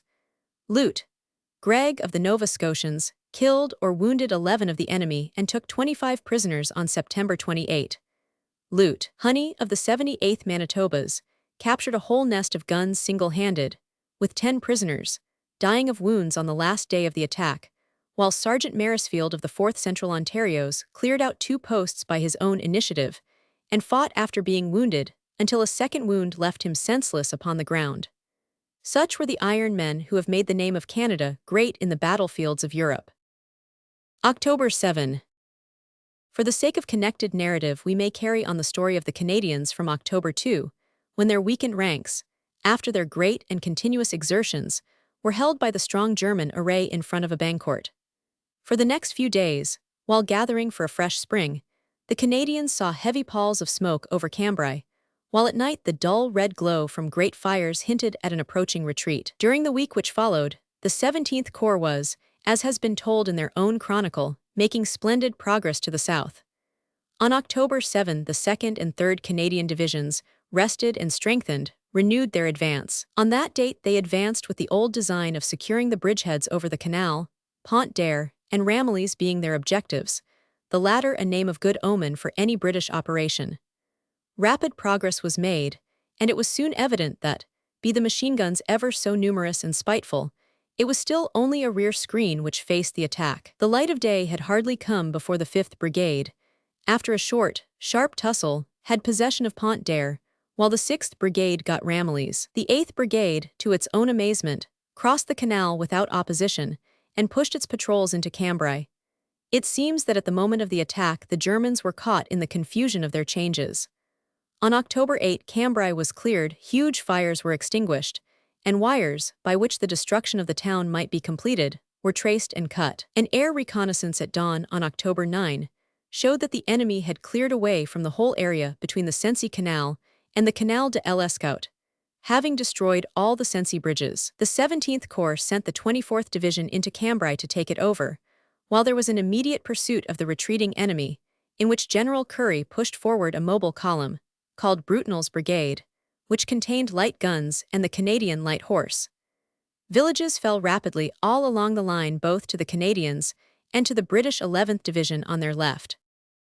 On October 10, a fresh line of resistance was reached, and the Canadian Corps instantly attacked it, in conjunction with the 11th Division. The 4th Canadian Brigade advanced swiftly and got Naves with little opposition. The 6th Canadian Brigade took Thun-Saint-Martin. The 11th Division got Estrun and reached the edge of Hem-Linglet. On October 11, the 2nd Canadian Division, together with the 49th Yorkshire Territorials, who had relieved the 11th, continued their advance.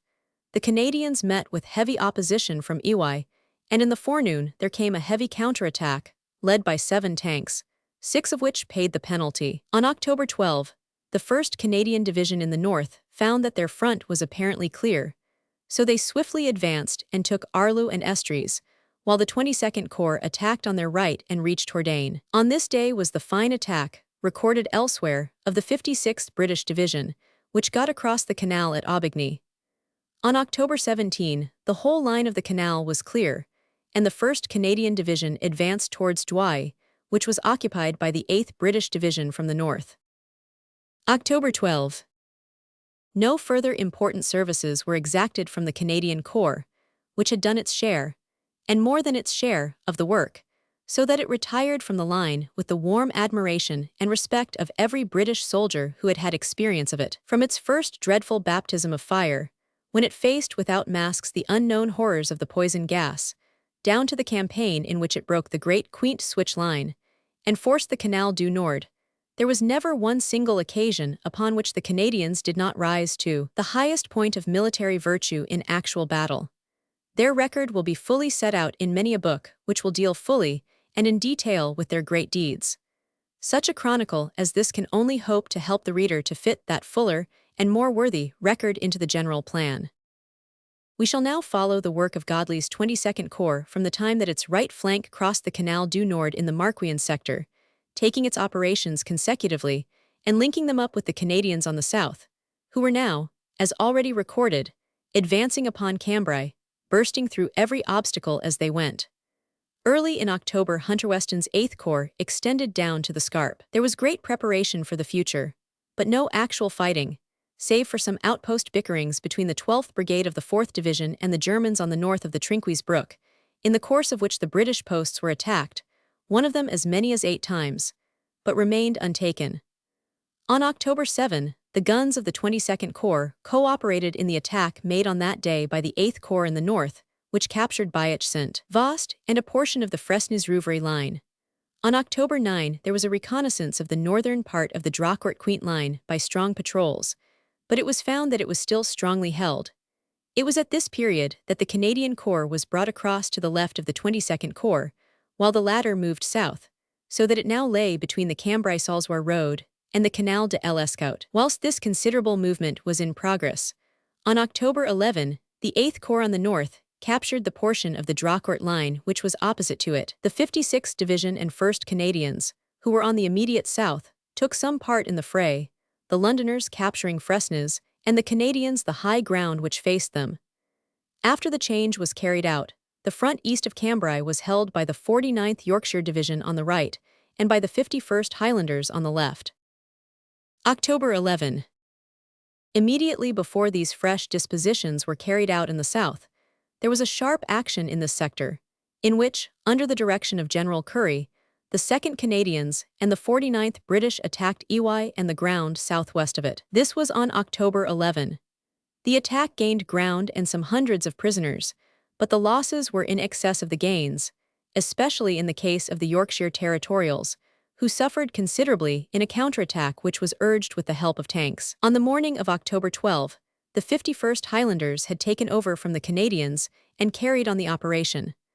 All day there was sharp fighting in front of the British divisions. The 49th made good progress and followed up the retreating enemy, but the 51st found a stiff opposition on the left, where the Germans held fast to Leu Saint-Amand, powerfully supported by their guns on the north bank of the Canal de l'Escaut.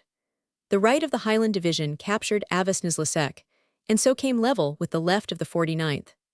This latter division had continual fighting at Haspers, and Salles were on to the line of the Selle. On October 13, the action was renewed, both the British divisions striving hard to push through the German rearguards, which were very strong and were backed by powerful artillery from north and east. Progress was slow, for the country was an open plain without a vestige of cover. The enemy were holding the Canadians to the north of the Escaut Canal, and so were able to keep their guns well forward on that side, to enfilade the advance to the south, and to support their position on the Selle. The British had come into the region of the civil population, so that they had to be chary and discriminating in the use of their guns, while gas shells could hardly be used at all. The Third Army had now got so far ahead that it was compelled to pause for supplies, and the First Army was forced to conform. Cameron's 49th Division was much exhausted by its exertions, so the 4th British Division came up about October 15 to relieve it. It met with a sad misfortune immediately after it had taken its place in the line, as its commanding officer, General Lipsett, was killed while carrying out a reconnaissance in front of the line. He had recently been transferred from a Canadian division and had a great war record, extending back to near the beginning. It is indeed tragic when one who has played a great part in the drama leaves before the final curtain falls. General Lucas took over the division. There was no change in the situation so far as the 22nd Corps was concerned until October 19, when the enemy began to retire in front of the Highland Division, in conformity with a movement which had already begun north of 50 Escaut, and which spread down to the front of the 4th Division. The Germans had prepared a line of defense upon the Echelon River in the rear, and were now letting go of the Selle in order to reassemble their forces upon this even stronger front. The withdrawal was irregular, so that some parts of his array remained hard when others had almost ceased to exist. Thus at Haspers and the part of the Selle to the north of it, there was still some stiff fighting. He abandoned Salzoir, however, and the 4th Division promptly established a bridgehead which should be the base for a future advance. On the 51st Divisional front, the pursuit was so rapid, both by the Highlanders and by the Corps cavalry, that there was not much time for reorganization. October 20. During October 20, and the Germans were slowly pressed back from the high ground east of the Selle into the Echelon Valley, and artillery was pushed up to prepare for a further attack upon the new line. The sappers did some great work in throwing, under fire, many bridges over the Selle. Nielles and Douchy were occupied on the morning of October 20. The river was found to be strongly wired, and there were scattered lines of trenches on the farther side, which made up a strong, fortified position, called by the Germans the Hermannstellung. It was clearly a more elaborate position than that of the Selle. Nonetheless, the infantry was not to be denied, and the troops crossed the river by wading, the water in many cases being up to the armpits of the men. The 10th Anth Brigades of the 4th Division fought their way halfway up the northeastern slope of the valley, past the villages of Virchin and Monchaux. The 1st Somerset's Ernst Hans occupied the latter and pushed through it, securing the high ground east of the villages, but they found that their comrades of the 2nd West Riding Ernst Warwicks were held up by the German main line upon the crest of the hill, and that the 61st Division, the nearest unit on their right, were temporarily checked at Vendages. The 2nd West Riding got forward, however, and occupied a position on the crest called the Pimple, whilst the 51st Division on the north of the 11th Brigade also got well forward up to the village of Marne. In the morning of October 25, the 12th Brigade took up the task in this sector, the 1st King's Own on the right, and the 2nd Essex on the left advancing without any very serious opposition, being in touch with the left of the 17th Corps. In the late afternoon, the Germans reacted strongly, and there was a counterattack upon the front of the 2nd Lancashire Fusiliers and upon the Highlanders to their left, but it had little effect. The 154th Brigade of Highlanders was very heavily engaged during this strenuous day, and the 6th, 7th Argyll and Sutherlands, among others, had serious losses. Among many brave deeds that of Lute Bissett is conspicuous, for he won the Vise by repeated acts of gallantry, leading his men in a desperate bayonet charge, after all their ammunition was expended, and so saving the line. Before evening, the village of Quernang had been occupied, and the line of the Arders-Famers Road. 1,200 more prisoners were in the Corps cage. October 25. The attack upon the Echelon position was a difficult military operation, and one which showed very clearly the marked ascendancy which the British soldier had gained over his German rival. Every factor was in favor of the defense, and yet the line was rapidly shattered by the determined advance of the two divisions concerned. The object of the action was not merely the gain of ground, though that was considerable, but it was to cover the left of the Third Army and also to assist in the advance of the Canadian Corps towards Valenciennes, all of which aims were fully carried out. The action of the infantry was all the finer because they entirely lost the timetable barrage and had to depend upon their own fine courage and the tactical skill of their leaders. In the actual crossing of the river, all ranks showed great gallantry and determination. The method in which the advance was pressed, and the victory followed up by very weary soldiers was remarkable, and resulted, among other things, in the capture of the bridgehead of Arders by the 4th Division, which proved of great value both to the 17th and to the 22nd Corps. October 26. A railway from Valenciennes to Le Quesnoy ran across the front of the Corps, and this was made the forming-up point for the renewed attack next morning, when the 4th and the tireless 51st went forward again under a heavy barrage. Having lost the successive lines of the Selle and the Echelon, the Germans were now lining up on the east bank of the Rhonelle, prepared to make a resolute defense. A party of the 2nd Lancashire Fusiliers got across, however, on the morning of the 26th, and established a bridgehead, and joined hands with a party from the 61st Division on their right, who had also forded the stream. This point held firm, but when the 2nd Essex on the left attempted also to cross, there was a stubborn resistance. With field guns in the face of them and a raking fire from machine guns at Gaumont Farm on their left flank, this brave battalion had a bad half hour. The Germans then counterattacked, falling upon both the Highlanders and the Essex men, but both stood firm, though the gas with which the whole position was drenched made the defense difficult. In this action the leading battalion of Highlanders at the point attacked, the 6th Argyll and Sutherlands, dashed forward with the bayonet at the advancing Germans and drove them pell-mell back. 212 more prisoners were secured.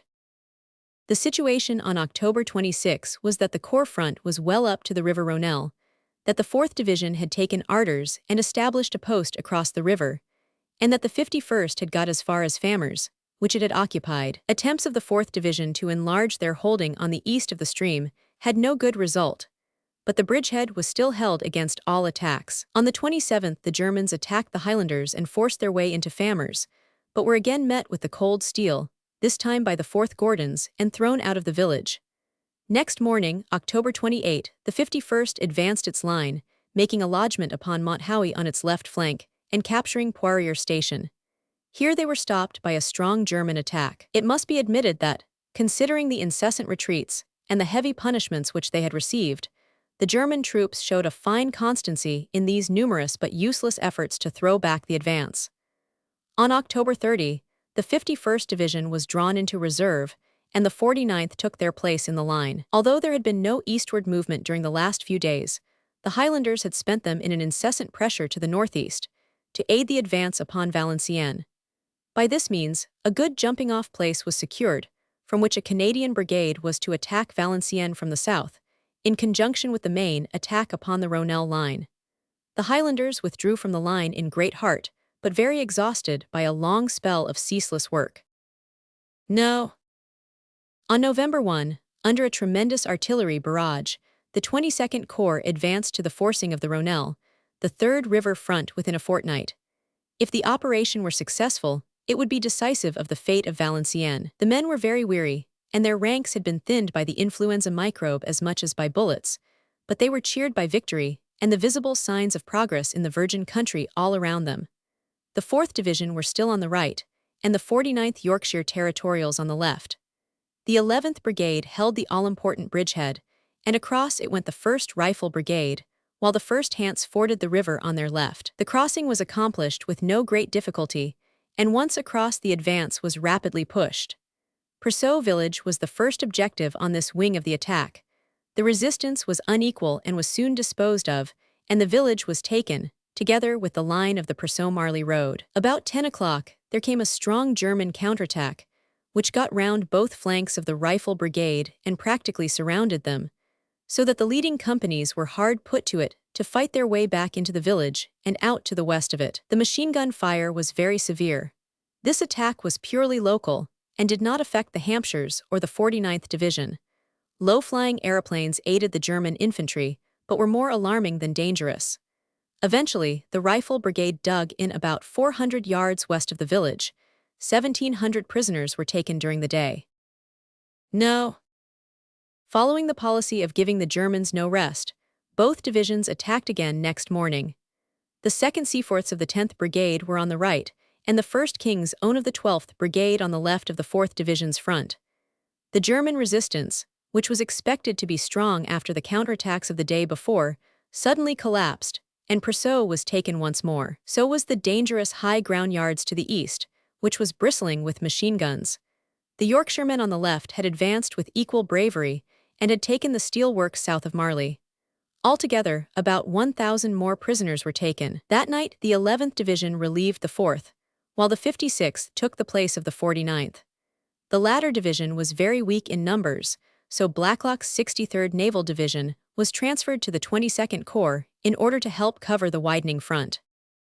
It is worth recording that in all this recent fighting, with its approximation to open warfare, the youths who now made up the bulk of the fighting divisions were found to acquit themselves manfully. Their only deterioration from the older type was in their power of endurance and of resistance to weather, so that after 2 rough days there was a distinct weakening of their powers. They were trained to use their individual minds in the assault, advancing in small independent sections in single file.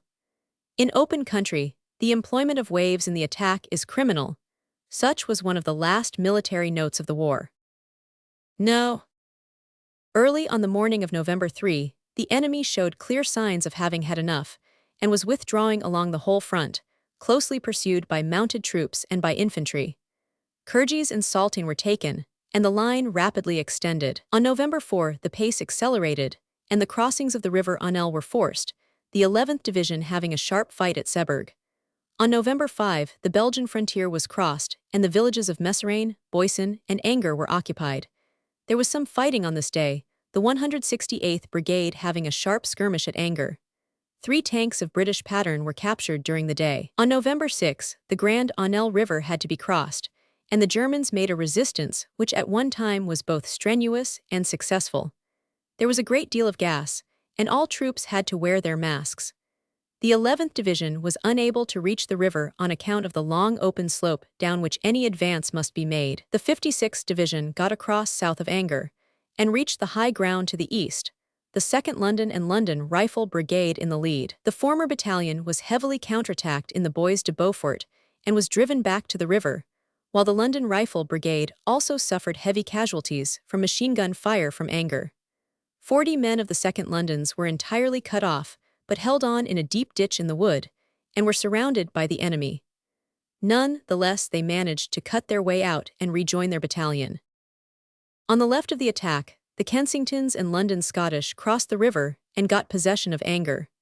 They found themselves involved in a very fierce fight, which swayed backwards and forwards all day, each side attacking and counterattacking with the utmost determination. Twice the Londoners were driven back and twice they regained their objectives, ending up with their grip still firm upon the village, though they could not retain the high ground beyond.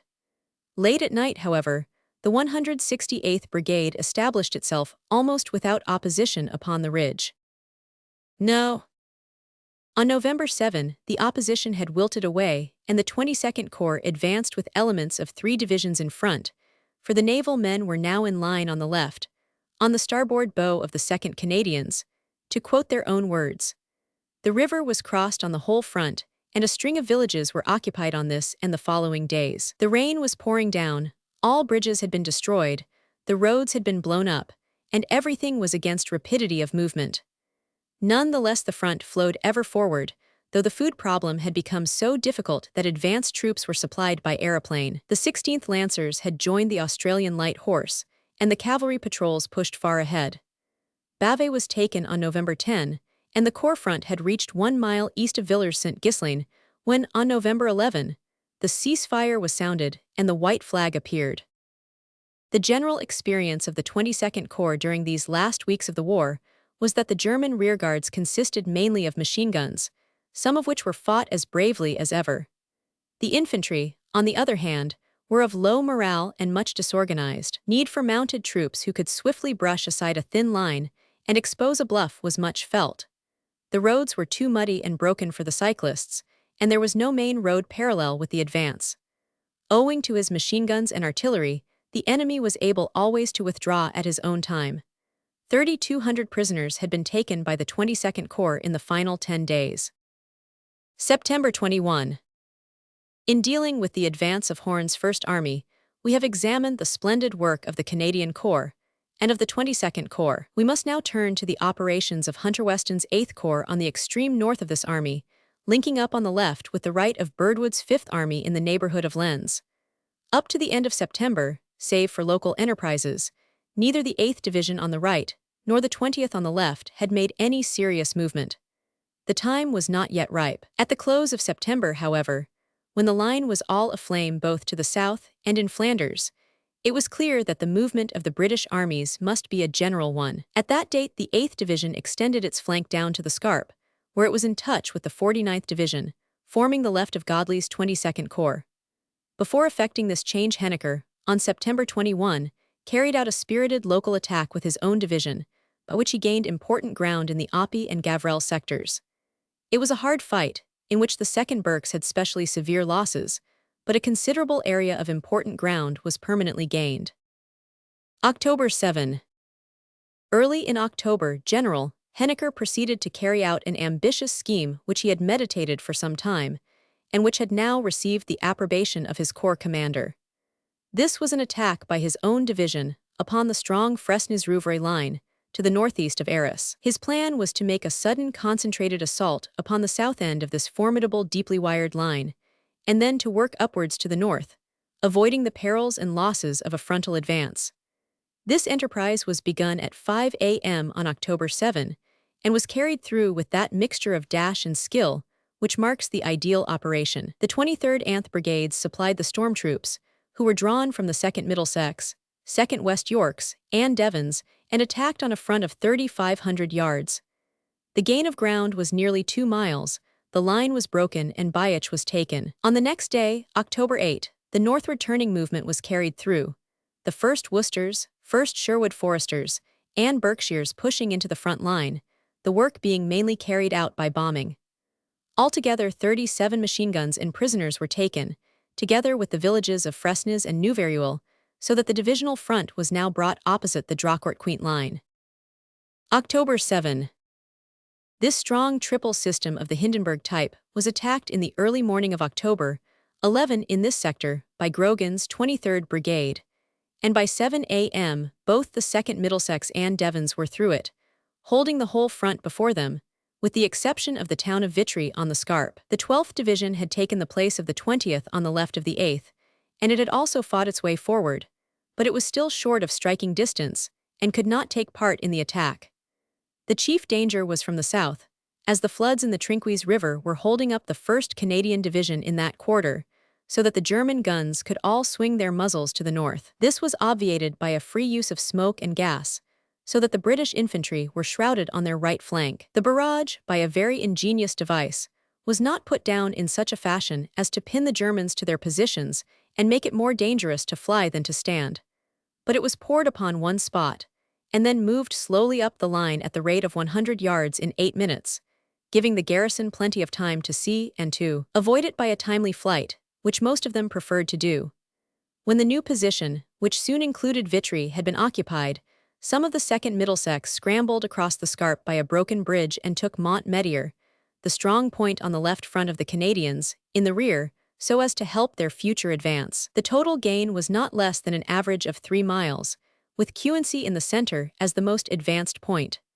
The German line was now shattered, and though there were sporadic bickerings and resistance, with a constant resource to the ignoble warfare of landmines and booby traps, there was no serious battle. In a single day, the tunneling companies, which were always ready for any desperate service, removed mines. On October 14, the 12th Division, after a spirited attack, captured Aubry on the left, while the Canadians on the right had got up to the Douai Canal. On the 17th, the German line was clearly recoiling, and a personal reconnaissance by Colonel Roberts of the 1st Worcesters showed that there was hope for an advance over the canal. At 2 p.m., accordingly, the 2nd Rifle Brigade went forward, and their patrols, with those of the 2nd Middlesex, entered the historic old city of Douai, taking down the German flag which was still flying from the town hall. The town was found to be fairly intact, says a general officer on the spot, but the inside of every house had been stripped of everything of value, and what had not been removed had been smashed to atoms. The inside and reeds of the beautiful organ in the cathedral had been torn out, and lay in a heap on the floor. There is no doubt that President Wilson's note on this subject had an effect in preventing the destruction of towns from this time onwards, and that it was the salvation of Douai. No inhabitants had been left in the town. October 17. From this period, the advance on this front was a slow but steady triumphant progress.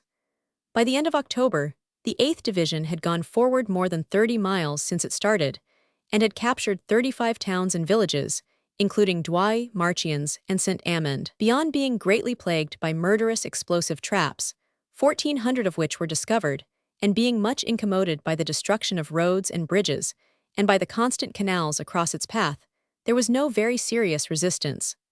Great floods early in November made the situation even more difficult. On November 5, the 8th Division was relieved by the 52nd and quitted the line for the last time.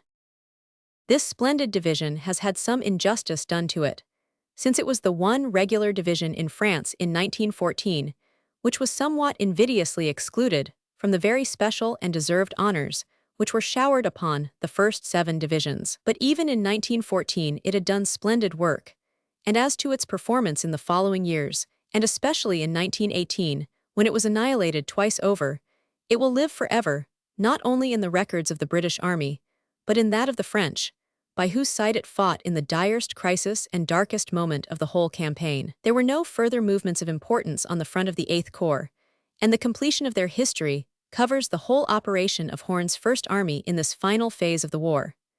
It was indeed a strange freak of fate that this general, who commanded the guns of the right wing at Mons in that momentous opening battle, should 4.5 years later be the commander who brought his victorious British Army back to that very point. Chapter 11. Operations of the 2nd and 5th Armies. September 28, November 11. King Albert in the field, great Belgo-Franco-British advance, the last act on the old stage, the prophet of 1915, renewed advance, Germans desert the coast, relief of Douai and Lille, the final stage of the subsidiary theaters of war. We have followed the operations of the 3 southern British armies from the first blow on August 8, a blow which Ludendorff has stated made him surrender the last hope of ultimate victory, through all their uninterrupted progress of victory until the final armistice. We shall now turn to the northern end of the British line, where the 2 remaining armies, the 5th in the Nieppe district and the 2nd in the area of Ypres, were waiting impatiently for their share in the advance. Flanders was a convalescent home for divisions, and there was not a unit there which was not stiff with half-healed wounds. But these armies included many of the grand old formations which had borne the stress of the long fight, and they were filled with the desire to join in the final phase. Their chance came at last, though it was a belated one. July. There were many indications in the 3rd week of July that the Germans had planned one of their great attacks upon the front of Birdwood's 5th Army in the Nieppe district. The succession of blows which rained upon Hindenburg's line in the south made it impossible, however, for him to attempt a new offensive. There was considerable activity along the British line, and a constant nibbling, which won back by successive ventures much of the ground which had been gained by the Germans in April. Early in July, the 5th Division, forming the left unit of the 5th Army, advanced from the edge of Neep Forest, where they had lain since their return from Italy, and gained a stretch of ground, the first sign of the coming recoil in the north. To the left of them lay Doyle's 15th Corps, which moved forward in turn, effecting a series of small but important advances which were eclipsed by the larger events in the south, but reacted upon those events, since they made it impossible for the Germans to detach reinforcements. On July 19, the 9th Division with a sudden spring seized Meteren with 453 prisoners, while on the same date, the 1st Australian Division occupied Maris to the south of it. On August 9, the movement spread farther south, and the 31st Division took via Berquin. There was a slow, steady retraction of the German line from this time onwards, and a corresponding advance of the British. On August 30, the ruins of Bailleul passed into the hands of the 29th Division. On September, 1 Neuve-Eglise was submerged by the creeping tide, while on the 3rd, Neep also was taken. Finally, on September 4, 2 brigades of the 29th Division, the 88th under Freiberg and the 86th under Cheap, captured Ploegsteert by a very smart concerted movement in which 250 prisoners were taken. Up to this date, Doyle's 15th Corps had advanced 10 miles with no check, and had almost restored the original battle line in that quarter, a feat for which M. Clemenceau awarded the General Special Thanks and the Legion of Honor. September 28. All was ready now for the grand assault, which began on September 28 and was carried out by the Belgians and French in the north, and by Plumer's 2nd British Army in the south. The left of this great force was formed by 9 Belgian and 5 French infantry divisions, with 3 French cavalry divisions in reserve.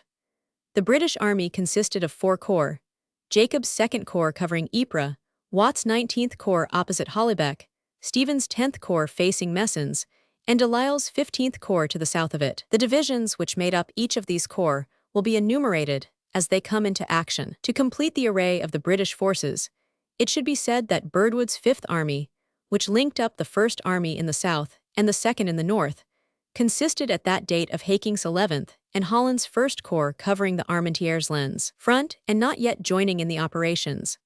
The whole operation was under the command of the chivalrous King of the Belgians, who had the supreme satisfaction of helping to give the coup de grace to the ruffianly hordes who had so long ill-used his unfortunate subjects. The operations of the Belgians and of the French to the north of the line do not come within the scope of this narrative save in so far as they affected the British line. General Plumer's attack was directed from the Ypres front, and involved on September 28, 2 corps, the 2nd on the north and the 19th on the south. The order of divisions from the left was the 9th Tudor and the 29th Cayley, with the 36th Ulsters Coffin in reserve. These constituted Jacob's 2nd Corps, which was attacking down the Old Menin Road.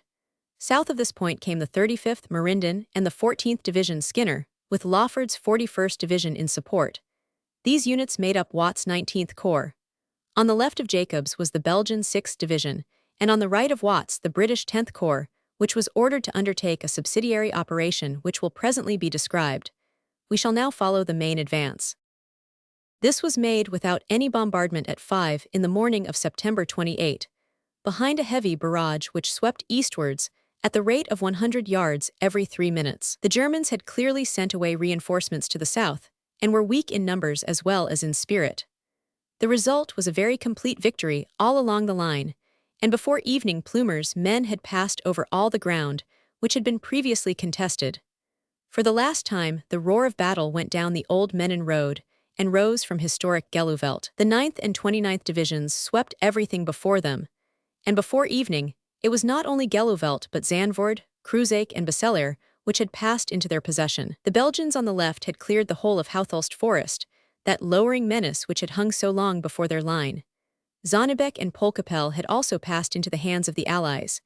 It was a great victory, and it was not marred by heavy losses to the victors. Those of Jacob's Corps were not more than 1,100, while their prisoners were 2,100. The total of prisoners came to 10,000, with more than 100 guns. September 29. On September 29, the advance was resumed with ever-increasing success all along the line. The Scots of the 9th Division, working in close liaison with the Belgians, got Watterdamhoek, and detached one brigade to help our allies in taking Moersled, while another took Dadizeel, both of them far beyond our previous limits. The 29th Division still pushed along the line of the Menin Road, while the 36th Ulsters fought their way into Turhand. In this quarter alone in front of Jacob's 2nd Corps, 50 guns had been taken. Meanwhile, the 19th Corps on the right was gaining the line of the Lys River, having taken Zandvoort and Hollebeck, while the 34th and 30th Divisions of the 10th Corps were into Wytschaete and up to Messens, and the 31st Division of the 15th Corps was in St-Yves. In these southern sectors, there was no attempt to force the pace, but in the north the tide was setting swiftly eastwards. By the evening of September 29, Ploegsteert Wood was cleared and Messens was occupied once again.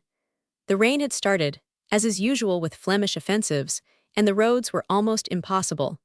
But by the evening of October 1, the whole left bank of the Lys from Comines southward had been cleared. On that date there was a notable hardening of the German resistance, and the 2nd Corps had some specially fierce fighting.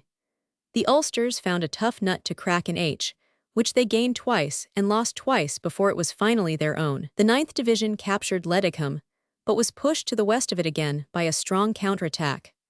Clearly, a temporary equilibrium was about to be established, but already the advance constituted a great victory, the British alone having 5,000 prisoners and guns to their credit. October 2, Oct. 14. In the meantime, Birdwood's 5th Army, which had remained stationary between the advancing lines of the 2nd Army in Flanders and of the 1st Army south of Lens, began also to join in the operations. The most successful military prophet in a war which has made military prophecy a byword was a certain German regimental officer who was captured in the La Bassée district about 1915, and who, being asked when he thought the war would finish, replied that he could not say when it would finish, but that he had an opinion as to where it would finish, and that would be within a mile of where he was captured. It was a shrewd forecast, based clearly upon the idea that each side would exhaust itself and neither line be forced, so that a compromise peace would become necessary. For 3 years after his dictum it still remained as a possibility, but now at last, within 6 weeks of the end, La Bassée was forced, and early in October Ritchie's 16th Division, the 55th West Lancashire Territorials, and the 19th Division under Jeffreys were all pressing on in this quarter, with no very great resistance. South of Lens, the 20th Division Carey had been transferred from the left of the 1st Army to the right of the 5th, and this had some sharp fighting on October 2 at Maricourt and Aikeville. Both north and south of the ruined coal capital, the British infantry was steadily pushing on, pinching the place out, since it was bristling with machine guns and very formidable if directly attacked. The 12th Division, Higginson, fresh from severe service in the south and anemic from many wounds, occupy 0 yards between Oppie and Lens from October 7 onwards. Their orders were to press the enemy at the first sign of retreat. All 3 brigades were in the line, each with its own artillery, to give greater independence. The German withdrawal was gradual, but there was some hard rearguard fighting, especially at the strong line of the Haute-Duels Canal. There was little cover for the troops at this point save where some ruined hamlets screened their ranks. These flat levels leading up to wire and water could have been made a Golgotha had the Germans been of the old temper, but they were oppressed by the general wilting of their line. The 1st Cambridge captured Oppie on October 14, and so got to the edge of the canal. On the 16th, the 5th Berks got across the broken bridge at Pontoussault, though they could hardly deploy upon the farther side. After this date, the only obstacle to the advance was the supply question, for the villagers were all clamoring for food and sharing the scanty rations of the soldiers. On October 23, the Scarpe was crossed, Lieutenant Edgerton of the 87th Field Company RE gallantly bridging the stream and losing his life in the effort. The 6th West Kents got across at Nivelle, but had the misfortune to lose their splendid commander, Colonel Dawson, who had already been wounded 6 times in the course of the war. Upon October 23, the 12th was relieved by the 52nd Division upon this front. The attack in the north had been held partly by the vile weather and partly by the increased German resistance. The 29th Division had got into Gelluvelt but was unable to retain it. The enemy counterattacks were frequent and fierce, while the impossible roads made the supplies, especially of cartridges, a very serious matter. The worn and rutted Menin Road had to conduct all the traffic of 2 army corps. No heavy artillery could be got up to support the weary infantry, who were cold and wet, without either rest or cover. Time was needed, therefore, to prepare a further attack, and it was October 14 before it was ready. Then, as before, the Belgians, French and British attacked in a single line, the advance extending along the whole Flemish front between the Lys River at Comines and Dixmude in the north, the British section being about 10 miles from Comines to the Menenrulers Road. 3 British corps were engaged, the 2nd Jacob, the 19th Watts, and the 10th Stevens, the divisions, counting from the south, being the 30th, 34th, 41st, 35th, 36th, 29th, and 9th.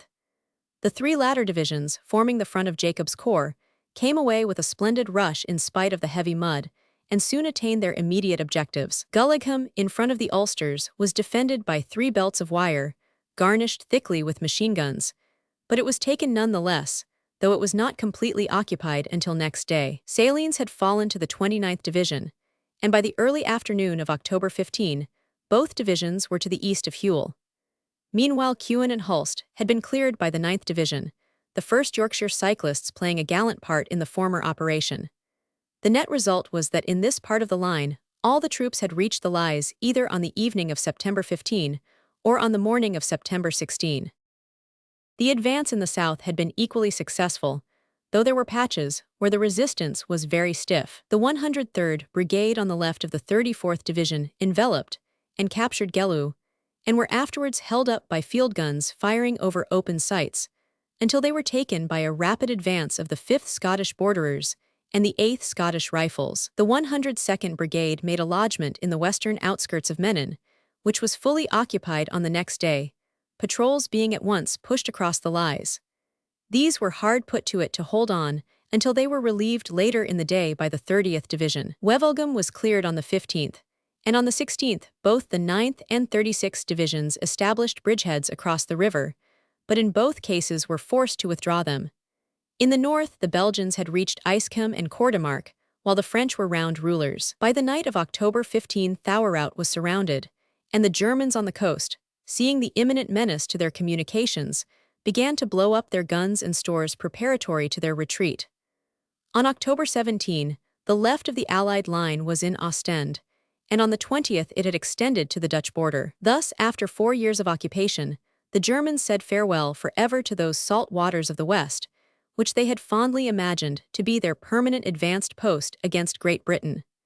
The main tentacle of the octopus had been disengaged, and the whole huge, perilous creature was shrinking back to the lairs from which it had emerged. October 20. Events were now following each other in very rapid succession as the pressure upon the flanks increased. On the one side it was Ostend, on the other, as already recorded, it was Douai, which the 8th Division had entered on October 17. Finally, on the morning of October 18, Hakink's 11th Corps from Birdwood's army held Lille in their grasp. The 57th and 59th Divisions were north and south of the town, which was occupied before evening, to the immense joy of the liberated inhabitants. Meanwhile, Delisle's 15th Corps pushed on in the north and occupied both Roubaix and Tourcoing. There was little resistance to these operations, for the Flemish advance on one side and that to Lacadou on the other had made the position of the German garrisons impossible. By October 22, the troops were on the line of the Escaut from Valenciennes to Avelgem. October 25. Though the advance of Birdwood's army was comparatively bloodless, there was still some obstinate fighting in the north, and the divisions which forced the Lys had by no means a holiday task. This operation was carried out on October 20, and owing to some delay on the part of the French 7th Corps in getting into position, the flank of the 36th Ulster Division was exposed to enfilade fire which caused great loss. As the Ulsters advanced across the river, they had to throw back a defensive flank 6,000 yards deep before evening of the 21st. On the 22nd, the Germans were still fighting stoutly and delivered at least one dangerous counterattack by stormtroops, while on the 25th they brought a new division, the 23rd Reserve, an old opponent of early Ypres days, into the line and held their ground well. There were changes in the British fighting line also, as the 31st relieved the 29th, while the 34th, coming from the south, took the place of the Ulsters. These two divisions attacked once more on October 31, the 31st surrounding Castor, while the 34th captured Ansegham, the 8th Scottish Rifles forcing their way into the town and joining up with the French at Winterkin. That evening, the enemy retired across the Escaut, and the line was definitely made good. The bridges over the river had been destroyed, but the French were advancing rapidly from the north, and on November 2 had reached Driessen and Petergem. They then extended south and took over the whole front of the 2nd Corps, joining up with the left of the 19th Corps. The 2nd Corps drew out from its last battle, having since the advance began capture prisoners and guns, at a loss to itself of 11,000 casualties. At this period, the operations of the North may be said to have reached their term. The weight of the campaign never fell fully upon Birdwood's Fifth Army, but it was comprised of divisions which had been knocked to pieces elsewhere, and which would not have been battle-worthy at all, had they not been of splendid individual material. Some of them were actually called B divisions, but upon one of them doing 33 miles in 30 hours, it was decreed by their general that such an invidious title must cease. The Portuguese troops accompanied the British in the Fifth Army. There was a good deal of discontent in the ranks of this contingent, largely due to the fact that it was impossible to grant the men the same privileges in the way of leave as were given to the officers. By a great concession, they were broken up, however, among the British brigades, with the result that they did very well during the last phases of the fighting. The fact that General Birdwood, with his depleted and inexperienced divisions, was able to drive the Germans through Merville, Estaires, La Bassée, and on over the Aubers Ridge and out of Lille, forcing the Scheldt and reaching as far as Ath, will always be a memorable military exploit. It is on record that the last bag of prisoners by this army was at 10:57 on the 11th November, 3 minutes before time. On November 15, Marshal Foch visited the headquarters of the Fifth Army, and his remarks on that occasion were meant, no doubt, to apply to the whole British line. "Your soldiers," he said, "continued to march when they were exhausted, and they fought and fought well when they were worn out. It is with such indomitable will that the war has been won." At the moment of ceasing hostilities, the enemy troops were demoralized and disorganized, and their lines of communication were in a state of chaos. Had we continued the war for another fortnight, we might have won a most wonderful and complete military victory, but it would have been inhuman to risk the lives of one of our soldiers unnecessarily. The Germans asked for an armistice. We renounced the certainty of further military glory and gave it to them. I am deeply sensible of the fact that Lille was delivered without damage to the town, and I am grateful for the help given so generously to the inhabitants. So ended the Great War in the northern sector. It need not be said that while the British had been attacking again and again in the manner described, taking no heed of their own losses and exhaustion so long as they could bring the tottering giant to his knees, the French and the Americans were advancing in unison. The work of the latter in the wooded region of the Argonne was especially difficult and also especially vital, as its effect was to cut in upon the German rear and to narrow the pass through which the great multitude must make their escape from the lands which they had so wantonly invaded. On September 12, the Americans had shown their quality by their successful attack upon the Saint-Mihiel salient. In the advance of the Argonne, the American attack extended over several weeks, was often held up, and furnished more than 100,000 casualties, but General Pershing and his men showed a splendid tenacity which carried them at last through all their difficulties, so that the end of the war, which their exertions had undoubtedly helped to hasten, found them with their line in Sedan and biting deeply into the German flank. Before entering upon the terms of the armistice and describing the subsequent conditions of peace, representing the final fruits of all the terrible sacrifices of these years of alternate hope and fear, one last glance must be cast round at the other fields of the great struggle, Italian, Salonican, Syrian, and Mesopotamian, all of which were decided at the same moment. It could almost be believed that some final spiritual fiat had gone forth, placing an allotted term upon the slaughter, so simultaneous was the hostile collapse on every front.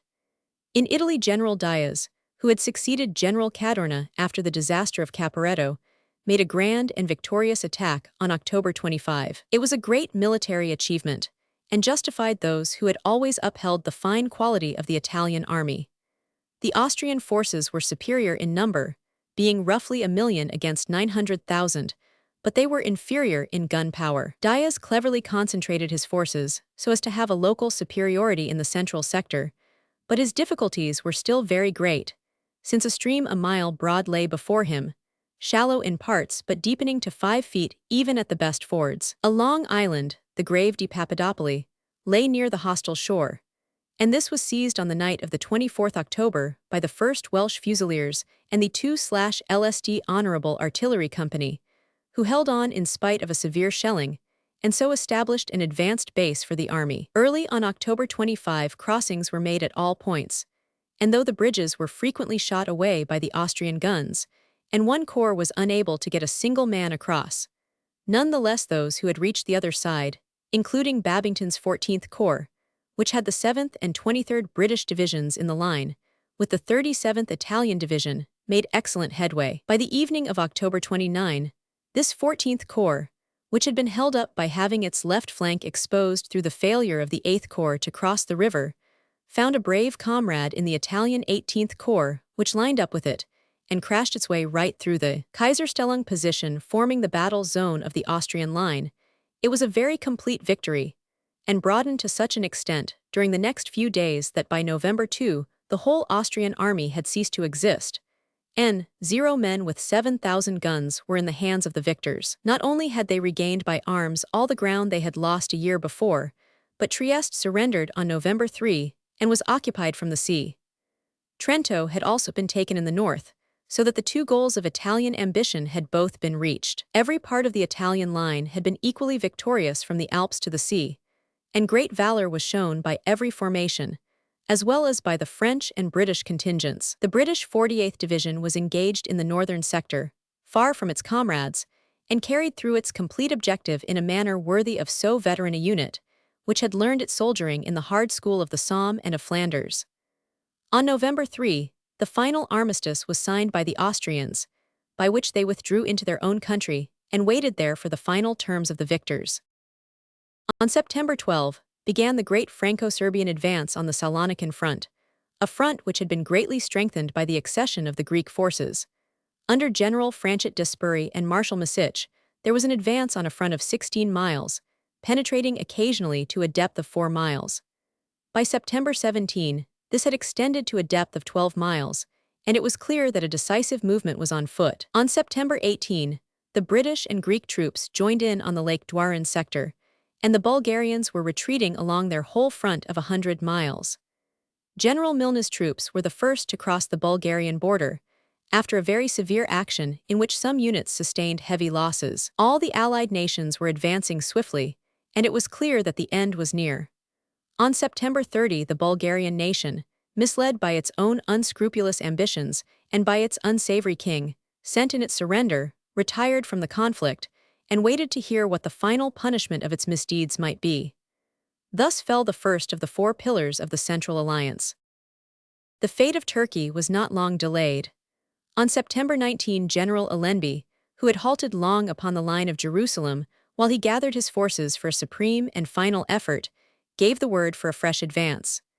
The victory which followed will perhaps be accounted the most completely scientific and sweeping of the whole war. With his mixed force of British, Indians, Australians, and smaller Allied contingents, Allenby broke through the enemy's lines near the coast, and then dispatched his splendid cavalry towards Damascus in a wild pursuit, which can hardly be matched for calculated temerity. Some of the troopers in that wonderful ride are said to have accomplished 70 to 80 miles in the 24 hours. The result was that a strong force was thrown across the Turkish rear, and that their 7th and 8th armies were practically annihilated. In the final tally, no less than 80,000 men and guns were in the hands of the victors. It was a shattering blow. Damascus was occupied, the Turks were driven pell-mell out of Syria, General Marshall advanced in Mesopotamia, and Turkey was finally brought to her knees after a battle on the Tigris in which her last army was destroyed. On October 30, she signed an armistice by which the Allied fleets might enter the Dardanelles and occupy Constantinople, while all Allied prisoners should at once be returned. As in the case of the Germans, the feelings with which the Allies, and especially the British, regarded the Turks were greatly embittered by their consistent brutality to the unfortunate captives whom the fortune of war had placed in their hands. There can be no peace and no sense of justice in the world until these crimes have been absolutely expiated. The last spark of sympathy, which Britain retained for her old Oriental ally, was extinguished forever by the long-drawn murder of the prisoners of Kut. It should be added that the small German force in East Africa still continued to dodge the pursuing columns, and that it was intact in Rhodesia at the time when the general collapse compelled it to lay down its arms. It was a most remarkable achievement, this resistance of 4 years when cut away from a base, and reflects great credit upon General von Lettow-Vorbeck, whose name should certainly shine among the future reconstructors of Germany. As to naval matters, there is nothing to be said save that the submarine trouble had been greatly ameliorated by the splendid work of the Navy, much assisted by the American destroyers. The blockade was still rigorously enforced, and had much to do with the general German collapse. There was some hope that the German fleet would come out, and that a more decisive Jutland might adorn the finish of the war. But the plans of the German officers were marred by the insubordination of the German men, and there was no heroic gesture to dignify the end of the great useless fleet, the most fatal and futile of all Germany's creations, for its possession led her to her ruin. Chapter 12. The End. Before entering into the terms of the armistice, it may be instructive to give some short outline of the course of events at the German headquarters, which led to so sudden and dramatic a collapse. No doubt the political and economic state of Germany was very bad, but the disaster was primarily a military one, as is clearly shown by the subsequent White Book published after the declaration of peace. This compilation shows that the arrogance with which the military leaders spoke during their successful offensive, and down to the middle of July, had changed in the short space of 10 weeks to such utter despair that on October 1 they were sending urgent messages to Berlin that the war was to be closed down at any cost, and that even such questions as the loss of the German colonies and the cession of Alsace-Lorraine were not to weigh in the balance against the imperative necessity of staving off a tremendous military disaster. The inclined plane seems to have taken an abrupt tilt on August 14, after the first successful British advance, when it was decided to take the opportunity of the next German success to ask for peace. No success arrived, however, but rather a long succession of disasters, and Herdling, the dotard chancellor, was unable to make up his mind what to do, so that matters were allowed to drift from bad to worse. Early in October, it was announced from General Headquarters that a breakthrough might occur at any moment. Prince Max of Baden had been made chancellor on the understanding that he would at once appeal to President Wilson for a cessation of hostilities, which was the more urgent as Bulgaria had already dropped out of the war, and Austria was on her last legs. As might have been foreseen, President Wilson refused to treat without the concurrence of his allies, and some improvement in the German defensive line enabled them to hold on until early November, when their needs once again became overpowering, and the great twin brethren Hindenburg and Ludendorff finally admitted defeat.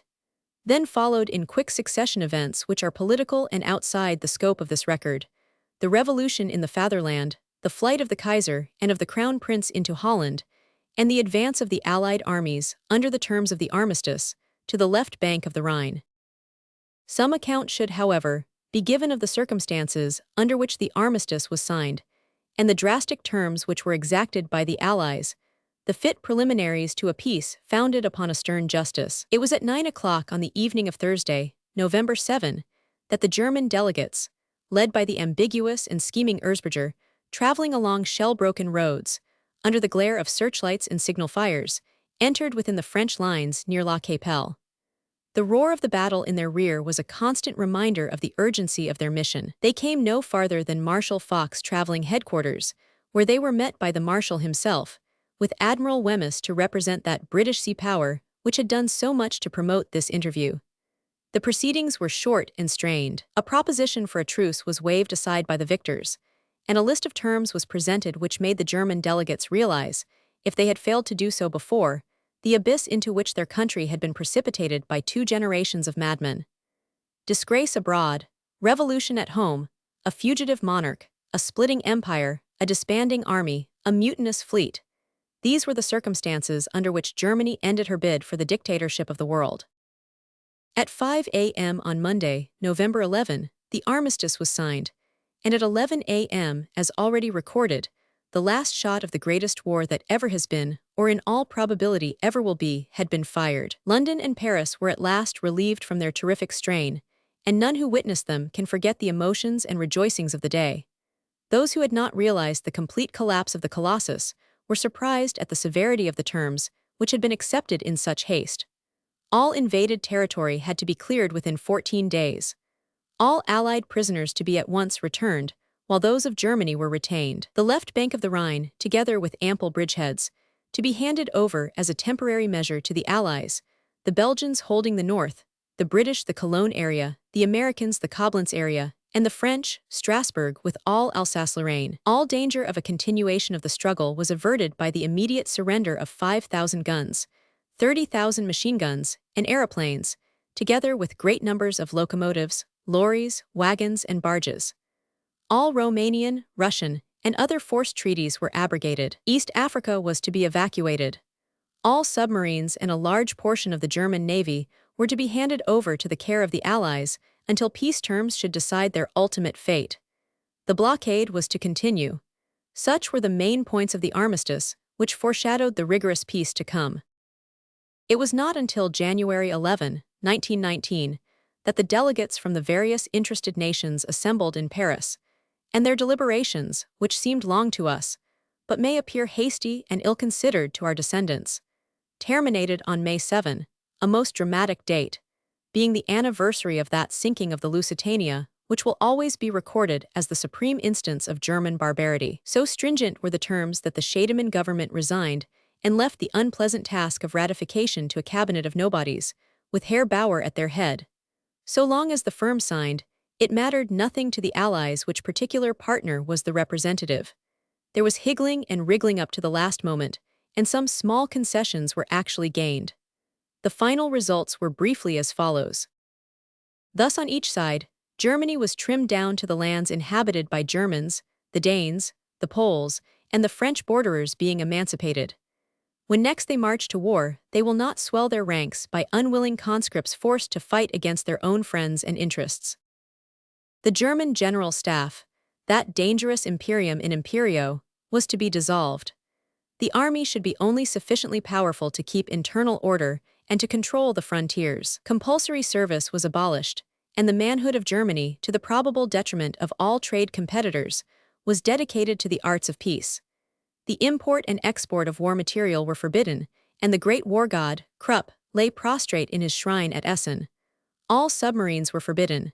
The navy was limited to 36 vessels of mediocre strength. Zeppelins were to be handed over. German cables, 14 in number, and all German oversea possessions passed into the hands of the Allies. With such terms, if the Allies continue to stand together and guarantee their enforcement, the Frenchmen may look eastward without a tremor, and the mists of the North Sea can cloud no menace for our islands. For many a long year to come, the formidable military history of Germany has reached its close. A clause which dealt with the trial of all military offenders, including the Kaiser, concluded the more important items of the treaty. So at last the dark cloud of war, which had seemed so endless and so impenetrable as it covered the whole heavens from the eastern horizon to the western, passed and drifted beyond us, while a dim sun in a cold sky was the first herald of better times. Laden with debt, heart-heavy for its lost ones, with every home shaken and every industry dislocated, its hospitals filled with broken men, its hoarded capital all wasted upon useless engines. Such was the world which the accursed German Kultur had left behind it.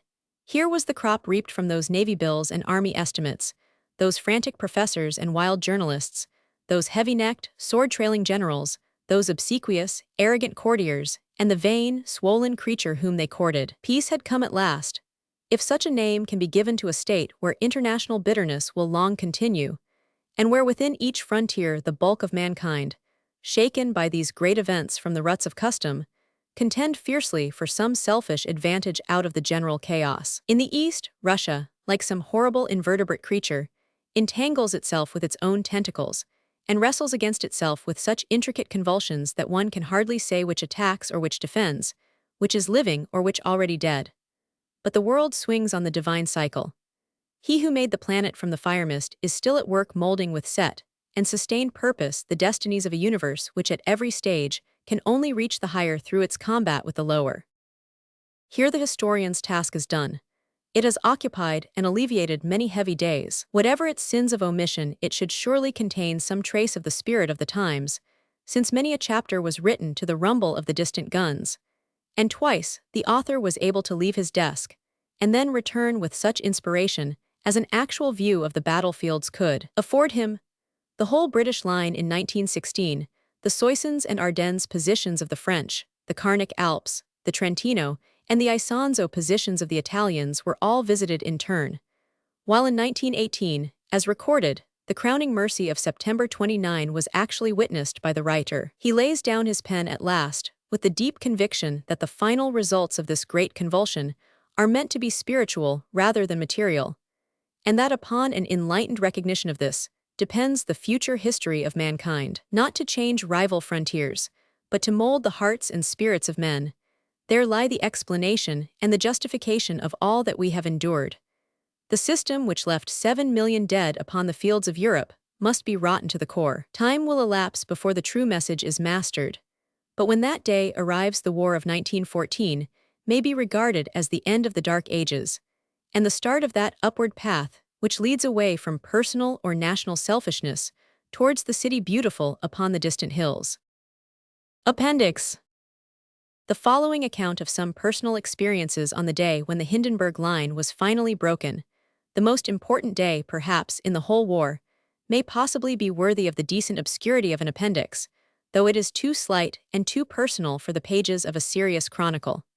It is appended for what it is worth, reprinted with a few additions from the columns of the Times. Mine eyes have seen the glory of the coming of the Lord. He is trampling out the vintage, where the grapes of wrath are stored. The grand, sonorous, mystical lines of Julia Ward how rang in my head, as I found myself by most unlooked-for chance an actual eyewitness of this, one of the historical episodes of the greatest of wars.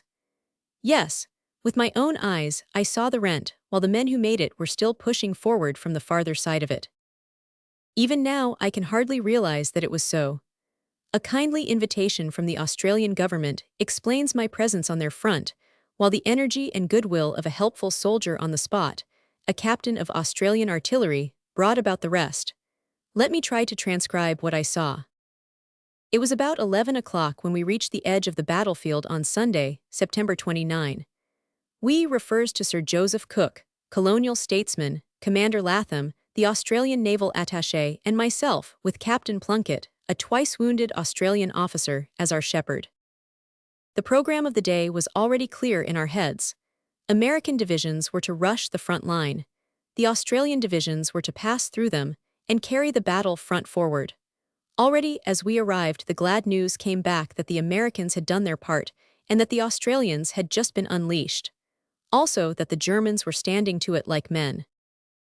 As our car threaded the crowded street between the ruins of Templu, we met the wounded coming back. Covered cars with nothing visible save protruding boots, and a constant stream of pedestrians, some limping, some with bandaged arms and faces, some supported by Red Cross men, a few in pain, most of them smiling grimly behind their cigarettes.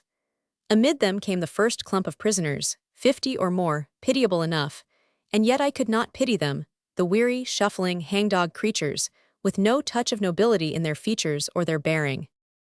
The village was full of Americans and Australians, extraordinarily like each other in type. One could well have lingered, for it was all of great interest, but there were even greater interests ahead, so we turned up a hill, left our car which had reached its limit, and proceeded on foot. The road took us through a farm, where a British anti-aircraft battery stood ready for action. Then we found open plain, and went forward, amid old trenches and rusty wire, in the direction of the battle. We had now passed the heavy gun positions, and were among the field guns, so that the noise was deafening. A British howitzer battery was hard at work, and we stopped to chat with the major. His crews had been at it for 6 hours, but were in great good humor, and chuckled mightily when the blast of one of their guns nearly drove in our eardrums, we having got rather too far forward. The effect was that of a ringing box on the exposed ear, with which valediction we left our grinning British gunners and pushed on to the east, under a screaming canopy of our own shells. The wild, empty waste of moor was broken by a single shallow quarry or gravel pit, in which we could see some movement. In it we found an advanced dressing station, with about 100 American and Australian gunners and orderlies.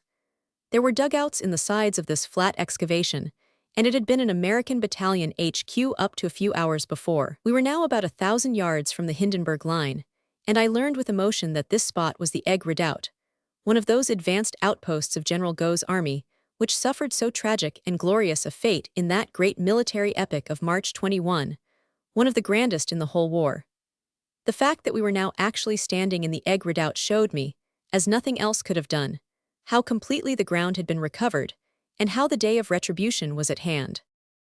We were standing near the eastward lip of the excavation, and looking over it, when it was first brought to our attention that it took two to make a battle. Up to now we had seen only one. Now two shells burst in quick succession 40 yards in front of us, and a spray of earth went into the air. "Whiz-bangs," remarked our soldier guide casually. Personally, I felt less keenly interested in their name than in the fact that they were there at all. We thought we had done pretty well to get within 1,000 yards of the famous line, but now came a crowning bit of good fortune, for an Australian gunner captain, a mere lad, but a soldier from his hawk's eyes to his active feet, volunteered to rush us forward to some coign of vantage known to himself. So it was eastward ho, once more, still over a dull, barren plain sloping gently upwards, with little sign of life. Here and there was the quick fluff of a bursting shell, but at a comforting distance. Suddenly ahead of us a definite object broke the skyline. It was a tank, upon which the crew were working with spanners and levers, for its comrades were now far ahead, and it would fain follow. This, it seems, was the grandstand which our young gunner had selected. Onto the top of it we clambered, and there, at our very feet and less than 500 yards away, was the rift which had been torn a few hours before in the Hindenburg line. On the dun slope beyond it, under our very eyes, was even now being fought a part of that great fight where at last the children of light were beating down into the earth the forces of darkness. It was there. We could see it. And yet how little there was to see. The ridge was passed and the ground sloped down, as dark and heathy as Hindhead. In front of us lay a village. It was Bellecourt. The Hindenburg position ran through it. It lay quiet enough, and with the unaided eye one could see rusty red fields of wire in front of it. But the wire had availed nothing, nor had the trench that lurked behind it, for beyond it, beside the village of Nor, there was a long white line, clouds of pale steam-like vapor spouting up against a dark, rain-sodden sky. "The Boche smoke barrage," said our guide. "They are going to counterattack." Only this, the long, white, swirling cloud upon the dark plain, told of the strife in front of us. With my glasses I saw what looked like tanks, but whether wrecked or in action I could not say. There was the battle, the greatest of battles, but nowhere could I see a moving figure. It is true that all the noises of the pit seemed to rise from that lonely landscape, but noise was always with us, go where we would. The Australians were ahead where that line of smoke marked their progress. In the sloping fields, which at that point emerged out of the moor, the victorious Americans, who had done their part, were crouching. It was an assured victory upon which we gazed, achieved so rapidly that we were ourselves standing far forward in ground which had been won that day. The wounded had been brought in, and I saw no corpses, though some friends who had reached the line to our left found 18 American lads lying dead by the roadside. On that side the fight was very severe, and the Germans, who had been hidden in their huge dugouts, were doing their usual trick of emerging and cutting off the attack. So much we gathered afterwards, but for the moment it was the panorama before us which was engrossing all our thoughts. Suddenly the German guns woke up. I can but pray that it was not our group which drew their fire upon the half-mended tank. Shell after shell fell in its direction, all of them short, but creeping forward with each salvo. It was time for us to go. If any man says that without a call of duty he likes being under aimed shell fire, he is not a man whose word I would trust. Some of the shells burst with a rusty red-out flame, and we were told that they were gas shells. I may say that before we were admitted on to the battlefield at all, we were ushered one by one into a room where some devil's pipkin was bubbling in the corner, and were taught to use our gas masks, by the simple expedient of telling us that if we failed to acquire the art then, and there a very painful alternative was awaiting us. We made our way back, with no indecent haste, but certainly without loitering, across the plain, the shells always getting rather nearer, until we came to the excavation. Here we had a welcome rest, for our good gunner took us into his cubby-hole of a dugout, which would at least stop shrapnel, and we shared his tea and dried beef, a true Australian soldier's meal. The German fire was now rather heavy, and our expert host explained that this meant that he had recovered from the shock of the attack, had reorganized his guns, and was generally his merry self once more. From where we sat, we could see heavy shells bursting far to our rear, and there was a general atmosphere of explosion all round us, which might have seemed alarming had it not been for the general chatty afternoon tea appearance of all these veteran soldiers, with whom it was our privilege to find ourselves. A group of sulky-looking German prisoners sat in a corner, while a lank and freckled Australian soldier, with his knee sticking out of a rent in his trousers, was walking about with 4 watches dangling from his hand, endeavoring vainly to sell them. Far be it from me to assert that he did not bring the watches from Sydney and choose this moment for doing a deal in them, but they were heavy old Teutonic timepieces, and the prisoners seemed to take a rather personal interest in them. As we started on our homeward track, we came, first, upon the British battery, which seemed to be limbering up with some idea of advancing, and so lost its chance of administering a box on our other ear. Farther still, we met our friends of the air guns, and stopped again to exchange a few impressions. They had nothing to fire at, and seemed bored to tears, for the red, white, and blue machines were in full command of the sky. Soon we found our motor waiting in the lee of a ruined house, and began to thread our way back through the wonderfully picturesque streams of men, American, Australian, British, and German, who were strung along the road. And then occurred a very horrible incident. One knew, of course, that one could not wander about a battlefield and not find oneself sooner or later involved in some tragedy, but we were now out of range of any but heavy guns, and their shots were spasmodic. We had halted the car for an instant to gather up 2 German helmets, which Commander Latham had seen on the roadside, when there was a very heavy burst close ahead round a curve in the village street. A geyser of red brick dust flew up into the air. An instant later our car rounded the corner. None of us will forget what we saw. There was a tangle of mutilated horses, their necks rising and sinking. Beside them, a man with his hand blown off was staggering away, the blood gushing from his upturned sleeve. He was moving round and holding the arm raised and hanging, as a dog holds an injured foot. Beside the horses lay a shattered man, drenched crimson from head to foot, with 2 great glazed eyes looking upwards through a mask of blood. 2 comrades were at hand to help, and we could only go upon our way with the ghastly picture stamped forever upon our memory. The image of that dead driver might well haunt one in one's dreams. Once through Templu, and on the main road for Peron things became less exciting, and we drew up to see a column of 900 prisoners pass us. Each side of the causeway was lined by Australians, with their keen, clear-cut, falcon faces, and between lurched these heavy-jawed, beetle-browed, uncouth louts, new caught and staring round with bewildered eyes at their debonair captors. I saw none of that relief at getting out of it which I have read of, nor did I see any signs of fear, but the prevailing impression was an ox-like stolidity and dullness. It was a herd of beasts, not a procession of men. It was indeed farcical to think that these uniformed bumpkins represented the great military nation, while the gallant figures who lined the road belonged to the race which they had despised as being unwarlike. Time and fate between them have a pretty sense of humor. One of them caught my eye as he passed and roared out in guttural English, "The old German is out." It was the only word I heard them speak. French cavalry troopers, stern, dignified, and martial, rode at either end of the bedraggled procession. They are great soldiers, these Australians. I think they would admit it themselves, but a spectator is bound to confirm it. There is a reckless daredevilry, combined with a spice of cunning, which gives them a place of their own in the imperial ranks. They have a great advantage, too, in having a permanent organization, the same 5 divisions always in the same corps, under the same chief. It doubles their military value, and the same applies equally, of course, to the Canadians. Nonetheless, they must not undervalue their British comrades, or lose their sense of proportion. I had a chance of addressing some 1,200 of them on our return that evening, and while telling them all that I thought of their splendid deeds, I ventured to remind them that 72% of the men engaged in percent of the casualties were Englishmen of England. But this is a description of a day's adventure on the Hindenburg Line, and my deep appreciation of the Commonwealth soldiers, of their officers, and of their commander, must appear elsewhere. Arthur Conan Doyle.